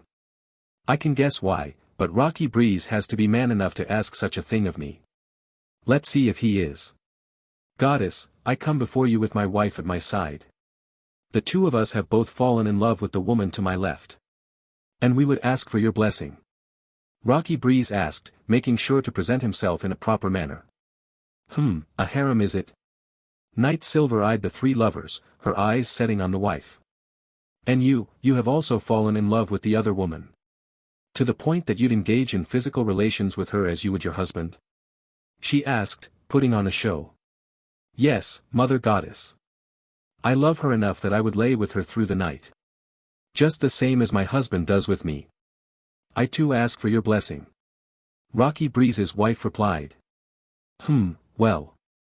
If the 3 of you can manage it. I have no issues. Knight Silver smiled warmly. Love comes in all manner of shapes and sizes. I too harbor feelings for another woman as well. So I can understand your feelings quite well. She continued, which gave the people a temporary shock. It only lasted until the very moment when they realized that it only made sense. So, I have no issues with harems. And that includes if a woman wants multiple husbands. I'll give my blessing so long as you all love each other and are able to demonstrate it in view of the public. So, with that, the three of you may kiss. She finished, with a happy giggle. Rocky Breeze, his wife and his soon-to-be second wife followed their goddess's instructions, and kissed. It was definitely difficult to do, but the three of them managed to pull off a three-way kiss. After this, there were only a few other couples that went through getting recognized publicly. Good, now, I have to say this. There is a place I played a big part in organizing. However, they are having some sort of issue I must go and see for myself. I will return as soon as I can. Brightness will be here to keep you all safe. Knight Silver announced, noticing the sad looks. Don't worry, Brightness will be here to keep you all safe. And I'm excited to see how you develop while I'm away. No, I love all of you. She finished, flying up, waving and then left. Slain Theocracy. In the time that Knight Silver had been away, the city developed at a rather fast pace, resulting in a fairly large city. It was almost shocking to see the level of development. However, under the surface there was always something hidden. This place was no different.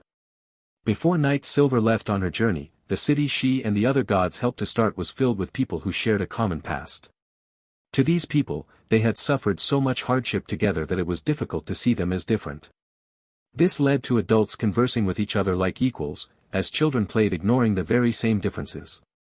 Now though, there was a large swath of humans who seemed to wear a look of disgust whenever an elf or dwarf came into their view. The look on their face was close to one of malice. This change sparked many issues and even came to fights on occasion. It was a daily occurrence. Hovering in the air, using a type of invisibility spell, Knight Silver looked at the city. It seems like it grew quite fast. That's good. But, why do I see so many humans harboring such malice towards the other races? Do they think themselves superior for some reason? Why? Let's go find out.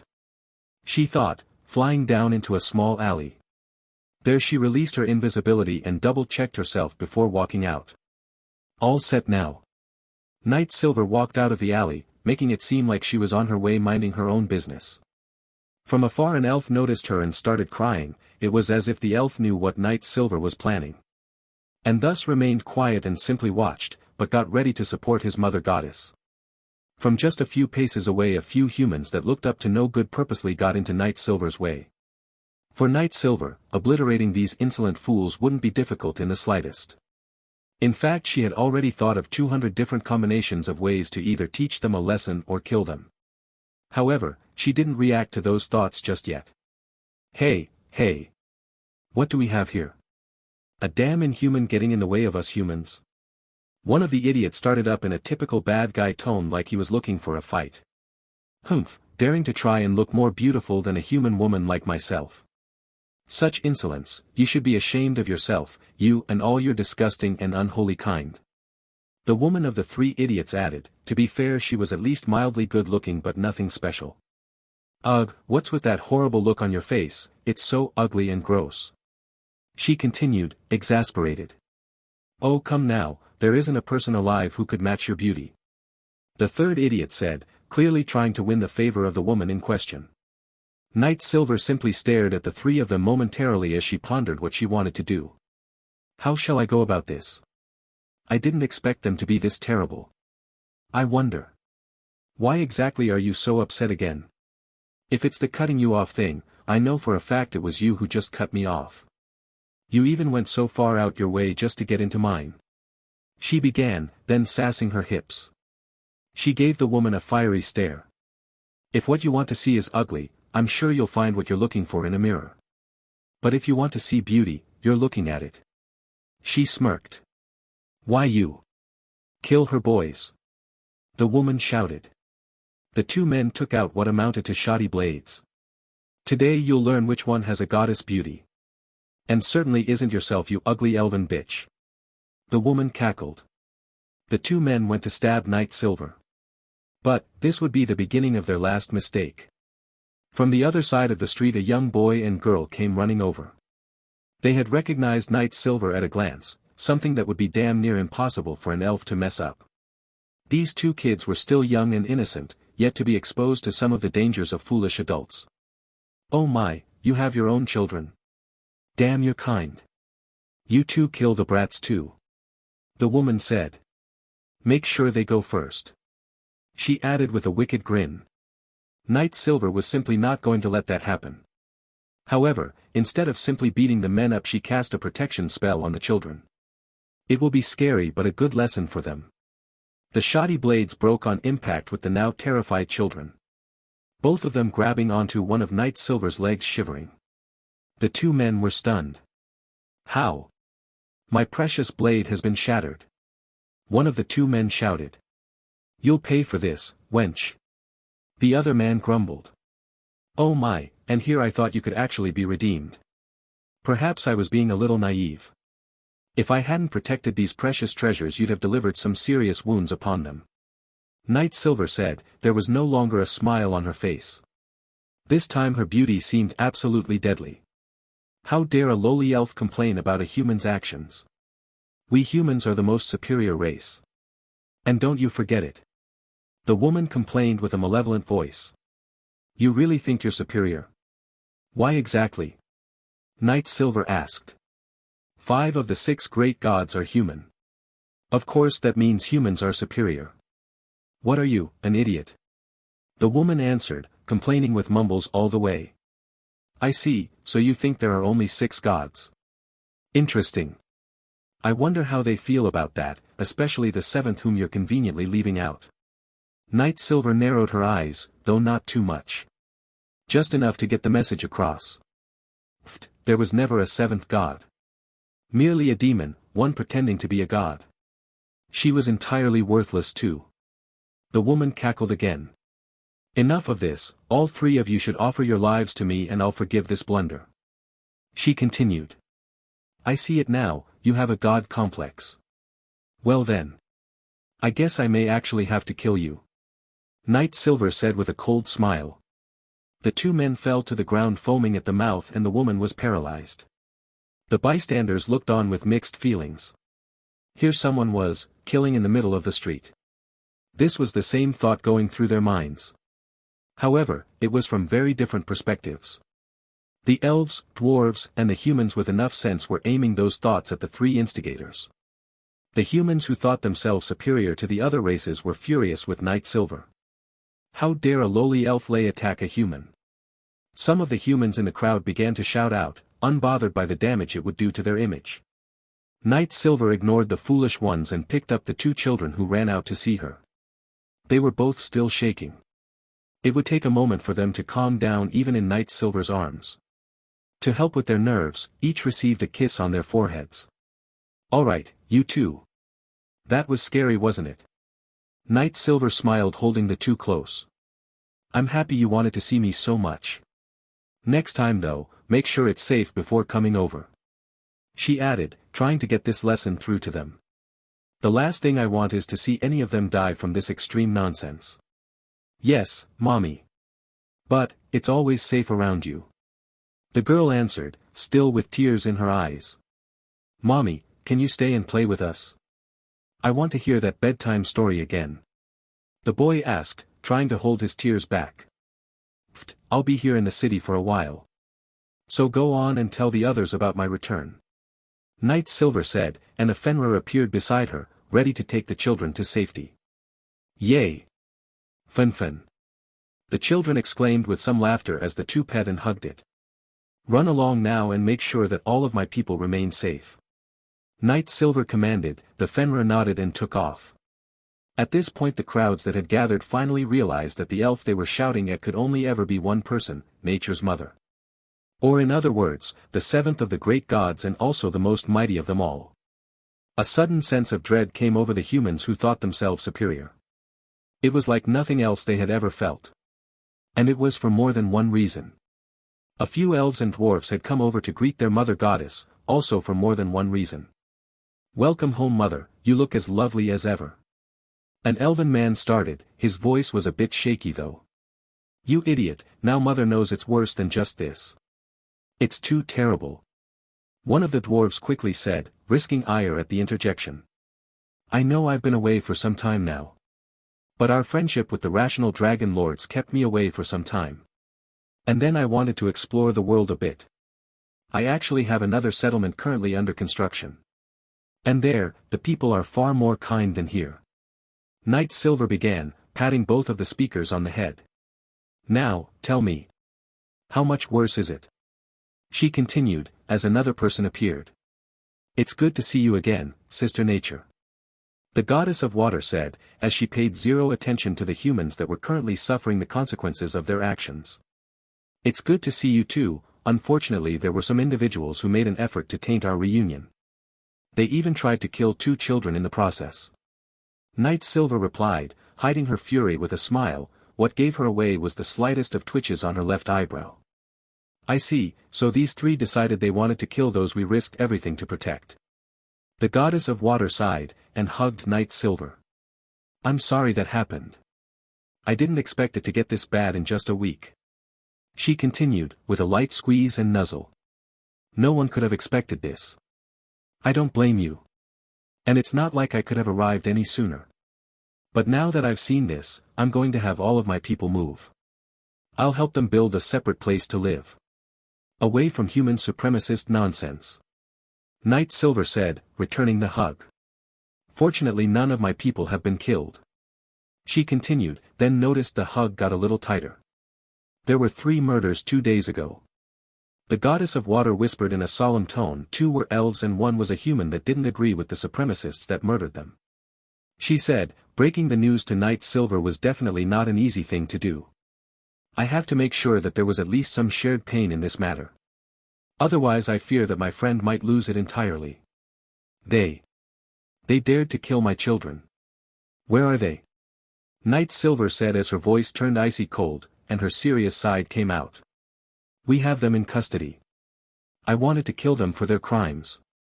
But, Brother Wind said we should try to reform them. The goddess of water answered, trembling. People can't just change like that. Not once they've become so fixated and drunk on their own self-importance. We all should have known this from the beginning. Anne. She continued, then swapped to a message spell. I fear that the other gods have started to go down that path. Oddly enough, Brother Death is much the same as always. He seems to be the only other logical one remaining. She conveyed her worries. Knight Silver furrowed her eyes. I see. Well, since this is the case, it just means I get to avenge my children with my own 2 hands. And then we can have a joyous and grand physical reunion. She said, ending the hug. Oh, but these 3 here, I'm killing them. They don't deserve mercy when they dared to kill children. And so readily at that.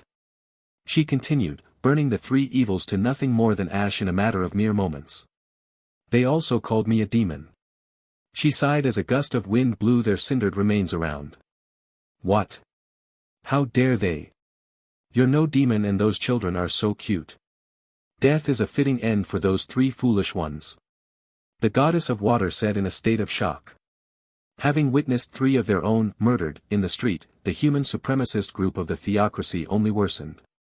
Their inability to realize their own mistake being the crux of this. However, they felt, well. How dare that detestable elf dare to kill a human? Let alone 3 of them. They were our brothers and sister under the great gods. This bitch deserves death.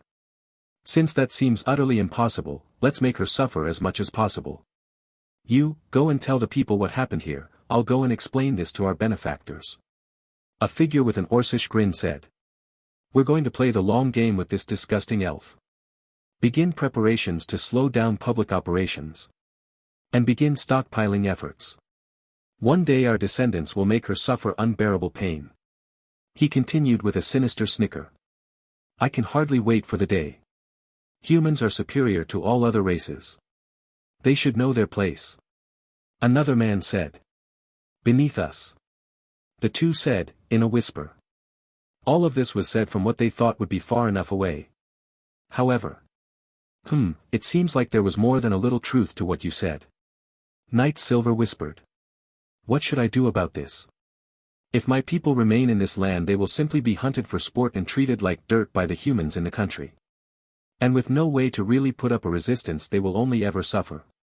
I guess I should thank these human supremacists for giving me a legitimate reason to evacuate all of the dwarves and my elves from this land. While I'm at it. Sister Water, do you wish to continue living in this land? You can come and live with me in my newly built sanctuary. I'm sure you'd be loved there. I know, I'll love you. She asked, figuring this to be a pivotal question to ask. The answer will determine how Night Silver would continue into the future. The goddess of water stopped for a moment. I have to help the people here see the light. She said, giving her official answer as one of the leading figures of the nation. Sister, if you'd have me, then I'd love to come along. I'd have to make a request though. She said through a telepathy message spell, knowing that no one could listen in on their conversation. I see, I guess I was mistaken to ask you. Night Silver answered with an official answer. You can bring as many humans as you want with you. I'm not foolish enough to believe all humans are bad. She replied through the message spell. The two then continued walking together, discussing a myriad of seemingly random topics aloud, while discussing the plan through their message spell. Which is what amounts to telepathy. The two pictures of beauty walked along the long route to their destination, the guild base of the Water Goddesses Guild from Yggdrasil. Each wanting more time to talk and show off how close they were to all of the people in the area. Their aims were to both inspire and discourage. Inspire the hearts of the humans who hold the belief that they weren't supreme, rather they were equals to other races. And thus fellow citizens, not enemies, nor betters or lessers to others. This in turn would serve to discourage the human supremacists from acting rashly, at least that was hope. For the dwarves that saw this outwardly friendly appearance it made the facts abundantly clear to them, at least the adults who understood the meaning behind it. It was a similar situation with the elves, though to a greater extent. Why? Because there were only a few times they've ever felt this kind of mood from their mother goddess, their guardian. It was one of pure rage born from a kind heart. In other words, she was utterly furious, yet it calmed the elves. From down the street one house seemed to be further along in the whole living together idea. This house wasn't huge, and yet, there were 3 distinct families living here. A dwarven family, an elven family and a human family. They saw the 2 goddesses walking down the street and in a not-so-rare moment of a woman's intuition the human woman spoke up, but not before her daughter spoke up. Mommy. Can I go say hi to the strong and beautiful goddesses? The human girl asked with a cheer that rivaled the seemingly shaky times they found themselves in. That is, with the issue of human supremacists going around. It would understandably make living in this house a little difficult. That's a great idea. Why don't you and the boys go say hi? If you're good she might even hold your hand. The human woman, mother of the girl who just spoke, said with a smile and a tender kiss on her daughter's forehead. Turning around with a big smile, the girl waved for the boys to come follow after her. Come one or you'll miss your chance to see the goddesses. She said, running off. Suddenly, from the other side of the open door a boy similar in size came running out waving as he did. Wait for me. He said, damn near crying that he had been left behind by the girl he viewed as his sister. Out next was a shorter child, who despite his small stature from being a dwarf was doing his best to keep up with the human girl and elven boy. He opted not to speak since running really wasn't the easiest thing for dwarves to do, though in times of crisis they would oddly gain a burst of speed and a unique run, where their limbs move around a little randomly for a moment before they manage some sort of stable form. They'd put their arms back and push their bodies forward, using their weight to help propel them forward. It didn't really help all that much but they felt like it did, and so they did it. The 3 children had run over with great haste and eventually all 3 managed to make it time, arriving in the path of the now stopped pair of goddesses. Night Silver and the Water Goddess couldn't help but stir at the adorable sight. They each had a similar weakness to care for children, so the puppy dog eyes asking to be held were undeniably irresistible. Oh my, aren't you 3 just the cutest? Night Silver smiled, crouching down to pat the children on the head. It's good to see your smiling happy face. She continued, making sure to give her attention to all 3 of the children before her. Having a similar inclination the goddess of water also crouched down and gave the children her attention. The 3 of you are utterly adorable. she said, as she wrapped her arms around the dwarven and elven boys, smushing their cheeks together. You know what, let's do something special for these three. Night Silver smirked, picking up the girl in her arms as she stood up. Let's bring these cuties with us. And since you seem unwilling to part with those two, you can carry them. She added. How about you, do you want to stay with us for a little while? Oh, is it all right with your parents? She asked. The girl and the two boys were simply dumbfounded by just how quick this was happening. However, the girl nodded her head in the affirmative and then rested her head on Night Silver. I'd never say no to spending time with Mother Goddess, nor would my mother. The girl said slowly, becoming embarrassed as she spoke. Because I love you. She finished, with a determined look in her eyes, and an undeniable blush. Is that so? Well, guess what? Night Silver giggled. She's so young yet so forthright and honest. In a good environment she'll grow into an excellent woman. I should help her with that development. Seems I'm going to be moving a great many people again. Oh. What is it? The girl eagerly asked, all but squirming with anticipation. I love you too. Night Silver said, kissing the little girl's forehead with a similarly tender motherly kiss. That goes for all of you. I want nothing but the best future for all of you. She continued as she and the water goddess started walking again. Now carrying three rosy-cheeked children in their arms, the pair of goddesses arrived at very sudden detour destination. The home these children came from. The mothers of the three and the one father who just so happened to be an elf, feeling honored beyond belief, tried to kneel but realized their children were also in front of them, causing a slight bit of awkwardness. Sorry to drop by. But these three came running up to us. Night Silver smiled. I hope you don't mind if we take them for our walk. She asked. No, that's quite all right, Mother. You don't have to ask permission to take my little boy for a few hours. The elven woman blushed with a thankful aura about her and a glance towards the elven man who was clearly her mate. I'll use this time to my full advantage. She added, looking back at Night Silver, a glint in her eyes. Night Silver and the elven woman shared a moment of silence, and then Night Silver nodded with an approving smile. Then took a look at the now seemingly difficult looks on the other two women's faces. And with another brief moment, it didn't take a rocket scientist to figure out what the reason was. You see, this nation was built from the survivors of the horrors of the world. Dragons would protect their charge to some degree. However, this would usually if not always come with an offering or a sacrifice. One that always ended up being a loved one to someone else. I wish you the best in that matter. Night Silver said. She then took a step forward and with her free hand held the elven man down close for a whisper. Listen closely.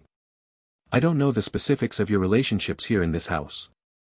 But if you're going to be living together, it's going to be difficult on the other two. You don't have to try anything. But if they do find themselves with that desire, you'd best make them happy as well. She whispered. I understand, Mother. We only have been living together because we've been close since before this change. I don't think there's any feelings like that. Though the other two children call me uncle, that's as far as it goes. The elven man gulped, struggling to keep his voice a whisper. All right then. Since you want to know, I've built another settlement far away from here where I will be living from now on. There, a man can have multiple women. And so too can a woman have multiple men. Night Silver said, taking the opportunity to make up an excuse of what they were talking about. This should seed the thought in the women's minds. Anne. She looked to see the blushing faces of a human woman and a dwarven woman. Seems I was right on the money once again. And Night Silver's lips curved into a smirk as if to say, told you so, to the now confused man. Oh my, are there any other amazing perks of living in such a wonderful place? The human woman asked, ignoring any need of hiding her affection anymore. Night Silver and the water goddess looked at each other and smirked in unison. Each letting out a giggle that continued into their answer. Of course there is. And one of those is the freedom for a woman to bear her pride as publicly as she desires. In other words, women are free to go topless in my new place. It seems to have only improved productivity thus far. Night Silver answered. Oh. How far have they developed that place in just a week? The water goddess asked. I'd say they are about where we were with this place after a month or so. It's difficult to tell really.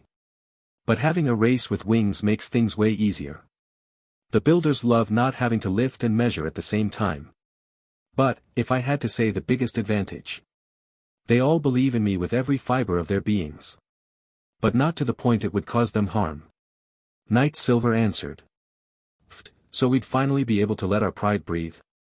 I bet no one gives that stink-eyed look when women breastfeed in public with that freedom in place. The water goddess giggled at the thought. Her tone carried a sense of relief with it. By this time, there were several others listening in on the discussion. The thought of a place that actually had that much freedom sounded even better than the Theocracy. It helped that right now the Theocracy had become a bit hostile towards the non-human races. That sounds like a wonderful place. The human woman exclaimed, her hips moving side to side. We should move to be closer to the mother goddess. She continued, daydreaming as she spoke. There's also a school there where children are taught how to perform various tasks. It's meant to provide a place for them to decide their own path. I also have classes about nature, farming and magic. Knight Silver continued. The future begins with children rising to their dreams. It's our job to make sure they can do that. She explained, nuzzling the girl in her arms. Mother, this place sounds amazing. Would it be possible to? The elven man started to ask. Knight Silver simply nodded in the affirmative. All right, you three kids behave yourselves with the goddesses. He said with a bit more energy than before. I will, Daddy. The elven boy cheerfully replied. We will too, Uncle. The human girl and dwarven boy said in a similarly cheerful tone. We will leave you to it. I'm sure you have a lot to do now. The water goddess said, turning to walk away. I'll see you soon, my children. Knight Silver said, and then whispered a protection spell on the four parents. She then joined her sister Water.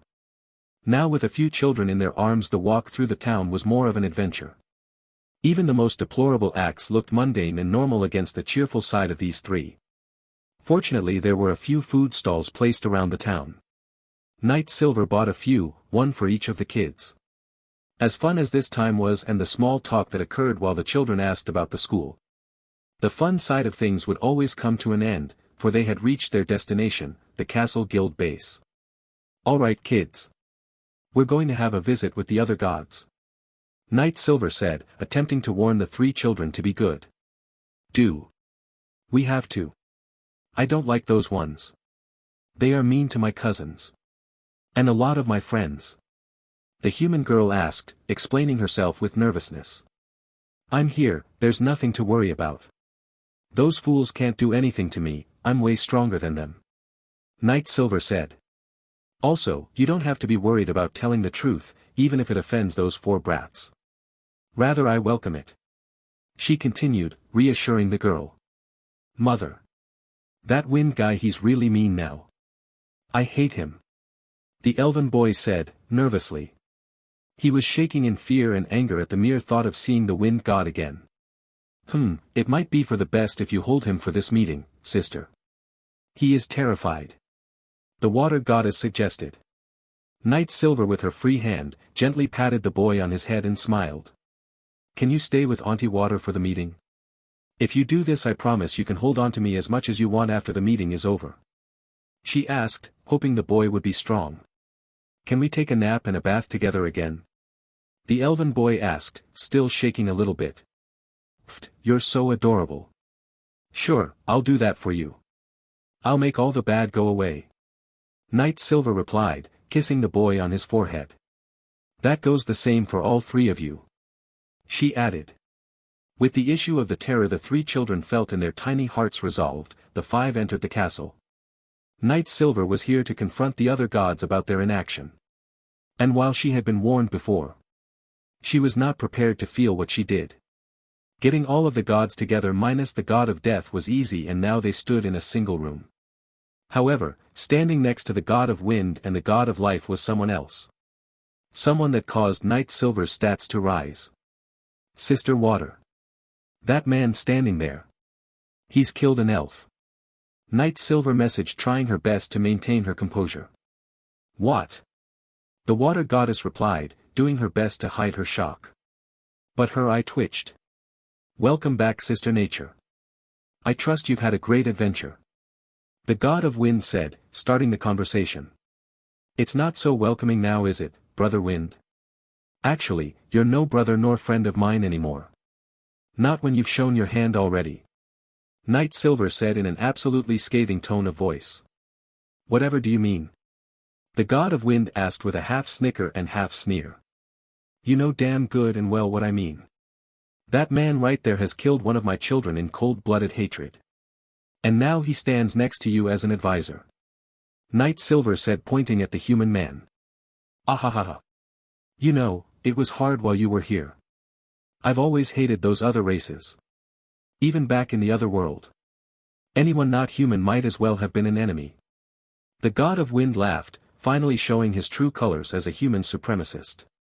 "And now, with you gone, it provided the perfect time to get things rolling," he sneered. "That's right.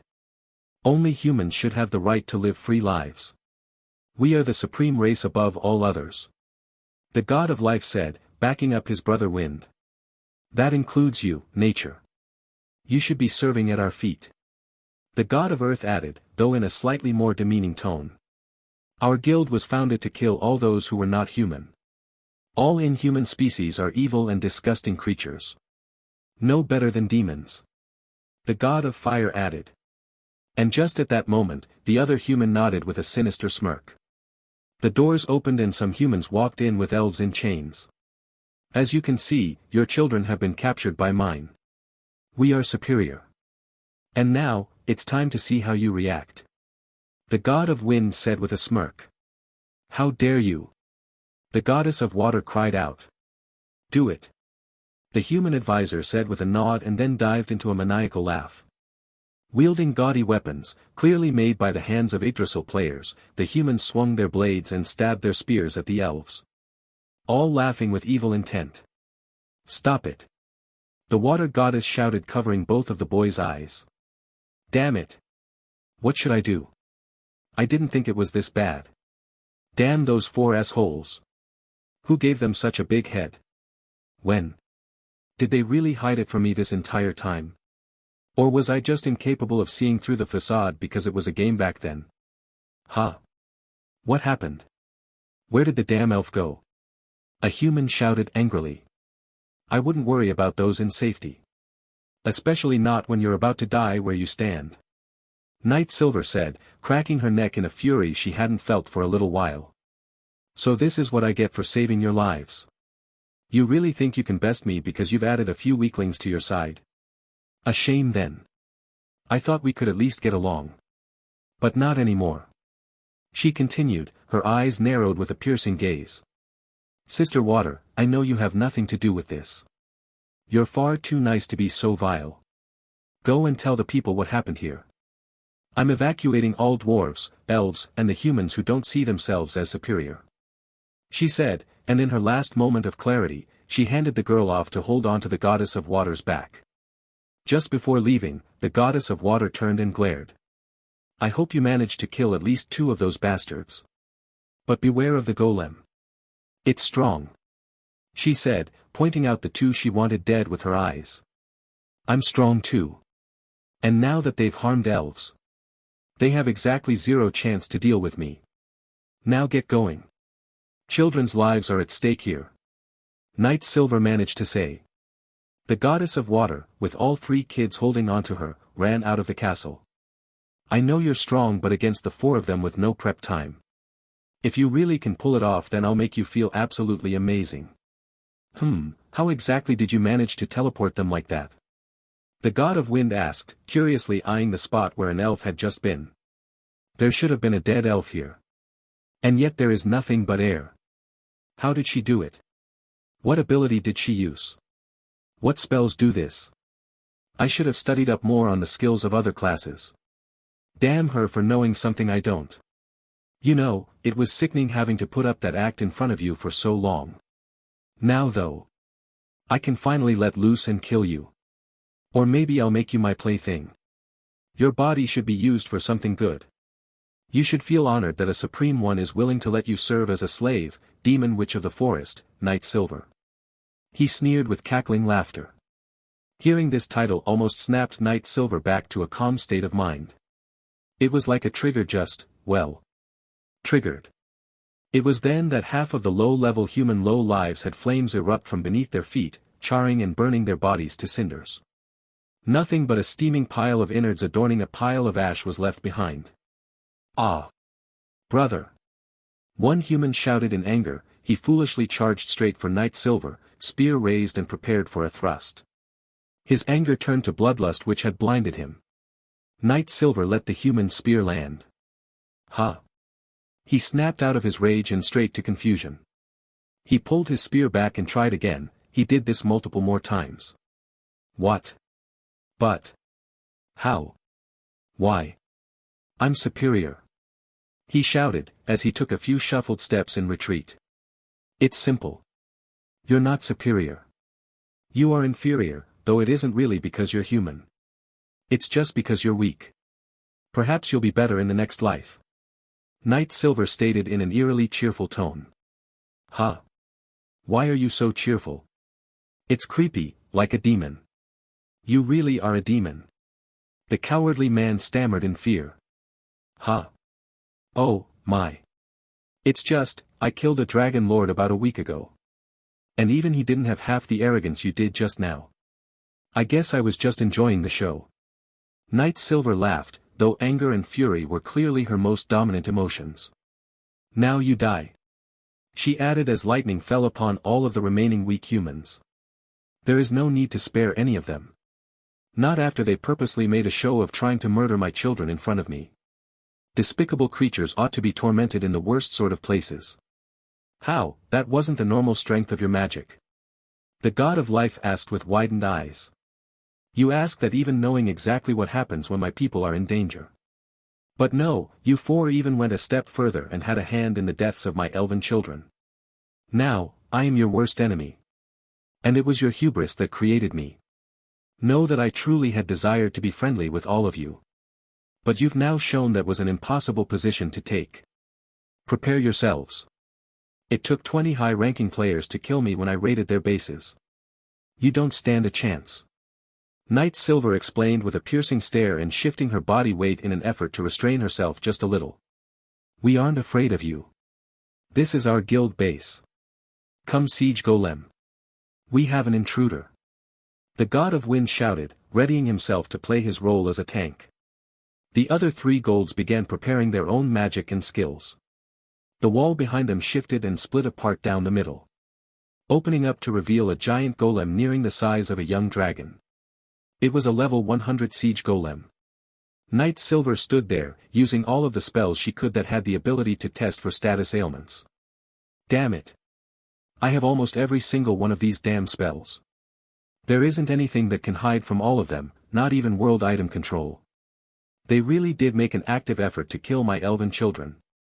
She shed a tear, then decided to kill. Cast triple maximize magic, flare burst.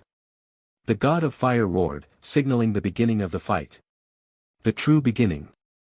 Landing directly on target, the spell exploded with a destructive force, sending shock waves throughout the castle. A faint, yet growing rumbling sound could be heard. The four gods got into formation while the god of fire drank a mana potion. Did you get her? The god of life asked, trying to see through the plume of smoke. You idiot. If she was that easy to kill, do you think she would have been the number one druid in Yggdrasil? The god of earth snapped, preparing his own spells. Earth's protection. He chanted 5 times, once to include the golem. Come out, demon. I know that wasn't nearly enough to kill you. The god of wind shouted, preparing his shield and taunt skills. A bead of sweat dripped down his brow. What is this terrifying sensation? If that's all the fire power you can muster, you're in some serious trouble. Knight Silver mockingly stated, cracking her neck. I also really don't like being called a demon. She said, as her hair fluttered in her view. And look. At. This. She screamed. You singed my beautiful hair. She bellowed, empowering her voice with a passive nature skill. The rumbling began growing faster, occasionally having distinct moments of cracking, with the ever-rare sounds of collapse and falling objects. It was a rather odd turn of events and one that led the gods questioning things again. How did that spell do this much damage to the castle? If it could do that, then surely it would have obliterated her in a single hit. The god of fire noted. Surely, I couldn't have done that myself, could I? No, something is different. Even the golem is struggling. And I feel heavy.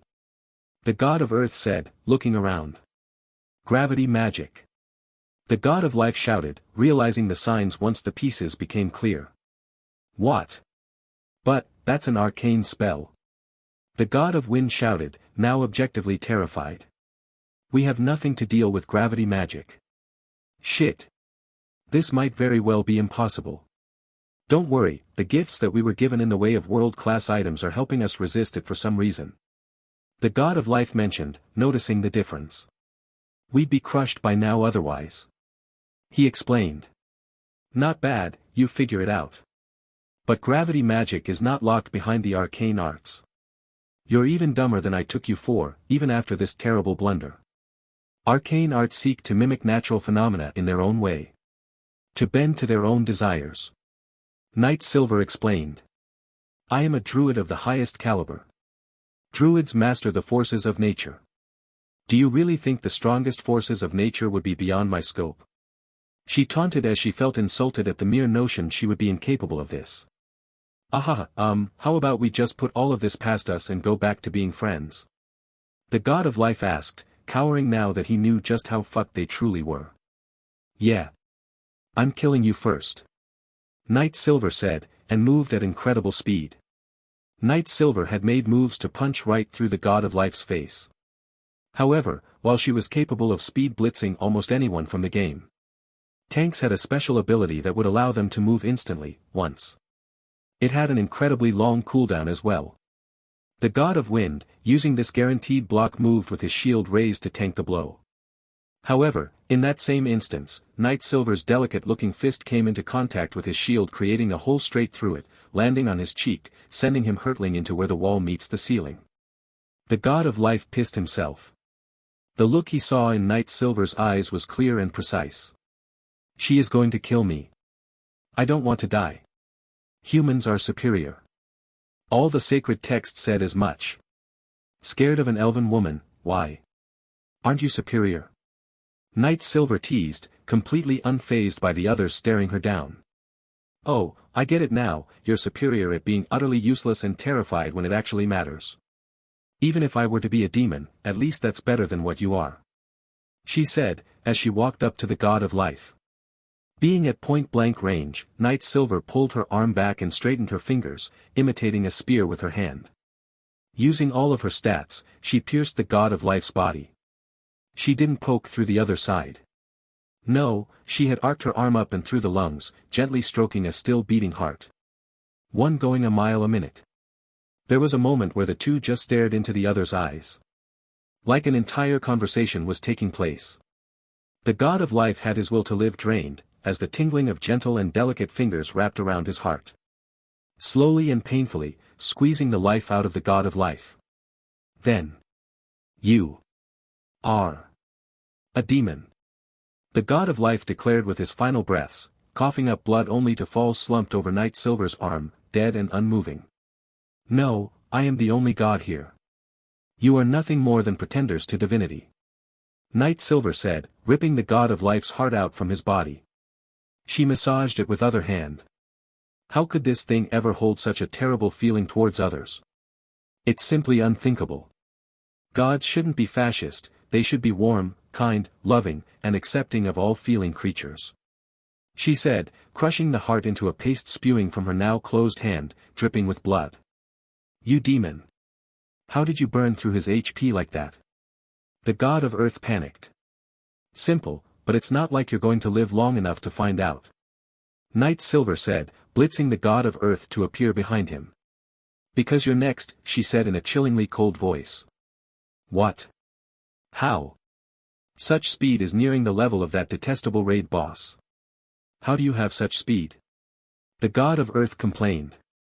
Never underestimate the strength revealed by a guardian mother, especially when seeking vengeance for her children's demise. The god of earth pissed himself with fear. This wasn't like the game anymore. He wouldn't just respawn and have to go regrind levels.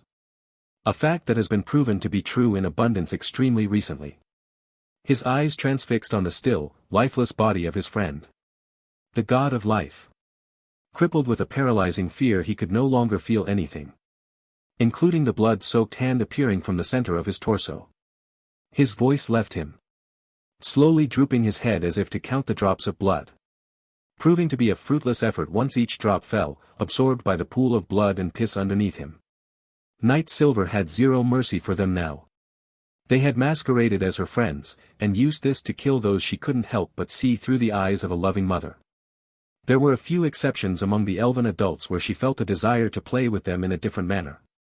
However, it didn't matter which of these two feelings she had for the deceased elves. The need to obtain justice was overwhelming, even amping her stats to a degree she never had with the job classes she had once lost in the game. The last of the four gods that remained upright watched on, feeling an intense anger come over him. His blood boiled with a fiery rage over his friends being killed one after the other, like dominoes. Even with this intense anger, his fear went with hardly any easement as his knees clanged against each other in his shaky motions. With this, there are less of you monsters remaining. Night Silver said, pulling her arm out of the god of Earth's dying body, his body collapsing to the floor to bathe in his own fluids. You could have avoided this situation had you just been responsible and kind. Instead you thought yourselves better than others, and even poisoned many minds with your fascist superiority complex. She grumbled angrily as tears fell from eyes. I really wanted them to be friends. But now, I've cut them down. I've had enough of your shit. You think we're bad? What about you? You just killed 3 of us and so many humans. You're no saint yourself. The god of fire shouted, then the look in his eyes weakened as he realized what he just said. I'm the last one remaining, I can't kill a freak like her. Why did things end up this way? Damn it. Damn it all. Fuck all the elves. They deserve to be slaves beneath us. Including you. You bitch. He continued shouting in his empty rage, attempting to force himself to move. It seems like the fire within you is weak and petering out. Like a candle in a rainstorm. Put out by the calmness of the cold rain. Night Silver said, having a hard time not laughing at the irony. I'll let you live. If you can apologize properly for what you've done. And swear to make amends. I could be persuaded. Maybe. She continued, extending an olive branch. In reality this olive branch was nothing more than a thorny noose. My real goal is to humiliate this crazy asshole before I kill him. The more I kill here, the less they can procreate. Oh. Really? You'd spare my life? The god of fire asked, his last thread of vain hope finally coming to the surface. No. I'm not sorry. I'd force millions of your children into slavery and do all manner of things to them. No elf deserves to be treated as anything more than a plaything for us humans. I as the god of fire hereby declare it. A divine decree. He yelled, snapping back to his hopeless self. Triple summon greater fire elemental. Fire stream, scorching tornado, flare burst. He called out the names of multiple spells in rapid succession. One of these spells has to do something to her. Oh my, I guess I should fight back. First. I'll get rid of this golem. So annoying. Night Silver said, exasperated as she raised her hand to the siege golem. 10th tier, dry as drive, 10th tier, create concentrated acid. She called out her spells. Coating herself in a thick green aura, boosting her magic even further. And then a blob of acid fell atop the golem, eroding its way through every piece of the hulking giant. Through the multitude of fire spells, the god of fire managed to see moments like still images, each updating the condition of the siege golem. First the golem looked fine, the next image it had what could only be described as a void in the metal its body was constructed with. The next moment he saw what appeared to be a skeletal frame of the siege golem. And then it was gone, reduced to nothing more than an empty space. How? The fuck? That was a level 100 siege golem. That's almost on par with a level 100 dragon raid boss. 95 maybe. No, definitely 100, right? Then in the next moment he saw a sinisterly smiling face staring directly at him, fuck. Shit. Oh fuck. Oh shit. Knight Silver began walking towards the god of fire, slowly. Methodically, sexualizing every single step as she took them. Oh yes. This feels so good. All this beauty and he'll never get the chance to experience it. Now that makes me feel so damn good. She gently waved an arm to the side, dispelling the flames. Now the only thing left to remember the flames were the scorch markings and small potted plants currently burning. I don't much care for these fools now anyway. They aren't like Sister Water, she actually cares to preserve this world's beauty and prevent it from experiencing a similar decline as our previous world. These other four are just pretenders to the idea. Knight Silver was now standing directly in front of a gassed-out god of fire. If you're going to kill me, at least make it quick and painless. He muttered, as he tried to reach for a potion and then gave up knowing it wouldn't work. Ha, you're the only one who bothered to put up any resistance. Killing you quickly and painlessly wouldn't be fair to such courage. Knight Silver giggled in a cute tone, completely different to the tone of battle. Prepare yourself, scum. Oh, I'm going to enjoy this. She smiled joyfully. The screams of bloody murder echoed through the halls, a testament to his lung capacity. Then. Silence. Knight Silver took a moment to stare at all of the corpses where her enemies lay. She spent extra time staring at one. I'm going to confiscate these world items. Everything else they have isn't really worth my time. Though. I should take what I can anyway. Who knows if my babies will need it. Once finished gathering the valuable items to include world items. She spun upon her heel, in a way reminiscent of a classical dance. Her hair follows her swift and smooth motion. Stopping herself from spinning in circles, she calmly walked out of the room. I suppose I should make a quick stop by their treasury too. After all, Sister Water is coming with me. I won't take it all though, Brother Death may still yet need it. She thought as a message spell came in. Sister Nature, you're not going to try and kill me, are you? I swear I don't think like they do. I thought it was all an in-game act. I didn't expect them to go crazy like this. God of Death asked, a little nervous once he felt Knight Silver closing in on his location. Oh, you don't have anything to worry about from me. You do have a hell of a task to take care of in the future. You'll be responsible for making this nation a nice place to live. And rooting out the worst parts of humanity. The seeds those four idiots sowed will undoubtedly have been spread far and wide by now. So much so I'm just taking my people and leaving. Knight Silver replied, controlling her anger. It's alright, he doesn't really even have feelings. I'll do my best. I don't really see much difference between any race now that we are here in this world. A goblin or a human. Same difference to me, let alone an elf or human. God of Death chuckled a slight bit for a second before being suppressed. That's reassuring. Forgive me in advance, but with how current events played out, I'm taking back all of the world items I lent you guys. You can keep the dress if you can convince Sister Water. Oh, and I'm going to take a bit of what's in the vault. Knight Silver replied with a slightly relaxed yet stern tone. There wasn't really any way to contest her. Go for it. Just leave enough for me to operate this place properly. And for now, Sister Water can keep that dress, the two of you are the only ones capable of wielding it anyway. God of Death agreed, albeit with a slight bit of reluctance in his tone. I just want some peace and quiet for a while. Anything to get that. With the agreement reached, Knight Silver looked around the treasury, taking everything that seemed worthwhile to take. The security for the area was pitiful in all honesty, but that's what happens when the guild base is spending energy to keep itself from falling apart. And now, with the spoils of combat in her possession. A book appeared before her, her lips curled to a warm smile. He really isn't like the others. Funny how the God of Death is more willing to be fair, than the God of Life. She continued walking until she left the castle, breathing the fresh air of the outdoors. Once again she stretched in an overly frustrated manner.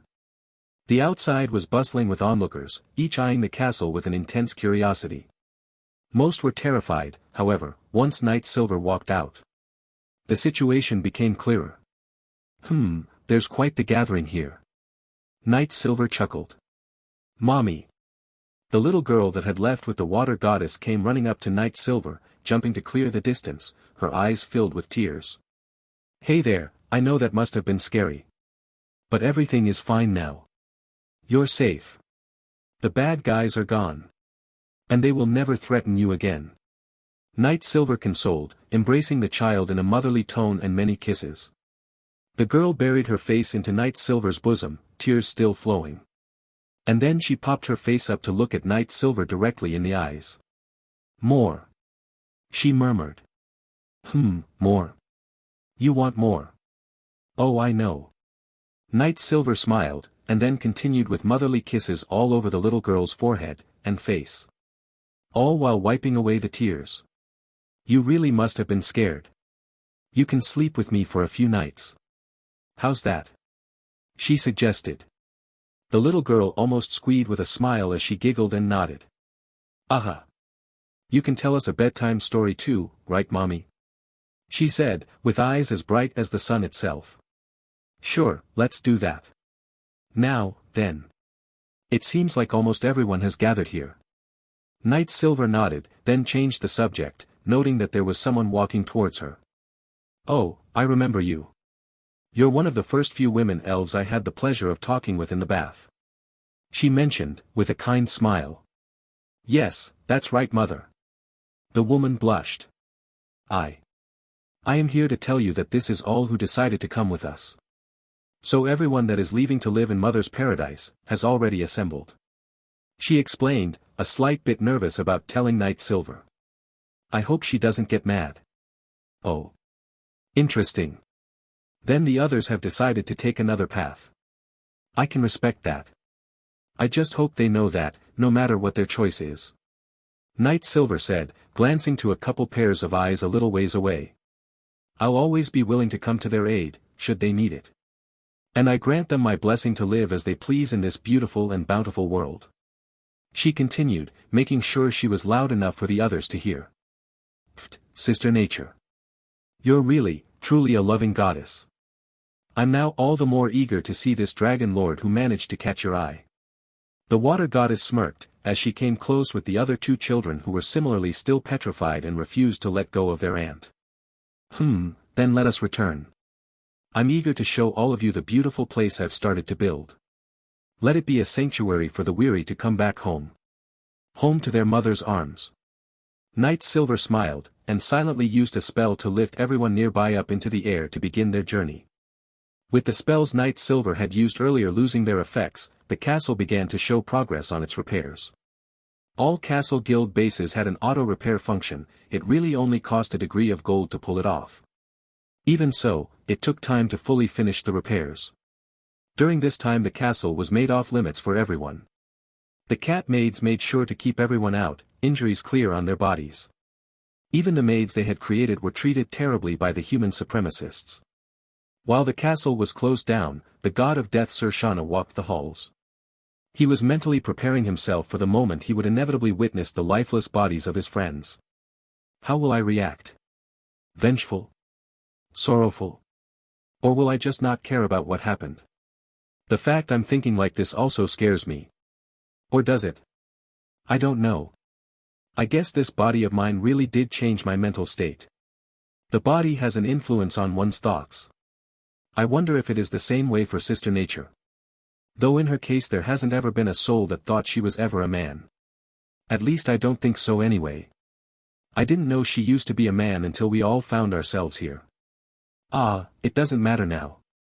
I'm almost in the room. Sushana walked into the room where his friends laid in pools of their own fluids. They didn't stand a chance. So much damage and just like that. 4 gods were killed. Seems like Sister Water made the right choice. I hope she remains happy for the remainder of her human lifespan. He sighed, walking over to the god of wind's body. So much damage. Ha! He exclaimed in surprise. Ugh! What happened? The god of wind grunted, as he spat up blood. Sir Shana took a potion out from his inventory and splashed it on his friend. You got your asses handed to you. Seriously, what were you thinking? He said, almost scolding his friend. I see. So we lost a fight. Who exactly did we fight and why? The god of wind asked, confused as he looked around. You led the four of you to turn against Sister Nature. You even killed some elves in the process. This is the payback she wrought upon your betrayal of our mutual friendship.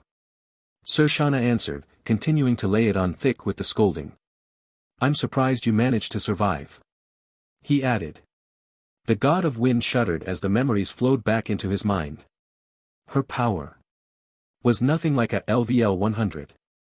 I hadn't prepared for an attack like that. It was like I got hit by that one world boss. He explained, shivering in fear. Wait. I never expected her children to be killed off. I was hoping to get the elves out of the city before it got worse. I just had to play along with the others. Did we really kill her kin? He stammered as he tried explaining himself. You did. You really were stupid. To think that you'd go that far just because you believe humans are superior. Sir Shana sighed. Well, he mimicked a sigh. The god of wind looked down at his hands and then at the other three gods. It was those three who really believed that the human race was superior to all the others. I never believed that way myself. But, now. I'm sure to be hunted down again. He murmured, terrified of the prospect. Just the thought of an enraged Knight Silver out to kill me is enough to make me piss myself. I don't think you'll have to worry about that. Sir Shana suggested, moving a hand to his bony chin. Huh? What do you mean? The god of wind asked, curious and leaping at the chance he was safe. Well, I'm sure she let you live. I don't know why she did, but there is no way she would have mistaken your state of life. She knew you were alive. Perhaps it was a second chance to make amends. Sir Shana replied, with a simple shrug. I see. Then I'll have my work cut out for me. We have quite a lot of work to do. Let us work together to squash the supremacist groups. I'll make some announcements later. The god of wind said, taking a deep relaxing breath and releasing all his tension. Perhaps you should find some women to procreate with. Strength may pass down through one's parents. If we want a strong force against the other, stronger races, we will need you seed to spread. Sir Shana suggested, causing the god of wind to blush a hard red color. Ahahaha, oh. That was excellent, thanks for making me laugh once again. I had forgotten what that felt like. He laughed before being suppressed by an outside force. Hey! That was embarrassing. The god of wind shouted, then went silent for a moment. You are right though. And the odds of my offspring being stronger than any random person's offspring is way higher. But how do I decide on who would be the best fit? The god of wind asked, now also in deep thought. Why not just invite them by the hundreds? Surely your stamina will outlast that. And then you don't have to worry as much. Sir Shana answered, giving the easiest and quickest method. As much fun as that may be. I think it's better if only the strong are chosen. I'll build a school to teach the magical and physical arts of combat and healing. Then choose from among the most promising candidates. The god of wind said, getting to his feet. But first let's get rid of these bodies and clean everything up. After, I'll give the address to the public. He added.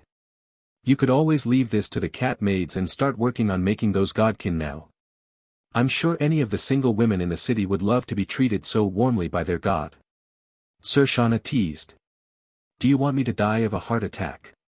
The god of wind shouted, his face as red as tomato. Give some time to prepare myself for that. It'll be the first time. Give me a break. He continued, then shut up once he realized what he just admitted. It wasn't until a few hours later when the god of wind and the god of death stood before a large crowd of people. The people looked on with an abundance of worry in their hearts, confusion and terror. They had all once felt safe in the embrace of their gods, however with recent events. The gods proved to be a dangerous bunch as well. You know, I was here and saw just how powerful the nature goddess dominated the others. She even managed to walk out of the castle without any injuries. A bystander mentioned, striking up conversation with a few people around him. I can't think of a better demonstration to prove humans are not superior. Seriously, how did I manage to think that? He mentioned with a shiver down his spine. Probably because there were 5 human gods, and only 1 elven god. On the surface it seems like humans are 5 times better, right? Another person, also a former supremacist, suggested. At least, that's how I saw it. Now, I can say for certain I couldn't have been more wrong if I tried. If there is a correct interpretation of the standing. Humans are below elves. He continued, finishing it off with a sigh. Will the two of you idiots shut up? The gods are about to speak. A woman grumbled, smacking both of the men on their heads. The god of wind cleared his throat in preparation to begin. People of the Theocracy. Today has been a difficult day. I will not hide the details from you. It was the god of fire, god of earth and god of life who held beliefs of human supremacy. He started. I should have stood against their views with steadfast conviction, the same conviction I had when facing down the dragon lords. However, in a moment of weakness I allowed them to sway me. And it nearly cost me my life. He continued, as the crowd's emotions went wild with murmurs and chatter. The goddess of water was the only one who saw through the facade and managed to remain pure of heart. So I must ask you for your forgiveness. He paused, and waited a while. The crowd looked stunned into complete and total silence. They had never thought a day like this would happen. Where the people would have to forgive their god. Many thought, shouldn't it be the other way around? It didn't take long for the people to acquiesce.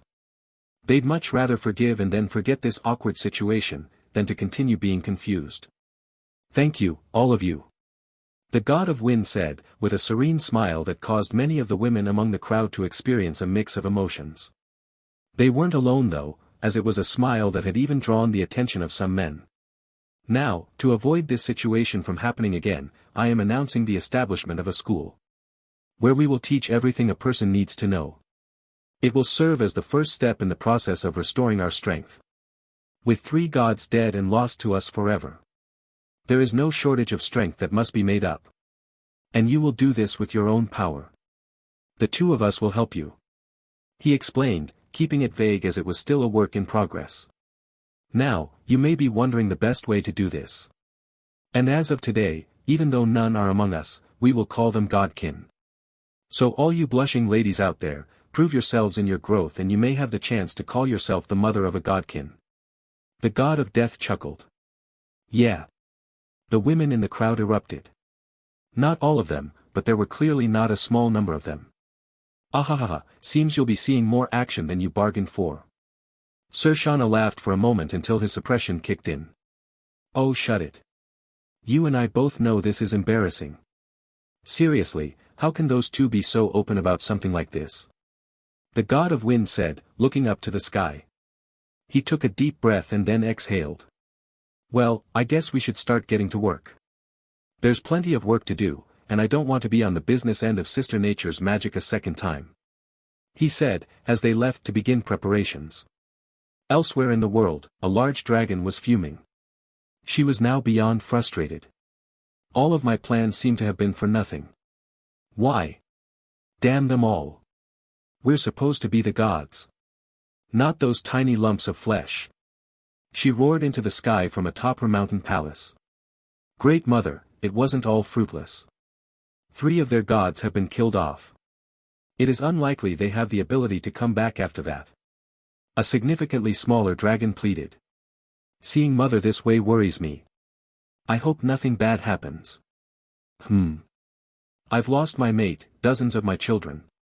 And have to consider the death of 3 of their weaker beings. To somehow be a victory. The Great Mother Dragon said in a low, rumbling tone, as if she was about to implode with fury. Please, Mother, we can try. To perform that legendary spell that Father did? Surely with all of us here we can activate it. With it we can summon great power to aid us in the fight against this enemy. The young dragon suggested. The Great Mother mumbled to herself for a few moments. It was as if she was crunching the numbers in her head. There isn't enough wild magic between all of us to pull it off successfully. That spell managed to cut my mate's strength to less than half. And I hate to admit it, but even I'm not that strong right now. I need to be stronger than half of my mate's power.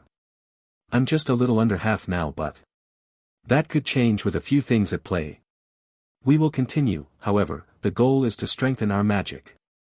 Do so as secretly as you can, while staying away from that one bitch.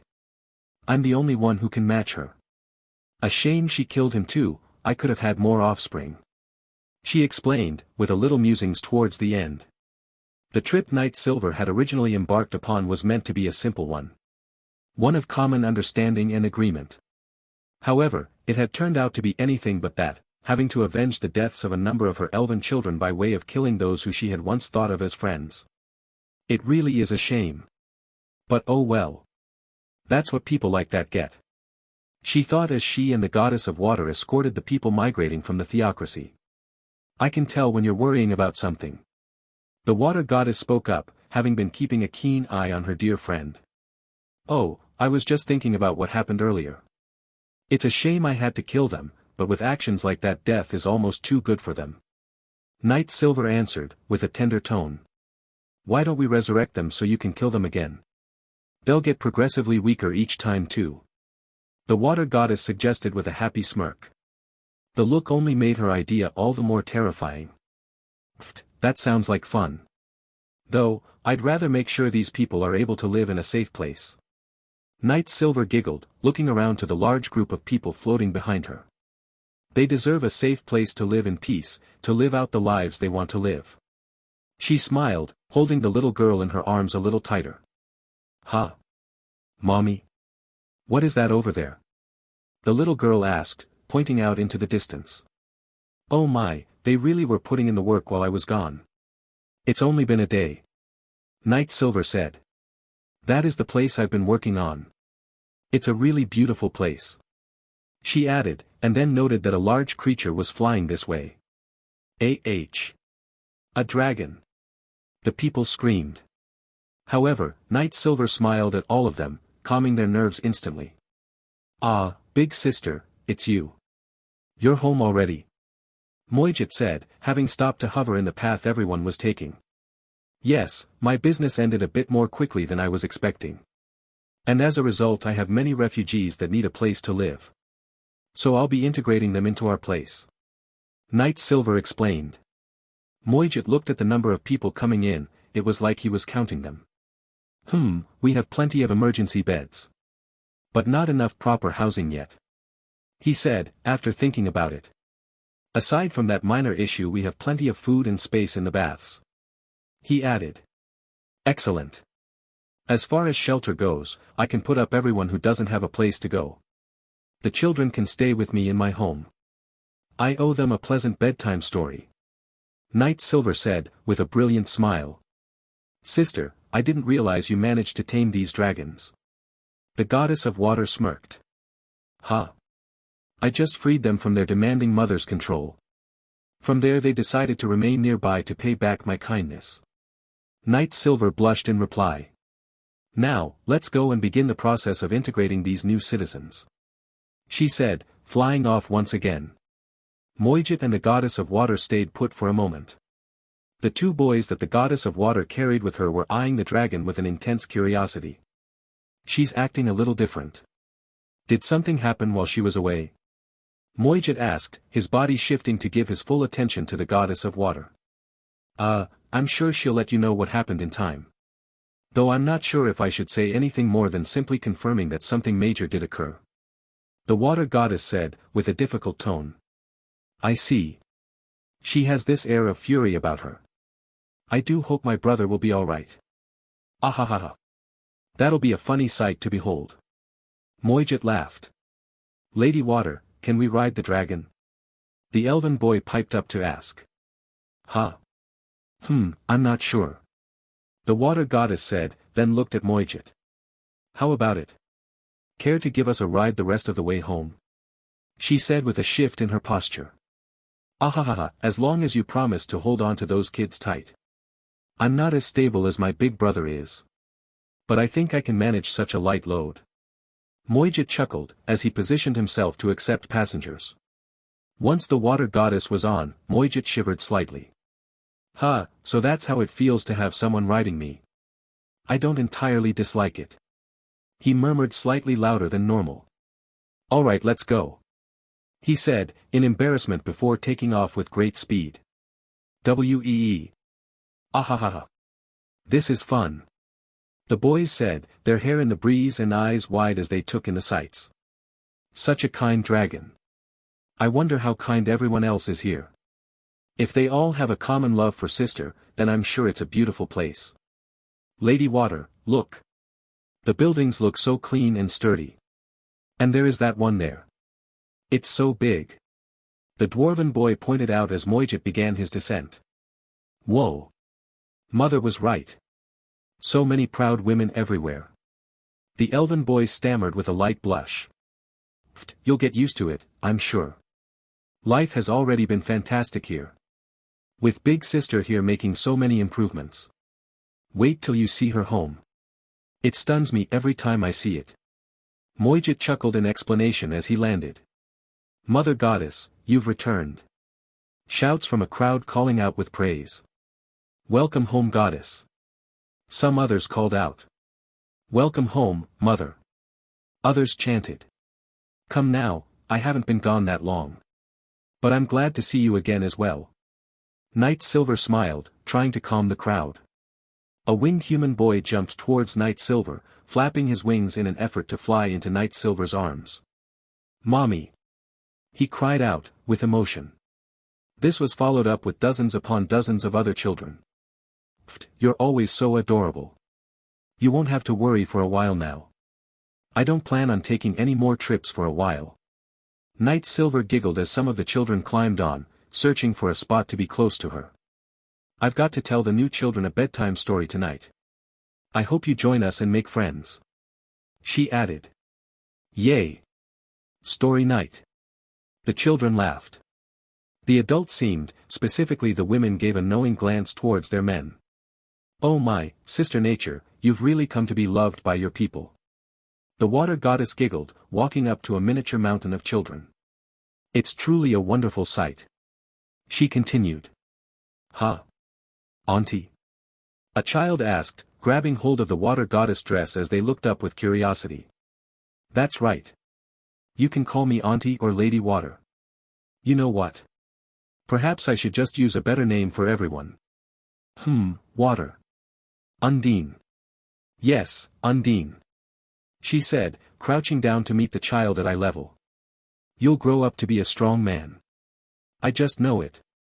She smiled. So this is how she feels. I love it. It feels so good. But, I wonder if she too wants one of her own. I'll ask her later. Yay! Auntie Undine. A few more children shouted, creating a second mountain full of giggles. After a few minutes, the children had got the abundance of energy out of their systems. It was time for work. With a few of the village planners working together, it didn't take too long before a temporary shelter had been created for everyone Knight Silver had brought with her. After was a large village feast, welcoming the new villagers. Though, with the current population, it would be more accurate to call this place a town instead. However, this was a special place, so it would never be described with such mundane words nor titles. Mommy, this place is really nice. And the food is yummy. And, there's no meanies walking around. A child from the Theocracy said, plopping herself in Knight Silver's lap. Don't worry, this place is under my protection. No bad guys can harm you here. They'd have to get through me, my sister and my mate first. So long as you are good to others, they'll be good to you too. Knight Silver giggled, and consoled the girl with a motherly head pat. I did like the bathhouse there though. The girl pouted, and then, tilting her back to look up into Knight Silver's beautifully perfect face, the girl blushed slightly with joy. I finally get to be with mommy whenever I want. I love her. Is there a bathhouse here too, and can we take a bath together again? She asked, all innocently. You're adorable. Of course there's a bathhouse here. And it's the same type as back in the mean place. Except for two things. One, it's far larger, and two, there is a mixed bath for adults as well. After all, if they can walk around bearing so much already, there's no point in hiding it in the place where one is meant to be bare. Knight Silver explained, continuing to pat the girl's head with her motherly touch. Yay! A big bath with mommy! The girl exclaimed. Spinning around to hug Knight Silver. Don't forget about the story I promised. Knight Silver giggled. After the feast, the cleanup began. The villagers enjoyed a nice hot bath, to feel refreshed. From there the adults were preparing for what would inevitably be a fun night for them. The children on the other hand, couldn't contain their excitement. Story time. Yay! A boy cheered. Mommy's stories are the best. A girl said with a similar cheer. Is that so? Well then, waiting for. It's time now, isn't it? Night Silver said, in her motherly tone. Sister, has it always been like this for you? Undine, formerly known as the goddess of water, asked with a similar degree of bundles hanging off of her. Only around this time. Don't worry, you'll get used to it. Night Silver replied, with a smile. Have you ever felt like having one of your own? Undine asked, accidentally letting it slip. Oh no, I didn't mean to blurt that out right here. Even I can recognize that feeling. Yes, I want one. Night Silver laughed, gently placing a hand on her belly. My mate is currently working hard to make it possible.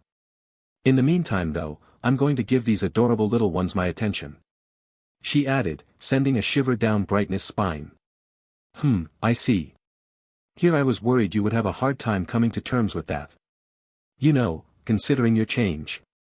Undine said, as the pair continued to walk, finally reaching a stopping point. This is a teleportation circle. Well, it was a little difficult to understand. But it's not like it was too hard. After all, anyone who really wants a child will really work hard for it. It doesn't matter what their physical circumstances are. Night Silver smiled. That, and I've been a guardian mother for long enough now that any such feelings have drifted away.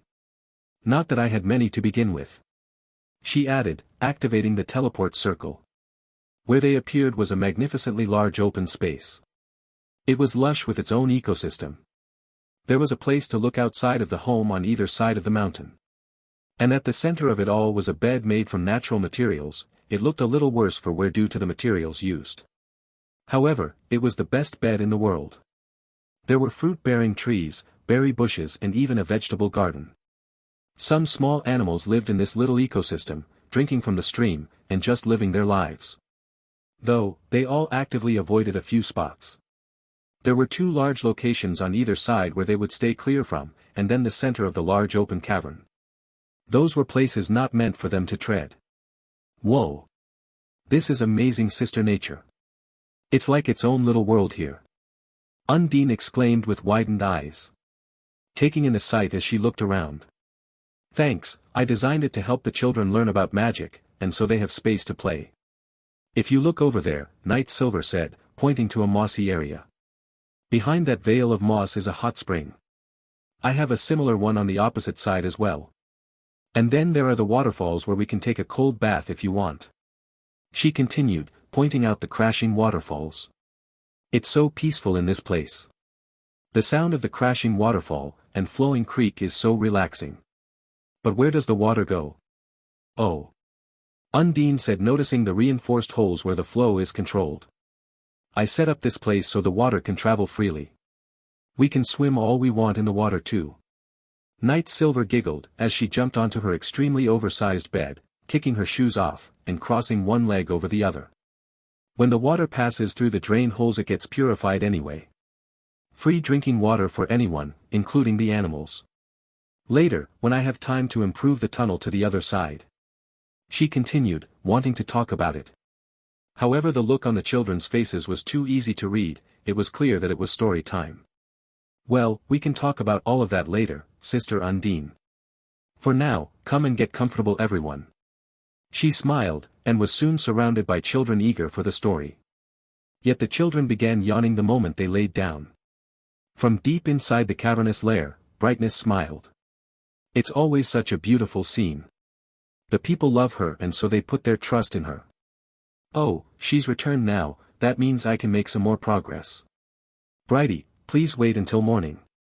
If you do, I'll personally help you make progress. Night Silver spoke with telepathy as she also continued telling a serenity-infused bedtime tale. If that is what you want me to do, I'll continue to ensure the safety of the people in this wonderful home. Brightness replied, laying his head down, and relaxed slightly. Though, I'm curious, something about you has changed. You seem more eager. He continued. I'll inform you of the events in time. But yes, you're right. I want one of my very own. The sooner the better. Knight Silver answered, putting the topic and the telepathy to bed. It seems like I'm going to be busy learning how to transform. It's worth it though, once she and I are together. At last. It's so exciting. Brightness thought as he hummed a joyful tune. The next morning came and it was time for the quick morning bath. It basically amounted to nothing more than a skinny dip in the cold water pond. It was probably the most hated part of the day. However, it was also quite effective. And it got all the slimy gunk off the skin, allowing one to feel refreshed. Once done, the children got dressed once more and went to school. Each with a big smile on their faces. Some talked about the story they heard last night, some of them wondered what kind of story would be next. Once the children were gone, it was Undine, Knight Silver, and Brightness in the lair. You know, I never thought there would be so much fashion designed around the full exposure of a woman's bosom. Undine commented, once she grew uncomfortable of the silence. It's like that one ancient society. I think it was the Minoans. She added. Well, I'm not surprised. Brightness chuckled. The women in these tribes that worship Sil, are definitely far more bold than women elsewhere. And Sil saw right through their plight. He continued. It was quite funny the first few days. The men went through quite the adjustment period. It was rather hilarious. He added. I can imagine. But, this is a good thing. There never was a reason why women should be restricted from a freedom that men enjoyed for years. There isn't even anything different. And it feels so much nicer like this. Undine said, confidently placing her hands on her hips. I'm curious if I could get one of those dresses made for me too. She added. With how beautiful you are, I'm sure the seamstresses would fall all over themselves to take your measurements. Knight Silver giggled, causing Undine to blush. Now, Brighty, let's get you as much practice as possible. I'd really like to say I'll be pregnant within the next month. She stated, with a warm smirk, and a hand on her belly. Brightness, and Undine, both blushed hard upon hearing that statement. Both of them knew what the plan was, but still. Hearing it out loud, and so boldly stated. It made everything clear. However, Brightness regained his composure. Sil, I understand and share your desire for a child. Brightness mentioned, his tone laden with a cautionary curiosity. Before you left for that Theocracy, you weren't worried, nor bothered by the idea of how long this will take. So I ask you now, what exactly changed? What happened over there? He asked, making it clear he was confronting her about this. I ask only because I care. He tried to continue, stopping once he saw Knight Silver. She's crying. It must have been hard. I'll tell you, and I'll explain how I felt as everything was happening. Knight Silver said, trying to wipe away the tears, failing to do so as they just kept coming. She had finally reached a place where she could finally let her own emotions flow, and properly let herself express her emotions. And she began recalling the events. This was the first time that Undine had heard several of the details as well. The shock of what happened led her to be empathetic and sympathetic. Opting to hold her dear friend, the two of them shaking with each other. Each understood how the other felt. On the other hand, Brightness. I can tell that what she went through was difficult. Yet, I don't understand the gesture Undine started. Damn. I really have a lot to learn before I'd feel worthy of being her mate. Perhaps it is something I'll come to understand soon. Perhaps transforming the body requires understanding the mind as well. Brightness's soul strength had a sudden increase in strength. I see, that's all I needed, to know that my thought was correct. Sil, I'm going to put forth all my effort into this. So I may be the one to wipe those tears of today, and act to prevent further tears from flowing. Brightness declared, now with another passionate reason to master this spell. Oh my, the two of you have a beautiful relationship. Undine said, having been interrupted by Brightness' words. She pulled back and then kissed her dear friend, Knight Silver. I'm jealous. But I'll do whatever I can to support you. After all, I too love you. She added, with a tearful smile. I see, so Undine was the woman you wanted to marry too. It's good to see that the feeling seems mutual. Brightness chuckled, unbothered by the action. Oh, Undine stammered in a panic. I only did that because I felt it was right. But I really do love her. There's no need to worry, Undine. Brightness chuckled at the sight of the reaction. Syl has long since established the fact that she wanted you here with her. I accepted this, and hold no issues with you loving her as well. He added. Besides, the moment she made the declaration that no one is restricted to a single partner, I suspected she'd find another lover. He chuckled. I see. Undine said with a relaxed sigh, as she slumped back onto the bed. I love nature, and I love this place. She continued, crawling onto the bed in a seductive manner. I'd love to stay with you for as long as I live. That is, if you'll have me, Syl. She said, causing the mood to change for the better. I hope you choose to accept me. I really do love you. She thought, hiding her anxiety. Pfft, ha. Night Silver laughed, wiping the tears away. Of course, I love you too. And I'd love for you to stay here with me. The children love you too, it would be wrong to put a frown on their faces. She said, snuggling up to Undine, and the two kissed for a while. They added a little more than kisses but not for long. Syl, it's time to get Brightness some good practice in. Once that's all done, we can have all the fun we desire. Undine said, with a face flushed red. That was fun. You're right. And once he finally pulls it off. Night Silver mentioned, sitting up over Undine. We can have one together. What do you think about that? She smirked, with an overtly conspicuous gaze. I'd love that. But, perhaps I should get to know Brighty a bit better during this time. Undine smiled, and turned her head so her gaze met with Brightness's eyes. After all, he'll be the father. She said, licking her lips. Brightness slightly panicked at the thought. This is different than I expected. I know Undine is strong too. But not nearly as powerful as Syl is. Even so, I suppose it won't be that big of a deal for me. And it seems like there is something more to it. Brighty, you'll do it, right? Night Silver asked, striking a seductive pose that she knows works on him.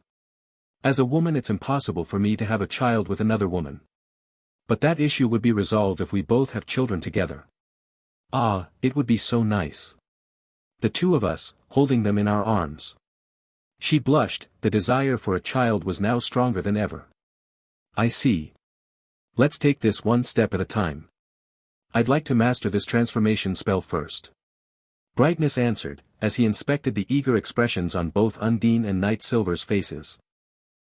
I know the posture Syl is making, very well. And if that is the expression they both have, I guess Undine also thinks it would be a good idea. That or she really wants me to. Human emotions really are difficult to read. That said, I don't see why I wouldn't agree. Undine, you're a strong woman and thus a good mate. I have no reason to turn you away on my end, nor for Syl's sake. So I ask, bear with me while I attempt to understand your emotions. He continued after a moment of silence filled with anticipation. Excellent. Now then, Undine stretched and held herself up, at an angle, with one hand on the bed.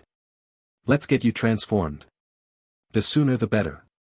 I wonder just how fast your progress will be. She continued with a confident smirk. Brightness began his practice once again, this time with new vigor, will, and desire. Once he was exhausted, his stamina would be restored through the use of spells, special foods, and potions. He was making progress little by little, it was a slow and taxing process. He was creating a brand new spell with a different fuel source than one he was using as a reference. The fact he could make himself appear smaller to any significant degree was already an astounding feat. Once midday came around, Night Silver and Undine would take a break and have lunch with the people. They did this in the center square, the same place that had once been used as the winged humans' gathering place. With the quaint breeze adding a sense of serenity to the meal, it was truly a peaceful place. The children would occasionally try showing off some of the things they learned at the schoolhouse. Each eager for Night Silver's praises of head pats, hugs, and kisses. On occasion Knight Silver would tell a story, and other times Undine would tell one. The women of the village continued to express their thanks for Knight Silver at every chance they could get. It was clear they held a deep-rooted love and respect for the woman they saw as both a goddess and a mother. After the meal, it was time for Knight Silver to work on the tunnel at the mountain's base. It was anything but an easy job to do. However, she went to work on it all the same. As she did that, Undine familiarized herself with the people of the village, both making progress bit by bit. Brightness would use this time to train his two brothers in the dragon arts. His motive for doing so was quite simple. He could feel there was a shift in the world ever since Knight Silver and her friends came to this world. One that he knew would cause his brothers some difficulty, if left unchecked. The children would go back to school while the adults went back to work. With the villagers having a higher standard of living, and the knowledge of being under the protection of their loving goddess, the work in constructing this massive project went smoothly. Every day that went by, a new multi-family home was finished at each of the main locations: Forest Side, Plains Side, Mountain Peak, halfway up each side of the mountain, Dwarven Inner Mountain City. And so the days went on with no significant changes for 2 months. A young woman and a young man woke up, rising from their bed, each wondered what the day held for them. These two were a newly formed couple, and had recently received Knight Silver's blessing just a few days ago. They completed their morning routines and gave each other a kiss. "Have a wonderful day, dear." The young woman smiled, waving her new husband off. "You too, love," he said, spreading his wings and taking to the sky, meeting up with his fellow warriors. Warriors who now primarily did a lot of hard manual labor. The two, having said their morning goodbyes, each held hope they would meet Knight Silver again today. "I really want to see Mother Goddess today. I want to know if we were successful. I feel different, but I want to be certain," the young woman thought, with a confident smile, and an energetic pump of her fist. An older woman, not too old, just a little bit older, walked up to the young woman. "Oh my, has it been 3 days already?" she asked with a knowing giggle. "Ah, yes. And I'm ready to learn more today. I enjoy making clothes, I've got some new ideas too," the young woman said, walking in step with the other woman. "I wonder if she can tell. We aren't the same race, but we are both women. By the way, have you seen your reflection lately?" the other woman asked with a warm smile. "Huh? No, I haven't yet. We don't have one of those things we have at the shop. They are quite expensive right now, and my husband and I are newlywed, so," the young woman answered, blushing more about recent events. "Well, you'll see when we arrive." The other woman giggled, taking the young woman's hand in her own as they walked. "You're positively glowing today." She smiled, causing a similar yet more joyful expression to appear on the young woman's face. Over with the warriors. The young man had been teased and pestered, all in good fun as he laughed along. The warriors noted he could somehow pull off feats of strength with ease, ones he couldn't do before, and certainly not with such ease. "Ahahaha. You know what that means." A few of the older men laughed. What?" the young man asked, oblivious to the joke. "Usually when someone has such an improvement in their strength, it means we congratulate them on the baby." Another young warrior chuckled, patting the young man's back. "So, congrats. You're gonna be a father." He laughed. The young man looked shocked, he was scared for a moment and then relaxed. "I guess the body understands before the mind does." He chuckled, scratching the back of his head with a nervous smile. "Oh, don't be so nervous, young man. You are a child of nature. She will undoubtedly bless your family. Perhaps she already has. Mother has been like that ever since she came to our rescue," an elven warrior explained, in his soothing elven voice. "That child, along with the many others that will surely come about in this peaceful haven of mothers, are all blessed. So don't worry about it. You'll be a great father, I'm sure of it," he continued. "Besides, everyone here is one larger family.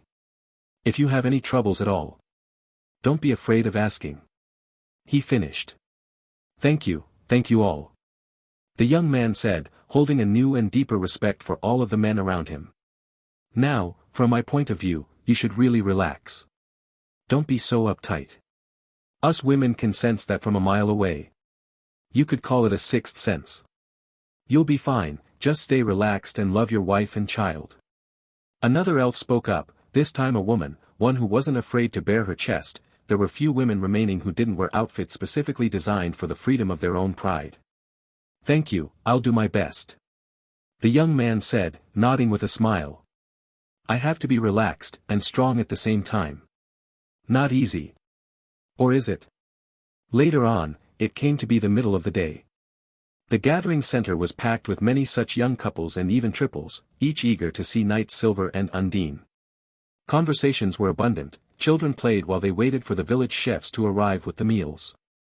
Even though the meals arrived, Knight Silver and Undine never did. Chatter and curiosity were prevalent among everyone. When someone looked into the sky and saw something unusual. Two dragons were flying around in circles, they recognized them both. However, this was the first day this ever took place. Hey, it's Moijet and Frersis. That's new. I wonder why they are flying around like that. An older man said, curious about what was going on. The ground began shaking in an odd and rhythmic pattern. It sounded both natural and unnatural. It didn't feel like an earthquake, and it certainly wasn't doing any damage. The odd events of the day led to much confusion among many in the crowd. However, the sound of a woman's voice going high, carried along with the shaking. The men and women with experience knew in an instant what was happening. However, they couldn't find the words to describe it to the children, fearing they might not give an accurate account of it. So Frersis flew down, refraining from landing as he opted to use his magic to remain airborne. Worry not, my big brother was successful in completing his miraculous spell. And now, the three of them are trying for a child. Frersis explained. Since Big Sister's power is that of nature, it's only right that such events would occur during this time. Fear not, she wouldn't do anything that would put you at risk. He finished, then took back to the sky once more, and continued his tireless patrol. The people were stunned for a moment, remaining in silence and then. Like a powder keg, they erupted into cheers. And a party began. The sound of which was carried down into Knight Silver's home. For a brief moment their motions halted as Brightness felt a surge of inspired and hopeful emotions from the people. He was still united with Knight Silver just below the hip, with her legs wrapped around him, and a big smirk appeared on her flushed face. And with new vigor their love-making began, as Undine joined in kissing Knight Silver lovingly all over. The day's work had been all but cancelled for the sudden party. To these people it was more than just another joyous time, it was a spiritual blessing. It felt like all of the blessings wouldn't only work, they would be stronger and hold deeper meaning. A while later, in Knight Silver's home, three picture-perfect bodies lay together. A man in the middle of two women. Undine and Knight Silver laid their heads on Brightness' chest. Each woman smiled as they felt his chest rise and fall. He really pulled through for us. Undine whispered, placing her hand on Brightness' toned abs. We should let him rest like this. He worked hard. She added. Yes, he did. And it was truly a fun time. Knight Silver whispered in return, placing her hand on Brightness' abs as well. Shortly after, interlocking her fingers with Undine's fingers. I want to thank you, Undine, for staying with me. I love you, and I'm glad we shared this moment. She continued, softly. I love you, and Brighty too. It was fun watching him squirm whenever we teased him. Undine smirked. And now, odds are we're going to have living proof of that love. She added, shifting closer to Knight Silver's side. Pfft, Undine, I can tell at a glance. We're definitely going to have that living proof. Knight Silver smiled, moving closer too. Kissing Undine with a lovingly soft kiss on the lips. I promise to love both of our babies as if they were my own. She continued, noticing a minor change out of the corner of her eye. Pfft, I promise to do the same. I just know our babies will be adorable. I couldn't ask for a better woman to be my child's second mother. Undine giggled, also noticing the change out of the corner of her eye. The two women nodded at each other and slowly moved their interlocked hands down to below Brightness' waistline, eventually reaching something standing tall and proud. Undine and Knight Silver smirked, and looked up to see Brightness, awake and flushed. The two of you. I can't help it. The two of you on my body like this and that kiss. You're beautiful. Brightness said, panicking now. I'm still not used to these emotions. I understood some of them. But once I achieved this form, I wanted to enjoy their bodies and make them feel good. Don't be so nervous, darling. It's only natural. Night Silver smirked, rising up to give Brightness a kiss on his lips. She stayed there for a moment while waiting for Undine, and the three kissed with passion flaring up once more. A second round of making love began. Which in turn caused the party above, that had simmered down, spark with new energy. It wasn't until the next day that Night Silver, Undine, and Brightness came out of their home. Brightness, still not used to his human form, only wore shorts that had been prepared for him. He liked having the wind brush up against his skin. Undine wore an open-chested dress. The frills and laces decorating the dress made it look as if the dress was made of water whenever she moved. Along with this, there was a thin, nearly invisible strap crossing underneath her bosom. It was meant to help support the breasts while pregnant. A development that the seamstresses came up with when the problem was discovered. Night Silver wore a half-dress, opting to mirror her husband's choice to some extent. One could call it a simple skirt, but that would be too simple. It was an open-chested dress, however, it could flip down to have an extra layer of frill instead. She really liked this idea as it changed one outfit into two designs. Her dress was also colored with those reflecting nature, so greens, blues and oranges. When she spun around it looked like the colors of the sunrise looking over the forest. Oh wow! Mother, you're looking as beautiful as ever, and something else. You're radiant. An elven woman said, her ears flickering. Tears in her eyes as she covered her mouth in awe. Pfft, that's right, my child. Soon there will be a young one born of my very own flesh. Night Silver smiled, walking over to the young elven woman and hugging her close. You'll have a god-sister in due time. She whispered. Oh mother. Congratulations. The elven woman cried, burying her tearful face into Night Silver's neck. Her ears still flickering, occasionally touching Night Silver's ear, tickling the both of them. A few children came running over, curious about what was happening. That or they just wanted to see their mother goddess. One of the elven girls, she got right up next to Night Silver. Just before the girl could go in for a hug, she stopped. Mommy feels different. She feels warmer and happier. And comfy. Mommy. She shouted, jumping onto Night Silver's leg and nuzzled her cute cheek against Night Silver. I missed you yesterday. So warm, I love you. She continued, giggling as she did. Undine faced a similar situation when it came to the children. However, there were 4 women in the gathering place. These 4 women were humans, and they were also the only 4 women in the entire settlement who continued to hide their bosom behind restrictive clothes. Their reasoning wasn't really sound, but it seemed like their last reason for doing so had just vanished, as they stared at Undine, stunned. Goddess Undine. You're so beautiful. The dress it doesn't take away from your natural beauty. One of the 4 women stammered in awe. Well, of course not. Beauty lies with you, not with the clothes you wear. In other words, it is you who make the clothes beautiful, not the other way around. Undine said, giving a confident stare. Besides, the air on my breasts like this feels amazing and freeing. I struggle to understand why one would want to keep them cooped up, hidden away when there is no need to do so. Try going without those stuffy tops and I'm sure you'll enjoy the freedom it brings. She explained. The one woman who spoke to Undine, she removed her dress right on the spot. Forgetting that she shouldn't do all of her clothes. She accidentally stood there fully nude, and turned red when she realized it. Pfft, that's a quick way to get used to it for sure.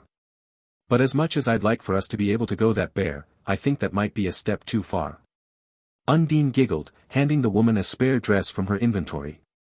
You can have this. It looks like it'll fit you nicely. Undine then helped the woman into the dress. It was of course another one of the chestless designs.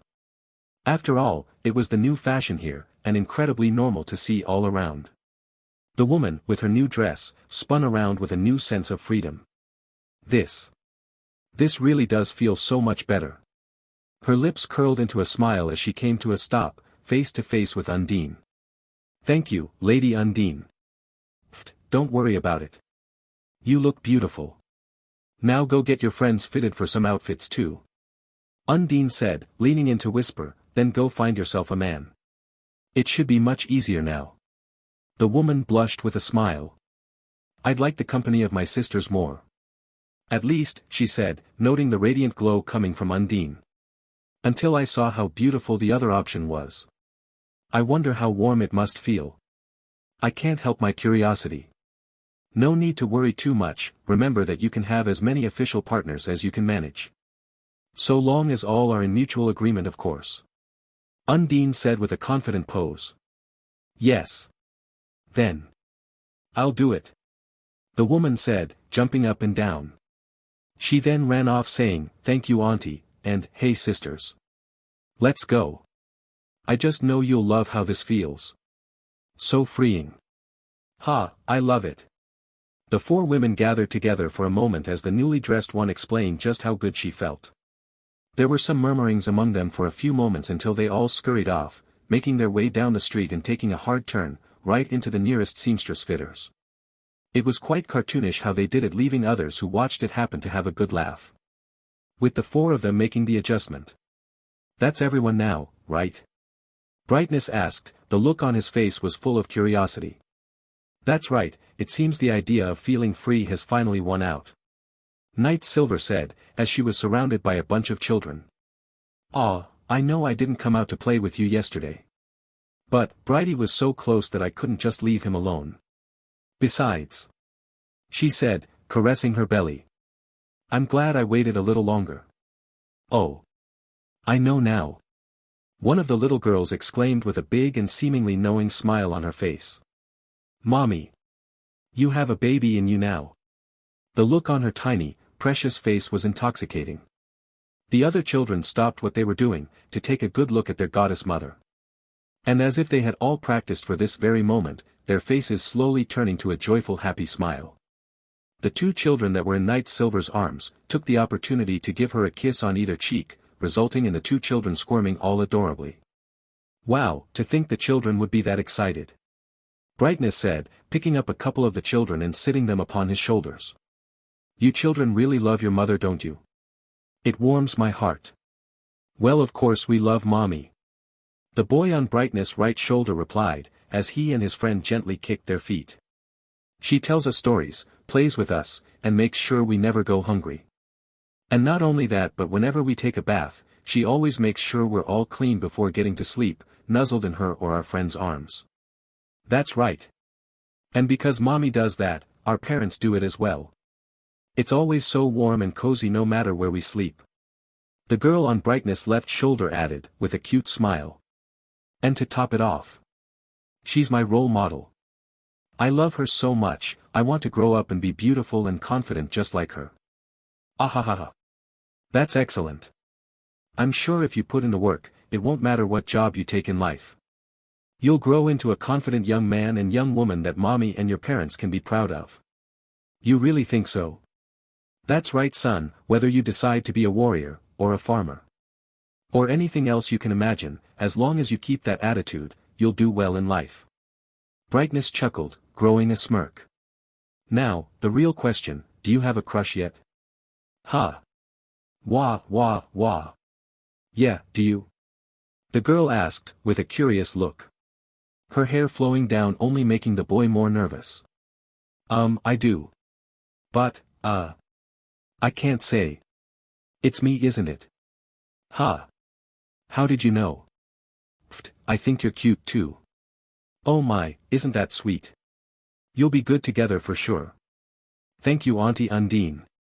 The girl said, waving her arm. Oh, I was wondering if. Yes, you can. But that won't be ready for a while. So don't worry about it, and focus on getting closer. Undine giggled, knowing exactly what it was the girl wanted. While all of this was happening, Night Silver continued to blushingly snuggle with as many of the sweeties as she could. She was trying to make for lost time. And when she heard the girl's question, a new, softer and warmer smile came across her face. Don't worry, little ones. Mommy won't forget you. Brightness was a little confused for a moment. The girl, noticing this, leaned down to whisper it into his ear. And also explained why it was to be kept a secret from the boys. I see, that makes sense. I'd bet it will add some funny moments. With all of the making up for lost time done, the days continued on without much change. However, Brightness continued to practice in his transformation, allowing him the opportunity to hold it as long as wanted to. Undine helped create a flowing river that ran underneath the mountain. The idea was to help increase the ambience and atmosphere, while also providing a path for small boats. In other words, a much smoother ride. Night Silver continued her work on carving out the tunnel pathway. While the two goddesses did their work, the villagers continued to build up the settlements. It was truly a sight to behold. Some of the stonesmiths had been inspired from the new clothing lines the seamstresses kept on developing. So as they laid the roads, a simple yet elaborate pattern appeared. It looked like two lines kept dancing with each other as they stretched into the distances, and from another perspective one could see elongated hexagonal shapes within the design. Once this design had been installed as the border for the roads, it became a new source of inspiration for other artisans. Each using the idea of simple, yet elaborate straight lines to create interesting patterns. And though it was inspirational for all, the children took it to the next level. The children ended up making games similar to hopscotch. Later on, the design was used in other areas. Each area had a slight variation due to the difference in atmosphere of each location. Once it started to take off, Night Silver noticed it looked sorta like Celtic patterns she had once found in her research when making her character. Neat, this gives me a few ideas on what to name this country we've founded. With days filled with work, fun, and overall peace. Time ticked ever forward, as it waited for no man, woman, nor child. Days began turning into weeks, and then into months. Undine and Night Silver along with many other women in the country were showing signs their pregnancy was nearing its end. And so, after a total of 8 months the citizens gathered, they didn't know what it was for, but if they were told to gather, they would. Night Silver stood there, and looked around to see the massive group of people. I was right, we need a true name. Not just for this place, but a single unifying identity for my people as well. This was the right call.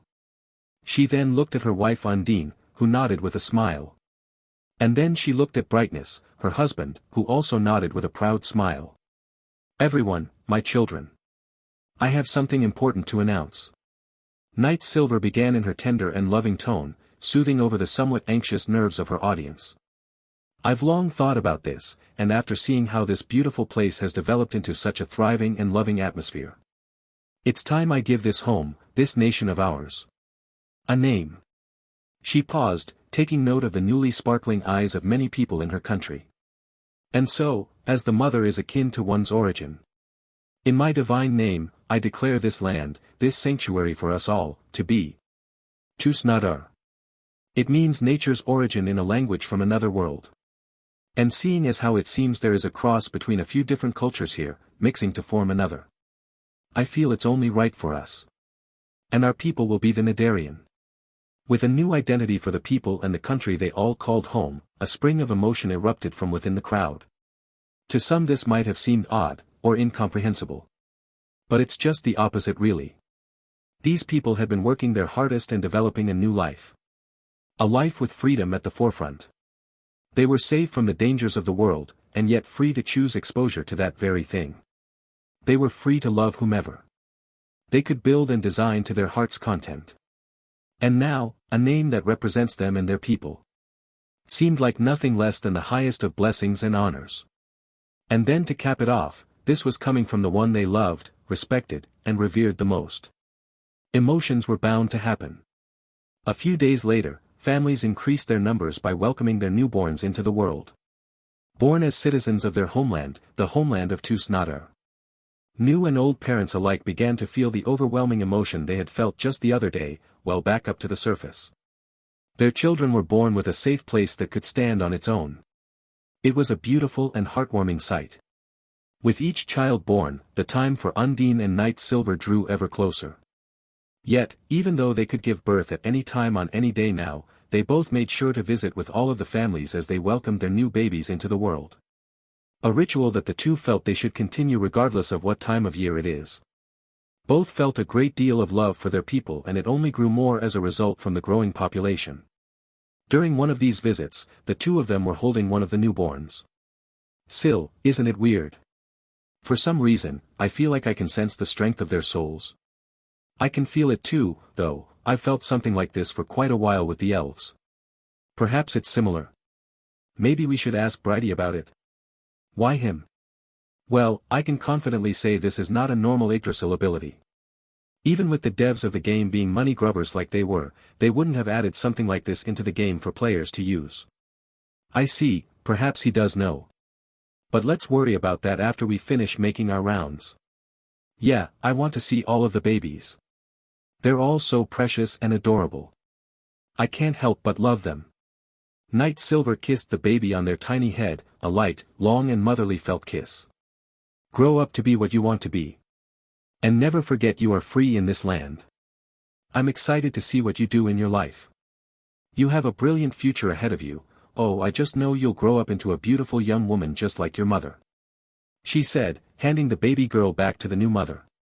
The baby went right to drinking milk. She seemed to be in a good mood too. This didn't last long though, as she fell asleep after Undine gave the girl a similar kiss on her tiny head. Thank you, mother, and thank you aunt for stopping by. I know that all of us feel blessed when you come to see our children. The new mother smiled, then turned to her husband with a smirk. Eventually, with all the time that has passed, the day came when it was Undine's turn. With Night Silver and Brightness staying with her through the whole ordeal.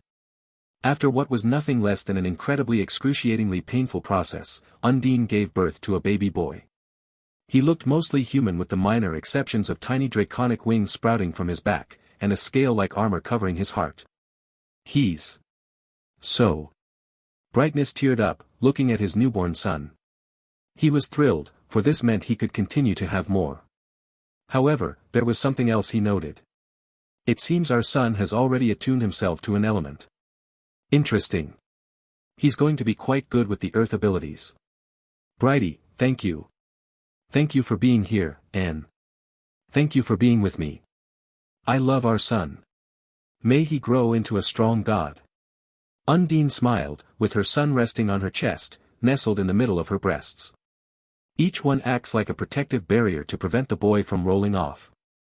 You're up next, Sil, and from the looks of it, you're going to have some struggles. I'm not worried about the pain. I'm just excited for their arrival. Night Silver said with a large smile, her ears quivering with emotion. But before that, we need to give this son of ours a name. That's right. I wonder what we should call him. Him having an element already. We could use that. Undine said, thinking about it as she caressed her new son. I've got it. Your name will be Talum, the young god of earth. Night Silver smirked at the name, and nodded. Brightness, having been a dragon all his life, had been trying to think of a name. He came up with a few, but none of them were as good as what Undine had thought of. It is a name worthy of a dragon. I like it. So he nodded as well. What was most surprising was the reaction Talum had. He opened his adorable tiny eyes to see Undine. And with the little control he had, a small happy smile appeared. Talum, you like that name, don't you? Undine smiled, with an even larger smile. My son Talum. I'm your mother, Undine. This here is your other mother, Night Silver. Though people have begun to call her by a different name, Danu. And this here is your father, Brightness, but we call him Brighty. She continued now with the three of their faces pressed together. You're our son, Talum. Welcome to the family, son, love you. Talum giggled that familiar sound of a baby's giggle, then he fell asleep again. Shortly after, Undine fell asleep as well. Giving birth was no easy task, and thus she deserved some rest. Mother, please, would you allow us to tend to Auntie while she rests? We would like to repay her for showing us the light. 4 women said, with faces full of pleading. I don't see why not. I hope she recovers quickly. And with you 4 helping her, I'm sure she will. Just be sure not to wake our son. Yes, mother. We will be very careful.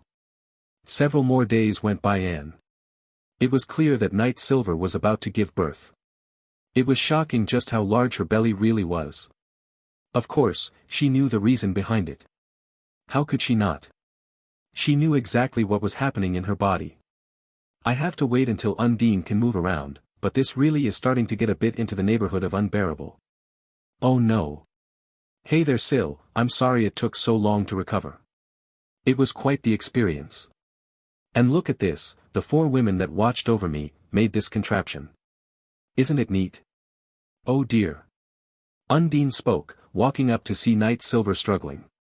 Ladies. Danu is going into labor.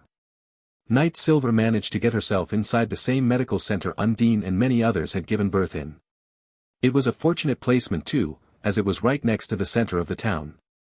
Soon this place would become the one place everyone would want to go for such care. After all, is there really a better place than the same one where gods and goddesses were born? With the most experienced women helping out with the delivery, once they realized how severe the situation was, it was all hands on deck. Brightness was there holding Night Silver's hand, while Undine placated the people, making sure they didn't interfere with the situation. After several hours of what could only be described as agony for Night Silver. 4 newborn baby girls were welcomed into the world.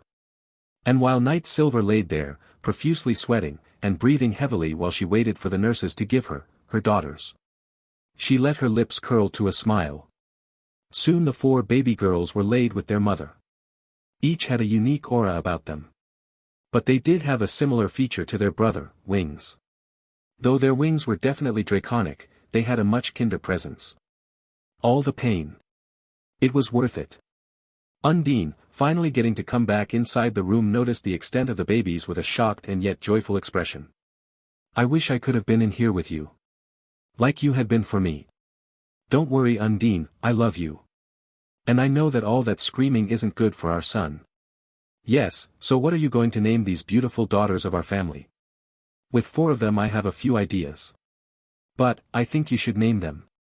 This one here is, Ira, for spring. And Samra, for summer. And Foga, for autumn. And Gyamra for winter. Their magic is what gave me the idea. That and they just seem so perfect for it. Brightness, once again having wanted to get a chance to name his children, sighed inwardly. Damn, those are good names. Perhaps I ought to be around people more frequently. I may discover the secret to coming up with such brilliant names. I do have a good idea though. Miss, you're the one who designed that wonderful cradle. Would it be possible to make one that can hold 4 as well? Oh. Yes, of course Lord Brightness. I'll get started on a variety straight away. The seamstress then ran out with cartoonish speed, excited to get to work. With the addition of 5 young gods and goddesses into the family, the parents spent a few days taking turns carrying them. Undine and Night Silver switched daily who carried around 3 of the children and who carried 2. Each having their own specialty cradle made for this moment. The design made it rather easy to carry around the children while working. Though the work was made easier, the pair of mother deities limited their excretion to teaching magic at the school, and making rounds of the town checking in on all of the new developments. It wasn't just the 2 goddesses walking around with the baby hampers, it was over 60% of the women in the town.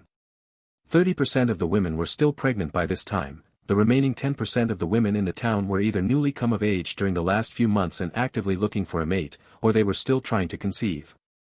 Here in this town, it would usually be confusing to say one unilateral age. Why? Well, the mix of races causes a bit of confusion in that regard. So there is a separate age for each of the races and additional changes made to fit the mold of any mixture therein. Humans in this world generally had assumed that the age of 15 was an adult. However, after Night Silver appeared and made some additional changes. This age was redefined to be 18 for humans. Elves were a little different though, they grew significantly slower than humans and thus theirs was the age of 100.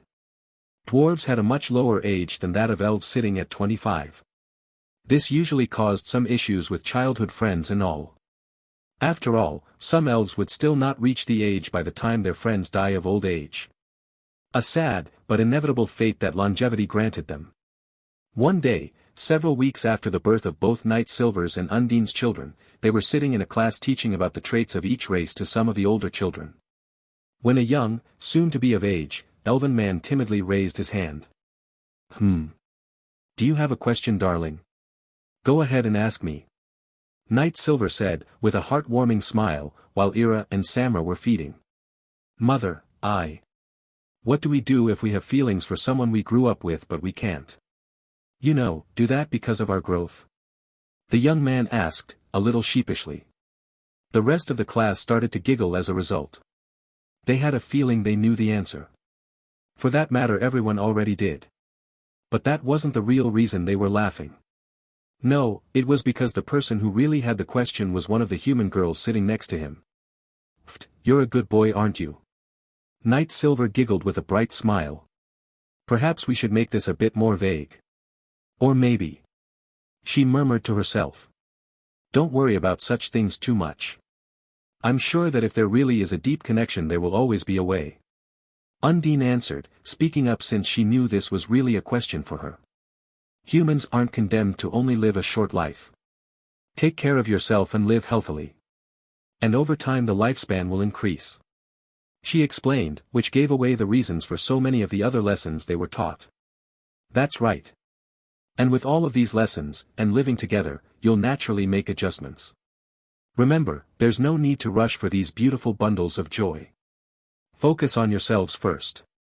You'll find your way to making a happy life for yourselves, but only if you follow your heart, and care for all those around you. Knight Silver added, making eye contact with the girl who really wanted to know the answer. The day ended with a few more hopeful faces. It was actually more common to have cross-race relationships at this point. Though, there were still plenty of those who opted to retain relationships with those of their own race. Neither choice was pushed, nor frowned upon. Elsewhere, the three dragons of the town, Brightness Dragon Lord, Frersis, and Moijit were all training with each other. Each made small gradual improvements in their strength. Though small, they were clearly noticeable. Brightness also made it a point to beat the transformation spell into his two younger brothers. It was a peaceful place, where the people could live freely. Free of the terror of the Dragon Lords, free of the monsters, and free of the dangers in the wild. This sense of freedom led to many cultural changes and rapid development. In just a single year's time there were already a handful of druids, each capable of freely casting up to Tier 2 spells. And with that it led to a higher sense of security in the health of the people. After that year, Knight Silver and Undine were laying in their bed, their children laying closest to them, all snuggled up. That wasn't all though, there were the rest of the children from the town playing around in Knight Silver's home, of course all within the view of her and Undine. "Sister. The people seem to be quite happy lately. I haven't seen a woman in our town that wasn't either pregnant, breastfeeding, or both." Undine commented, noting the unusual nature. "I know, it's great isn't it? It sort of makes me want another one as well."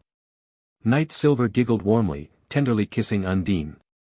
"And my sorta, I really want another one. What do you think?" "I think you've read my mind, Sil.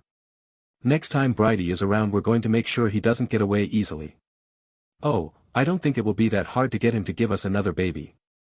"Mommy." 5 voices called out, and the sound of wings beating the air filled the immediate area. "Yes, that means you're going to be big sisters. Tellum is already a big brother, so nothing will change with him." Knight Silver giggled, rubbing Tellum's head. "Mommy." "Pfft, sorry, you're just so cute when you pout like that. Here, have some milk." Knight Silver smiled, picking Tellum up and began drinking. "Sister, it's not fair. You can still produce. That's it, once he comes home this time I don't care how tired he is." A wild smirk appeared on Undine's face. A few moments passed while the now 1-year-old deities fed in a rotation. Undine's smirk slowly turned into a saddened yet curious glance. One that seemed to worsen when Tellum's turn came up again. And then, "Mommy Undine. Why did you stop nursing us?" The 3 remaining girls asked with a similar curiosity. This question sent Undine for a loop of emotions. Why is there such a difference? Does it have something to do with our races? Or does it have something to do with the number of children we each had? Though she remained silent as she thought about it. But, the only answer she could give was realistically the only one she knew she could give. "Well, my darlings, my body stopped producing the milk you all seem to enjoy so much," she said, in a slightly saddened tone. "I really did enjoy feeding them, it just felt right. I can't really explain it any other way. I'm curious about why that happened. It seems odd when I think about it. Night Silver chimed in, equally curious as she gently tapped her chin. Oblivious to the enticing nature behind it, causing Undine to move closer and kiss her once more. Oh. Yay. Our mommies are so beautiful. Ira said with a glisten in her eyes. Pfft, and you're our adorable little girls. Undine said, scooping them up in a big snuggly hug. The girls laughed along with the warm embrace, and several of the other children came and jumped up on the bed to snuggle in with them too. Specifically the children here, were those who needed to be out of the house while their parents tried for another child, and all of the neighbors were filled up to the brim watching others. That said, most parents would send their children directly to Night Silver's home. She was often the one chosen by all the children regardless, hence the chaotic environment in this beautiful home. You know, I think it might be related to my race. Night Silver finally answered. When I think of the growth rate of our races, it feels like that's the only answer that makes sense. She continued, as the children continued to pile on the bed, each awaiting the story of the night. You really think so? And it's not that you had 4 babies at once. Lucky. Undine asked while she helped more of the children snuggle up closer and more comfortably. Seriously, you really are lucky, Sil. I love our son, but I really want another one. Or 3. She blushed as 2 of the girls wanted to make sure there was really nothing left to eat. There wasn't. Well, Undine, the only thing I'd think having multiple at once would change, is the amount produced at the same time, right? So it would likely only change the volume I produce in a day. And considering how swollen my breasts got. Seriously, I grew like 3 sizes. Just look at this, they're huge now. Night Silver said, pushing on the sides of her breasts, and as they jiggled one with good hearing could hear the milk sloshing around. Honestly, I'd rather have them drinking constantly at this rate. She giggled. I could be wrong, but that's my theory. And now, how about we start the story now?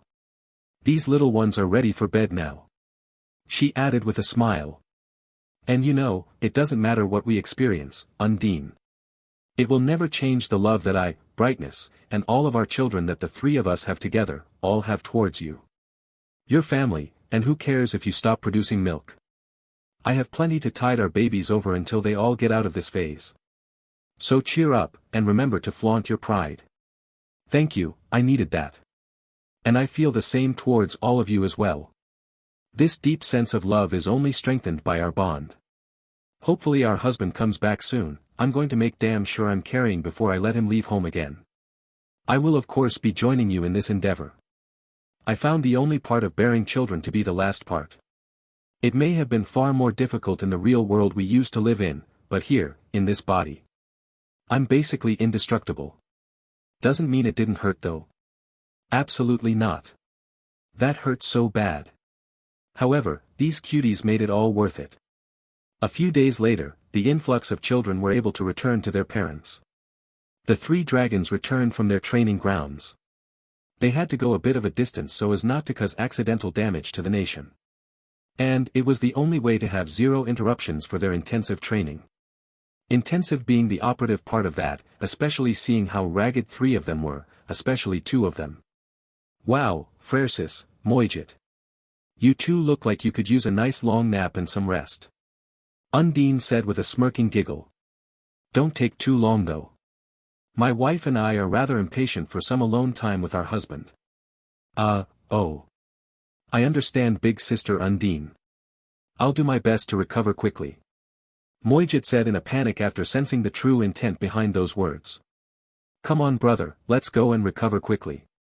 Frersis said, nodding to Moijit and about to take off for their lairs. Hold on, just a moment. These 4 are druids specializing in recovery-type druidic magic. Each of you will be given 2 of them. I want you to rate your recovery progress as well as the berries they make for you. Night Silver mentioned, before the pair of brothers could fly away. Wow, big sister, just how fast do you want us to recover? It might be faster if you do it. Oh, be serious. This is perfect practice for these students. Working their magic on a dragon is going to be difficult. But I don't suspect it will take more than 3 days. But, if it does for some reason, I'll come and personally hasten your recovery myself. Hee hee uncle, you better hurry. I want a younger brother and sister sooner rather than later. Ira said proudly, pointing at Frersis and then at Moijit. Heh. Even our nieces are so imposing. Guess we have no choice now. Come to our lairs, you can decide how you split them up. Frersis said, and the two dragons flew away. After the pair of dragons flew away, Brightness took Telem and Giamra in his arms. Hey there, were you all good for your mothers while I was gone? He said with a smile as they nuzzled together. Of course we were, Daddy. Telem replied as he and his sisters all had a pouty face appear. Good, I'm glad. Brightness smiled, causing the children to relax their pouts, unable to remain angry. By the way, why did you give those two a 3-day limit? He asked, with a curious look. Simple, there's a bit of work Undine and I need to take care of. 3 days should be long enough to make some solid progress. Oh, and you'll be watching the kids while we work. Night Silver smirked, gently stroking under Brightness' chin as he gulped. And like I said before, the newly named druids need some intensive practice. In fact, I'd like them to have a longer time frame, but... She continued, looking back to Undine. That's right, 3 days is about the limit I can wait.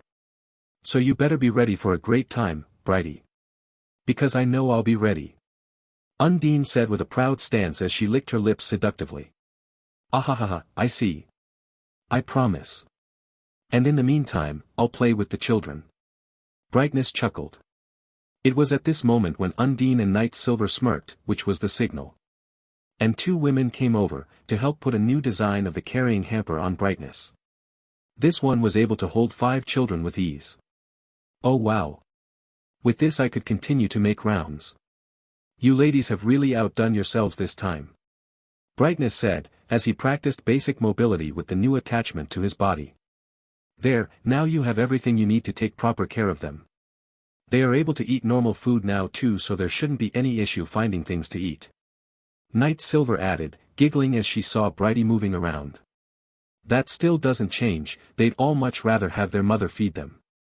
Undine added with a similar giggle, though it was a bit more difficult for her to be so joyful given what she had expressed earlier.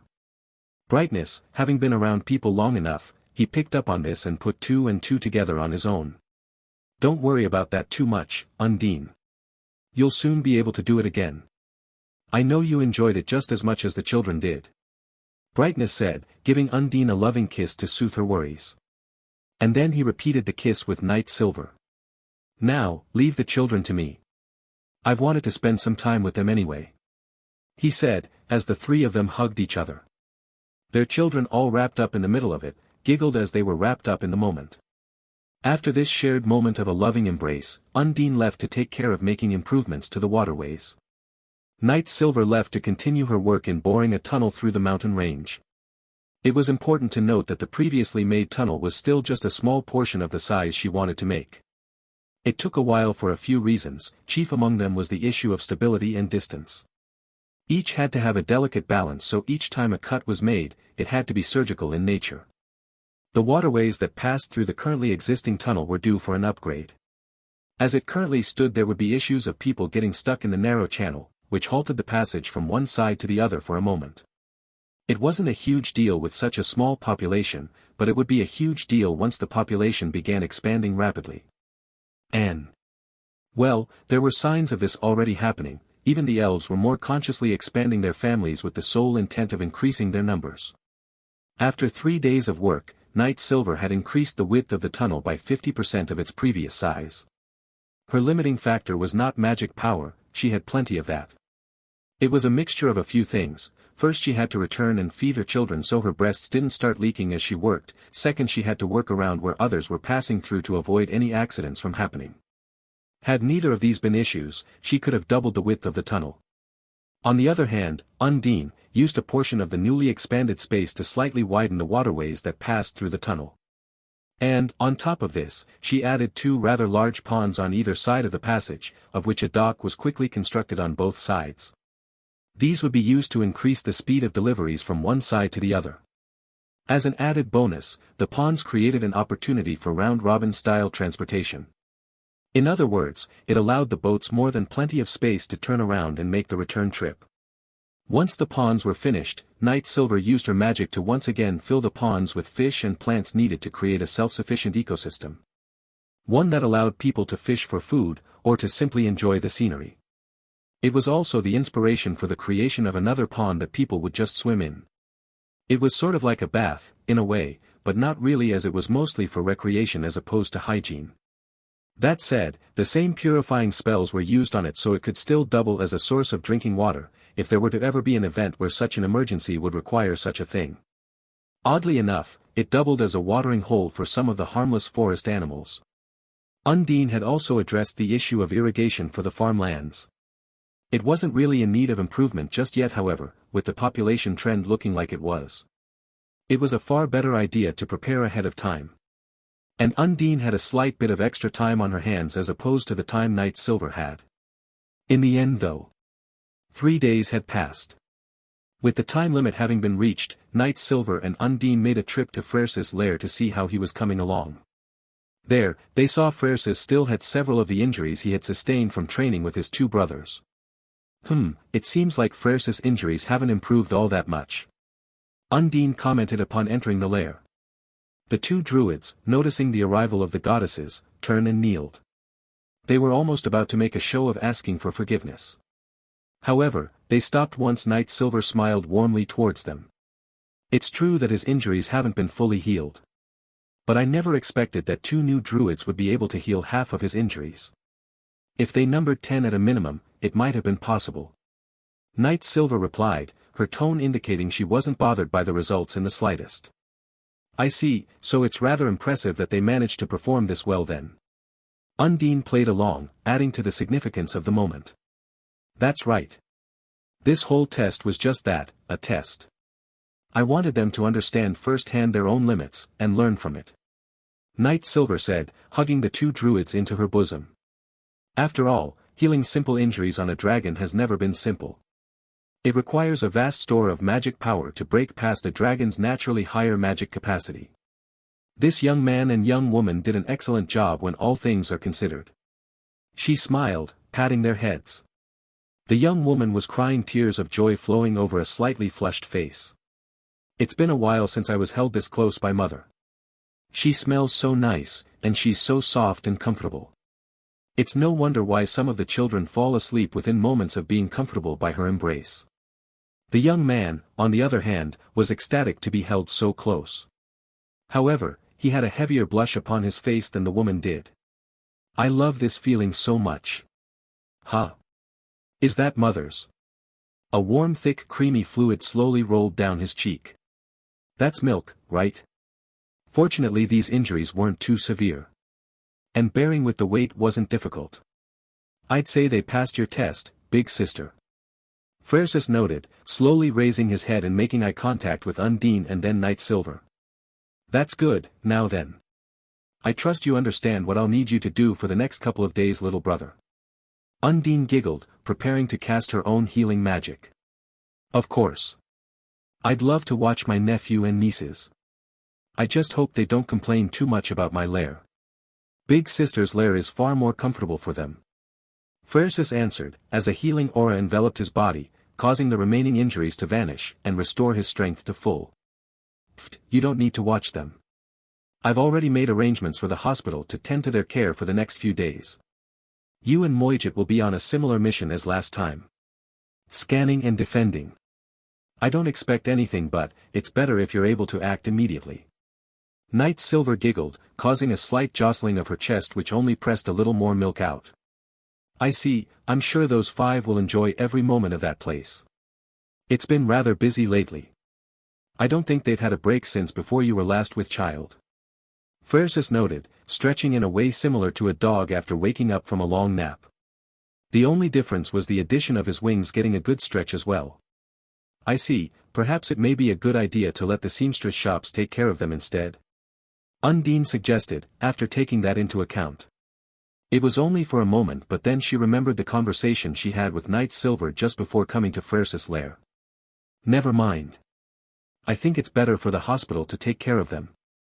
We want them to learn everything they can while being exposed to just how much the people revere our family. And the hospital is the best place for them to learn that.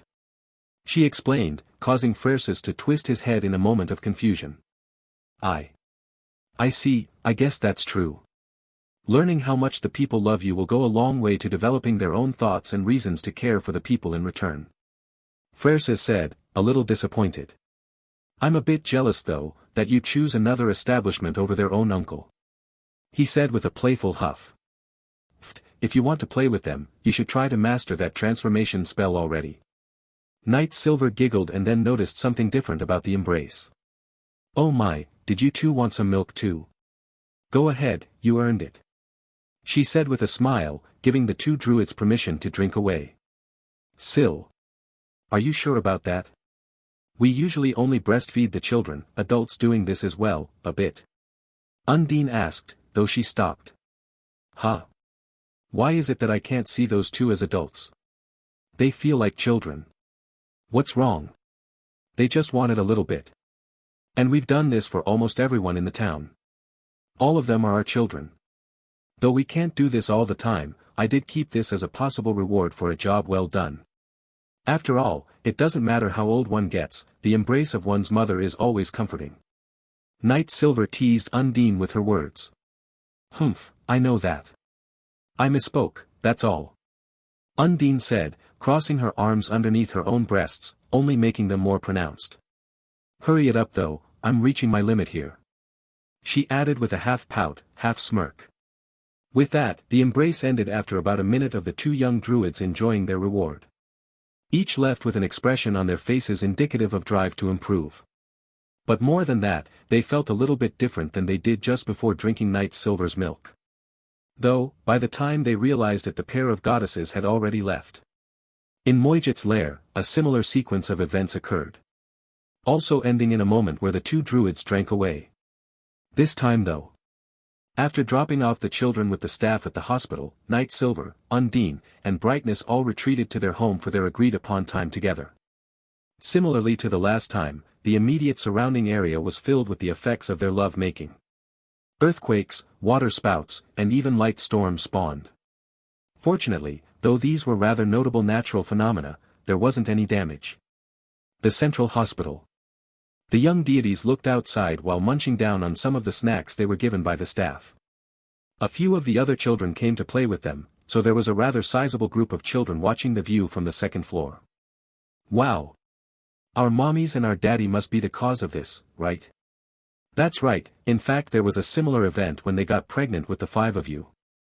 Love filled the air then, just as it does now. Truly a beautiful sight to behold.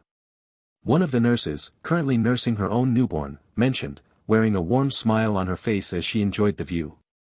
It's so cool. The sun comes out and goes away, and then back again. Rain falls and the drains take away excess water for purification and storage. Another nurse mentioned, her eyes sparkling with clear intention. I can't wait till I can finally have my first one. She said, her pointy ears flickering as she blushed. You want to be a mommy too?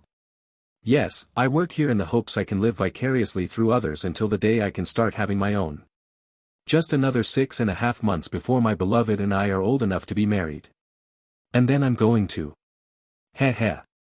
The nurse explained, with a big blushing smile as she did. Don't push yourself too much, alright. When you're ready, the time will come.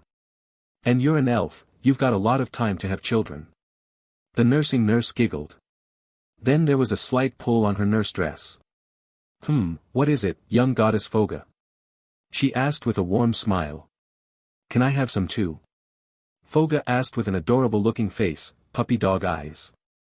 She held a finger to her chin and tilted her head curiously. Then the sound of a slight rumbling came from her belly, causing her to blush slightly. Oh, you want some milk? The nurse said, getting a response of 5 nods, one from each of the young deities. Well, I can't give any to just one of you and not the others. And I don't have enough for all of you.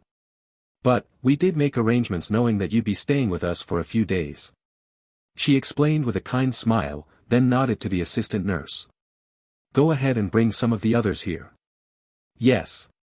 The elven nurse said, and with cartoonish speed left the room to gather the breastfeeding nurses. When she came back with several nurses carrying an above-average volume bosom, it didn't take long for the room to turn silent and happy. Though, this young nurse was squirming with tears as she watched others experiencing the very same thing she's wanted to do for years now. Ugh, it's not fair, I want to do that too.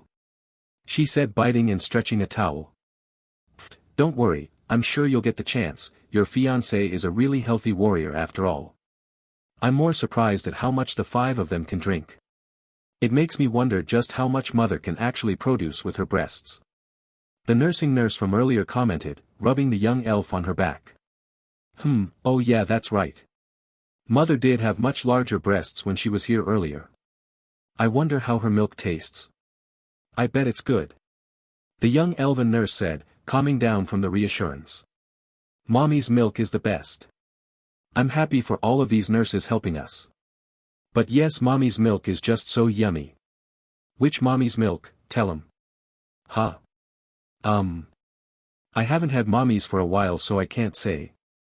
You're right. Mommy's milk was good regardless. A shame that Mommy Undine stopped feeding us.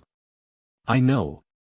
It's so sad, we just bundled together and didn't worry who we were getting it from. I want Mommy Undine to feed us again too, she seems sad since she stopped. Don't worry your little hearts too much. Mother Undine will be able to do that again very soon. So just enjoy being children for now. All of us here enjoy the motherly experience. In fact, I think you'd find it hard to find a woman in our nation that didn't thoroughly enjoy breastfeeding. The nursing nurse said, starting to think deeper about it. That's right, once we finally got out from underneath that double standard. We started to be more comfortable with ourselves. In fact, I've started seeing a lot more of it out in the open lately. One of the other nurses currently feeding a couple of the children they were watching, said with a noticeable smile. That's right, I know that while I'm not on the hook for it, I still can't help but offer to breastfeed when I hear a child's tummy growling. I like the feeling, it makes me feel that much closer to Mother herself. Another nurse said, noting that one of the young deities was currently drinking her milk right now. Though, this is definitely the closest I've ever felt to her. And I love it. Young Tellum, drink as much as you want. I fill up pretty quickly too. She smiled, now picking Tellum up and cradling him. Yay! Tellum exclaimed for a moment and then went right back to filling his belly. I'm still surprised by how much they can eat. It's almost like they have bottomless pits for their stomachs. Another nurse giggled. That's because our father is a dragon. Whenever we consume anything it gets rapidly converted into energy. At least that's how Daddy explained it. I think. Guillemra explained, then went right back to drinking again, with a giant smile as she did. While that was going on, in nature's hold, Brightness, Undine, and Night Silver were enjoying a much longer and sensational experience together this time. While they were trying for a child, they also wanted to feel good. A sentiment that became easier this time around now that Brightness had become far more accustomed to his humanoid form.